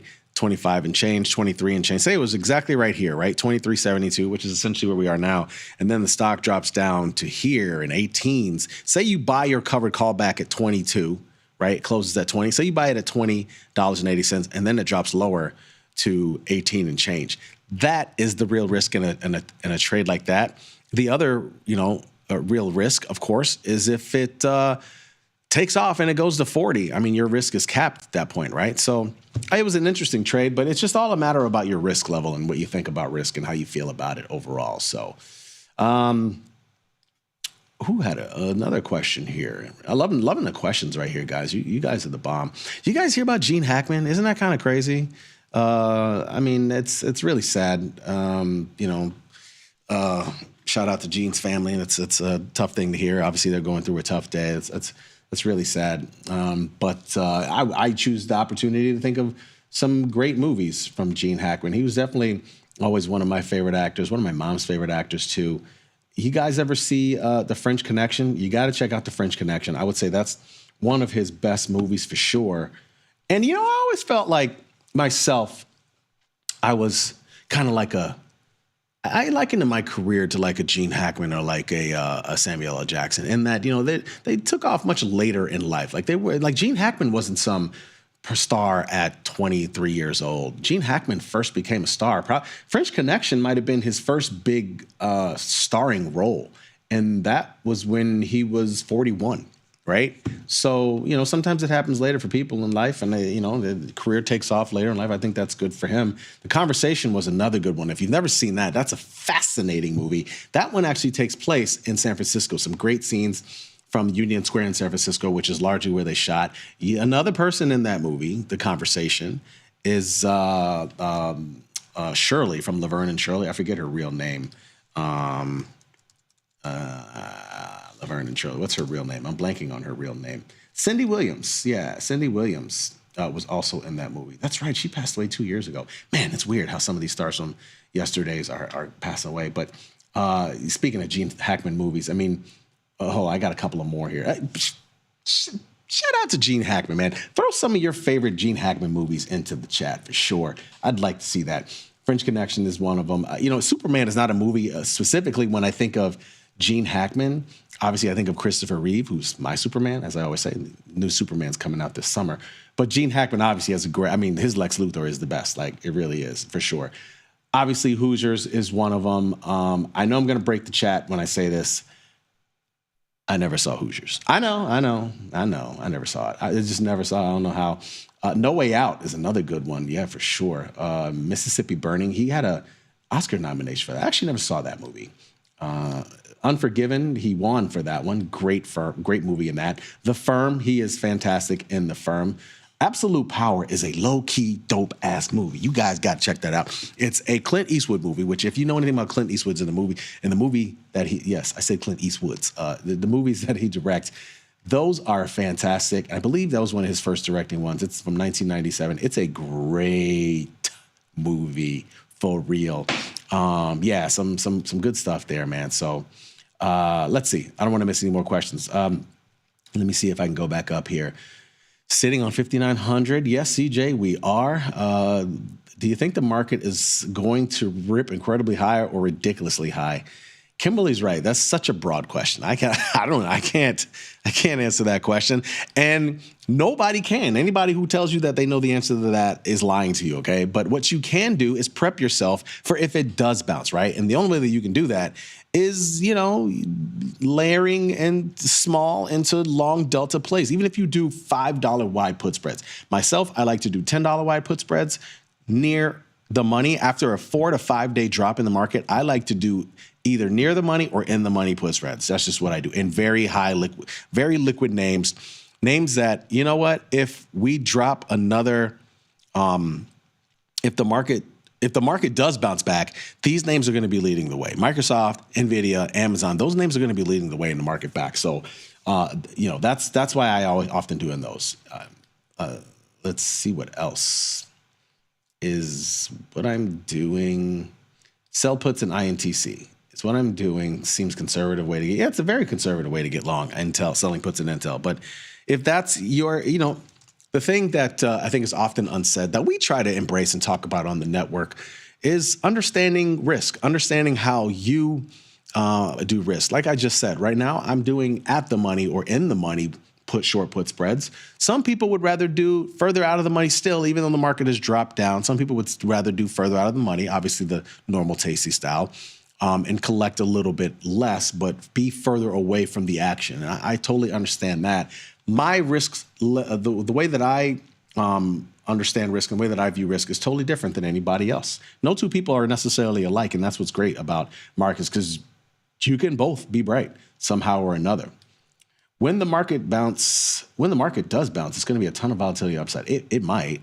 It's possible. We haven't seen that in a while, honestly. I'm considering just buying a leap, call, and SPY. At least there's risk defined and benefits from expansion. I will say that. That's another thing you could do right now. I have a longer term account. I often talk about it. I have leaps in a couple of things. Nvidia is one of them. I think it's getting. I think I might have done it around here actually. I did it during the drop in February. So I don't know if it was 118, but I might have did it somewhere around 119 to 121, I think. So my leap call might be just at where I got it at. But these are the times where you should consider those. If you've had times where you were looking at buying some leaps in certain names or certain names you wanted to get long. Look, market is on sale right now. We're down 64 handles in the equity markets. These are the times where you got to do it, folks. I don't know when else you want to do it. I understand it's scary, right? I totally get that. But these are the times you got to go further out, give yourself some duration. It's particularly on like a leap call if you're interested in that. I'm not necessarily saying you want to buy upside in 2 to 3 months out, because that's a little, upside right now. 2 or 3 months out, it's probably maybe about 2 months out, might be a little bit volatility wise. But going out for a leap right now when stocks are on sale, personally, I think that's a good idea. And that's what I like to try and do. But yeah, this sell-off is getting ugly and markets are getting a little worried and scared. Donald, what's going on? PayPal.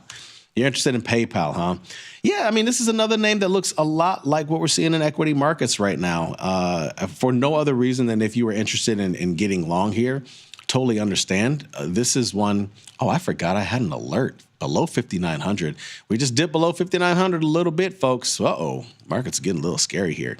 Yeah, if this is a name that you love and you're interested in getting long here, I totally understand why, because, that's an ugly chart. It's funny, though. The volatility is not as high as I would have thought it would have been. I know it just had earnings not that long ago, but would I be a buyer at this level? Personally, I'm not interested in PayPal. There's nothing about it that I really don't pay much attention to the name anymore. It's something I used to trade quite a bit, but I don't pay attention to anymore. But I totally understand why you would be interested. If I'm looking at it, it just breached this September 18 level, which was December, like kind of a swing low from here, and it bounced up.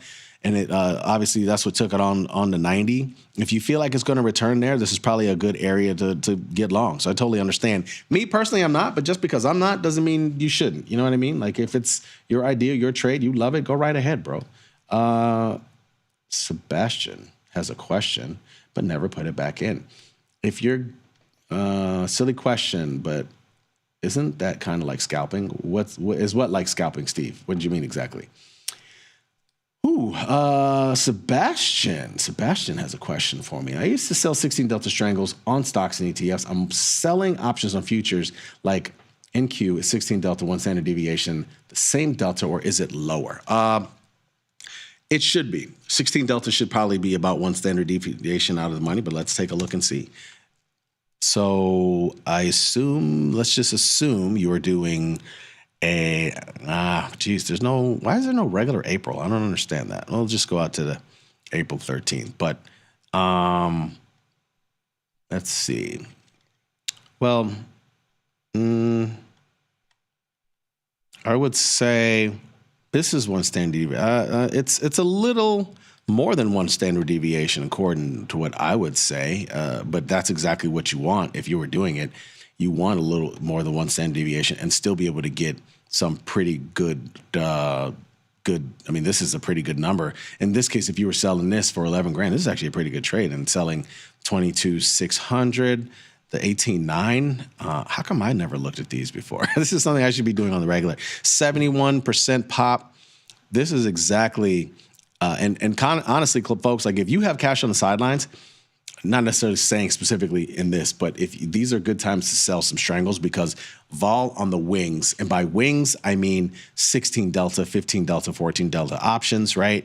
That are out of the money. They're starting to get bid at these levels here. Let's see if implied vol 17. Yeah, it's kind of weird, but they're definitely getting bid right now. After you have so many days down in a row in the equity market, they're starting to get a little bit bid here. Thoughts on Palantir down here? I feel like it's an interesting opportunity, particularly now that you're seeing it sit on this 50-day moving average. I personally think Palantir is an interesting opportunity. I'm a trader, so when I see a very big name that has a ton of volume day in, day out, that's, you could argue if it was a little overbought over the 100 level, but now it's had this big haircut, right? And we all know a lot of the haircut in Palantir has been due to the fact of, what's going on in the government fiscally, what's going on with their contracts. Like that's obviously a pretty big story to keep track of and pay attention to. I think it's interesting personally. And just like Mud Blues just said, I am actually interested in it. I do have a leap call in Palantir. I have it from, God, where did I get long it? I actually don't remember. Is that one of my leap calls? I can't remember. Yeah, I don't remember. But I do have a leap call in it. I find it interesting, and if I lose on it, I lose on it. I mean, it is what it is. Actually, I've had a leap call. So I've had a leap call in here from when stock was 40. I think I know I had like when stock was like 40. I think I got like no joke. I think I got the 5. Which one did I get? I originally had. Was it one of the 20s? I think I had the 20s, and then I think I rolled it again, and I think I might have. I don't remember exactly which one I have, but I have a pretty deep in the money call on this one, and I got it. And it's no brag. It's just honestly at the time when I did it, I think I did it. I think stock was in the 50 range, like 50 something range in this area. Because I had been eyeing it here, but I just didn't want to pull the trigger, wasn't interested. Honestly, I thought it was a despicable company and, Peter Thiel. And I just was like, whatever. But once it started making this move, I got interested. I usually get interested within moves like this, especially when they come with volume, right? Like in this level, you saw that. And so I was like, well, let me just try it here. I'm sure it kind of pulled back some but I know who could have anticipated it was going to keep doing what it did. So that was pretty awesome. But yeah, I mean, right now it's an interesting area because it's sitting on the 50-day moving average. Obviously, the news about what's going on with the government and contracts is not a good one, but I'm still very fascinated by it. I'm interested in it. Hoosiers, Unforgiven, The Royal Tenenbaum. Somebody sent me a shot from the movie of Royal Tenenbaums today when he was like gambling with kids. I don't really remember that movie like that. I don't know. It doesn't resonate for me as much. SPX broke the lows of the day. When will it stop? David Gallimore. Why is everything crashing? I think at this point the levies have kind of broke a little bit and markets have been a little worried. If we close below 5,900 on the day, I don't think that's going to be good. I think you'll see 58.75, 58.50 in short order, honestly. As a matter of fact, let's take a look. We'll look from the standpoint of ES and /ES. And so right now, again, we're at 5,900. We're right. You can see right here from January 14th, this was a day where we had 59.18, and then we also had a low of 58.42, and I think that's what's next, right? 58.75, 58.50 is something to keep your mind on. Obviously, the lows of the year so far occurred around 58.74, so I think those are the areas that we're paying attention to, honestly, at this point. Wait, what was this low? No, the low was 5,800, yeah. I think between another 100 handles is going to be the interesting part. Do we actually get towards 5,800, 5,809, if you will, and then resume the bounce back? We'll see. But still at this point, nobody knows how these things are going to manifest themselves when you're looking at equity markets right now. Let's see. I want to make sure I get all you guys' questions. I don't want to miss anybody else's questions. Jamal, I meant getting in and out of a cover call and starting all over. Yes. So kind of what I was talking about. I don't know if you heard me talk about some Intel trade that somebody had asked me about recently, but yeah, I mean, I think those are viable trades, right? In a name that you like. And again, we're not even talking about the wheel. That's a whole nother thing. But if you're interested in a name and you get in a covered call, the question is when do you get in and out of that covered call? And truthfully, only you know the answer. Maybe a simple way. It just really depends on what level you bought the stock, right? Like, are you sitting on big gains and then you do a covered call? Maybe you wait until like the covered call is like a 50% gain, meaning, it's dropped by 50%.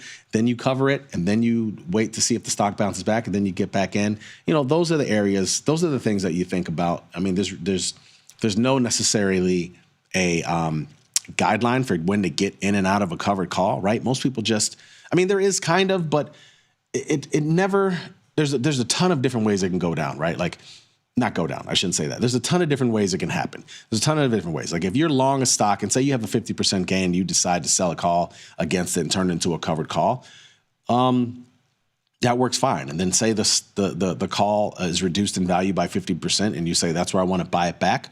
That makes sense, right? But again, that's going to mean some haircut in the stock too. And then once you take that call off, you don't have any real downside protection anymore. Not that you have big downside protection on a covered call, but you don't have any. And so now you're subject to when the stock bounces back up. So you have to determine, I think, your parameters and when you want to buy back the call and then place it back on again. And again, just be mathematical with your idea and how you want to do it with your risk, and it'll make sense. Scarecrow with Pacino. I don't think I've ever saw that one. Never trade Palantir based on news. Palantir has room to fall this week. Volume needs to dry up. Kimberly is clearly a volume person. She watches a lot of volume. I used to watch volume a lot. There's nothing wrong with that at all. It's a good idea. So yeah, I mean, PCE, which typically doesn't matter a whole lot. I think it could lead to maybe more selling tomorrow. I think we'll just have to tread softly. Again, I don't think you want to if you're already 100% in with your capital. I mean, there's nothing I can tell you, but you have to be a little bit careful with your capital right about now because markets are down pretty big, and semis and whatnot have been leading the way. I just saw somebody mention SMH in the chat. As a matter of fact, this is another one. This is one. This is. I will say this. This is the level. Once we get around 5,900 and we're at these levels, this is where you want to start analyzing and looking at some of those ETFs that you want to trade. This is definitely one of them. I like this idea. As a matter of fact, where had this been? Where's 240? We're at 232 right now. We haven't been at these levels in a while. I'm selling a nearly in the money. I'm selling the 240, 230 put spread. Let's go. I'm doing that. Folks, that's the show. Thanks for watching. And as always, be smart, be patient, trade them small, and trade them often. I'll see you later.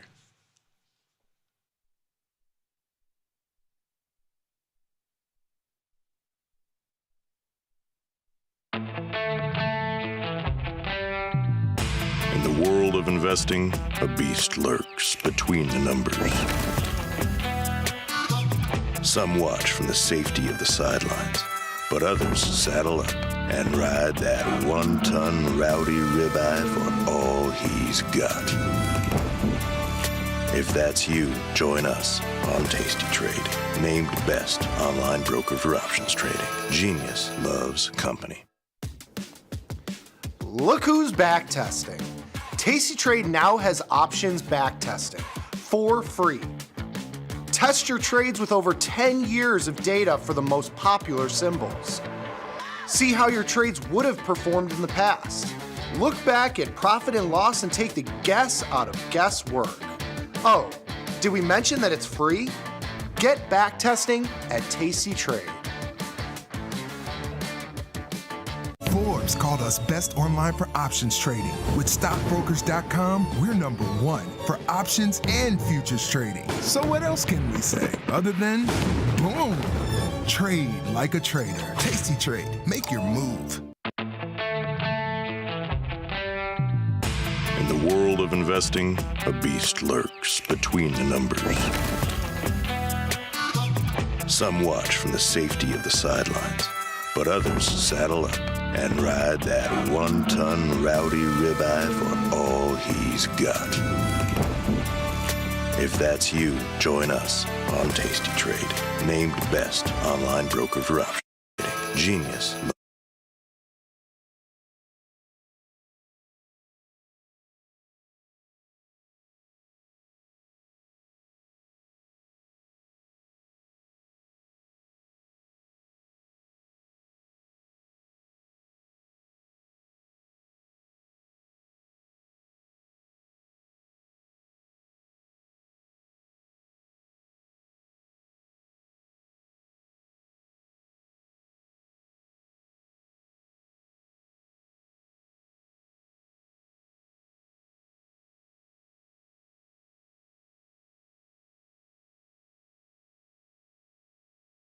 I'm doing.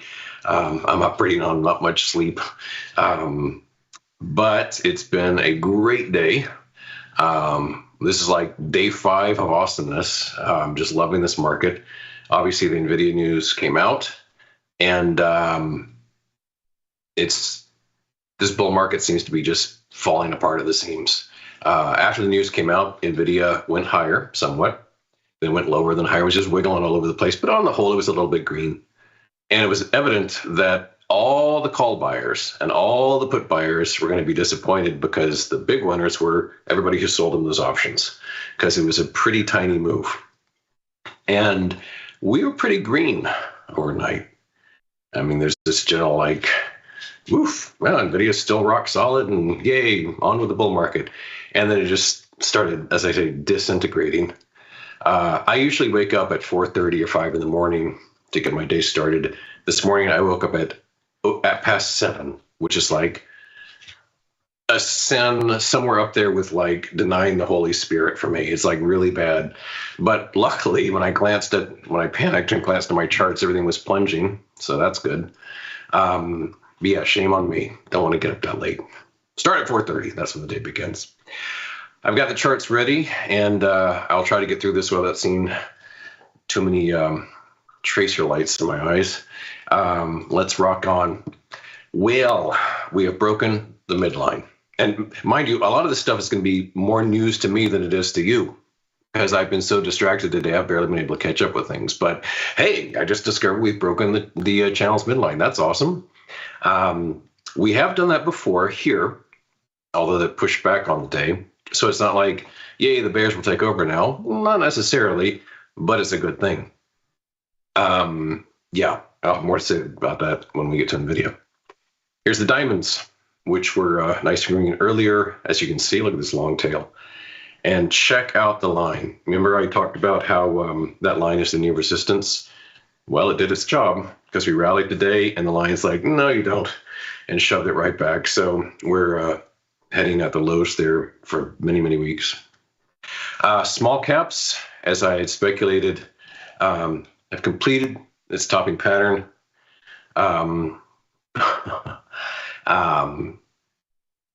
And this is an important breakdown. I talked about the RTY Fibonacci yesterday and how this really opens us up for a much bigger drop. So a lot of very good things happening on the bearish scene. Bulls having come accustomed to being saved at the slightest inconvenience, probably panicking right now. And yeah, they're kind of a spoiled lot, a petulant, insolent bunch. So they'll be begging for a bailout if we get down even a little bit more. But the country's broke, so I'm not sure how many more bailouts they're going to get.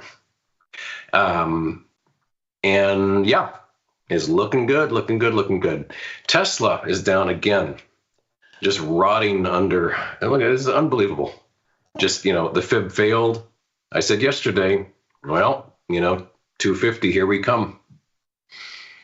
Tesla's heading for a 50% loss about if it gets down to those levels.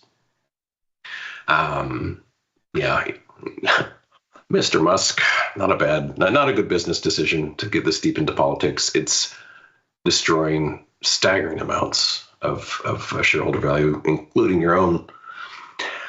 Okay, let's talk about NVIDIA. Time for me to rant a little bit. NVIDIA is kind of like Cathie Wood. NVIDIA had this amazing run, just like Cathie Wood had this amazing run. And NVIDIA and Cathie got very famous because of those aforementioned amazing runs. And everybody's talking about NVIDIA, and everybody's talking about Cathie D. Wood and putting up fake pictures of her when she was young, which were fake. Anyway, and that stuck. And even yesterday, there was this notion that, white hot NVIDIA is coming out. Oh boy, oh boy, oh boy.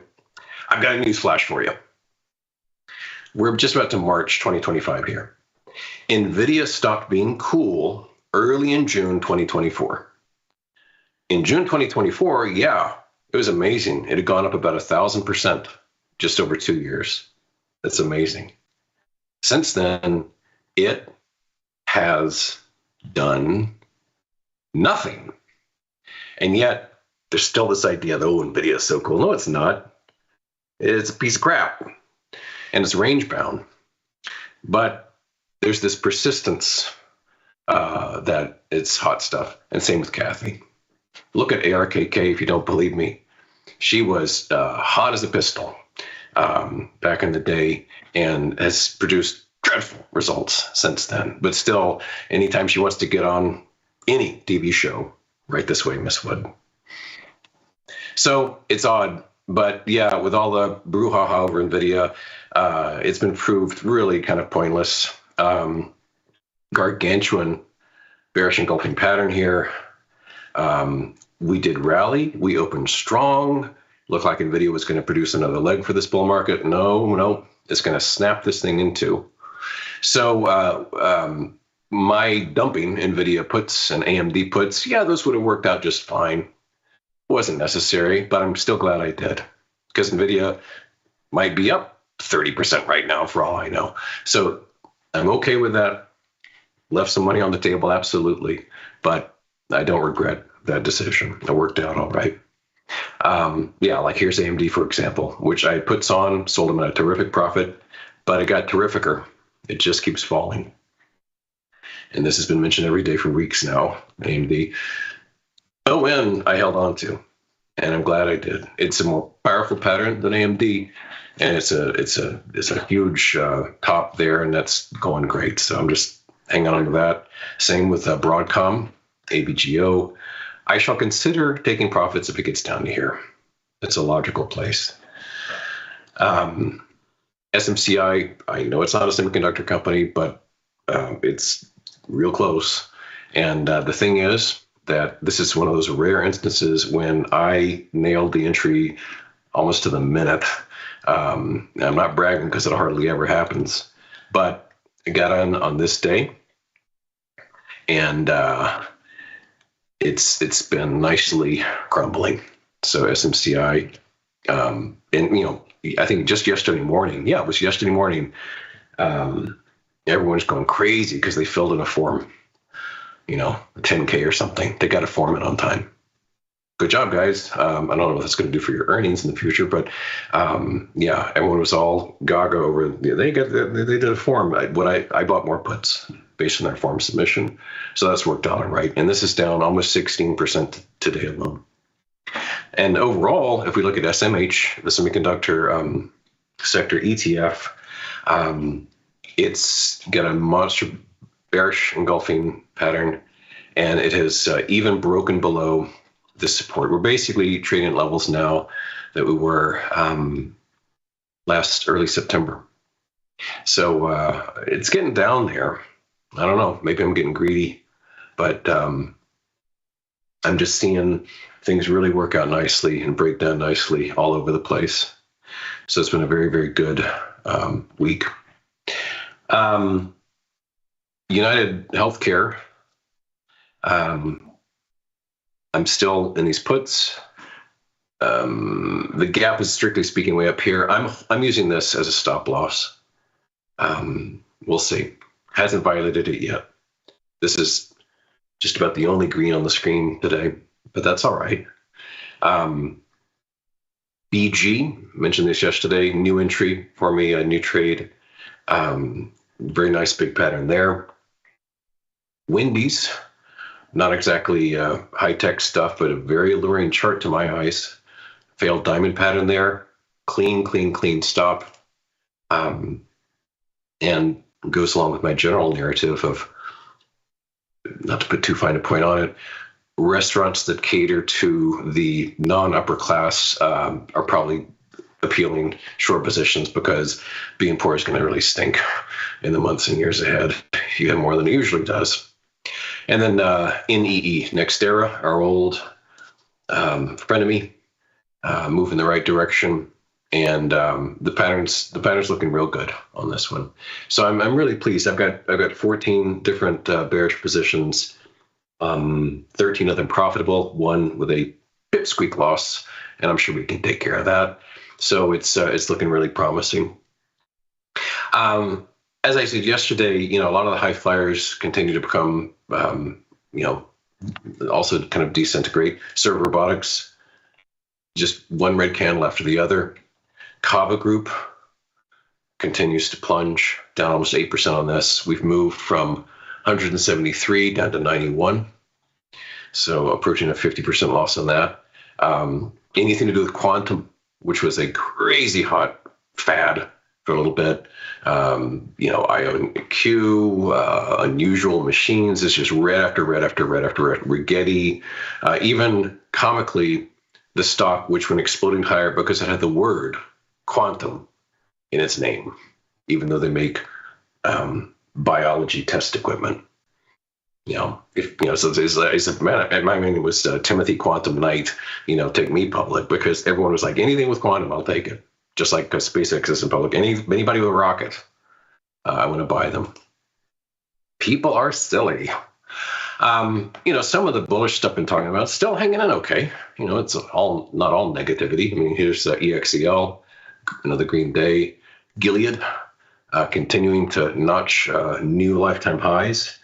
And is down a touch, but Grab Holdings looks intriguing. It's a fairly young stock, but it's broken out nicely from that range. As far as precious, I'm sorry, that's Gilead. I'm repeating myself. As far as the gold miners go, we are getting some sinkage here. It took a few days to sort of right itself, but it's definitely going okay. I don't tend to day trade, but I've been doing so with gold with pretty good success lately. Precious metals are weakening. I've been focused really on GLD myself, very, very liquid. And so that's produced really good results also this week. Well, we're going to get out exactly. I don't have to apologize for the next show because I'm actually going to finish on time. One last chart I want to leave you with, China, FXI.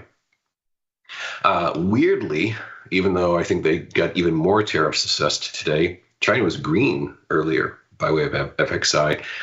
I decided to buy puts on FXI and short the sucker in size. Tight stop right along there. I'm kind of a purist when it comes to charting. This one, I would simply say it's just a simple horizontal line. They don't get any simpler than this. Just a simple resistance line. Not something I can make a thesis out of, but I think it's going to go down. Anyway, it's been a really good day. I'll say one last thing. When the trading year began, I set a goal for myself for the end of this year. My portfolio will be worth X amount by the end of the year. About an hour ago, I crossed that. So that feels good too, because we're not even done with February yet. So it's been an exciting time. Things are really starting to move in an exciting direction. And I'm glad it is behind us, because that was kind of nerve-wracking. So better set my goal higher now. So I hope you're doing all right. And I shall say fairly well and get back to my 12-week-old. So take care. See you tomorrow. Bye-bye.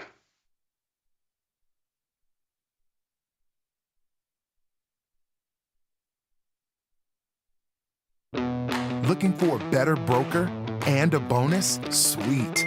We got you. Right now, you can get a bonus of up to $4,000 when you open and fund a Tasty Trade account. Plus, low rates, smart tech with the analysis tools you need, and award-winning support. So, get a broker who's actually got your back. And up to $4,000 at Tasty Trade. Make your move, genius. Tasty Trade.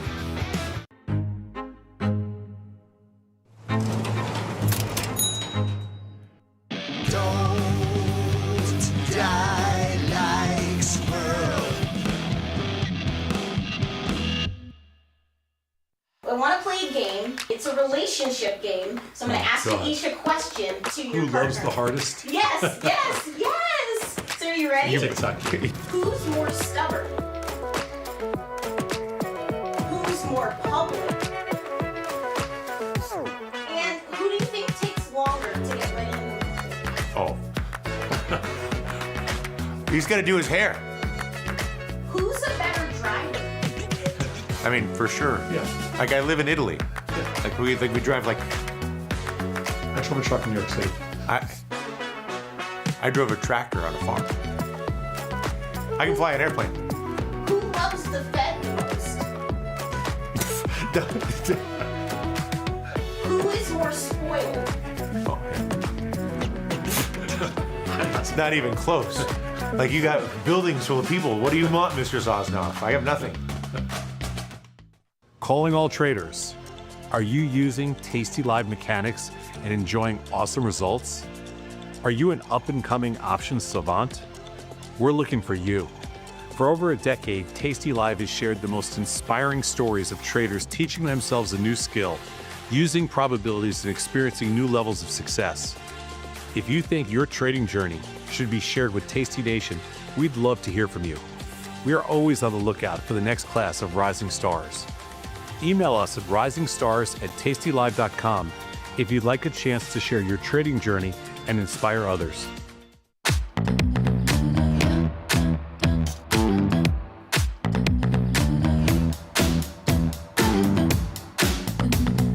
Move with the rhythm. Shake it up, stop when the clock hits 13. Sing 1, 2, 3, 4. Cause no one can do it like we do it, like we do it, like we do it. Cause no one can do it like we do it, like we do it, like we do it. People are always asking, where can they find my podcast? There it is, son. Look at that. Option Trades Today. You can listen here. And everybody's waiting for my podcast tomorrow. Option Trades Today, every Tuesday and Thursday around noon. If you want to learn, sir, every Tuesdays and Thursday, Option Trades Today. You can find me on YouTube or wherever you find your podcast. Option Trades Today. You listening to me? Option Trades Today comes out every day around noon, every Tuesday and Thursday. You too can stick with the bat. Got trader's block? We've got the cure.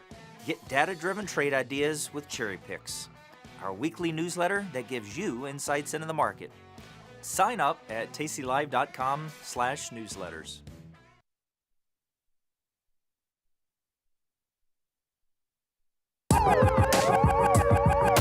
Ring the alarm, hey, ring the alarm, boys. Turn up the charm. Listen up, y'all. Get out the damn stall. It's the last call. Hey, the last call. The last call. The last call. Tomas, we are back, my friend. You know what that means. Time for a little bit more Tasty Live right here on the closing bell. Sadnov, I don't know if they can close them fast enough. A little surprised. I thought the lows were in earlier today with even the S&Ps, maybe 30 handles, 35 handles higher than this when they went down there the first time and rallied back to unchanged. Even the S&P down 74. That's not even the big story. NASDAQ down 474. That's a 2.25% move compared to even the S&P's 1.25% move. Russell down 25. The Dow, the strongest of the group, down $130. Volatility over 19, Sadnov. Looks like it might close over 19 if this sell-off continues or stays here today. 1905 volatility went into the 18, low 18 handle while we were rallying there. Really kind of messed me up. Bonds haven't moved that much. They're down to 18 after making that move lower. They haven't really done much. Bitcoin down $1,400. 83 and change, Sadnov. That's about as low as I've seen in quite some time. A lot of things for sale here, Sadnov, but not oil. Oil up $1.60. Gold down $44. I closed my gold position, Sadnov. I finally got back to even for the year, and I closed it, and I'm good riddance to gold. Ivy rank of 42 is still pretty good. But this is a story, Sadnov, about these stocks that are getting hit to the downside. I just have the Dow up here right now. I'll stay there for a minute. CRM for earnings down $10. NVIDIA down 9. Goldman Sachs down 8, Microsoft down 5. It's pretty much an all-out shellacking. Apple down $1.43. It's pretty much an all-out shellacking. Mm-hmm. No doubt it. I don't even know where to, I don't know where to really start about the shellacking because it is. You know what? I blame Nvidia down 9. Last night it was basically unchanged. It went a little bit lower after they started talking a little bit. It went higher by $5. Now it's down almost $9 or $10. So enough. I blame Nvidia. Can I do that? Can you blame Nvidia? You can blame whoever the hell you want. Yeah, the market was waiting for Nvidia's numbers, waiting for them to be spectacular. They really didn't do anything. Market held on to that real good. Apple was up on the day, and everything went south. taking a little bit of my Russell Nasdaq trade, Russell S&P trade off here. I mean, I don't know. Came in $50 today. Got to be something. It was completely the opposite early this morning. Completely the opposite. Right. Big turnaround. Yeah, taking a little bit off here. Not all of it. It's good to be king. Good to be king. Well, gives you a little short delta, which I kind of like. Mm-hmm. I don't like when they take away your short deltas, so I gotta figure out where to replace it. Well, there's plenty of high premium. You can replace it just about anywhere. Yeah, I like to replace it in the spiders. But anyway, it's neither here nor there. It's this was probably, I thought at some point today that they had kind of I just kind of felt that I don't know, maybe they got to the point where they were a little overdone early today. Yeah, but the market looks sick today, right? We were higher by 40, 50 handles. We kind of sold off and we went down 40, 50 handles. We talked about it on the show. It doesn't have the same velocity or the oomph that the market seemed to have had, but we probably said it about 5 different times that this was one sick looking puppy. And I don't think there was ever a time, I mean, I'm long a little delta in Coinbase, and that's about it. I'll tell you one thing that we did do right today, and I hope some tasty traders followed. We covered NVIDIA on the opening, and sometimes people go, why the hell did you do that? And sometimes it's just the right play. You know what I mean? Yeah. Sometimes it just makes sense.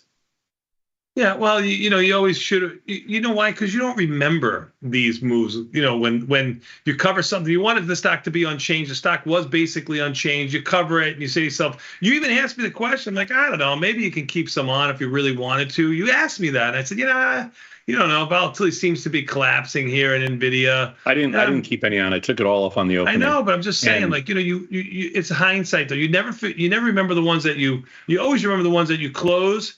And then if you stayed in it, would have worked even better, that kind of thing. Yeah. So this time it would not have worked better. No. That's a fact. That's a fact, Jack. Mm-hmm. So I don't know. That's one good thing that happened today. Took off NVIDIA, took off Snow. Well, Snow wasn't matter. We took off everything that we needed to on the opening. I guess that's the good news. As far as earnings tonight, I mean, there's Dell. I did a tiny little trade, sold 2 calls, 1 put, but way out of the money. I'm not even concerned about. I'm not even trading Dell for the most part. You're just doing it because it's been working.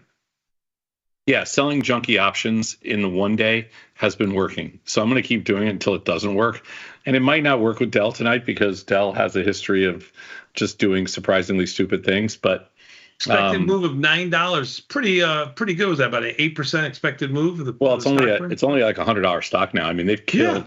Dell was up to like 140, 160. I don't even remember, but it's back down now into a very, very manageable kind of range. Mm-hmm. As far as a $100 stock goes. Yeah, Dell was in the 170, 180 handle not too long ago, within a calendar year, full year. Yeah. So tomorrow's 21 days. So I'm going to tell you right now, based on where this market is and how ugly it looks today, and I always say that Monday after that 21 days always seems to scare the living crap out of me. I am going to roll my positions. Now I've rolled a bunch of positions today. But I'm going to roll a bunch more positions tomorrow because this week we finally broke the 5,900 level, and we broke it like legitimately. This is not like a one tick and boom, we're back. This is an ugly Thursday afternoon close. I mean, it was this morning we were over 6,000. I mean, yesterday we were over 6,000. Now we're under 5,900. Yeah, no, this is legit. Yeah, it's legit. So.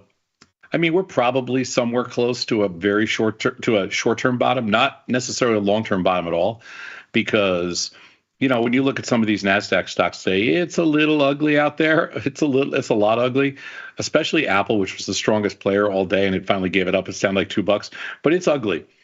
Some stocks I think they've gotten a little cheap. Some stocks.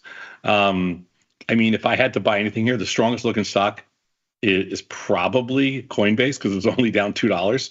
And on a day like today, I would think it'd be a lot uglier. But I think if you were nibbling, you could nibble on a little Coinbase. You could probably even nibble on a little Tesla. I can't believe I'm saying that here, and a little Meta. But other than that, What about Mr. Softy? Microsoft down 6 and change. I would rather be long Microsoft at, where is it, like 390 or something? I'm not looking. 393. 393. I would probably rather be long it than short it. But you know what? Microsoft has never served me well. And I'm not a go rah Microsoft guy. So I'm going to be very fine. I think I am like a couple of deltas long Microsoft, and I'm going to keep it. I am too here. Mm-hmm. Yeah, it's just from this move here. And, they pumped a lot of juice in today. I mean, this is not a lot of juice everywhere, Sadnov. Oh, yeah. Volatility up by 8%. This is your vol move for sure. Yeah. Back near the highs that we made a couple of days ago. Yeah. Like on my screen, well, I mean, there's a couple stocks that are up, but it's not much. And remember, this morning, the Dow was up 400. 400. Yeah, sure. Yeah. Nice little turnaround of the Dow. So, there's only one thing that makes me really mad here. One thing makes me so mad. It's when you get into markets like where they start to turn south, every day they open up and every day they freaking head fake you. Every day. I mean, every day this week, I feel like they've been up 40. And if you sold every time they're up 40, forget about anything else, just up 40 automatic sale. It's been a head fake. Yeah, it's been at least a 40 to 80 point reversal, at least. Yeah. And I never got long them once. I never rolled the dice over to the long side, or I never flipped the cards over the long side. But I'm not as short as I want to be right here, and I shouldn't say as I want to be. I don't really want to be that short here, but I definitely don't want to be long. I get it. I definitely don't want to be long. I've been rolling down calls all day in spiders, trying to keep up with the Joneses, and I'll probably do one more roll before the close, just to keep my delta short. Keep rolling down spider calls. Mm-hmm. Mm-hmm. And that's so you're replacing pretty much your future shorts, which are a little bit more, which are a lot heavier than the dynamic SPY short. I mean, I don't know if it's the right place to buy back the Russell S&Ps, but at least it's a start. I took off about half my position just about 2 minutes ago. I don't know if it's, you never know. Of course you don't, but it's a lot better price than what you did than what you were looking at this morning. Yeah, it's about 100 points better. Right. Yeah. And sometimes that's what saves you. Sometimes you got a position on, you have to have those kind of positions on every once in a while to save you. But this is pretty damn ugly. I mean, pick your poison, Mr. Batista, because there's a lot of nasty there's some oof. There's some big numbers being thrown out there. You're not lying. Netflix down $25. It's a big move. Volatility expanding in there. Earnings coming.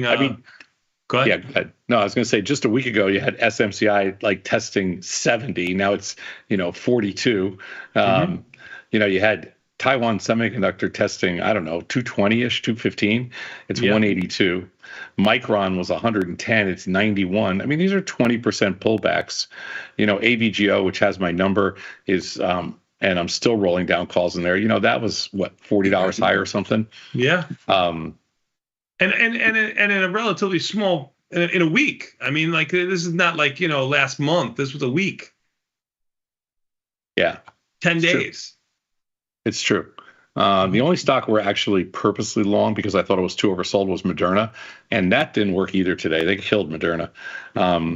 There are some stocks though that getting down to again, there's interesting plays here. Nvidia under 120. Like I didn't want to buy Nvidia at 125 today. I didn't like it at 127.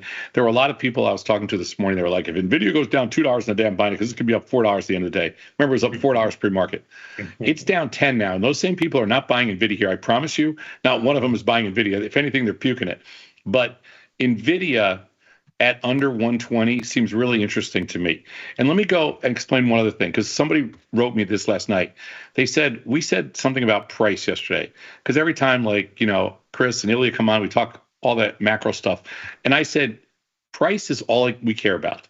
Like, you can give me the whole damn story in NVIDIA. I don't give a rat's ass about. I like hearing the story, though. It's okay. You can tell me anything you want. You can listen to the story all you want. But when I'm trading NVIDIA, the only reason I'm ever buying NVIDIA ever is because I think it's too cheap. And the only reason I'm ever selling it is because I think it's too expensive. I am never trading that stock because I think, oh my God, I figured out what's happening around the globe. Right. Never, ever, ever. Right. I will buy NVIDIA if it gets down maybe, another 1, 2, 3 points, maybe anywhere 119, 118, 117. Maybe it gets down to 116. Those are really interesting areas, but that is purely based on price. That has nothing to do with the story on NVIDIA, whatever that story might be. Yeah.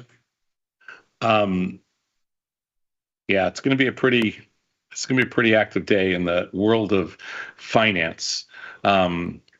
Bonds couldn't hold up. Gold couldn't hold up. Every single commodity basically on my screen is in a free fall except for crude oil. And crude oil is the only one. You're right. Yeah. Yeah. Every index, basically every stock, it's ugly. There are going to be some people looking at their statements today, not Tasty Traders, because I think Tasty Traders did okay in NVIDIA and Snowflake and all the, if they traded any earnings last night. I don't think a lot of Tasty Traders will trade Dell tonight. I don't think it's a great trading vehicle. I mean, if you do, stay super small. I don't think it's going to be that liquid on the opening tomorrow, but it does have 1 day to go. It's got some big volume today, Sosnoff. 10.5 million SPY options traded today. That's huge volume. Absolutely. 3.6 million SPX, which remember is 10 times the size of huge of SPY. It was not a good day. Let's be clear. The 0DT boys did not have a good day today. No, I don't care. All day. If you're a 0DT trader, if you traded the opening, you got killed. If you reloaded in the middle of the day, you got killed. There's no way to make money 0DTs today. No way. Unless you direction. Unless you were directional. Yeah, unless you're directional. Sure. If selling premium wasn't working. 700,000, over 700,000 SPU options have traded, and 7 million NVIDIA options traded today. So I got to ask you one more question. Are we in a bear market? Oh my God. I'm gonna drive to the suburbs tonight just to slap you. Because I cannot stand. I got an email and I told them I would ask you. That's all. I got an email and I told them I would ask you. Tell whoever wrote you that email to go ask Schwab. They'll give you the answer. Go ask somebody that actually knows. That's like something Vanetta would say tomorrow. She'll be like, oh, according to this headline, we're in a bear market because we broke 5,900. Just stop. Okay, stop. We're down 240 points off our all-time high. On a $6,000 index, that's 4%. We go up 20% like it's a knife through butter. We go down 4%. Everybody's like, oh my God, Okay. All right. Just want to make sure. I mean, I don't hear you saying like, I said I would. I gave my answer. I gave my answer to the email. I gave my answer live. I think we're actually a little bit short-term oversold. I don't think that means that we're bouncing. For 4 years, you said thank you, Joe Biden, and every time the market went down. Now, how about a thank you, Donald Trump? It's only been 1 month. I got to give him. I got to give him at least a quarter before I could say thank you, Donald Trump. I'm kidding. And actually, thanks, Joe Biden sounds a lot better. It does. Some things just roll off the tongue. All right, I'll do that. Anyway, I'm going home tonight here. That's called flat. Flat? Yeah, didn't you just see the hand signal? Yeah, I saw it. Yeah, I see it. Yeah, flat. I'm going home tonight flat. Okay. No hero crap. I got short a couple of deltas a few minutes ago, right here, like down 77, 78, just to neutralize my deltas for what's going on. And then we're going to go home tonight, completely flat, and we're going to sleep like a baby. Well, you got to sleep like a baby because you're on baby duty this weekend. No, sleep like a baby means you get up every 2 hours and eat food. Nothing wrong with that. Hey, what do we do every Friday, though, Sosnoff? tastylive.com/fast market. tastylive.com/fast market. We are going to have some fun tomorrow morning with all your trade ideas. And if you don't put something in that's liquid, you give me some name that I've never heard of before, I am not doing it tomorrow. Because in this kind of a market here, you can see the need for, trading liquid underlyings. Most definitely. Today would be that day. Yeah. Can I say one other stock that I haven't traded yet, but I've been following because since earnings, because I had a little position on there, but I think it's getting kind of cheap for a trade. Like if you want a cheap crypto trade, I kind of like Riot here. Am I crazy? I don't know if that would be the stock that I would be looking to nibble on after the type of moves that we've had here, but it is. Mara was strong after earnings last night, and it's still up 76 cents. And Mara has been absolutely annihilated, but it came back a little bit today. Riot hasn't had an uptick, and I mean, a lot of people don't really want to buy, a crazy stock like Coinbase or MSTR. There's not a lot out there where you can get some bang for your buck, but Riot. You know what? I hate just talking about stuff and not really doing it. So let's put an order in to sell some puts. Take a fill, Phil. Sold the 8 puts at 81 cents in April. Okie dokie. They're 80, 83. Something. But you know what? I don't like people that talk about trades and don't make the trades. So got to put your money, if you're going to talk, you got to put your money there.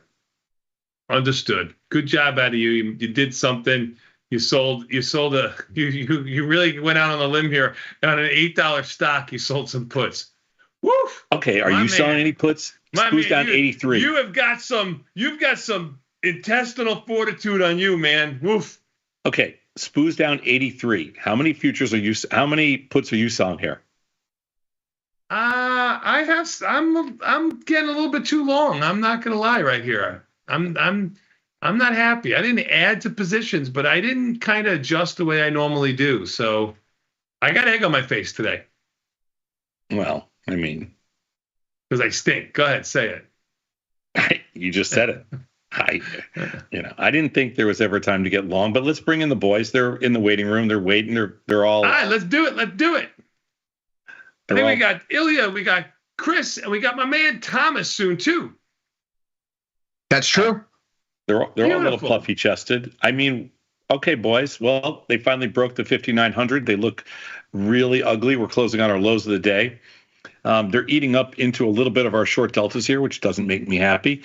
But today is probably the fourth day in a row where they've been up at least 40 and then turned around and got annihilated. Yeah. I mean, there's nothing else you can say other than, it's kind of ugly. Yeah, I mean, this is sort of what we talked about before the NVIDIA earnings yesterday, but basically saying that they're going to have a hard time really doing something so explosive that the market is going to forget what else it's doing. It's more likely to be a sort of event risk waypoint where you get to the other side, the markets go, okay, right, fine, and then just go back to the regularly scheduled default. And I think that's what we're seeing here.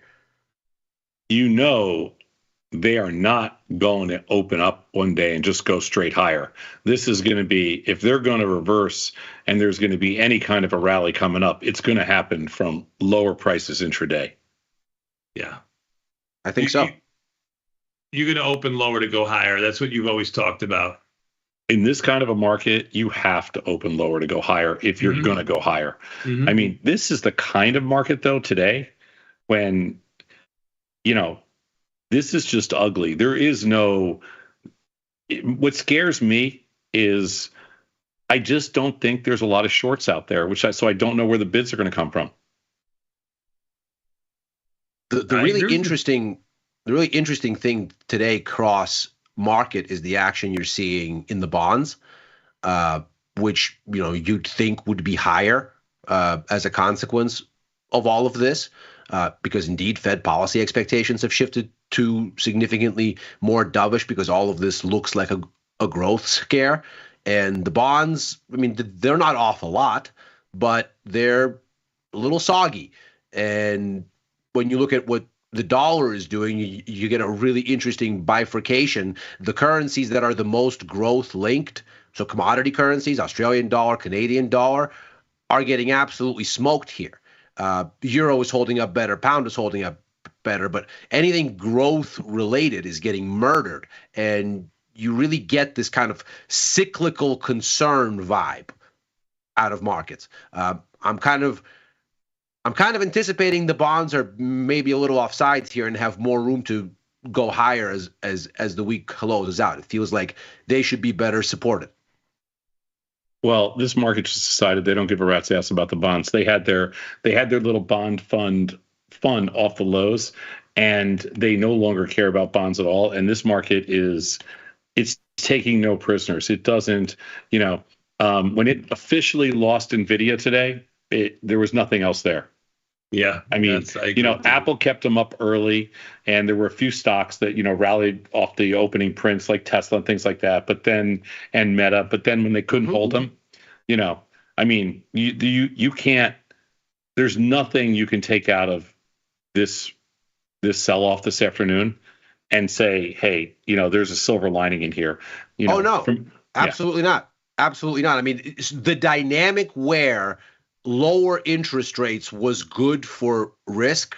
That's clearly not the environment we're in for the past several weeks. Now it's like lower interest rates mean there is an economic concern, sell risk. I don't know about that. I think lower interest rates, all it means is people have principal risk. They recognize right now that there may be more principal risk in the stock market than the bond market. I think that's the only difference. I don't think it's necessarily like a big shift. I think that you're looking at just a change in kind of perception of where principal risk is. Maybe. I mean, time will tell. Anything else, Mr. Vecchio? Anything from you today? This is going to look like an underwater close here, Sadnov. Even the S&P down 95, NASDAQ down 575. It's ugly. Sector rotation this week has been really ugly too. Retail ETF, consumer discretionary have been leading to the downside, and then healthcare and staples have been your guys on top. That's not the bull sector rotation you want to see. So just 5,800 maybe. Let's see what happens around there. And yes, it looks like this. I think this could fall another 75 to 100 points easily from here. Mm-hmm. I'll buy it at 5,800. We talked about this earlier in the week. What's the level you'd be interested in buying at? 58. When Walgreens Boots Alliance is your leader in the clubhouse, you're in big trouble. That's all I'm going to say. You're in big trouble. And you say you'll buy them at 5,800 here, but I promise you, if they open at 5,800 tomorrow morning, you're not touching them with a 10-foot pole. I will buy them tomorrow. Now I have to, Tom. So you are have a not. Choice. Take the note. I've watched you. I've watched you for a long time now. You are not a contrarian buyer. You are not. You like to see a little reversal first. Buy at 5,800. Okay, I've got that written down here on my notepad. So maybe I'll put in a limit order, Tom. Let's roll the dice. Hey, you might get filled tonight. Ooh. I like it. Let's go. I'm still in all my shorts. I'm loving all of this. Well, anyway, boys, have a good overtime. And there is Dell earnings tonight or tomorrow, Tony? Dell earnings are after the close today. Okay, so it's one tiny little earnings play. I can't imagine they're going to be good. $9 expected move, I think. Yep. And not imagine it's going to be good earnings for them. Not with S&P's down 95. But all right, boys, have a good afternoon. Good luck, and we'll see you tomorrow. Awesome. See you in 90 seconds. Overtime next. Peace.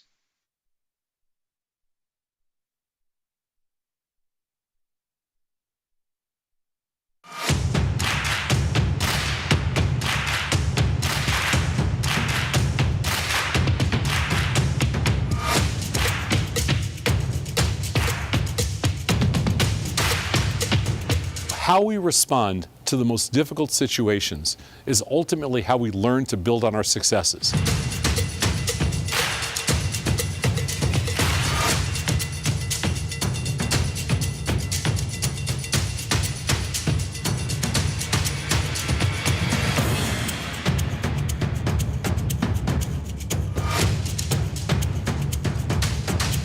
takes the guesswork out of retail trading.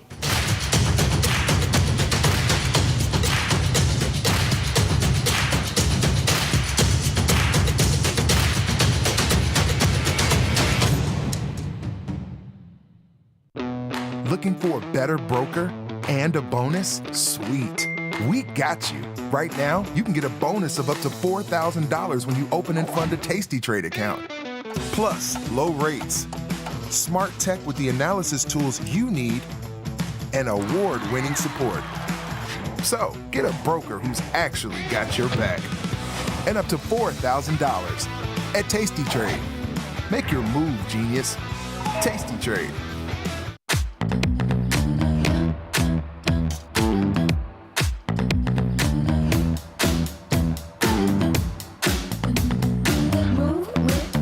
Shake it up, stop when the clock hits 13. Sing 1, 2, 3, 4. Cause no one can do it like we do it, like we do it, like we do it. Cause no one can do it like we do it, like we do it, like we do it.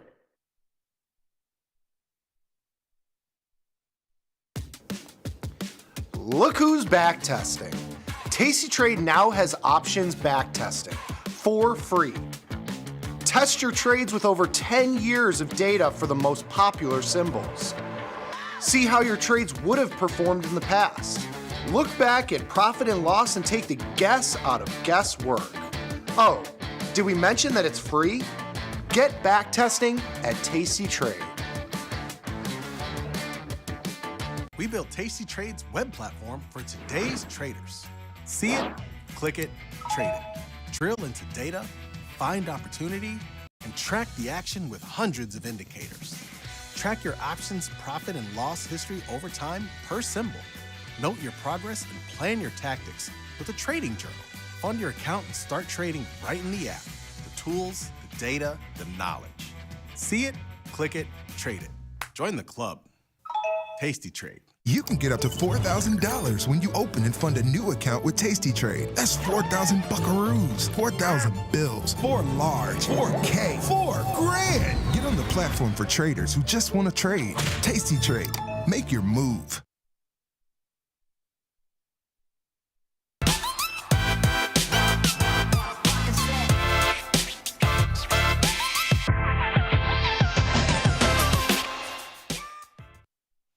Did the market just break?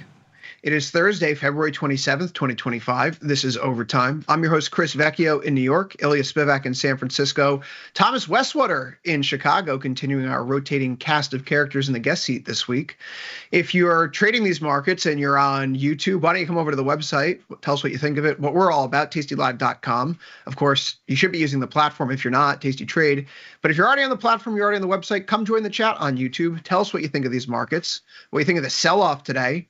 I know a bear that's feeling pretty good right now, Mr. Spivak. But that sell-off in equities couldn't be held up by Atlas, that is NVIDIA. We ultimately see that bond yields take a little bit of a turn today as well, following a confusing, chaotic morning in communications from our commander-in-chief and his National Council of Economic Advisors. We also see that gold and silver get taken out to the woodshed today. Liquidation type of session in markets. Gold lower, equities lower. Heck, the only thing that's really up above water is the US dollar. Every major currency down across the board. It's just a really ugly kind of day, guys, here. Let's turn to our charts. We look at the S&P 500 down 1.6%. The NASDAQ off 2.78%. Yeesh. Dow Jones off by 0.45%. And the Russell off by 1.51%. Cryptocurrencies continue to melt down and slip and slide. Bitcoin off 1.4% and Ether off 5.4%. In that bond market, you see that yields are up across the curve. 10-year yield today settles in at, we'll call it 4.29%, 4.27% right now here in these after cash equity hours. And finally, we go to gold and silver, right down 1.61 and silver off 2.36. But Ilya, it's the NASDAQ that draws our attention today. This has been something problematic this week. We've looked at this potential rising bearish wedge. We've talked about the sector rotation. Today, it feels like the bill comes due. We never climb back above that 1 week moving average. We can't get back into the August to January uptrend. the market fails today and fails hard. It does. If you're any kind of washer of charts, if you're any kind of washer of the tape and price action, as I would argue you must be, because any fanciful ideas you might have or I might have ultimately have to be validated in the price action, otherwise they're meaningless. You look at this and you say, well, we've been in a well-defined range, as we've talked about, since early December. We set those highs then. Tellingly, that's also the bottom in the 2-year, so that tells you where Fed policy expectations anchor. They haven't been very mobile since then. You get stuck in this range. You very pointedly carve out its bottom on multiple occasions to tell you where that bottom is, where the floor in sentiment is. And today we take that out. This is unmistakable. You don't have to be a believer in technical analysis. You don't have to be a believer in tape reading to look at this with the naked eye and go, the market had a different idea today than it's had basically since early November. And the speed, the violence with which it took this level out ought to, I think, be a measure of conviction. This is not some accidental, oops, I overshot a level. No, this is a very pointed breakdown through what is an unmistakably significant barrier. And forget tickers, forget arguments, forget whatever macro machinations you might have, just on pure ticker agnostic, what does this chart look like kind of consideration. This looks like a market that's topped and is ready to lose more ground. Thomas, this is obviously not a good market for equity bulls. What do you think of this price action here today as we make our way into a potential topping pattern in the NASDAQ here? I'm drawing up a double top to get a measured move to the downside for everyone. But what's your take? I was liking NASDAQ at 28,800 to do a little dip buying there this afternoon, but the price action into the close the last couple hours, it's just showing you that it's completely risk off. We also have PCE tomorrow, so maybe some de-risking ahead of that as well. But I think this is more driven on NVIDIA kind of having good but not great numbers. The market was really looking for NVIDIA to kind of be the savior yesterday of the previous sell-off, and that did not happen. So it's not surprising that the VIX jumped from 18. You know, Chris, you mentioned that gray zone yesterday, all the way back up to 21. So it's an ugly day. Not much helping you in the portfolio. And I think this is, for equity traders, if you're trying to get long, it's still a sit on your hands situation. And it's flipping more to looking like you're either going to have to range trade this or get on the short side. As a momentum person who has a strictly long-only bias in stocks, the past few days, while tempting to try to get in at a cheaper price, the momentum profile has just been negative. The slope of those moving averages, if it's the 5 all the way up to the 34, they're turning more and more negative. The rate of change day by day is getting more aggressively to the downside. If this is a neckline, Ilya, I know that you like your horizontal levels. The closing low that we have in our market post-election comes on November 15th at 20,751 3/4. You have a swing low here on the 27th that is 20,763.75. We could posit that a neckline is somewhere in this region. There's a few overshoots, but no matter what, if this is indeed a top, then that's calling for a move closer to 19K. We start to outline targets that would ultimately have a structural technical bias down closer to the September 6th swing low, which is 18,800. And again, markets overshoot, so who's to say that we wouldn't overshoot in a bearish type of situation? But the NASDAQ is a different story than the S&P right now. The S&P hasn't yet reached its swing zone of support, so it almost feels like maybe there's a little bit more weakness in the NASDAQ coming. The S&P 500 could dig into 5,800, and if you find some support there, your NASDAQ's going to bounce well ahead of target. Maybe for people who haven't been short yet, Ilya, we wait to see if we can get some sort of bounce that comes out of a test of ES near 5,800, And that's then the rally to sell rips, not buy dips is the mindset, as it were, as momentum turns negative. So I'm still sitting on my hands, Thomas. You mentioned it's a good time to be a hand sitter right now. Obviously, would like to pull up some sort of opportunity to dollar cost average in, perhaps on a longer term basis. We're in the teeth of a 5% pullback right now, which has been one of the best buying opportunities over the past 15 years. Nevertheless, though, as we consider what equity market exposure would look like, the rotation today, which has been a North Star, I think, and very helpful for people like myself, if only to use it as okay, the rotation's still crappy, let's not get in long just yet, to check our impulses, our worst impulses this week. XRT here, again, if we talk about an ETF that is somewhere akin to the one that's going to be most sensitive to what happens in a recession, XRT is down 1.98%. XLK, another early bull market leader, this is down 3.62%. Did you like semiconductors? They're off 6.18% here today, 6.16%. The uptrend from the August and those January swing lows now broken, fresh really low here in play. And on the other end, it's kind of all the stuff that you don't want to see to the upside if there's going to be a green shoot of bullishness even on a down day. XLP is up by 0.02%. We can go to XLE, Energy, big dividend payer. That's up 0.54%. Financials, I suppose, are finding a place to be hidden out in, up by 0.55. But that's now 8 of the 25 sector ETFs that we track here that are in the green, meaning 17 of the 25 are in the red. And the distribution is just terrible. So, why try to buy a dip here right now? I suppose, like, if I'm going to pat myself on the back, have I been short? No. Have I had legacy long exposure on? Yes. Have I not made the mistake of trying to get in more long and double down on that existing belief? Absolutely. And I think the macro guideposts have actually been pretty good indicators to follow here, which is to say that given how the markets reacted, CPI versus PMI has clearly had a bigger impact than that hot CPI report. The market is very fearful of growth. Rates are heading lower and stocks aren't responding positively, and the sector rotation is still crud. So why press a long position right now when your technicals are issuing such negative momentum? I suppose my only reason now is because Sosnoff challenged me to it. But outside of that, there is nothing on my checklist that says here is the day going into a weekend when Fridays this year have been uniformly red, that tomorrow is the day that I should be looking to pick up some long deltas, if not for the Sosnoffian challenge ahead of me. Well, and rightfully so. I mean, you mentioned the CPI report. Why didn't the markets like it?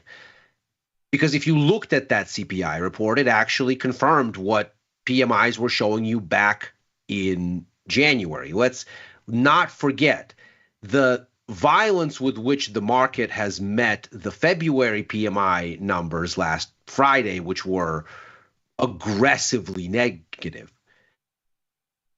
Should not have been the first time, if you've been watching the macro, that you went, there might be a growth scare. Indeed, we've been talking about it since the beginning of the year.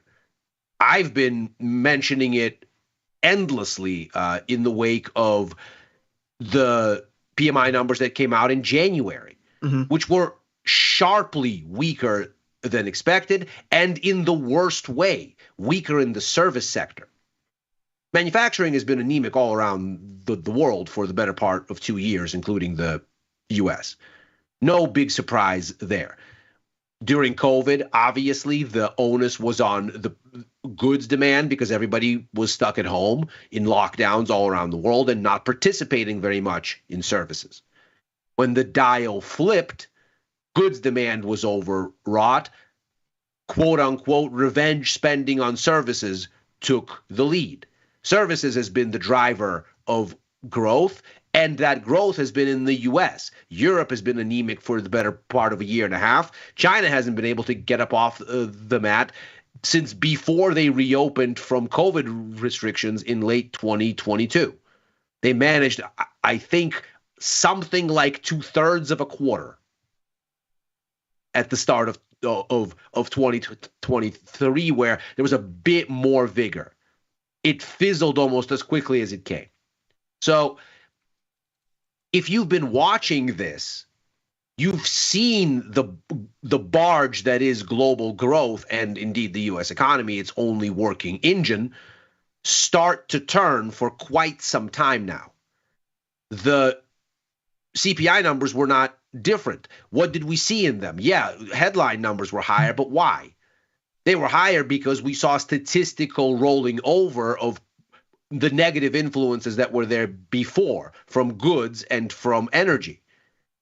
Again, the service sector, the place that you'd be worried about, that showed weaker impulse for price pressures and therefore for growth in the latest numbers. Why should they have been encouraging? They weren't from a growth perspective.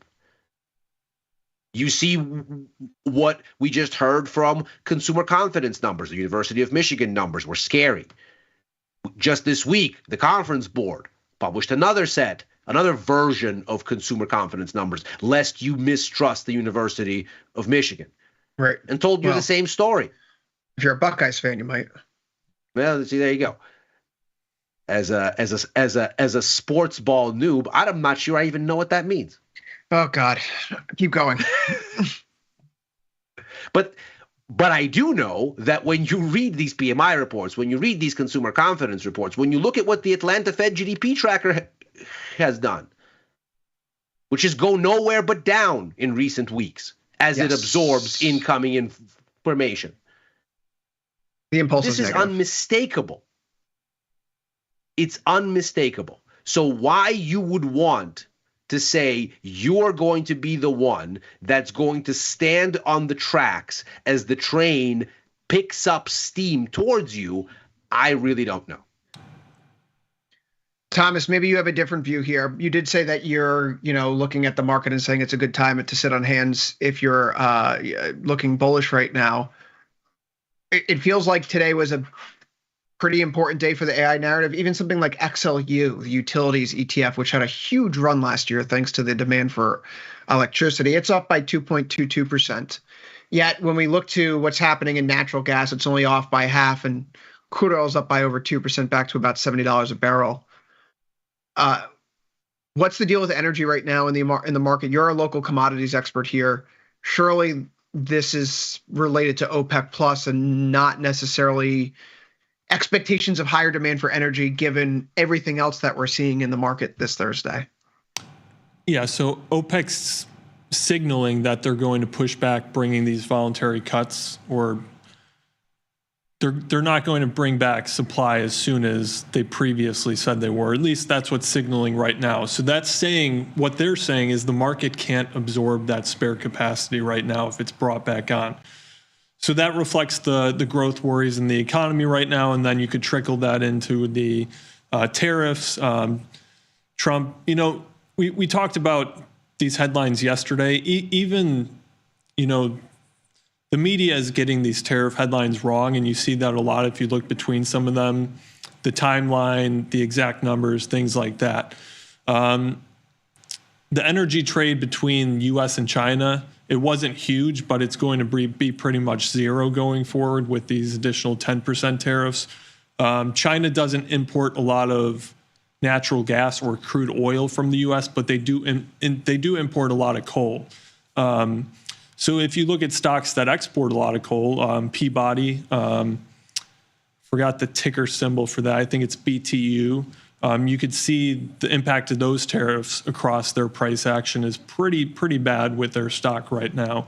But like Ilya said, this consumer sentiment, you also had the AAII survey, the American Individual Investors, I believe, that hit 60% bearishness in their survey released today, which is a pretty extreme level. Only 19% of investors expect a bullish move over the short term. When would I want to get long? I'd want to see the sentiment go to an extreme, and I don't think we're there yet. I think this probably has more room to run down, especially if you look at the price action, considering the close even more. It's not really a good time to buy. These big sell-offs, sometimes you like to take a stab on the long side. The close, in my opinion, that price action is saying do not do that. Of course, we could get small bounces here and there, but I think the calculus right now is going to be further downside, especially with the VIX popping today. Just really the risk to reward on getting long, I don't think it's there at all right now. Energy is the only thing, XLE, financials holding up the S&P a little bit, but nowhere enough to make a difference. And XLE, of course, is the pop in crude oil today. However, I think that was a technical move. I don't think there's anything big in the market that kind of changed that. We did get the EIA reporting a reduction in inventories. That was the first one in quite a while there. But all things considered, even crude oil is not really where I want to get long yet. I'd want to see it drop even more down to 66, maybe 67, and then I'd try to take a stab there. Of course, more volatility would come in, so you try to take advantage of that volatility in the trade there. Crude oil hasn't had much of that over the past month. But yeah, it's just not really a time to buy. The PCE numbers, maybe a little impact, but I think this is a bigger story than just inflation right now. More Fed cuts, that's been a good thing for the market over the past couple of years, but not when it's being driven on growth concerns. I think Thomas hits the nail squarely on the head, and this is sort of the essence of what we were talking about at the end of last call there. The idea that what kind of rate cuts you're getting and the motivation behind those cuts really matters for how the markets interpret them. If you're talking about the kind of cuts that are looking to bring down nominal rates alongside the drop in inflation expectations, because the Fed has been successful in, at least in great measure, cooling price growth from its peaks with a rapid rate hike cycle, that's one thing. That tells you, oh, well, the Fed doesn't want to kill growth, because if inflation expectations fall and nominal rates stay high, then the real cost of borrowing, that is nominal rates minus expected inflation, that surges if expected inflation comes down. And then everybody finds it more expensive to borrow. Businesses, individuals, investors, everybody. And that's the kind of thing that kills a soft landing. So obviously the Fed doesn't want to do that. So rate cuts that start to bring nominal rates closer to what expected inflation is doing is something that is a pro-growth kind of thing. Markets look at that and go, well, as long as economic growth is continuing, and the reason that the Fed is doing this is to not kill the growth, not because there is some sort of issue, this is great. This is more money that costs less to borrow to feed an already building positive momentum. This is very good news. We saw this clearly on display in September when the Fed went very dovish and the markets went, come on. No. Look at the economy. Everything's doing fine. What, you're going to reflate this thing? No, you're not. Stop it. So when you see what we're seeing now, this is not that. This is different. And it's different because now the market looks at the data and goes, oh no, if you're cutting now, you're saying that in 12 to 18 months per cut, you're going to get the full breadth of the support that this economy now needs. So you're behind the ball. So we're going to have to be out here dealing with recessionary fears, and you're not meeting until later in March. And whatever you do, even if what you do is fast acting, even if the Fed decides to cut rates in March, which is not on the table whatsoever at this point. No. It'll be a year before that help arrives in full and is absorbed in the economy. Now the market is getting concerned that you have an ungluing of U.S. growth, and with it, the ungluing of global growth. Because without the U.S., there is no global growth in this environment. This is a very different kind of a relationship between stocks and risk more generally and what's going on with Fed policy expectations. These PCE numbers are expected to come in. We're expected to see the lowest core PCE number since June. That might be helpful in that it helps to motivate the Fed to act, but that's already expected. That's already the mainline forecast. God help these markets if it surprises even a tad to the upside as CPI did. Yeah, core PCE is doing at 2.6%. I mean, Elliot, what's the argument that inflation matters right now? I guess it's asymmetric, right? Only to the extent that it motivates the Fed. I mean, the markets clearly want it. A week ago, right, the cumulative outlook for rate cuts, just taking a really simple spread and going, okay, if you take the implied rate for the current active Fed funds futures contract, you subtract it from the implied rate in the Z5 contract, the December contract. How much do you have priced in for the year? Never mind when it arrives. Let's not get stuck in the weeds. We'll call it 50 basis points. About 50 basis points. And then for next year, a week ago, what were you looking at? Like 18?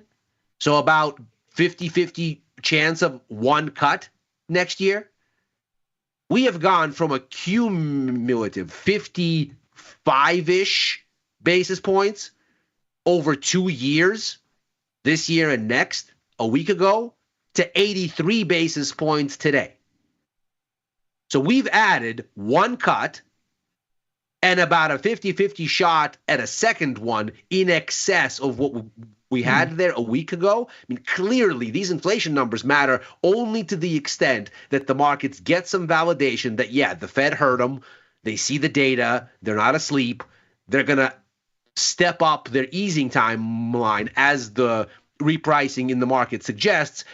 And if the data suggests that the Fed is not going to do that, that they are not reactive, that they are not going to over-extrapolate, as they've told us that they won't in the past several months, then they're going to fall further behind the ball, and the problem is going to be that much worse.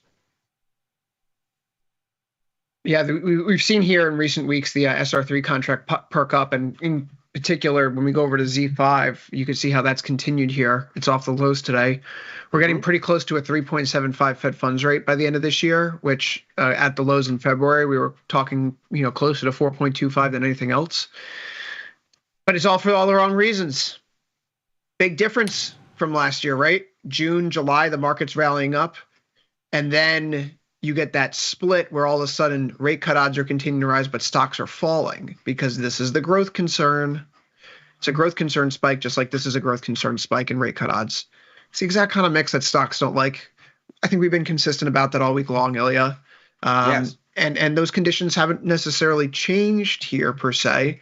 What does become of note then is because of the market's interest around GDP and growth trajectory. Tomorrow, the Atlanta Fed GDP Now releases their first update since February 19th, since last Wednesday. And the trajectory of that data have been weaker. So if we think about, the impulse, we don't necessarily take the baseline reading itself seriously this far away from the actual data release, given where we are on the calendar. I would point, though, that right now the direction has been from 3.9 to 2.3, and the trajectory remains on a path of weakening relative to where we were a few weeks ago. I mean, at what point do we think that it's a good time to just jump in with 2 feet? Thomas, you're talking about sentiment extremes here. I think that's worth exploring a little bit more. I had up here earlier on the screen the net, the raw survey readings for bullish, neutral, and bearish. Bullish is now sitting at its lowest level that we've seen since March 2023, which again was a pretty good time to buy. But I would also posit when we go from a reading of 50 or higher down below 20 for the first time, as we did in 2021 to 2022, that first dip below 20 was not a good time to buy. Did you want to get long stocks in February 22? Probably not. What about in April that year? A good time to buy was back in November, in September perhaps. But you had a lot of false washout readings here, like sentiment's so extreme right now. There was a point actually in 2022, you can make the argument that we had the fewest amount of bulls on the table going back to the global financial crisis. since before then. That's as far as this data series goes. But that wouldn't have been a good time to buy. The bearish sentiment on the other end, we see it spiking up to its highest level since September 22, which if you got long stocks in late September 22 and you wrote it out for a few weeks, you pretty much nailed the low. This was one of the things that we pointed to, Ilya, at the time, at least reasons to look to get long. So you're in that territory. You're getting there where the sentiment is really, really out of whack. But it also feels like it's the first day. I mean, we're going to have a conversation. If we go any further from here, this is going to be the most bearish that people have been on stocks in this survey series since March 2009. That's really extreme. Yeah. But yeah, also almost justified. I mean, guys, what happened today? I saw the news this morning and I threw my hands up in the air. 8:15, Kevin Hassett, one of Trump's top economic advisors, comes out and says, yeah, the tariffs have been pushed out to April. Like, time to negotiate. And then 30 minutes later, Trump sends out a post on Truth Social that the tariffs are happening on March 4th. Now, is that a sign of potential negotiation again? This is the problem with these tariffs. I just saw a New York Times alert 27 minutes ago. Mexico began to release nearly 30 cartel operatives into U.S. custody in a signal that it planned to cooperate with the Trump administration. There is a good shot, despite what Trump said today himself, there's a good shot that the tariffs are pushed back because we get some more window dressing, if you will, to make it look like Canada and Mexico are doing more to help out. We saw this with Canada last month. We saw it with Mexico last month. But it's becoming just a little like you can't trust the news flow out of D.C. I mean, now I for one, now, anytime Kevin Hassett says something, I'm just going to say, well, let's see what Trump has to say about that, because he clearly isn't in the know. And I think for a lot of market participants, that's a problem. You expect these people to be mouthpieces of the administration, and you're getting completely mixed signals altogether. Here's the issue, right? First of all, clearly that's the case, but more importantly, that's not your opinion or mine. It's the markets. If you go to read the PMI results, if you go to read the ISM PMI survey, not the S&P Global one. Let's say you don't like S&P Global. Let's say you think that they are polling the wrong people. It's a survey. It's possible that there's some bias in survey selection. Who knows? You read the consumer confidence numbers from the University of Michigan. You read the consumer confidence numbers from the Conference Board. You read the Institute of Supply Management PMI numbers. All of them say the same thing. Are they all wrong? And what is it that they say? That the deterioration in sentiment has to do with uncertainty around fiscal policy. So it's not that the tariffs are coming or not coming. It's that markets hate uncertainty. They would have preferred to know that they're coming than to be constantly jumping back and forth. How in the world are business leaders supposed to plan? If they knew that the tariffs were coming, they knew what the rates were, they would say, right, okay, so I need to adjust my operations for the next 12 months in XYZ way.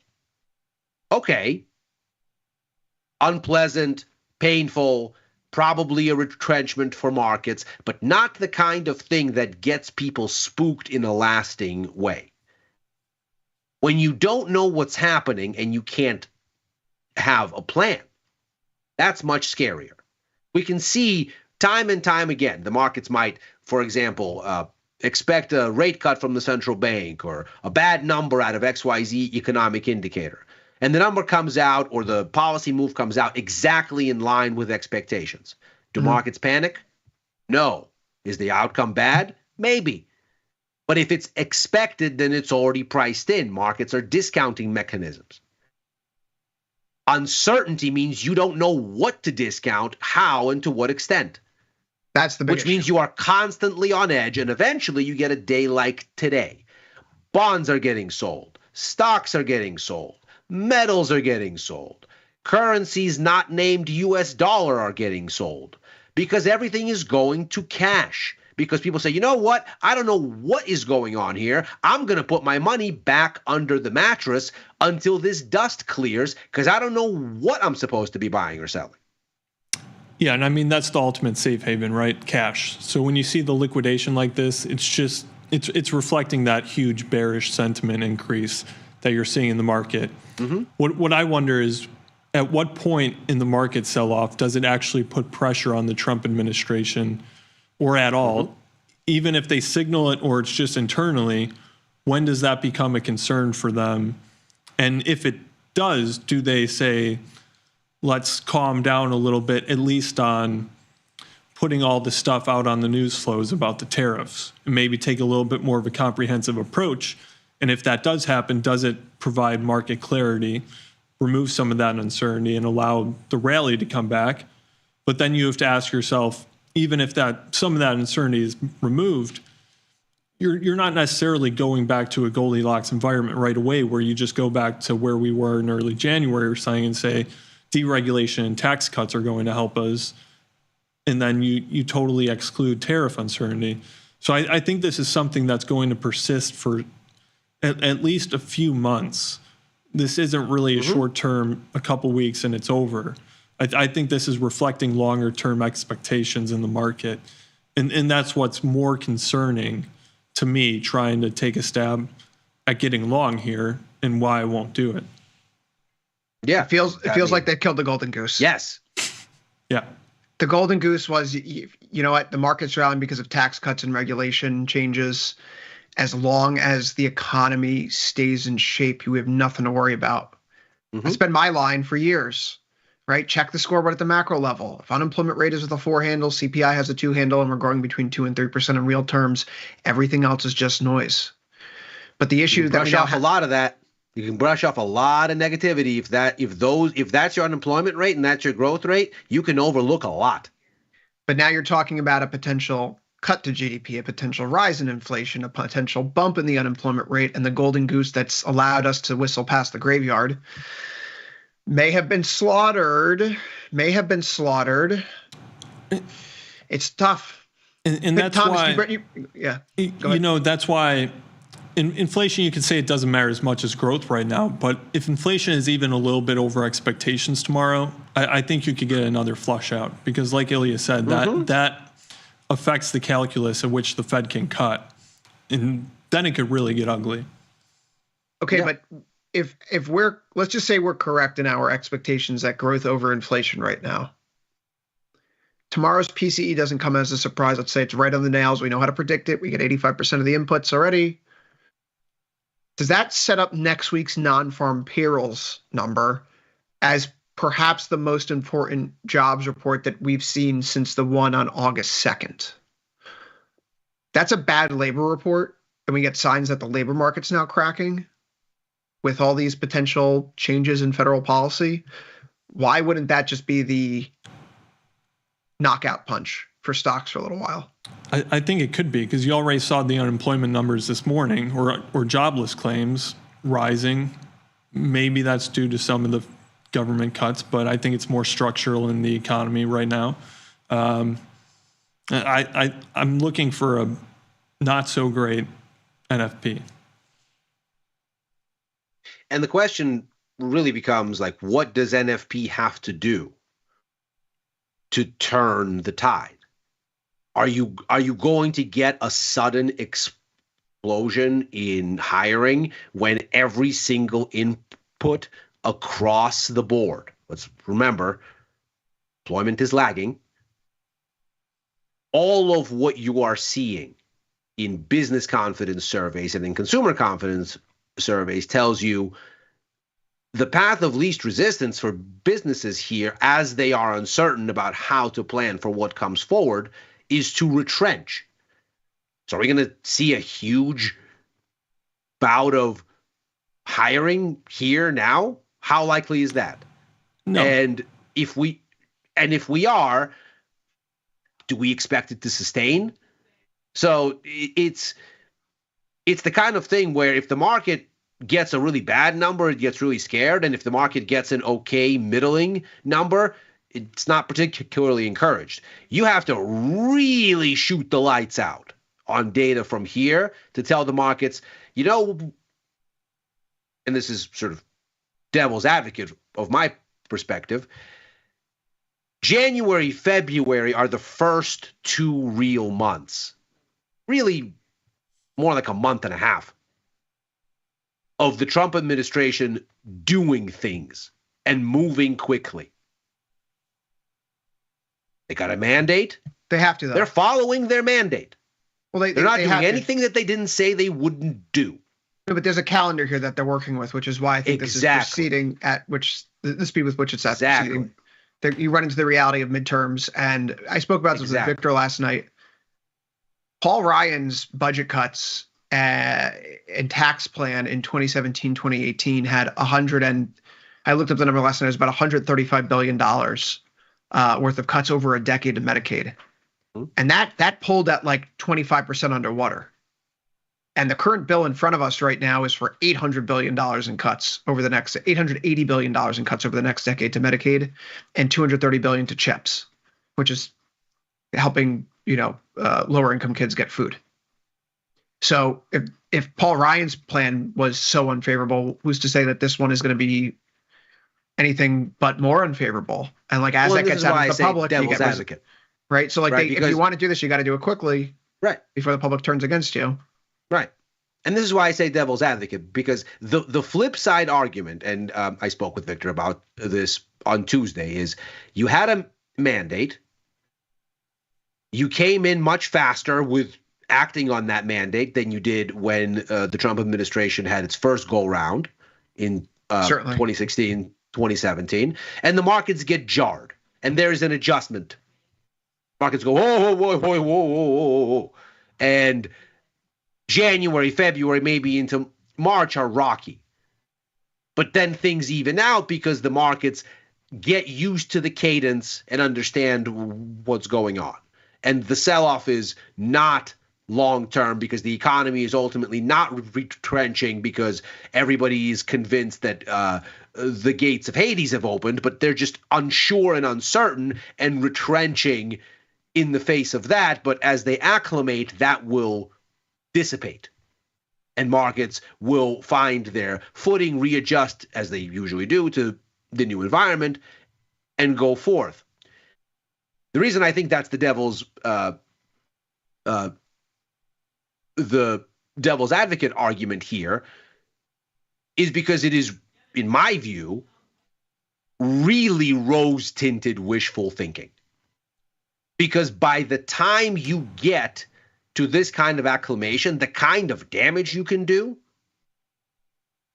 when you are sitting near record highs, when you're expecting a revision in borrowing costs much higher for most U.S. corporates as they refi a mountain of debt over the course of this and next year, that COVID money is finally coming due. As you get the standstill in China, the standstill in Europe, all of the constellation of factors, you can get this liquidation happening so fast that you start to run into credit stress. This can pick up momentum extraordinarily quickly if you really spook the markets into a liquidation type of mindset. And looking at the markets today, that's exactly the mindset that they're in. Where the circle for me, yesterday, high yield, believe it or not, HYG, we go to J and K. These were closing up on the highs for the year recently. Mm-hmm. So credit markets are not showing signs of stress. Not yet. Right now. Is that the key here, though? Like, if you're going to be a structural bear on the market moving forward for the rest of the year, not just like a short-term macro window where the market needs to like remind politicians who's in charge here, and ultimately like we're going to vote with our feet and our wallets. And so you guys want to do all these things. Equity prices in the U.S. should actually have a 20% discount attached to them. Treasury yields need to be 50 basis points higher. We need a premium now to invest in the United States, folks. Cheap money be damned, right? There's now an extra layer of risk and uncertainty to consider. If credit markets aren't breaking, then where's the additional downside? Because then the Fed's not going to step in. I mean, maybe is that the dream scenario, Ilya? All this kind of goes on without the credit market showing stress, so it keeps the Fed at bay. They're going to well, we can't do anything about tariffs, so we just got to sit on the sidelines and see what the data tells us to do. And I think what the markets are hoping for is that they've seen the data.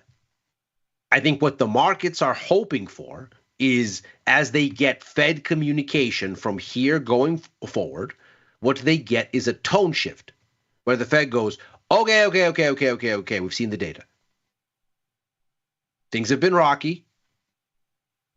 There's some worrying stuff in the survey data. There's some worrying stuff in how the markets are taking it. Everybody, please understand if we feel like we're getting away from either of our mandates, like we've told you, we will act. If we feel like we're getting away from our growth mandate, you heard us in September. When we felt like there was a risk to the labor market deteriorating more than we wanted, what did we do? We gave you 50 basis points up front and told you that 150 basis points more are coming. It took the economy getting better over the subsequent several months and the markets unclenching over the subsequent several months for us to go, okay, let's elongate this. You all don't need that much easing up front. So we're not afraid, and we will act if it looks like there's a real growth risk. That's what the markets want to hear. They're not going to get to hear it in earnest because the next Fed policy meeting is not for a while. We hopefully, if you're a bull, let's say, you are hoping that Fed officials start coming out and loudly signaling in this direction. But the next inflection point you have is PCE. And the risk is that you get an unexpected number that's even a tad warmer, to Thomas's point, because I'm not sure a number in line with expectations does anything to fix sentiment here. It should already be baked in. So the real concern is what happens if it's warmer. I think Thomas is absolutely right. And if that's your next thing for what you think the Fed's going to be looking at and how it might stop them from being as reactive as you want them to be, this thing is in trouble. Oh, yeah, a few concerning signs. We can try to decompose the top line indexes into some of the bigger components. I'm looking at Apple here. We had that long-standing uptrend from the April, maybe kind of August, but definitely November swing lows. And we can see that when we break down in January, we try to rally back up into that uptrend not once, but twice, including just 2 days ago. And we have since failed.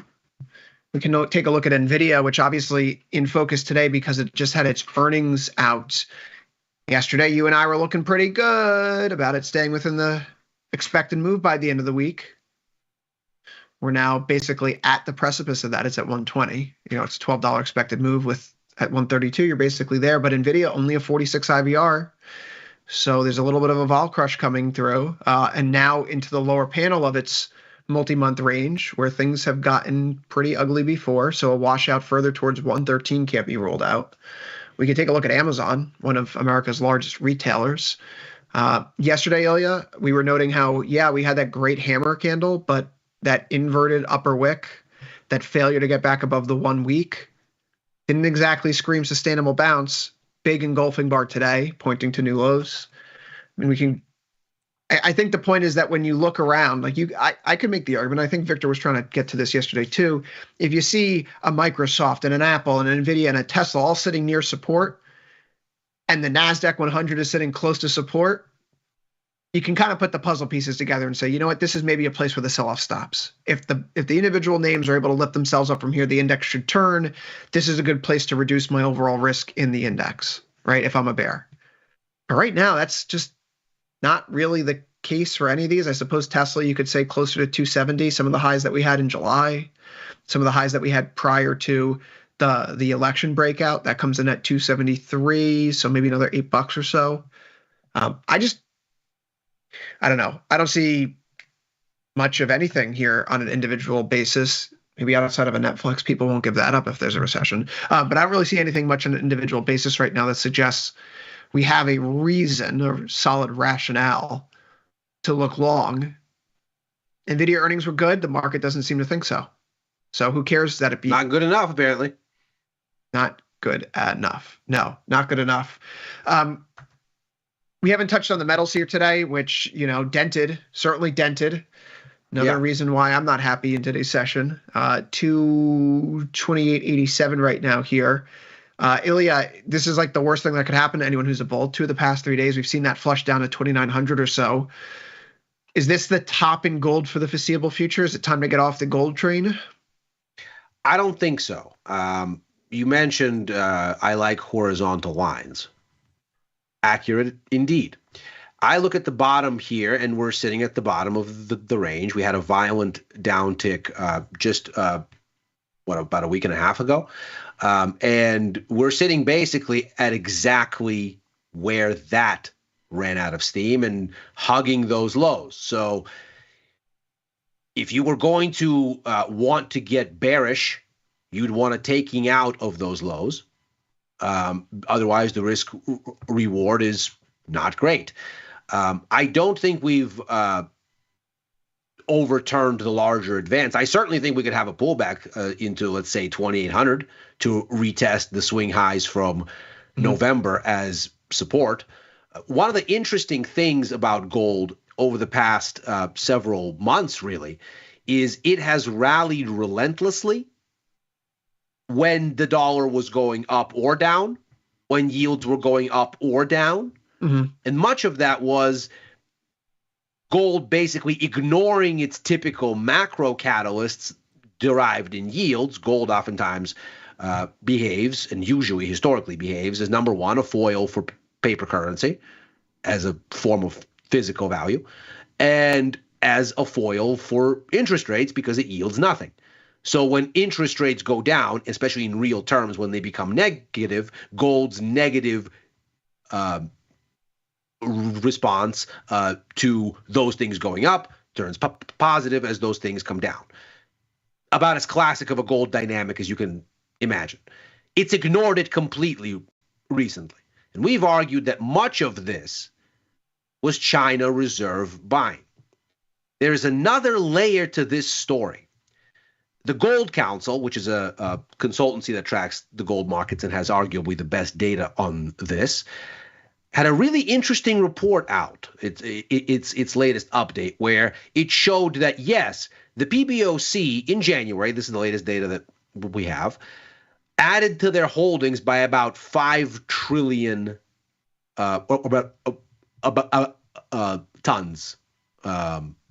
give or take. Or 5 tons, excuse me, 5 trillion tons. Jesus.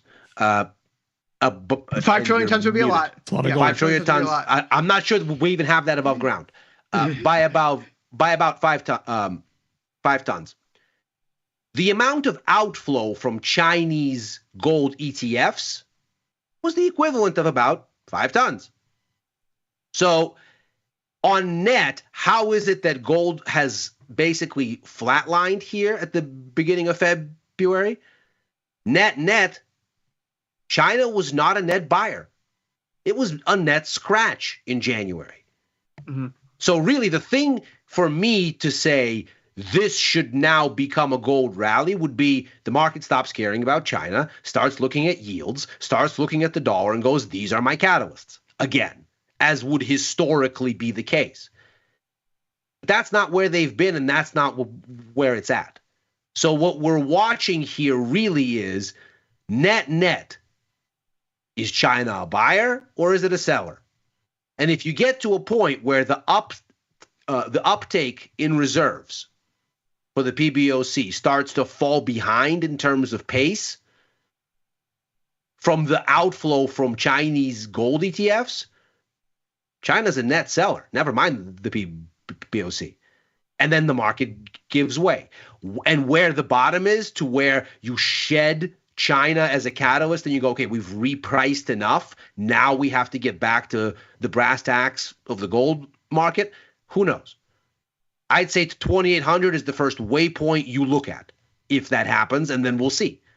But it's tough to trade this on the basis of what would normally be the catalysts du jour: dollar, Fed, yields. The next Thomas, 2 weeks are big for China.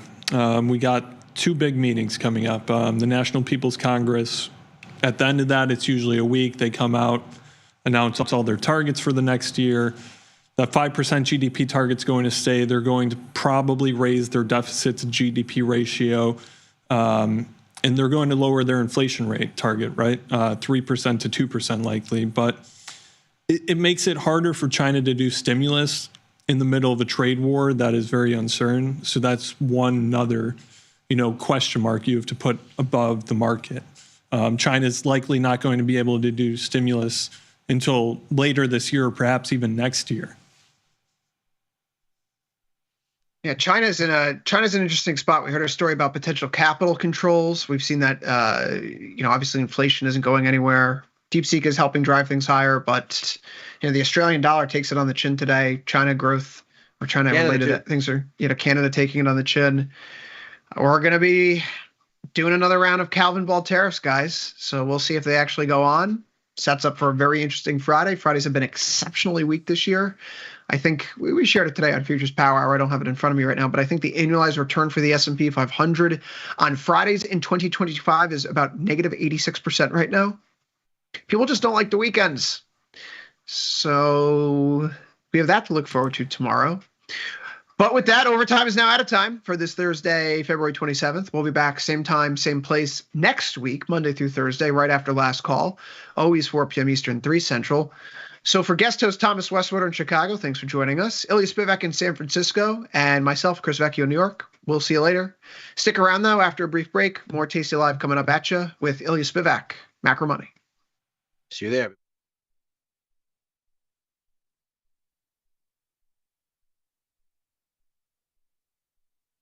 You can get up to $4,000 when you open and fund a new account with Tasty Trade. That's 4,000 buckaroos, 4,000 bills, or clams, 4,000 in dough or cheddar, not the cheesy kind. 4 large, 4K, 4 grand, which is no small thing.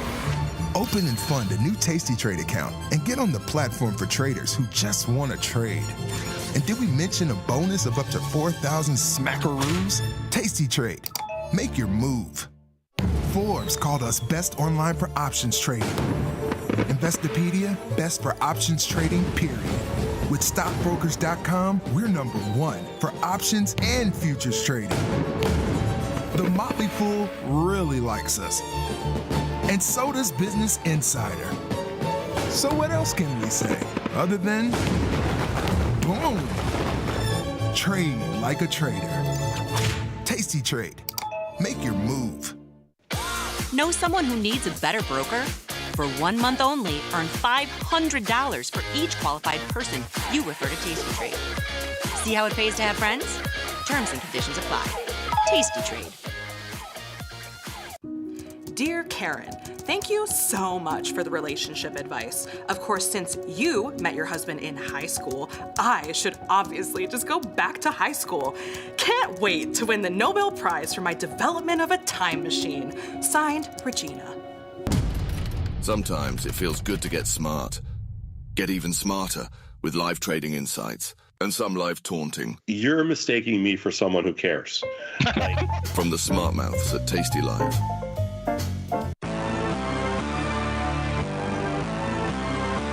Twitter versus Facebook. A rap battle. First up, Facebook. Twitter, I'll snuff you out like I did to MySpace. I'ma have to erase your little Twitter face. Warm it up, Facebook, I'm about to. Did they make an Oscar-nominated movie about you? Check my school out, I'm at the top of my class. My main interest is listed as kicking your ass. I help dictators get thrown over. You help the cast of choices, you'll get overexposure. I'm too Titanic for you Twitter and twist. You bird-ass tweets, stick to the branches. I'm root deep, universal expansive. Twitter better get lost before you get poked. What? What? Yeah, this is Twitter. Check it. At Facebook, can I attack you? Yes, and I could do it in 140 characters or less. Brevity's the soul of wit. I'll make this quick. Hash mark. Facebook is a dick. Retweet.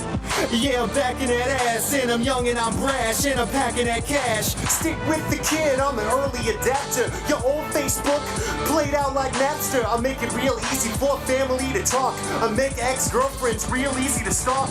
I show you life in real time that's completely amazing. I show you which celebrities are totally crazy. From Blitzer to Sheen to Kanye to Rom. I run with stars. Facebook is a place for your mom. What's the matter, Zuckerberg? Don't like how that sounds? I got 1 million customizable backgrounds. It's so totally boring.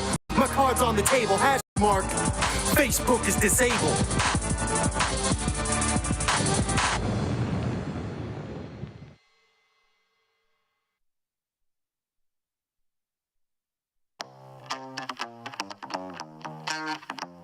We just ripped higher up to 50 points, and I just thought we would stay there, but... The thing the market does best is it keeps you very humble. You get paid a lot for being right, and you lose a lot for being wrong. So give me, I don't know, a couple hours, and I will give you everything that you need to start trading options. See you inside.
Ready to take your trading skills to the next level? Dive into the world of stocks, options, and futures with Tasty Trade courses. Whether you're a beginner or more advanced trader, our courses can empower you with the knowledge to succeed. Watch as our team in Chicago shows you how to use the Tasty Trade platform and go over the basics of trading. Perhaps you'll learn about a new strategy or a potential product for your portfolio. To find our courses, go to the Manage section of our web platform or head to courses.tastytrade.com. Start taking control of your financial future.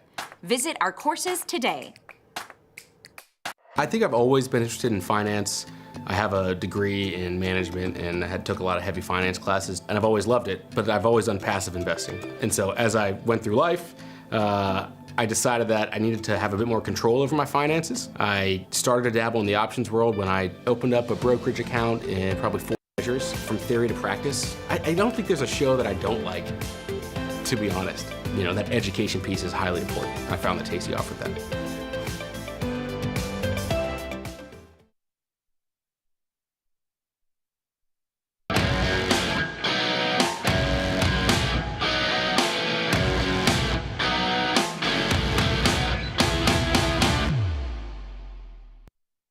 Another day of bloodletting in the financial markets, and growth concerns are probably still the reason why.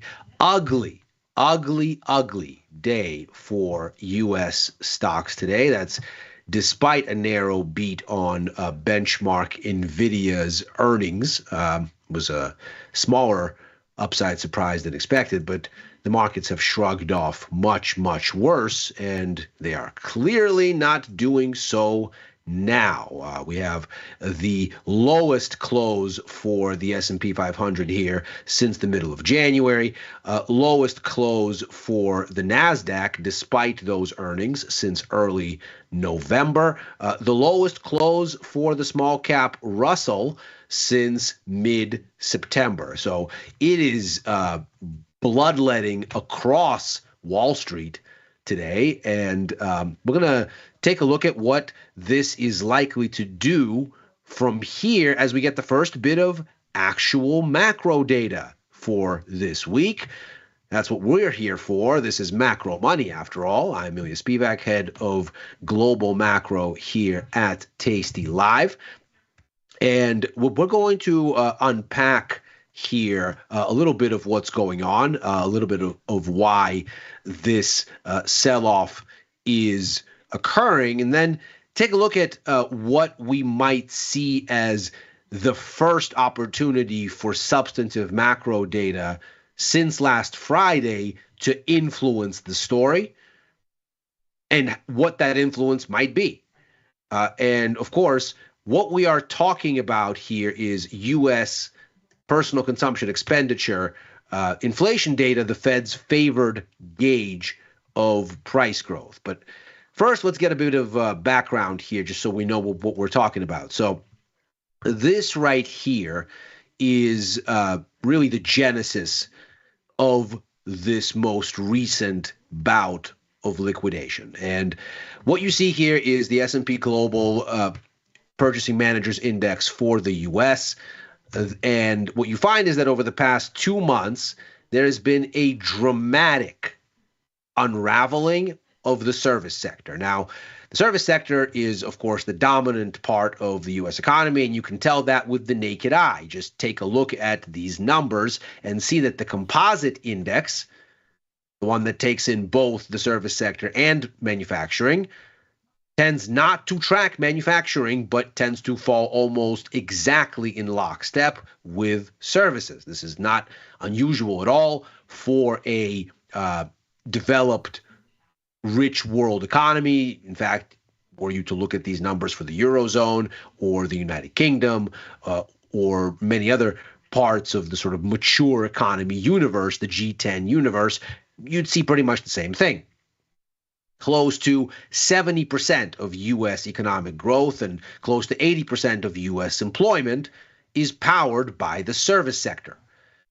So to see this kind of unraveling in service sector growth is, not surprisingly, something that spooks the markets and tells them that there is some sort of a meaningful deterioration occurring in U.S. economic performance. Now, lest we start to say, oh, this came out of the clear blue sky, again, let's note here, yes, it is certainly the case that when on Friday last week we saw the February set of these numbers, they gave us the first contraction in the service sector in 25 months. And that's certainly eye-catching. No question there. Just to quickly establish how we're using these variables, the way that these PMI numbers work is they have a median line at 50, which represents neither growth nor contraction. Above 50 is expansion. Below 50, economic activity is shrinking. The further you go above 50, the faster the expansion. The further you go below 50, the faster the contraction. So when you see that 49.7 on the service sector in February that you have on the chart there, what you're seeing is the first time that the services index has slipped into contraction territory since back here. And so this is really eye-catching, needless to say. It's also not the first big down step. January was a big one also, and much sharper than expected. So this is not something that comes out of nowhere. This is the process of a continuum.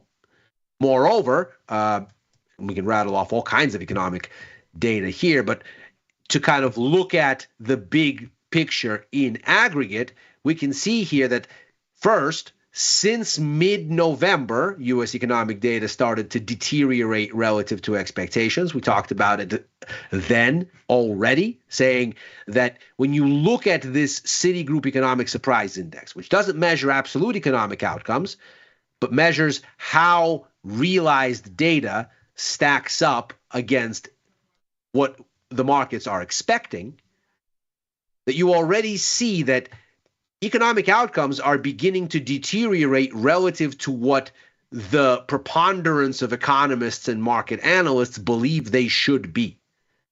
That is to say, the baseline expectations for what the U.S. economy should be doing that informs most investors, that's not being met increasingly as of mid-November already. There's a bit of a improvement here at the end of the year and into mid-January, but you can see that has now given way. And what you're seeing is an increasingly negative view, not on this indicator or that indicator, but the flow of economic news writ large. Moreover, you see that the closely watched GDP Now growth forecast from the Atlanta branch of the U.S. Federal Reserve, which takes in incoming economic data and with each revision adjusts what it thinks the GDP growth number is going to be for the incoming quarter, you can see that this has gone nowhere but down since the beginning of February. So it's not as if we're cherry picking the data or we're looking at measures that are too relative or too soft. What we see is that this nowcast, which in real time takes in economic data and adjusts its expectations accordingly, has had cause to adjust those expectations in only one direction over the course of the past month or so. And what this should be telling us altogether is that clearly the picture on U.S. economic growth has darkened and the markets have seen it. Now, as we've talked about even just earlier this week on the show, the most troubling part of this entire narrative, as though the slowdown in the quintessential service sector in the U.S. were not enough, is that it speaks not just to weakness in the U.S., but to a gathering threat of a recession at a global scale. The reason is global growth is made up of really three major engines: the U.S., the Eurozone, and China, which collectively account for 58% of GDP. Moreover, their influence is actually even greater than that suggests, because much of the rest of the 42% of countries that are not those three are vendors that depend on the former three for demand. So think Canada and Mexico. For the US, think Central Europe, Eastern Europe, Nordic Europe. For the Eurozone, think Australia, New Zealand, and commodity producers from Africa to Latin America to Southeast Asia for China. They need the three big engines of demand to be buying things in order for them to have a meaningful contribution to global GDP.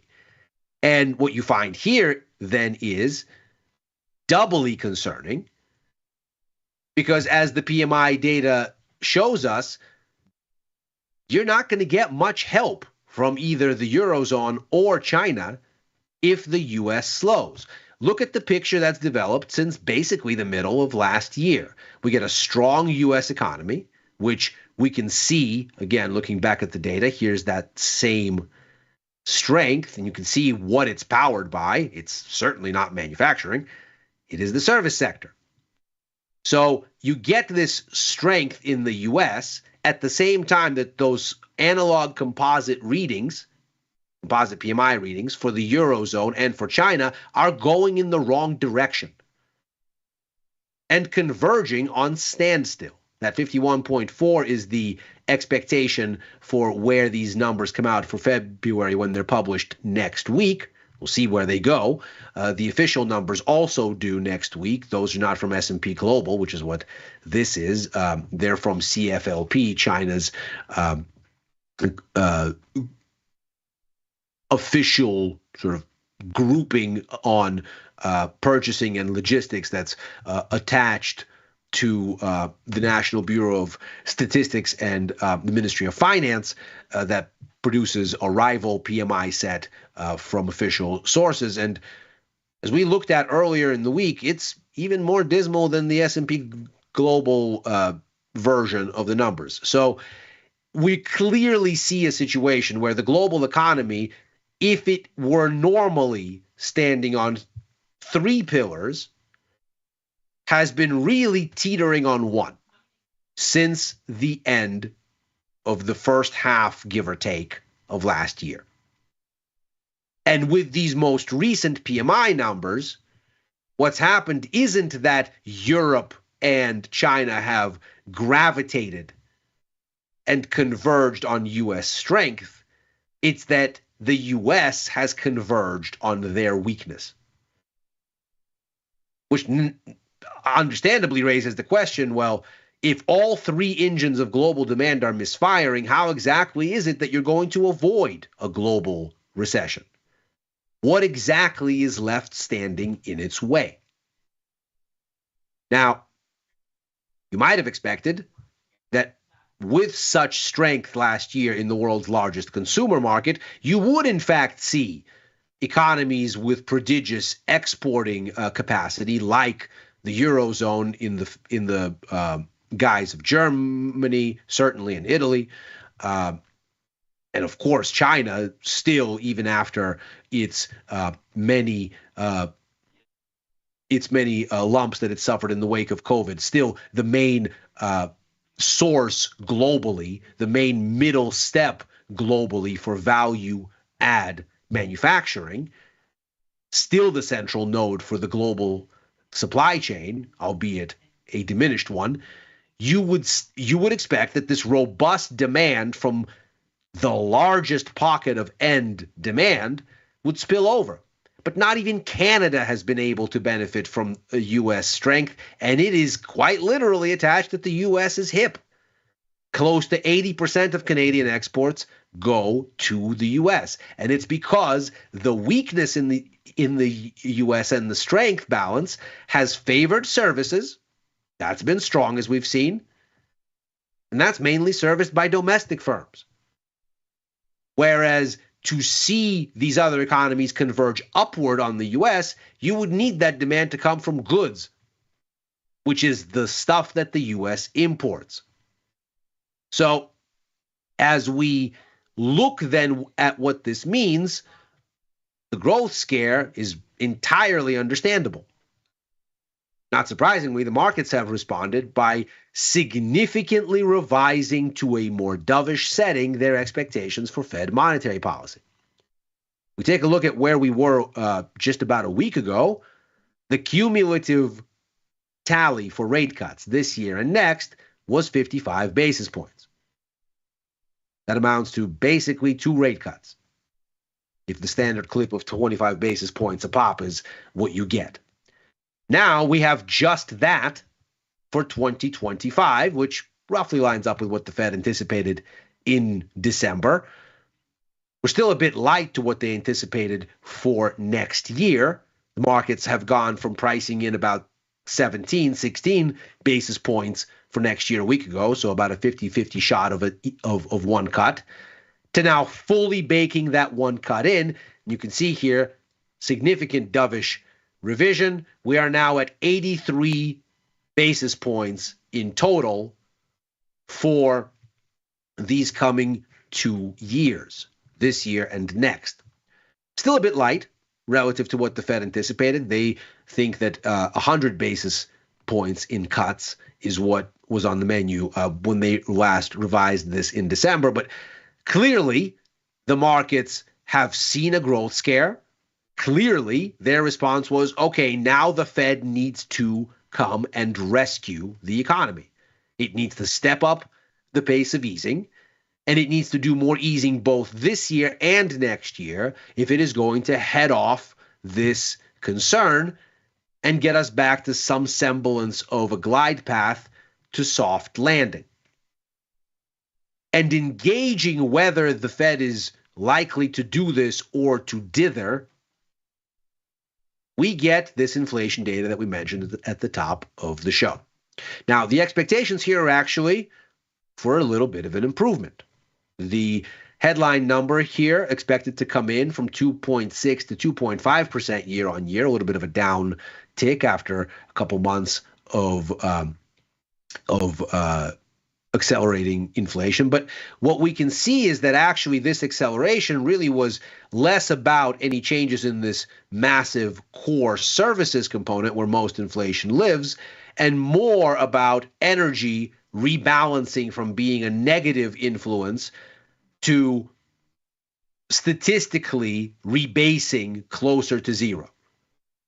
And as that has slowed down a bit, you've seen the expectation that inflation will start to come back in. The real story is at the core, which approximates this services wedge right there, and really is where the Fed has agency. They can't really do much about global food and global energy prices, and housing has been a stable uplift on inflation for the most part, and really needs the Fed to cut more and bring mortgage rates down to bring both buyers and sellers back into the market. So that part is just waiting for rate cuts to have their effect. It's the services part that the Fed is really turning the dials on, or at least attempting to. And so that we're expecting 2.6% year on year, which would be the lowest core inflation reading since June 2024, should be relatively encouraging.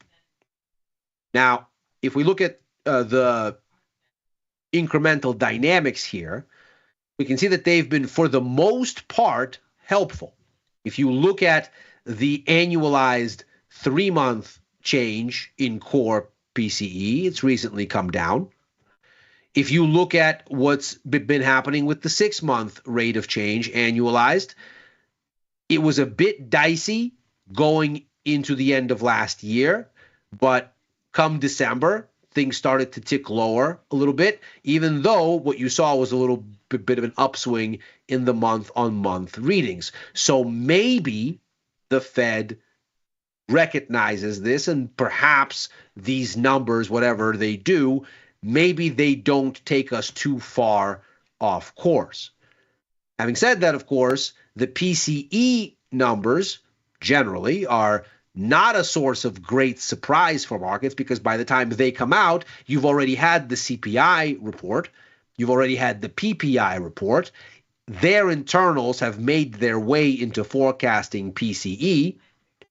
So the market is very rarely surprised by what the PCE number brings. So ostensibly, whatever relief you now expect, if you get numbers that are basically on forecast here, as you tend to see, then there isn't much of a positive catalyst there. There isn't much of a relief. This is already in the price of assets for the most part. Moreover, if this is anything like the last CPI report, that one surprised meaningfully higher at both the headline, where you have this rebuilding of the influence from energy, but also at the core. And this is the part that ought to be most interesting, because on one hand, this seems to tell the Fed, not so fast. You can't cut quite so easily. But of course, on the other hand, if we look at where any weakness in these numbers came about, we can very clearly see that this service sector component was again weaker, and speaking to precisely what we're seeing in the PMIs, precisely what we're seeing in other data. A sign that the essence of what has held up U.S. growth is giving way with all of its negative consequences. And so as we look then to what this data might do, we suspect that we're not likely to get a big surprise, then any sort of reasoning that would suggest, oh, well, as long as you get a downtick, the Fed might be readier to cut, and that's good for markets, that basically goes out the window. We don't need just the expected downtick. That's in the price, and Fed policy expectations, as we see, are already shifting to more dovish footing.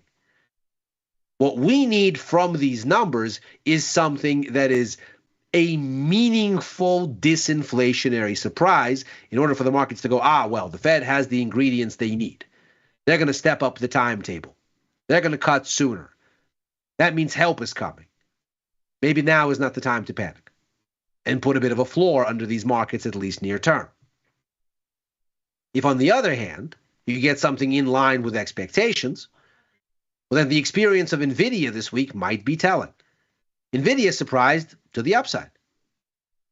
It reported better earnings in EPS terms, better revenues than the markets had in their forecast. But the magnitude of the surprise, the magnitude of the positive uptick was the smallest since the third quarter of 2022. So it wasn't just that NVIDIA did something that was disappointing. It's just that it wasn't enough. What there was to see was already in the price. And what the markets did subsequently said, right, okay, well, that doesn't change anything. Let's get back to our regularly scheduled programming.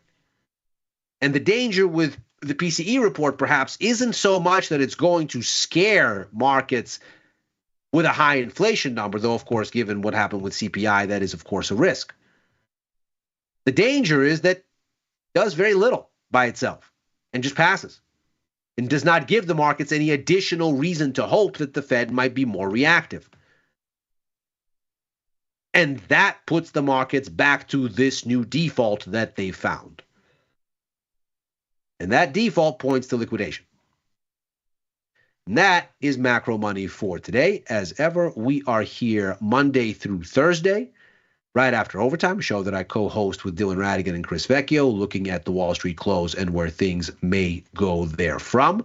I am likewise on with Victor Jones on Tuesdays for The Price of Truth, with Chris for Futures Power Hour Mondays and Fridays.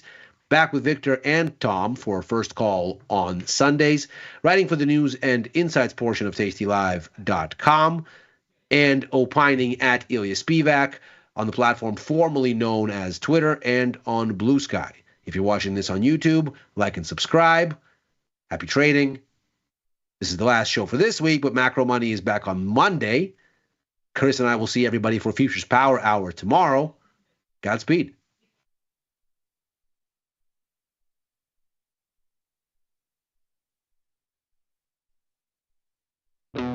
Looking for a better broker and a bonus? Sweet. We got you. Right now, you can get a bonus of up to $4,000 when you open and fund a Tasty Trade account. Plus, low rates, smart tech with the analysis tools you need, and award-winning support. So, get a broker who's actually got your back. And up to $4,000 at Tasty Trade. Make your move, genius. Tasty Trade. Know someone who needs a better broker? For 1 month only, earn $500 for each qualified person you refer to Tasty Trade. See how it pays to have friends? Terms and conditions apply. Tasty Trade. So I studied economics and international relations, and I wanted to do the hands-on rather than the academic version of that, and the most natural thing was global macro investing. I begin with a sense of where I think the overall direction is for the macro theme for the next 6 to 12 months, and then look at some basic response from the price action to see how it's going. I think the price itself is the purest of indicator. It subsumes within it the collective emotions of the market. One of my favorite mottos, if you will, comes from the always great Ira Harris, who said, if you're right at the wrong time, you're wrong. And so, for me, every macro narrative begins with what's the price action saying, rather than this or that economic indicator or some such thing.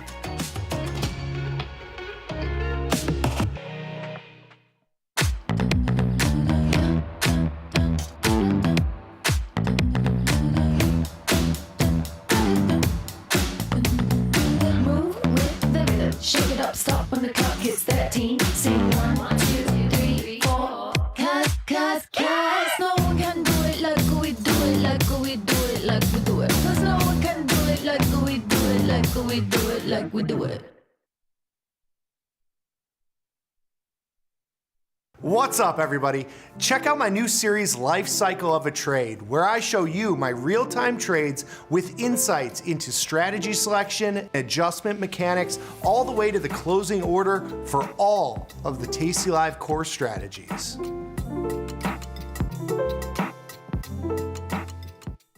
Forbes called us best online for options trading. With stockbrokers.com, we're #1 for options and futures trading. So what else can we say other than boom? Trade like a trader. Tasty Trade. Make your move. Look who's back testing. Tasty Trade now has options back testing for free. Test your trades with over 10 years of data for the most popular symbols. See how your trades would have performed in the past. Look back at profit and loss and take the guess out of guesswork. Oh, did we mention that it's free? Get back testing at Tasty Trade.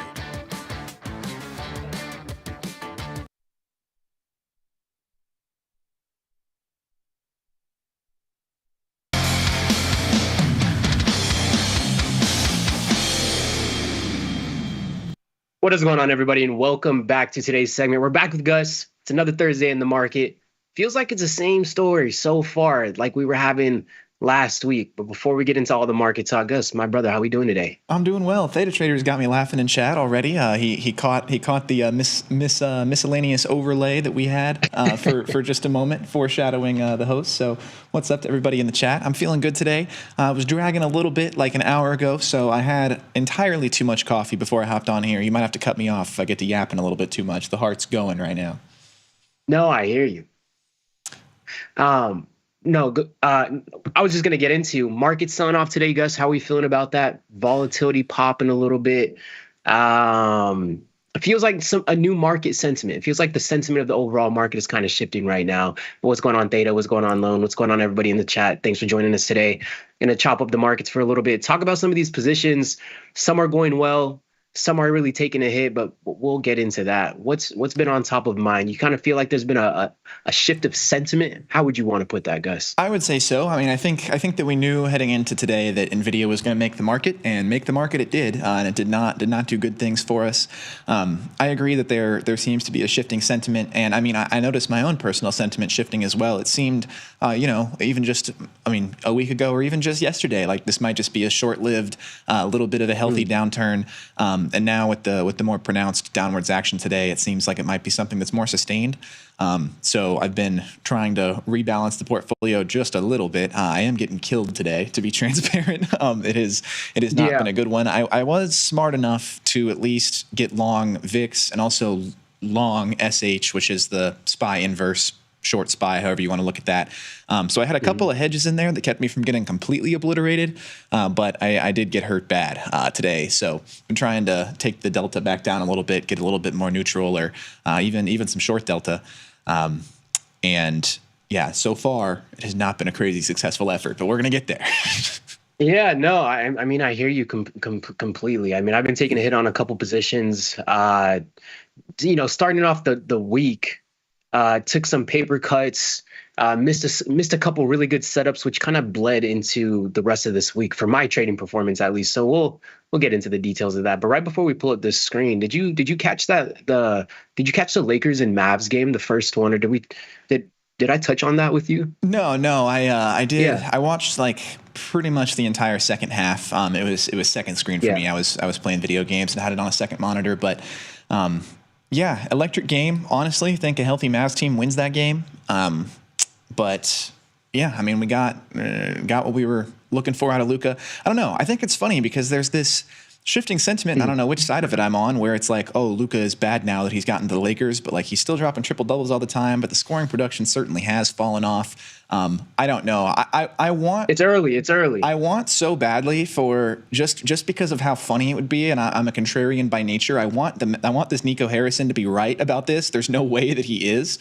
But I don't know. I was seeing the vision for a moment. Looked like AD was going to be healthy. He had played, I don't even know, a bunch of games in a row. And this season, he was kind of shaking that always damaged sort of moniker. And then, of course, halfway through his first Mavs game, he gets hurt. I watched that one live too.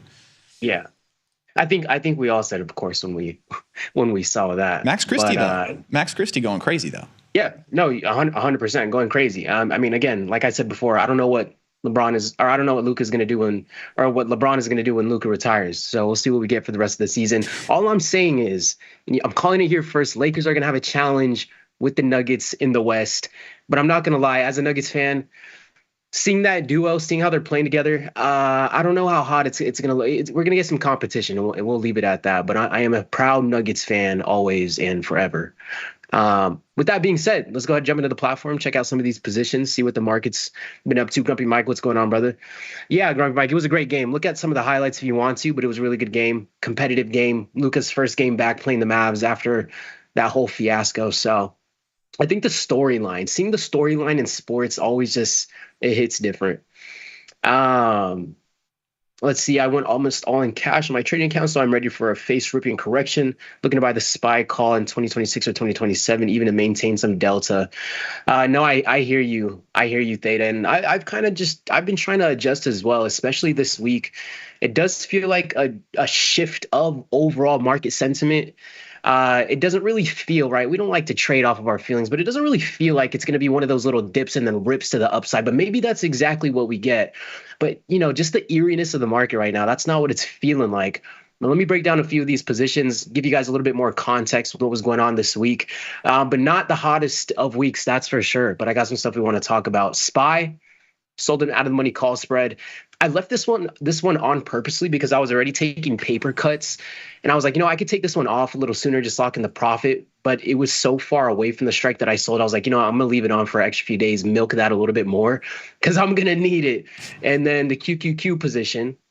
This is the out of the money put spread that I sold. I think I've had it on for now 2 days.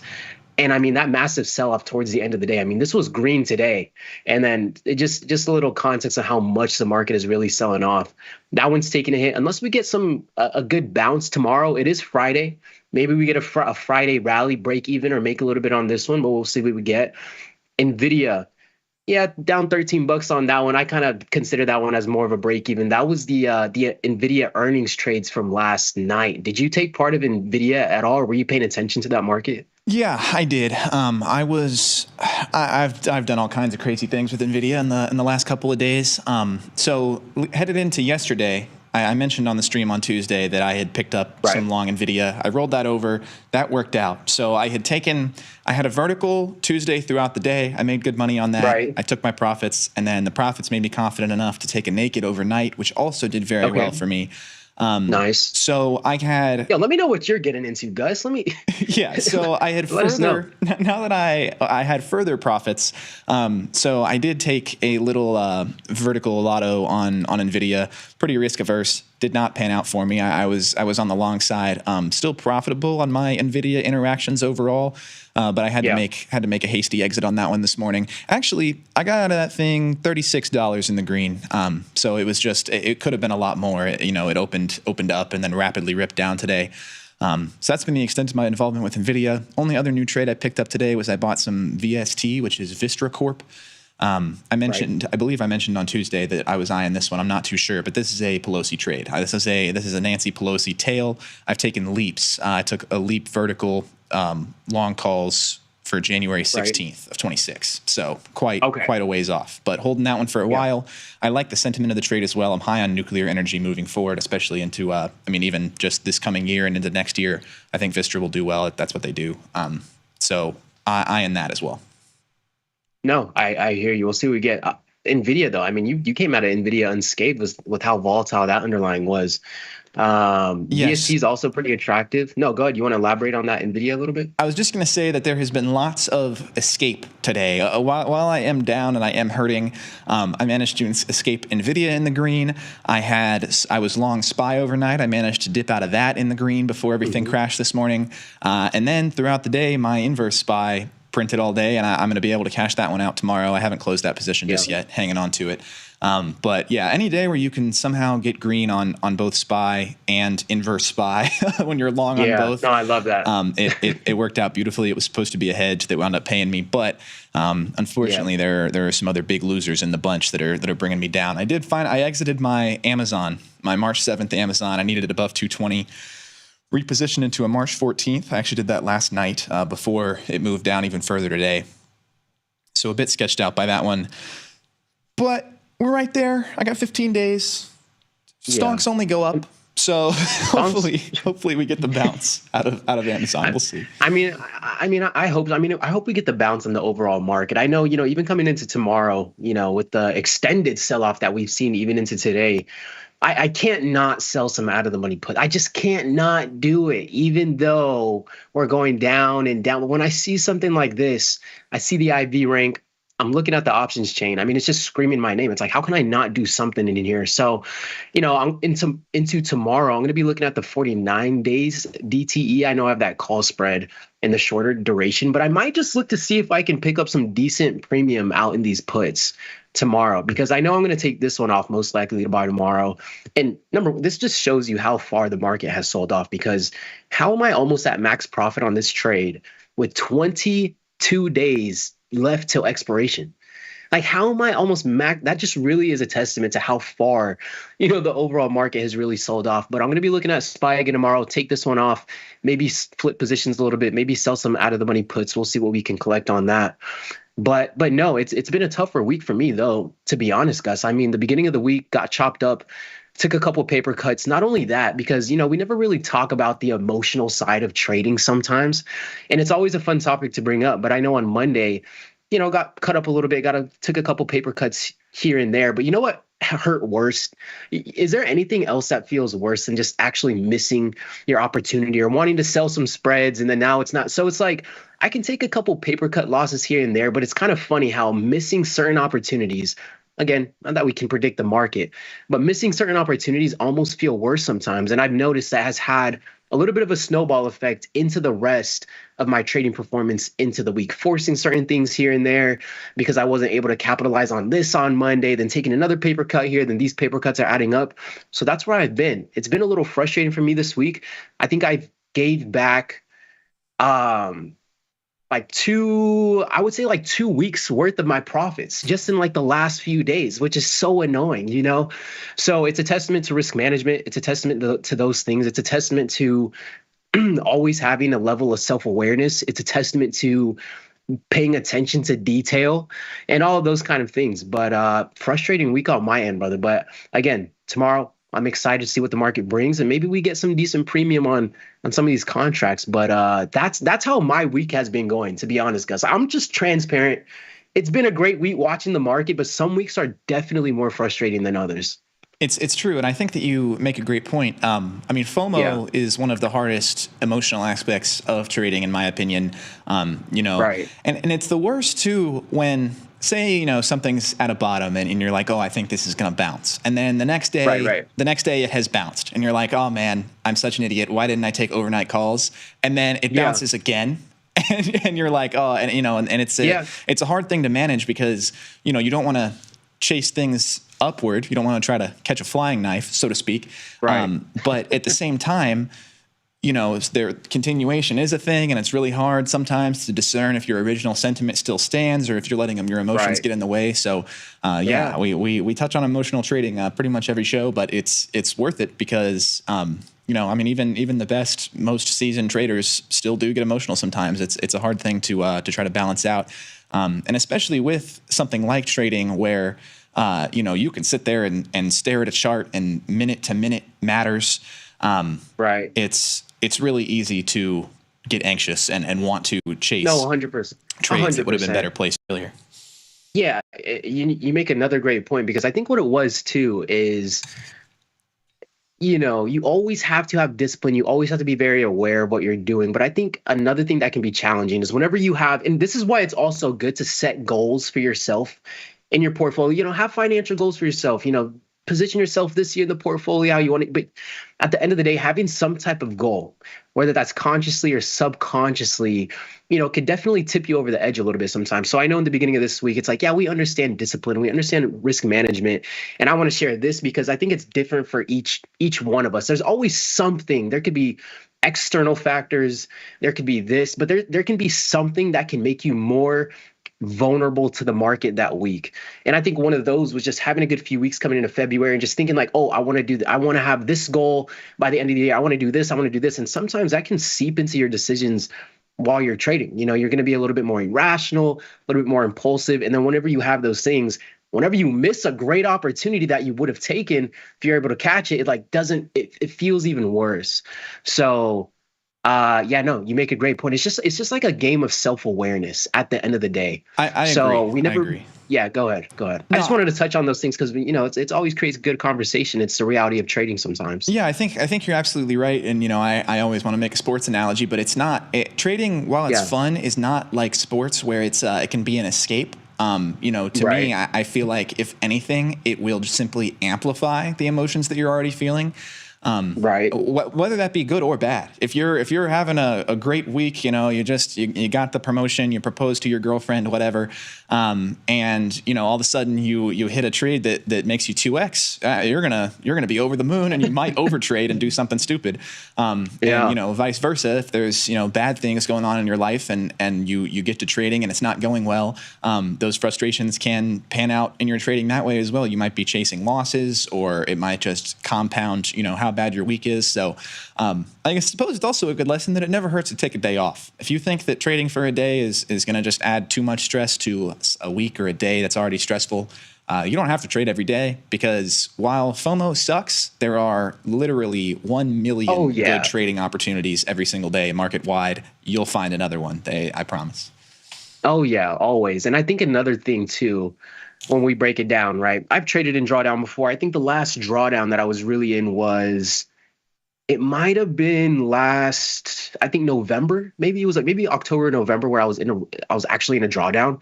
And then I get out of the drawdown back to all time high, boom, in a draw. It's been here before, do this. It's just always those minimal setbacks that you just have to be able to persevere and endure. And it's just annoying because it's now it's going to take me an extra week or 2 weeks to get back to where I was. And it's now that's just a waste of 2 weeks in the market. So at the same time, it's putting no finish line or time on that performance, because it can hurt it at the end of the day.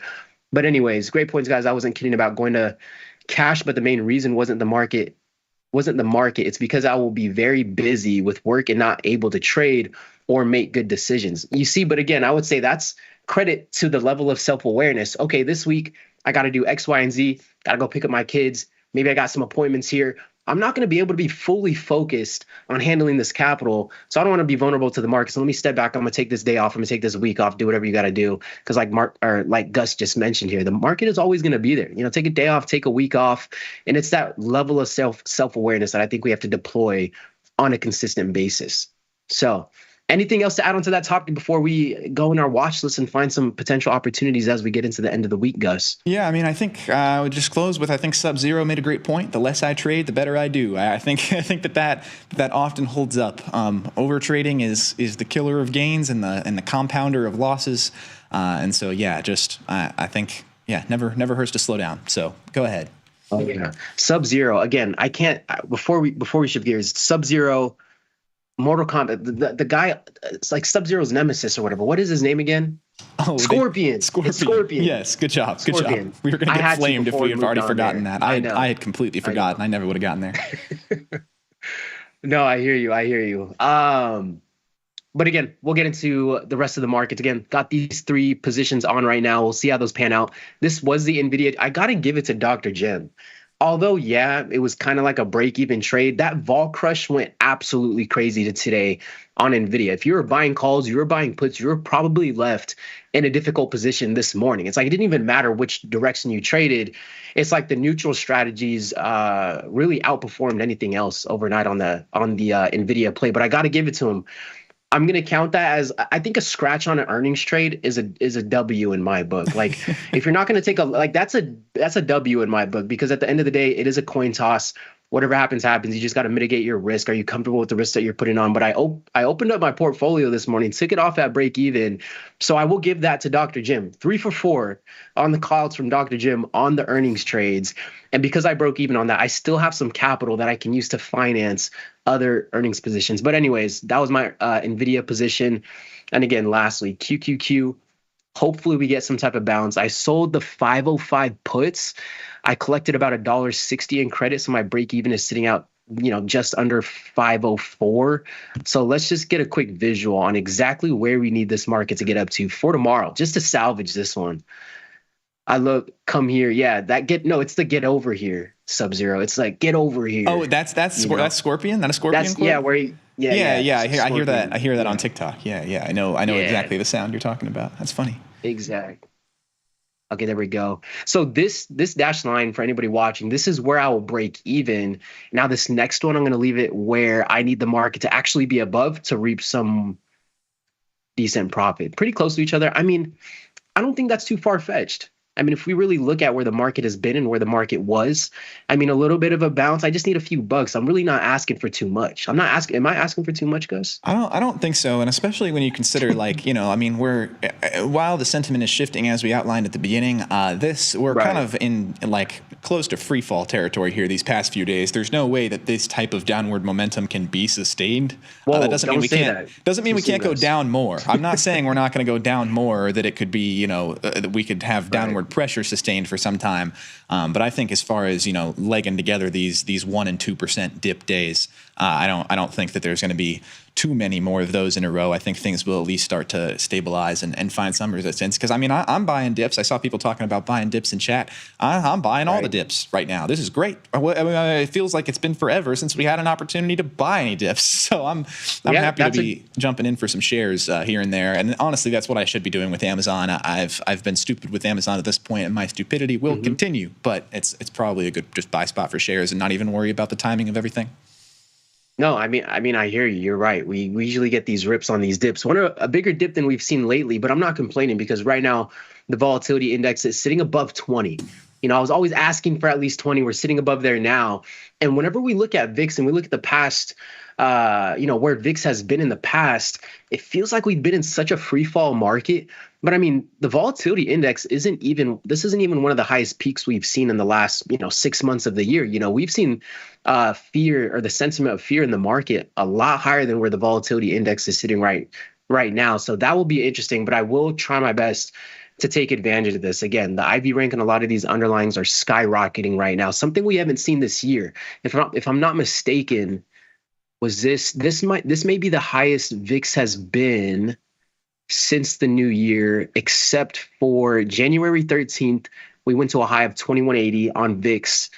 On January 13th, that's what I just said, January 27th, we went to a high of 2231. So, I mean, another downside move tomorrow, I think could put VIX very well, maybe around 25. So we'll see what we get over there on that end. But at the same time, if we're looking for any type of bounce in the market tomorrow, VIX is probably going to collapse a little bit there. So we're in a funny spot. Yeah, like I said, I picked up a long call vertical on VIX, which is looking great now. I just need it to hold above 16 for 5 more trading days. March 5th is my expiration. When'd you snag that one? That was yesterday. Yesterday, like right before closed. I was like, oh, beautiful. I was crazy. Oh, you knew the extra leg down was coming. Yeah, well, I was just crazy long on everything, and I was like, I need some hedges in here. So that was when I picked up the SH and the VIX. Those were just kind of my hedges out. But that's looking nice and sustained, and hopefully we can at least hold these levels for 5 more days. That's Wednesday is the expiration. Okay. But we'll see. I mean, we could. And so you got long VIX. Yeah. Okay. I like that. It's an interesting sort of way to try to hedge out. Also, VIX, and I understand why, but it's very annoying that VIX basically just means, are we going down? That's sort of the point that we've gotten to now. I've never seen, I have before, but it's incredibly rare to see such an upward spike that it will cause a move in the VIX. I was just treating that as an inverse as well. And then there was also the 3% tail end that the market goes totally ballistic upward, and that somehow juices the VIX as well, and I win everything. But we obviously didn't get that. No, I love it. Nonetheless, I think that position is probably going to work out pretty well for you. But again, it is going to seem a little disappointing. Like, I want the market to bounce a little bit here in the short term, but it would be a little disappointing if VIX does stop here at 21, 22, because it's really nothing to write home about. It's better than what we had, but I would be a little disappointed if vol doesn't expand a little bit more. But we still got opportunities on our plate. But before we do wrap here, is there anything else you got top of mind heading into the last day of the week? No, nothing really. Just going to be doing some management and hopefully not cutting too many losses tomorrow, but I'm not afraid to where it's warranted. I got some things that are right on the edge here, like $1 and $2 from entering unrecoverable territory. So closely monitoring and hoping that the downward momentum at least slows a little bit. Yeah, we'll see what we get here. Chat, thanks for taking the time to join us today. We'll see what we get, into tomorrow. I think, again, SPY is going to be top of mind. QQQ, again, QQQ, we need QQQ above 505. So if Gus could put a few bids in for us, and if Theta Trader and Grumpy Mike can put a few bids in for us, maybe I can get out of this one unscathed. But just not something Wall Street Bets, the second largest ETF. That's bro, the I plan. think we got, bro, if Wall Street Bets, or I'm sorry, Reddit would be banned the next day. Yes, if we controlled an actual market indice, we're cooked. It's cooked. I don't know how you would even. Yeah, there's just not enough. There's not enough. There would people. I don't know either, but there's no way something wouldn't happen. There would need to be such an inordinate amount of short pressure from the people that have the money to make it doable, and that would never happen on an index like this. Oh yeah, it's funny you bring that up because I was showing somebody the what is it? It's called Dumb Money. I don't know if anybody watched that movie with GameStop, and it kind of showed the whole saga that went down. But if anybody in chat has watched that, let us know. But I remember I was rewatching that again the other day with Roaring Kitty and just the whole fiasco going down. And honestly, it's a pretty well produced movie. I don't know if have you seen Dumb Money? I've seen clips on TikTok. I haven't actually watched it. Okay, it's actually. No, for us, like, actually living through it and then them creating a movie about it, like, it's actually a very well produced movie, right? I mean, it's a good thing we don't have Julia up here because Julia is like a movie critic. Like, if you produce a film, she is a movie. She will know how to pick it apart. But from my lack of knowledge on watching films, it was very well produced, and I thought they did a good job just depicting like Roaring Kitty and what he was doing and where he was at. But you got to check it out if you haven't. Yeah, I'll certainly have to look into it. I mean, that is a very short turnaround to get a full feature-length film produced on it. I mean, yeah. Bro, the short turnaround, that was almost 5 years ago now. I guess that's true, but I mean, like, still, I don't know. They're still making movies about World War II. Sometimes these things take time. Yeah, no, that's because we didn't have the tools back then. You think if World War II happened right now, we're rolling out all the movies 5 years later? Probably. Bro, World War II happens right now. We can go on TikTok and watch live if that was the case. Well, certainly. I mean, shit, if you and I would be over there, we'd be watching it a little too live. Hey, don't say that. Don't say that. But no, that's going to wrap it up for today's segment. Gus, it's always a pleasure, brother, chopping up these trades, breaking down. So we'll see what we get heading into next week. Tomorrow's the last day of the week. Manage your positions, manage that risk, adjust any positions that you need to. Tomorrow is going to be 20 days till expiration for the March cycle. So make sure you manage those positions. I'm going to be managing that SPY position, and we'll go from there. Anybody else, thanks for taking the time to hang out with us, and we'll catch you guys next time. Peace.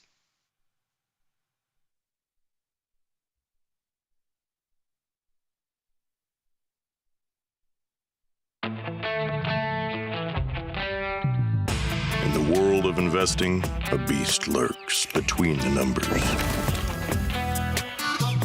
Some watch from the safety of the sidelines, but others saddle up and ride that 1-ton rowdy ribeye for all he's got.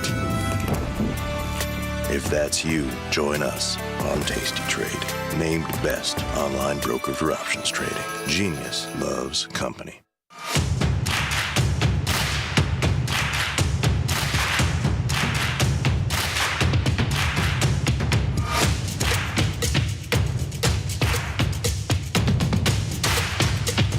How we respond to the most difficult situations is ultimately how we learn to build on our successes.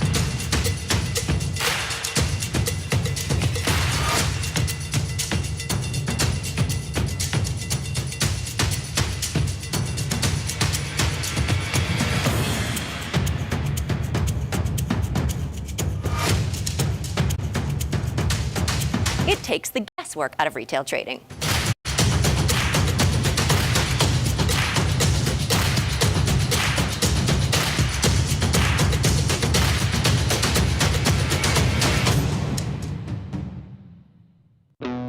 Looking for a better broker and a bonus? Sweet.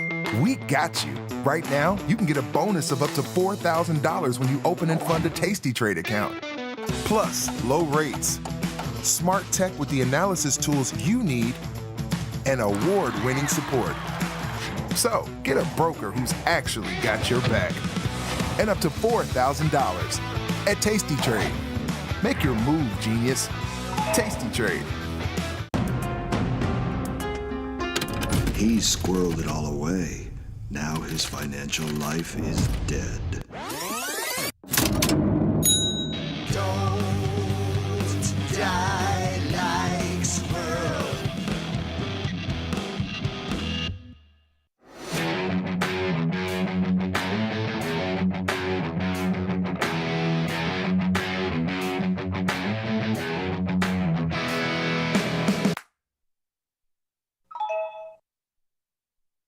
Regulation time may have expired, but the conversation is just getting started. This is Overtime, the post-market scrimmage for market junkies. Join Chris Vecchio, Ilya Spivak, and me, Dylan Radigan, as we analyze the X's and O's for everything from earnings to politics to macro events and more. Nothing's out of bounds on Overtime. We break down the news to provide you a playbook for your trades. Watch Overtime Monday through Thursday only on Tasty Live.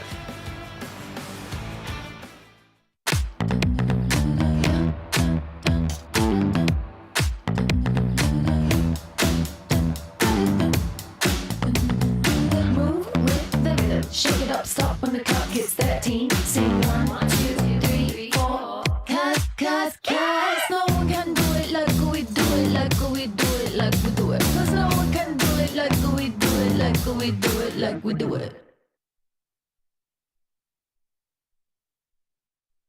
This is Chicago. We invented the skyscraper, the Italian beef, and the standardized options market. SIBO is not only the birthplace of options, it's also where Liz and Jenny got their start. In an industry first, two female former floor traders broadcast live from the floor. Hear the sounds of live market action and feel the electricity as they present real-time trade ideas and research-backed market studies live from the SIBO's SPX pit. Watch Liz and Jenny live from the SIBO, only on Tasty Live.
If you don't come from money, working with money sounds like the quickest place to get to money. So this idea of allowing money to work for you was fascinating with me. And then the more I get into it, the more I realize it was just a big competition. You know, it's like a big poker game with really smart people who know game theory, and nobody knows tomorrow, but they're all just taking calculated risk. And when I figured out that's what it was, like it wasn't this weird world of like somebody knows exactly what's gonna happen and this guy's got great stock picks, it's all just calculated risk, that gave me inspiration that like, well, I can do that.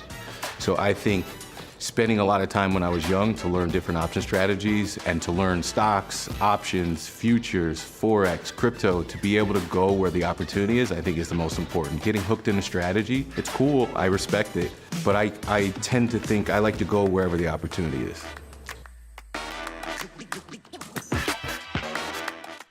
Oh yeah. Tasty Nation, good morning.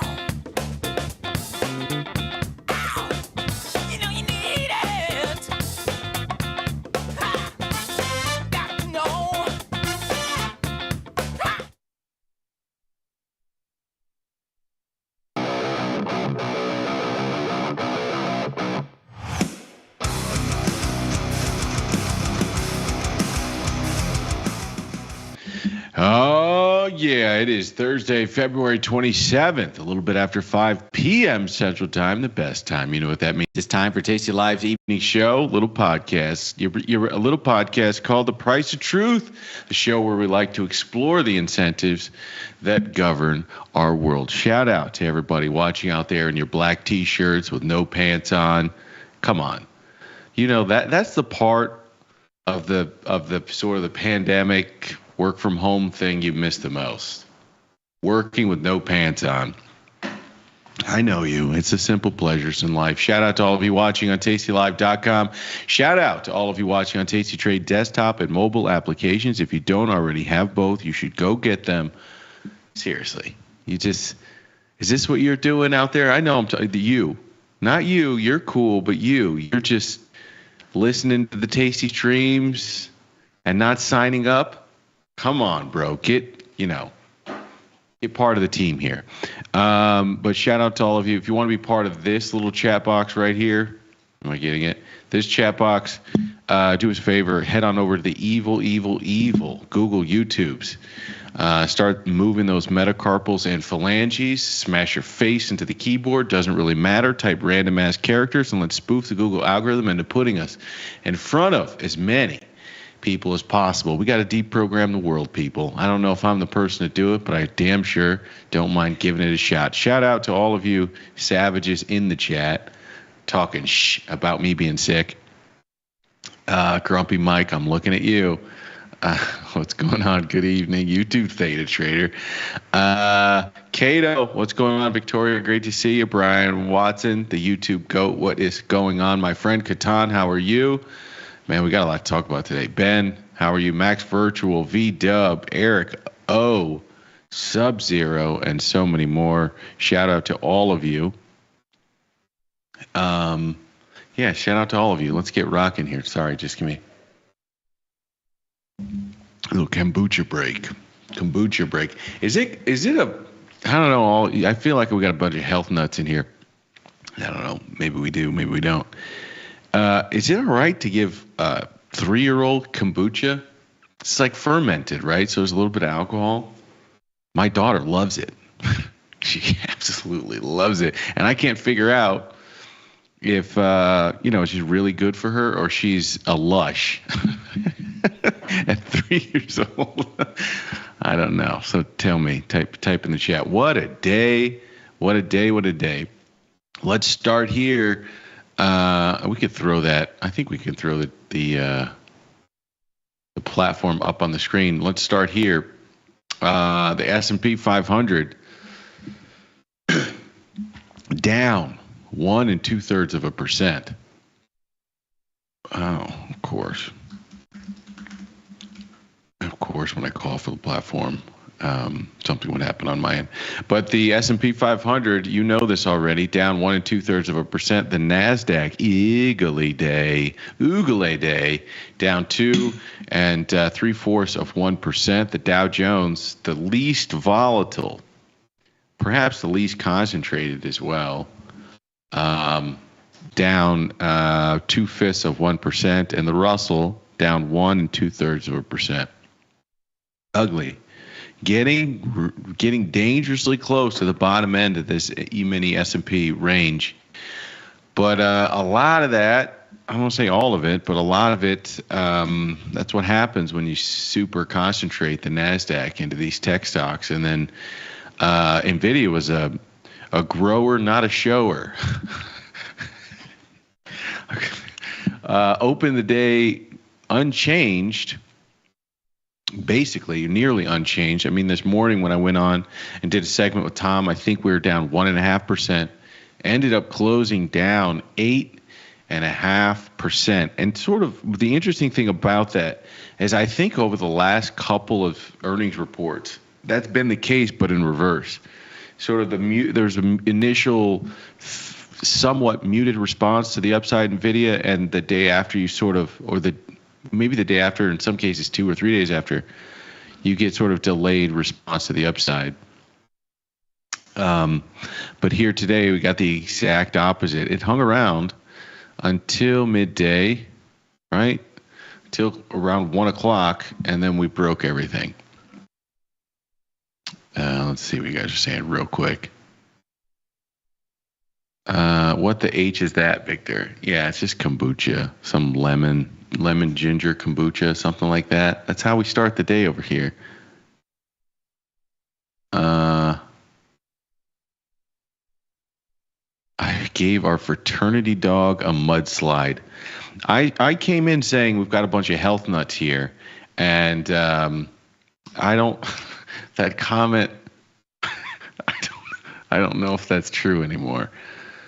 It's like 0.5% alcohol. No one notices. Yeah, I know. I was just kind of just telling a joke. But I don't know. It's a 3-year-old. Bud Light is good for dogs. What? Is that true?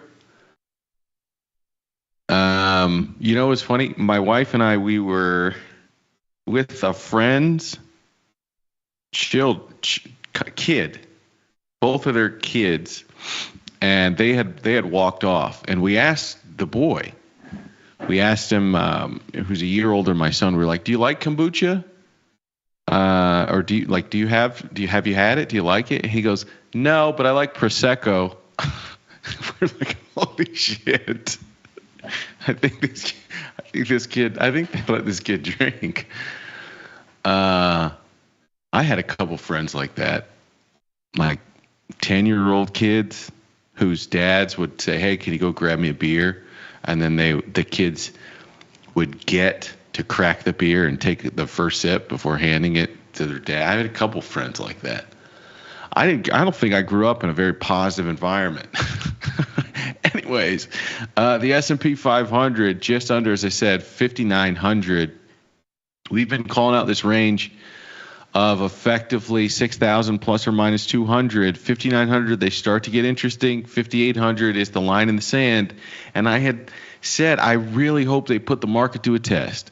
I really hope we get to this point where you have to say, this is either I'm getting a cheap price at the low end of a short-term range, so I'm going to buy them, or we break 5,800 and all hell breaks loose to the downside. We find a new trading range to the downside. I really hope they put the market to the test, and we effectively are there, my friends.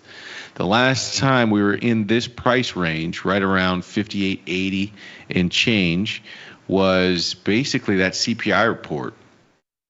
If you go back into late January, that CPI report was the last time that we were in this ballpark. And we are approaching that level again, my babies. What say you, chat? Is this an interesting level to pick up some long deltas in a very short-term basis? Or is this the start? You know, it's not day one. This is probably day 5 days in a row of negative risk. What do you think, chat? I sound like a Gen Z YouTuber, like Kai Cenat or something like that. What do you think, chat? But I mean, this is what happens when we're overly concentrated. NVIDIA's numbers probably weren't the worst in the world. But I think that's what the rate of change of positive momentum post earnings has been slowing. And I think this isn't really a stock that's priced for minimal upside reaction, right? This isn't a stock that's priced for, the market already had that priced. I think once you start getting into that territory, that's probably going to spook people, because this thing is so. There's so much positive news and momentum price for the next few years that even if you get positive net change, positive growth, positive revenue, it's just that the upside surprise, as that delta continues to diminish, there's less and less reason to get excited about putting an incremental dollar towards something that already has such positive momentum priced in. But reading from CNBC today, just in case you didn't see it yesterday, we didn't get to cover it after the close. NVIDIA bounced from the $3 trillion market cap after falling more than 8%. Again, they were down around almost 9% today. second most valuable tech company behind Apple and ahead of Microsoft. No longer worth $3 trillion. Not sure that really matters. Who cares about those arbitrary lines in the sand? A report on Wednesday topped analyst estimates across the board, with revenue jumping 78% from a year earlier. Again, that keeps falling. I think there was 90% in the last quarter.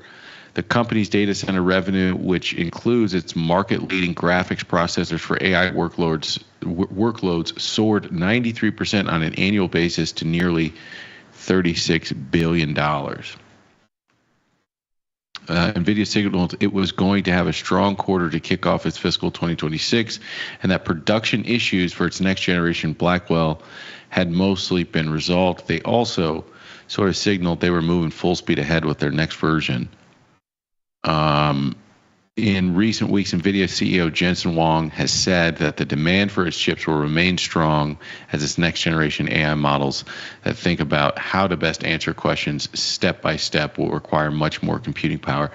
I saw, which probably shouldn't be unexpected. I also saw that they actually got a downgrade today. And shout out to that analyst. I'm pretty sure it was a downgrade. Sometimes they say downgrade, but really they move their price targets up. So they're sometimes slick with that. But I did see earlier today it got a downgrade, and the reasoning behind that was on DeepSeek concerns. And the problem for NVIDIA is even on an $11 slide at 120. Again, this is the exact same setup as the market. Your bottom end of a low end range that we've been in for the last 4 months. Are you cheap? That's the name of today's episode. Are they cheap? Because this is the same exact sort of pattern that you're going to see in the majors. And why not? Because all these companies make up way too much. They're too heavily weighted in the major indices, in my personal opinion. But the point is, in the short term, over the last 2-3 months, we've been in this sort of consolidation phase for the Mag 7. And whatever the Mag 7 does, you can pretty much bet your bottom dollar that the major indices are going to look very similar. We're now not all the way at the bottom end of that range, which probably occurs, this is later January, early Feb. We're not all the way at the bottom of the range, but we're testing it. Same as the S&P 500. So my question to you, my babies, are they cheap? Is NVIDIA cheap in your personal opinion? Is the S&P 500 cheap in your personal opinion? And that's all going to be a matter of perspective. Probably if your trade... if your trade timelines are intraday, or if they're sort of swing trades that end up being in the ballpark of 3 to 5 days, you can maybe make the case that you've got a decent setup for a bounce. That you're approaching an area where some might take some upside risk, and we get to see whether or not how aggressively the market can bounce here and how aggressively sellers will sell into any bounce. You can make that case. On a longer term time horizon, I don't think there's going to be a ton of people who are going to see massive amounts of value. There's a handful of these stocks in the Mag 7 that are down 20% from their highs. In those cases, maybe you see value. I think there's value to be had in individual names, not at the equity indice level. I think if I'm slanging futures over the next couple of days, I'm probably more likely to bet up than down, but very carefully and cautiously. I think if we break 58, as I said before, it gets ugly. If we break this 200-point range we've been in for like 4 months, obviously the market needs to create a new structure. Let's go out to the continuous contract here. Right. So I'm going to put this same range on here just for some visuals here. But if we break, then you start playing in the market's previous structure, which was much wider. now you're talking 5,800 to maybe 54. If you sort of take out that August 5th anomaly of the reverse yen carry trade. So you got another 400-point range. So 56 becomes potentially our sort of fair value in a new structure to the downside. Let me see what you guys are saying about are they cheap? Grumpy Mike says 4,200. Here we come. 4,200 would be. That's a lot. I think that's the whites of the eyes of the market. I don't know. That's a lot. Maybe even 4,800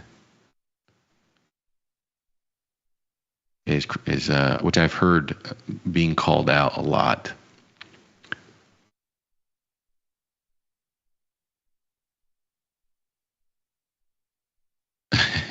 Simon Leach, apologies to everyone. Started trading in January and said last week that I need a tough spell to teach me how to handle a bit of adversity. Ask and ye shall receive. This isn't a tough spell, Simon. I can promise you 300 points on 5 days in a row with a VIX that's barely spiked above 21. My friend, this is not a tough spell. It can get way worse than this, I promise you. Catan beat me to it. Catan, Simon, this isn't adversity. This is a massacre. Oh, you think so? Why is it everyone that has an opinion that this is so brutal? I guess, I don't know. Maybe I just seen too many things. You know what I mean? I've seen too many dead bodies because I'm looking at the VIX term structure and I see cash is over VIX futures. Okay, so that's step one.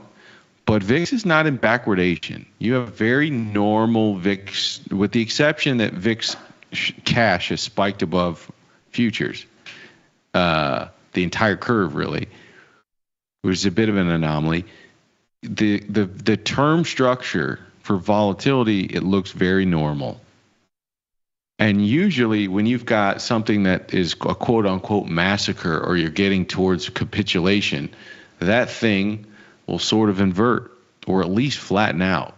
And we do not have that, which means to me, seems fairly orderly. It seems like a fairly orderly sell-off. There's no solace in that because we're still moving to the low side. What I'm saying is there's no signs of like a blow up. There's no signs of capitulation in the market. And so to me, you get a massacre when somebody blows up and you find out the day after. You get a massacre when VIX term structure starts to invert and people are reaching for protection. Because they're panicking a little bit. I don't see this. None of the signs we were expensive. I mean, if you didn't think the market was rich at 6,200, like what would have done it for you? It was expensive. Now, could it have gone higher or could we go higher from here? Yeah, the market can do really dumb things. It can do crazy stuff, especially in the face of lots of uncertainty.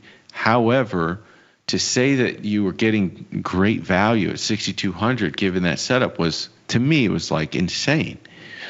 And now they are trading heavy, and 5 days in a row, the market probably needed to reprice, and it feels different because the market is so concentrated.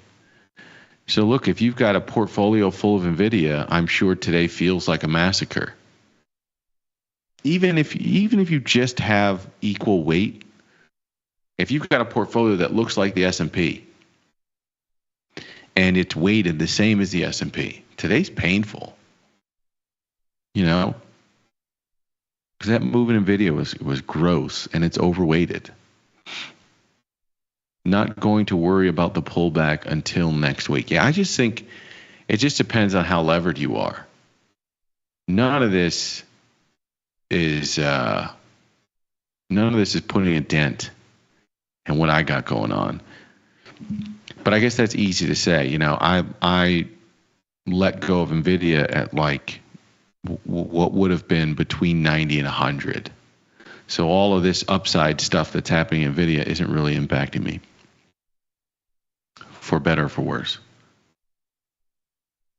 I'm going to talk about bonds here in just a second, but let me see what the rest of you guys are saying. Markets move on nerves of weekend news. When that doesn't play out, then we just move on with our lives. I think that's narrative fallacy. I think a couple weeks in a row, there was a couple of weak Fridays, and I think that's narrative fallacy. People retrofitting a reason to that. I would be careful about thinking that the market is de-risking into a weekend because they're nervous about headlines. It could be happening. I don't think that's how professional money manages risk. There's way more intelligent ways to manage risk than that.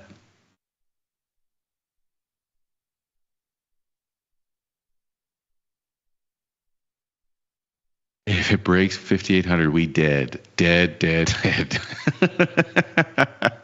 For sure, a bounce coming, even if only dead cat. I think so too, Max. I think so too. I think you got to give it a shot, right? You got to see how aggressively people sell into an uptick. Give current NVIDIA investors a 3% rally. And the question is, do they want more? Like, does this negative narrative instantly evaporate? And then everyone's like, okay, the coast is clear. This is a good price to get in at 120 or 122, whatever the price would be on a 3% move. Is that what you get? Or do you get, okay, I've got $2 or $3 higher. Let me sell off the next tranche of my NVIDIA position because I've got $3 here. And that's good enough. I think we haven't learned much yet, because I don't think there have been we haven't had a ripper. I think we'll learn about this marketplace when we get a little rip to the upside, and this is the perfect place to do it.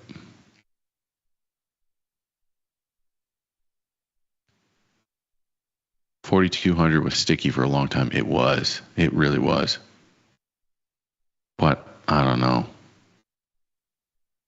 I mean, I do believe in order to turn the liquidity back on, we need to. People got to get scared a little bit, and if that's where this is headed, that we need to get out of this QT BS and being afraid of the consequences of inflation. You need something kind of nasty, but the narrative is a bunch of people hitting the panic button. I just feel like that's the wrong move. Maybe I'm just too chilled out right now.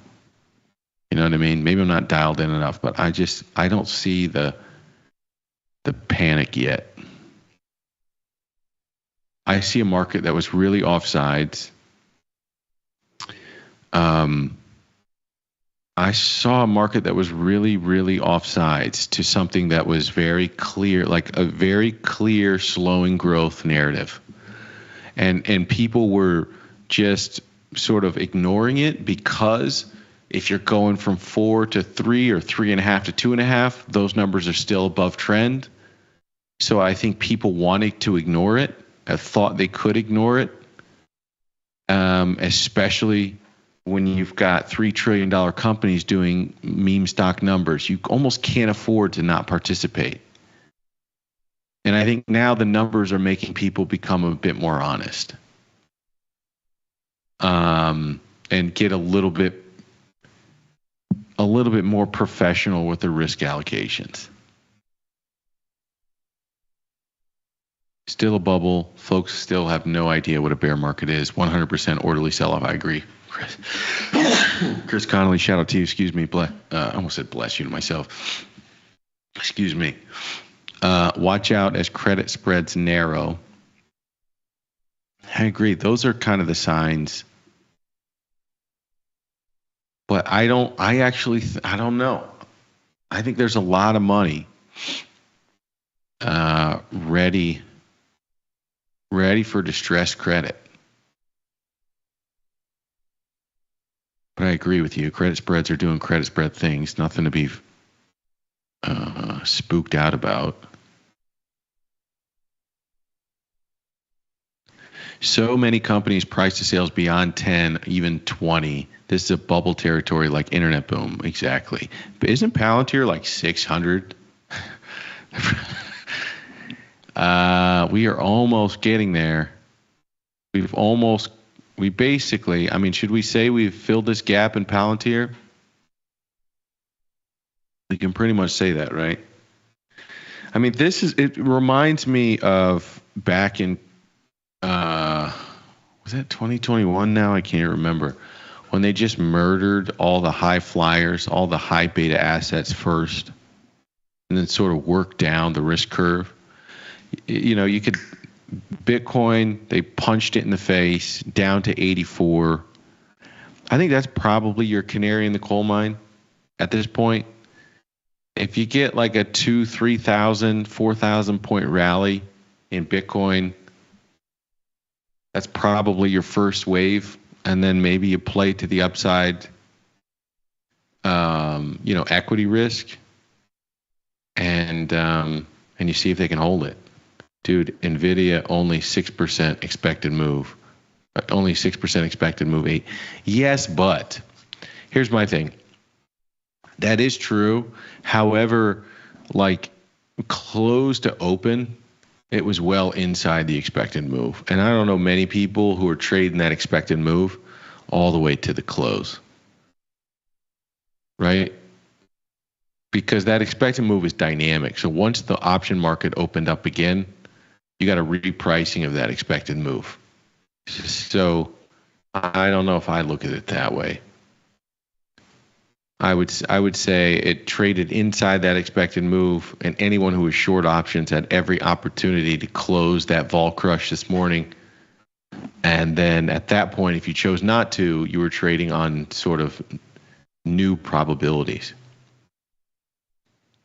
Still orderly sell-off. Skew even dropped to 149 exactly.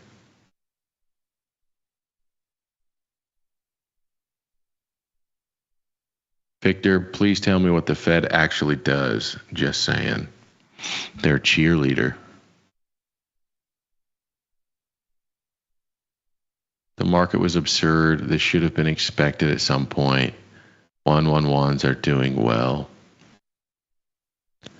Yeah. All right, let's talk vol. Vol finally, my babies, finally got a nice little spike here. But the problem is, even though that we're up in the 20 territory, there's no real backwardation in VIX. So my point is, there's no reason to believe this is done, that we've wiped them clean. So I still think that like the perfect move is to tomorrow put the fear of God in them. Put the fear of God in them with a 2% move to the downside, cross 5,800, and make everybody think about it all weekend long. Well, that's probably not 2%. It's like 1.5%, something like this. To me, that'd be the perfect scenario. Sometimes the funniest outcome, what is that? Elon saying the funniest outcome is usually the highest probability. Again, VIX is elevated here. I think you're in interesting territory to start selling vol. The problem is, again, that you're sort of in outlier move territory, right? When they start paying you 21 vol, you're in this sort of area where you could just as easily spike from 22 to 25 to 27. And so that's sort of the risk here, that we still haven't seen a flush in the market. We still haven't seen any sign of capitulation.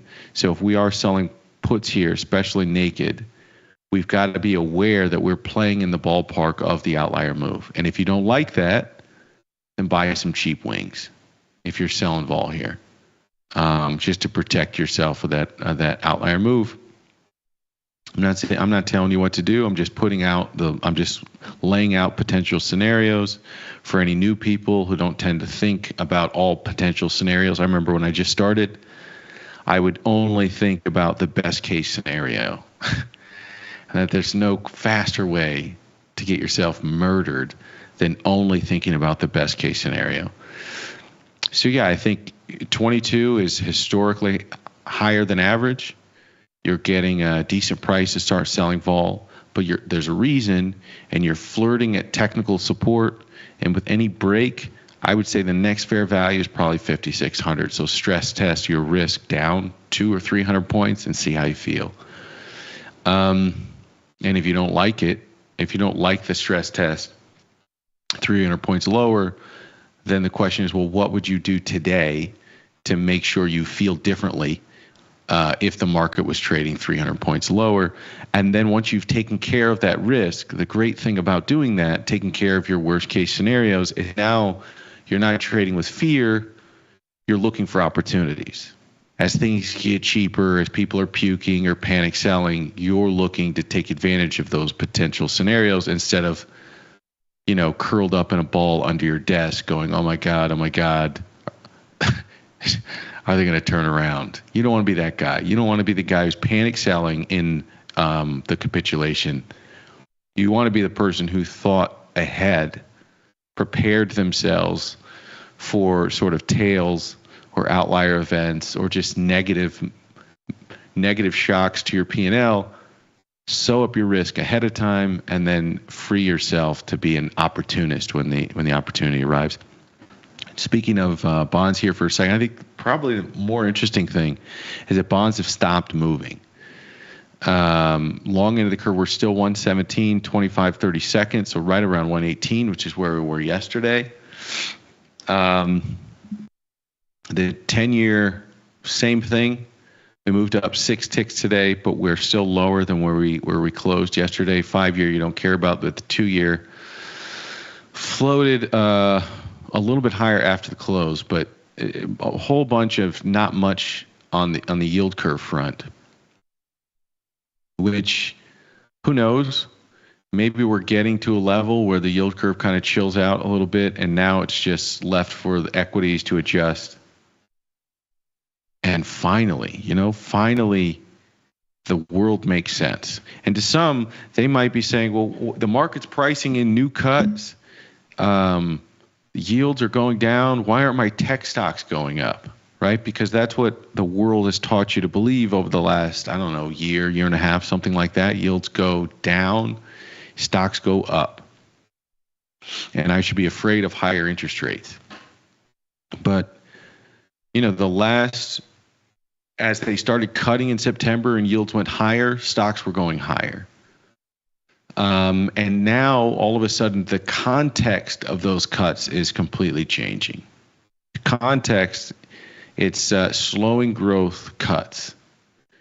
In a world where you can, earlier where you were just cutting to adjust the neutral rate, whatever that means, people weren't worried necessarily about slowing growth. There was still a few months of positive growth to be had.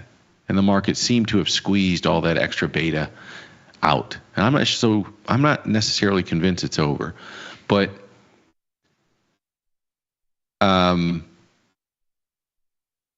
we're in this new territory where, yes, the market is pricing more cuts. Yes, the yield curve is moving lower across the curve. But it's doing so because of the concern about future growth, future trade and future growth. And so you're finally seeing that aspect have to get priced into equities that have just been on cloud 9 for, 9 months, something like this. an equity market that's refused almost to price in any negative news. So yeah, I mean, 5 days to me, I know it seems like the end of the world for everybody, but credit spreads are tight. Treasury markets are functioning. Treasury markets didn't really move today. Vol is high, but like I've seen a world of 80. You can't spook me with 21. VIX is in sort of its normal term structure. I get all the negative headlines and the negative sentiment in the marketplace, and I might be a bit premature with sort of looking for upside delta and opportunity. But I kind of am. Do I think they're expensive? Yes. Do I think we should be trading at 5,900? Probably not. But I'm a trader making short-term day-over-day bets. I think probably you got to test them. You got to test them to the upside to see if they hold them. But if you're not somebody who's trading on an intraday basis, I still like the risk reward. I still think you take a stab here. And if it with some sort of risk management, and if you're wrong, just know you're going to be wrong. They'll slice through 5,800 and they'll probably go find something else very fast. They'll probably go find 5,600 real quick. But I don't know, call me crazy. When the narrative gets horrible and everyone thinks the world is ending, 5 days in a row of sell-offs and an elevated VIX, and we're at the bottom end of a technical range, and I'm supposed to be scared? I don't know. I don't think that's how you're supposed to play the game, guys. Sounds like stagflation, Victor. Catan, bingo, my man. But here's the problem. You don't go cash in stagflation. You get murdered in cash in stagflation. This is the hardest thing for people to sort of wrap their minds around, I think, is that stagflation means slow growth, high inflation. High inflation, what happens if you keep your money in cash in high inflation? You're going to get murdered. And you mean to tell me the most fiscally responsible budget we could put in front of or could pass in the House was cutting Medicaid and food stamps by over $1 trillion. But even then, you're going to murder all your political capital. Okay? Think about this.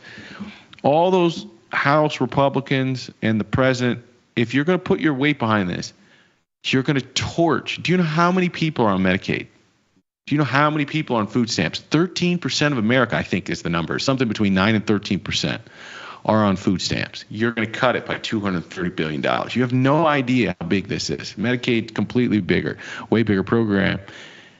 So you're going to torch all your political capital, and you're still going to increase the deficit by nearly $3 trillion in the best of scenarios, in the best of assumptions from now until 2034.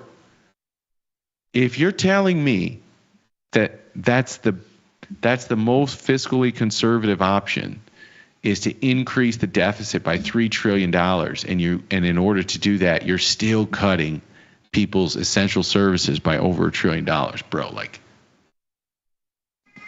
that's not a good setup. If that's true. I don't think that's true, and I think they probably could cut out of defense more than they did. But I don't really get the strategy, man. If you're going to cut Medicaid, like you're actually going to attack those things, which I never thought they would have the stones to do. But if you're going to attack those things, at least let us not add to the deficit in order to do it. Just insane. What they'll probably do is minimize the tax cuts. Will probably come down from $4.5 trillion to I don't know what they'll come down to.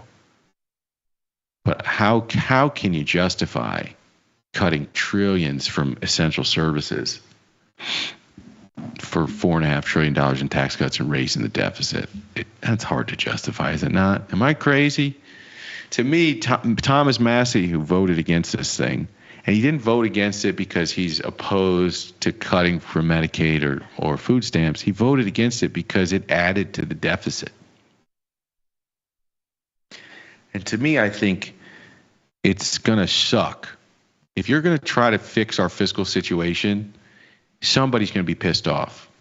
And my thing is, we should equally piss off everybody. You know, if you're going to take away essential services, then you should be giving back a stable currency in exchange. You know, you should be maintaining people's purchasing power. But if you're telling me you're going to cut essential services and take away people's purchasing power, how do they win? How do they win out of that situation? To me, and this is one of those things, I think I get on here sometimes and people think I'm this side of the aisle or that side of the aisle. I'm down with whoever's making the most sense. And right now, that budget, I'm not a partisan hack. I looked at that budget and I'm like, what the f is this? Who wins in this? I'm down for making painful cuts. And I've said this before on air. I don't mind being the generator. You already effed me and my generation one time coming out of the door with great financial crisis. I don't mind you effing me on the way out.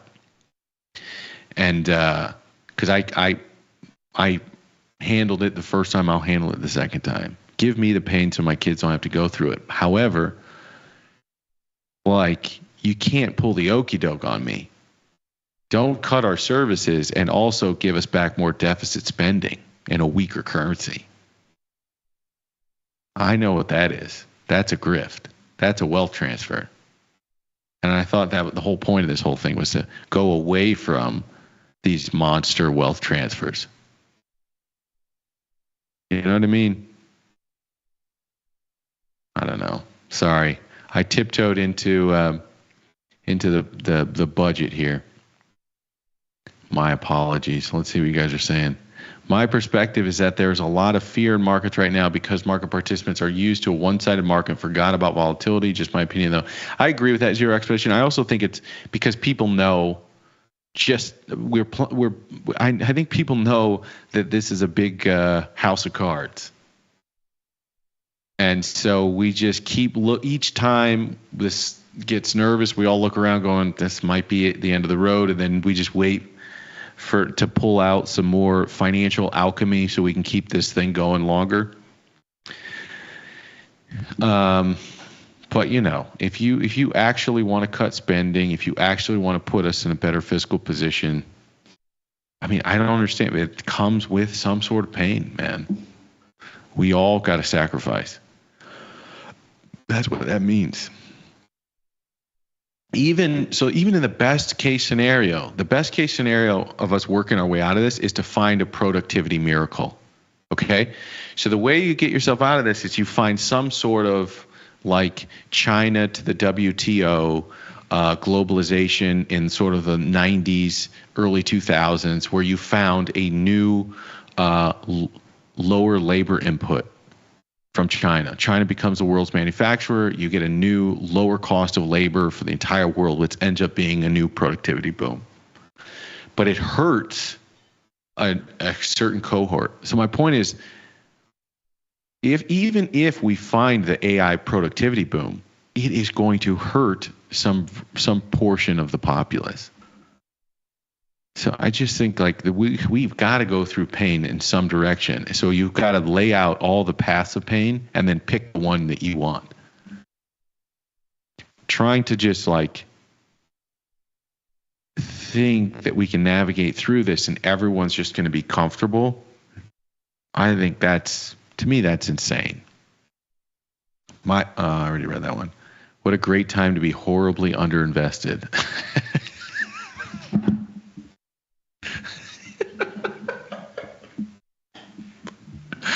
Money wandering wins the internet today. That's pretty funny. Budget cuts cover a fraction of the tax cuts proposed. Nothing fiscal about. I think they cut $2 trillion and the tax cuts are $4.5 trillion. So it's like 50%, close to it. Brian Watson, correct. In 2023, 12.6% of people on SNAP. Doesn't that blow your mind? It blew my mind when I saw that statistic. 13% of people are on food assistance. Blew my mind. Tariffs are going to make everyone rich. Problem solved. That reminds me, what was that? Oh man, I can't remember the full joke. Somebody writes on a whiteboard. Step 1 is something. Step 2, question mark. Step 3, profit. So like step 1, tariff. Step 2, question mark. Step 3, budget surplus. And is Asia and Europe going to pump overnight like all other nights, or is tonight different? I know I read yesterday something about how European markets might help save. What was that? I can't remember. Save U.S. markets, something like this. Or maybe that was Ilya's show. Maybe that was his thumbnail I'm talking about.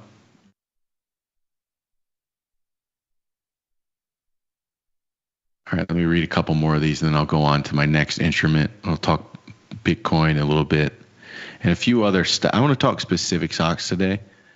The strategy is chaos. Chaos is volatility, and the rich can use volatility better than the small guy.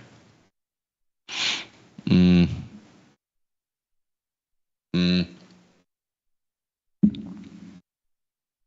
don't know. Why do wealthy people need tax cuts? I don't get it. Make the government more efficient, raise taxes from people who haven't been paying them. Chris, I love you, and you're I think a wiser man than I am. So I'm only going to offer a counterpoint, and I'm probably wrong, and I will probably learn your perspective as I grow a little bit more wiser. But here's my thing. I think in so many ways, like that's always the line. Why should we be paying less tax? Why should some version of people be paying less taxes? It's not fair. And then I go, okay, why don't you go to Singapore? Go look at where their tax rates are. Go to Dubai. Go look where their tax rates are. The starting question should be, why do we pay? Why are we paying such high taxes?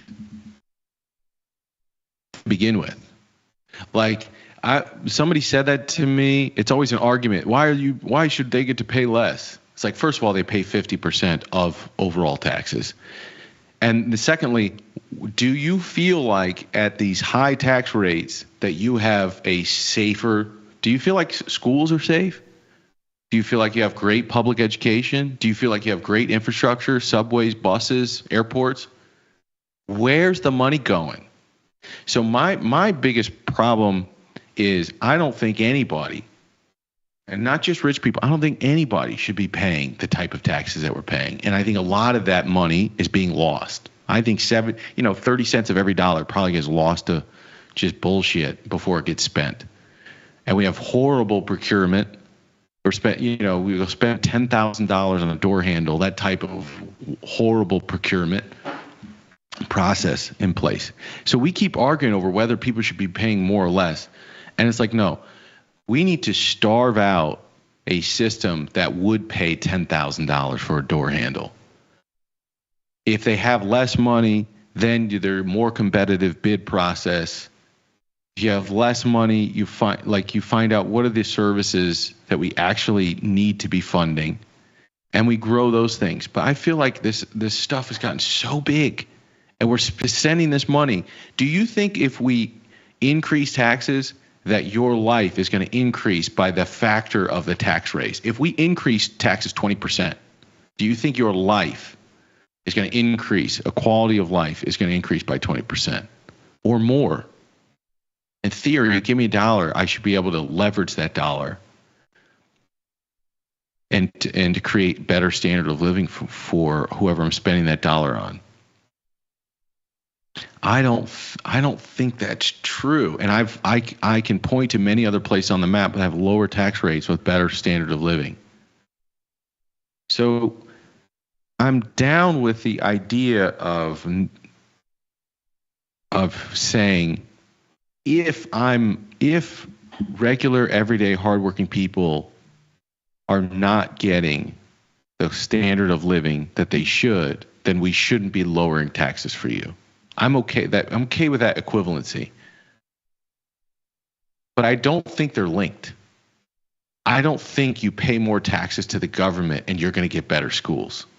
And I think that's where the conversation falls apart. That I want better outcomes. So many people are just fighting around the tax thing. Oh, it's not fair. You should be paying more or less. I care about the outcome more than I care about like the fight over who should be paying more or less. Because if we can all pay less and have better outcomes, isn't that what we should all be fighting for collectively? Yeah. So that's my thing. That whole argument of getting me mad over rich people paying less taxes, it doesn't work on me because I don't care about that so much as the outcomes. I already think we've allowed people to get so stupid, stinking rich off of subsidies that we've stolen from our kids' future tax payments, and they're sitting in Jeff Bezos and Elon Musk's and Zuckerberg's bank accounts. And taxing that would only go get it, but where would it sit then? Like I don't think we should be giving food stamps on an EBT card and dictating where you can spend the money. Why don't we just give out cash? Oh, because people might go buy beer with it or something. Okay, well, they're buying 10% of that money is going towards Coca-Cola and Doritos. Is that any better than alcohol? I'd argue it isn't. So why don't we just give people cash? That's a true redistribution of wealth. If they want to start a business with it or go buy some snacks so they could sell it on the corner and double up with that money, who the hell cares? I think there's tons of things that we can do for true redistribution that gets that money out of other people's hands and gets it to the people's hands, and let them make their own choices.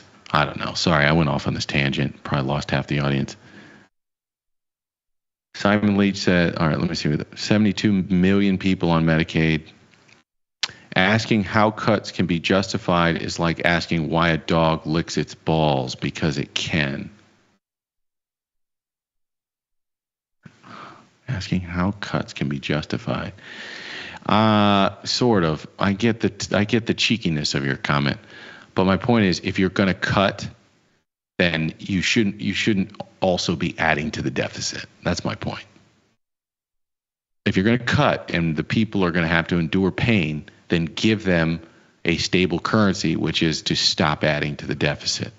Theta Trader says, ditto, Victor. Some of the stuff I figure it's misdirection and they cannot possibly be going forward with the plan as advertised.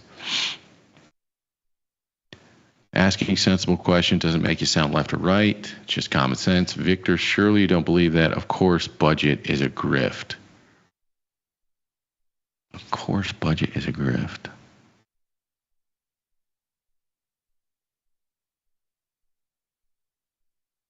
Agree with true redistribution.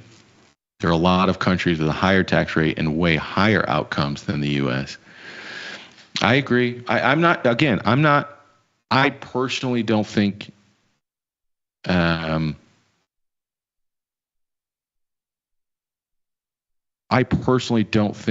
taxing income. I think the way we have it structured, it only murders people who are exchanging labor for wage, exchanging time for money. And I think no matter how, here's what happens. The people who make $40,000 a year are mad at the people who are making $400,000 a year. And we don't understand that those are the same group. Doesn't feel like it, but in the big scheme of things, taxing your income and arguing about it, you're all on the labor side. And I think nobody gets that. And the capital gain stuff is over here, and like the unrealized capital gain, like the unrealized gain stuff, and the never selling assets and borrowing against, using those assets as collateral to get short-term loans and then using the interest on those loans as tax write-offs. That's the game. And us arguing over the person who's making $400,000 needs to pay more versus the $45,000. It's like, bro, like you're the same group of people. You just don't think you are.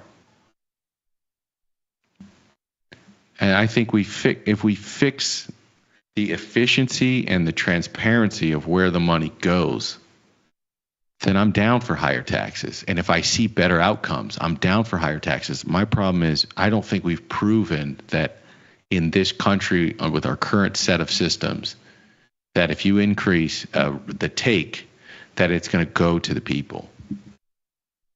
And it's gonna create materially better outcomes. Most of this stuff is going towards these nonprofits who are connected in some ways to people with government positions, and they fatten their pockets, right? How many billions has California spent on homelessness? Meanwhile, homelessness explodes in California. This is my point. Amen to that.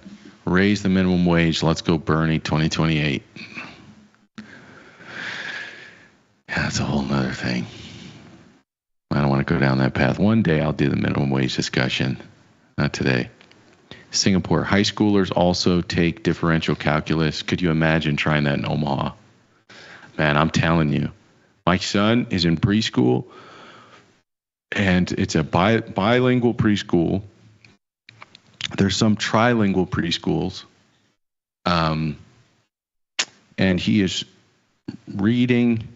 He's doing addition, subtraction, multiplication, working on division, and he's 5 years old. And I remember somebody going, "You can read?" to my son.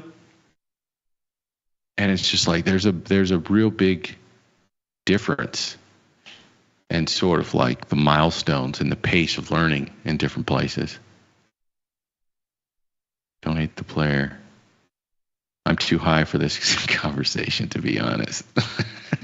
I wish I was with you. The only I gotta like make a little smoke run, maybe to Thailand. If you hear me broadcasting from Thailand, because that's really the only place in Southeast Asia where you can partake. I think it's still legal to partake, though I think they're flirting with the idea of changing their laws soon. So if you hear me broadcasting from Thailand, like I was from Bali, you'll know why. Anyways, the yield curve, somehow that was all a yield curve discussion. Me expressing my displeasure over that budget. I don't mind the cuts, man, but make it worth it. Set us on a right path. Don't give me this half pregnant stuff. You know what I mean? If somebody's going to take pain, let's all take pain. And that's what politics is. It's the art of negotiation, which everybody should feel they lost a little bit and everyone should feel they gained a little bit. And I think there's a cohort in that budget that's not going to feel any pain. Then there's a cohort in that budget that's only going to feel pain, a loss of services and more deficit spending to make their purchasing power less than. Bitcoin 84.8. I'll get off that topic. 84.8. This has sort of been the canary in the coal mine, breaking down 90,000. Are we due for like a nice 5,000 point ripper in Bitcoin? Am I too? I feel like maybe I'm just too early. Like I have a weird sense of optimism here that might be misplaced. I'm a little bit nervous about that. That the narrative is so negative, and I'm walking around going, what's with all the long faces?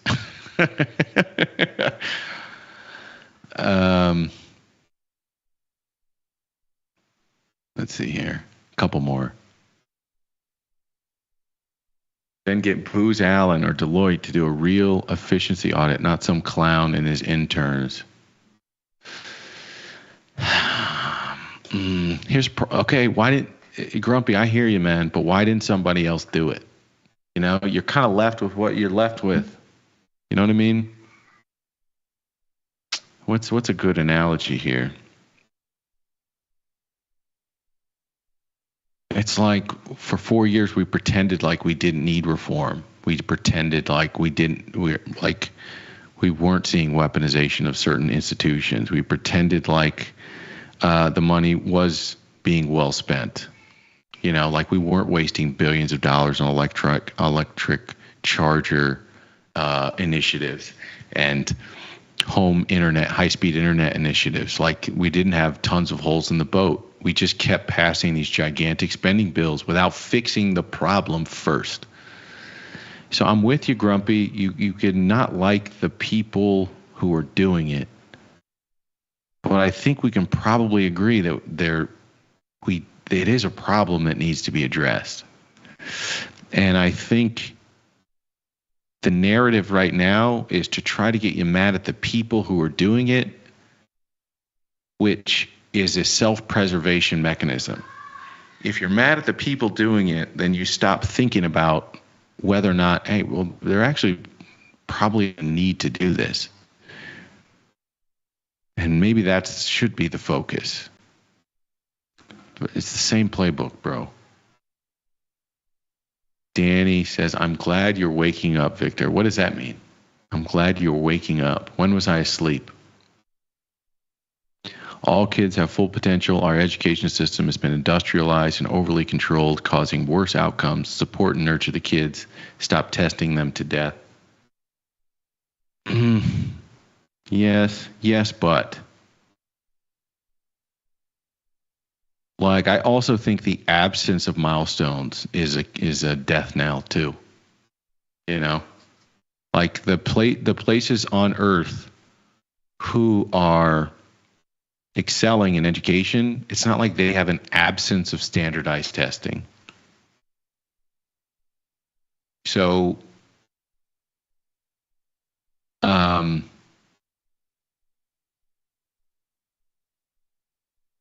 that's a whole different discussion. Good God, Chris. You're throwing some bombs in here today. Regarding homelessness, would you rather be homeless in California or Illinois? Probably a lot nicer living in a tent here in January than in Chicago. I agree, but they've done studies, and an overwhelming majority of the homeless people in California are from California, Grumpy Mike. So it's a nice talking point. People use that all the time. But the percentage is wild. I think it's like 80-90% of people that are homeless in California are Californians, or they went homeless in California. So I know that talking point too, my guy, but it's just not entirely truthful.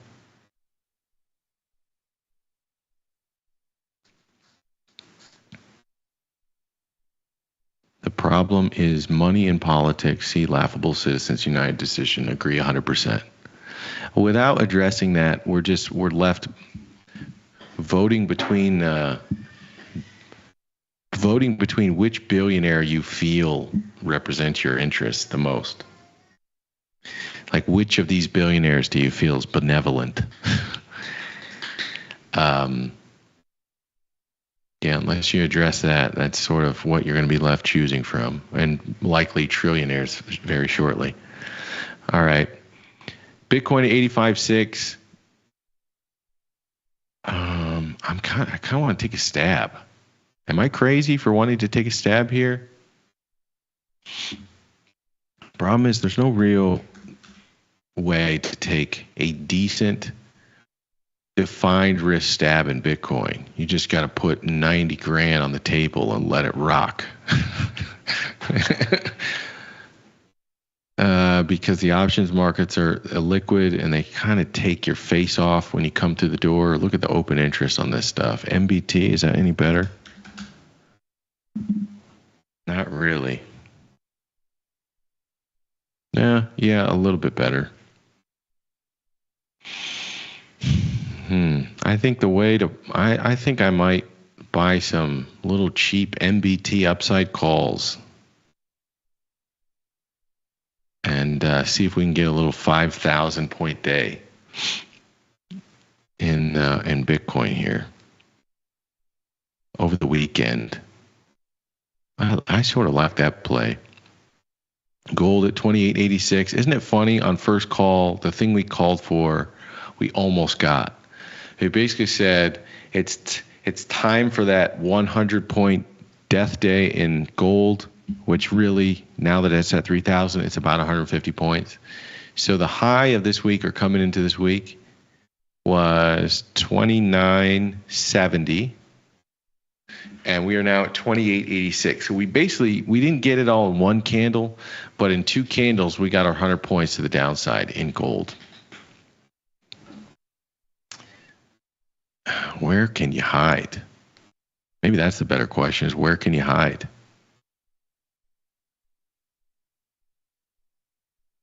Maybe maybe the short gold, long silver is really the only play here in metals. Where can you hide? Bonds dead today. Gold rolled over again. Risks sold off. Where can you hide? Financials positive, energy positive, real estate positive, and staples slightly positive by 2 basis points. I still like, call me crazy, I still like energy. I'm going to keep pounding my fist saying I like energy till they rally them. Any of you guys get caught in the rug pull that was SMCI? How disgusting. This move almost looks like the HIMS move.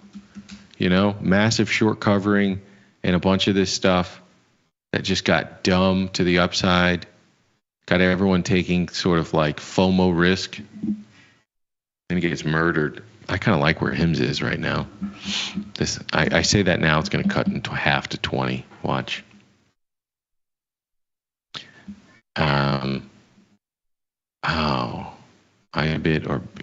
Which one? I forget now because I barely use these, but which one's the actual BlackRock cash Bitcoin? That's BITO, right? Maybe we'll try this one. All right, so here's the summary. Short gold, long silver, long the material stocks as they get cheaper, getting long healthcare as they continue to get cheaper. Moderna just took a bath today, down 7.5%. I don't know why I'm obsessed with this healthcare stuff, but I do think here's what's going to happen.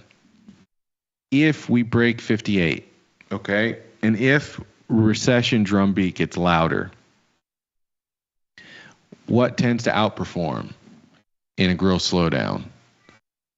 Money managers can't go cash, and they especially can't go cash if you feel like you're headed towards stagflationary conditions. So why can't you go cash? Because you're paying somebody 2% to manage your money. The last thing you want to ask them, what are you doing with my money? And they tell you, I'm in 100% cash. And you're like, I can pay the bank. I can put my money in the bank and they'll pay me interest. I'm putting my money with you and I'm having to pay you 2% to be in a high percentage of cash. Not happening. So they lose business. So the disincentive for somebody who's managing money to be in cash, which means when they want to take less risk, they go to lower beta aspects of the marketplace. Healthcare is sort of a lower beta aspect of risk, and it also is a defensive sector that tends to do a little bit better on a relative basis in sort of more challenging economic times. So there's a part of me that sort of believes if this keeps going the direction it's going, it's probably a decent setup for healthcare. And if it's not, you're still getting healthcare at sort of, I think, relatively cheap prices relative to all this other stuff that's massive. It has to massively reprice because healthcare stocks have already done that. So what I like to do is if I've got my shopping list out and stuff's getting ugly, I'm going to look for stuff that's already been bombed out instead of trying to catch the knife on stuff that is currently being bombed out. To me, again, getting the shopping list out, I like energy stocks, I like material stocks, and I like healthcare stocks. Stagflationary conditions means weaker currency. Weaker currency will likely mean that physical hard assets will sort of appreciate in value, which is one of the reasons I still like materials. I think they're getting killed now because of anticipation of lower growth. But at some point, if you get the destruction of the dollar, as some people are perhaps thinking might happen, I think material stocks could be a decent place to be, and I think healthcare could be a decent place to be if the other end of that stagflation narrative becomes true, which is slow growth. So, anyways, that's sort of my thinking here. Healthcare equals RFK short. I agree, but money, that's why these stocks are on discount. The market is a discounting mechanism, and I think the market handicapped correctly the odds of a Trump presidency, and I think they handicap correctly the odds of an RFK Jr. Secretary of Health and Human Services. And so I think to the extent that Pfizer was a $32 stock, it's now a $26 stock. It was as low as $24. To the extent that Moderna was I don't want to go back that far, but a $170 stock, it is now a $30 stock. You can make an argument that future cash flows have already been discounted to net present value, my friend. So I think the RFK appointment, to a certain extent, is probably in the rearview mirror.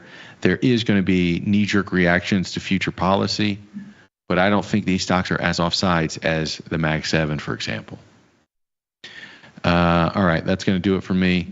Hopefully there was something for everybody. RFK Jr., what a train wreck. Grumpy Mike, I can't figure out what side.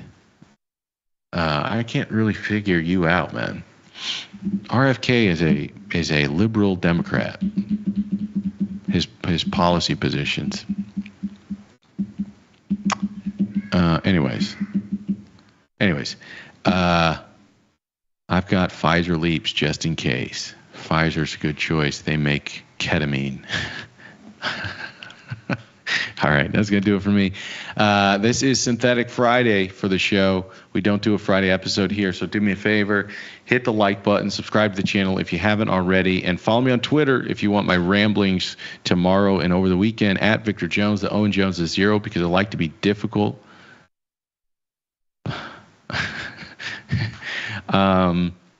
Yeah.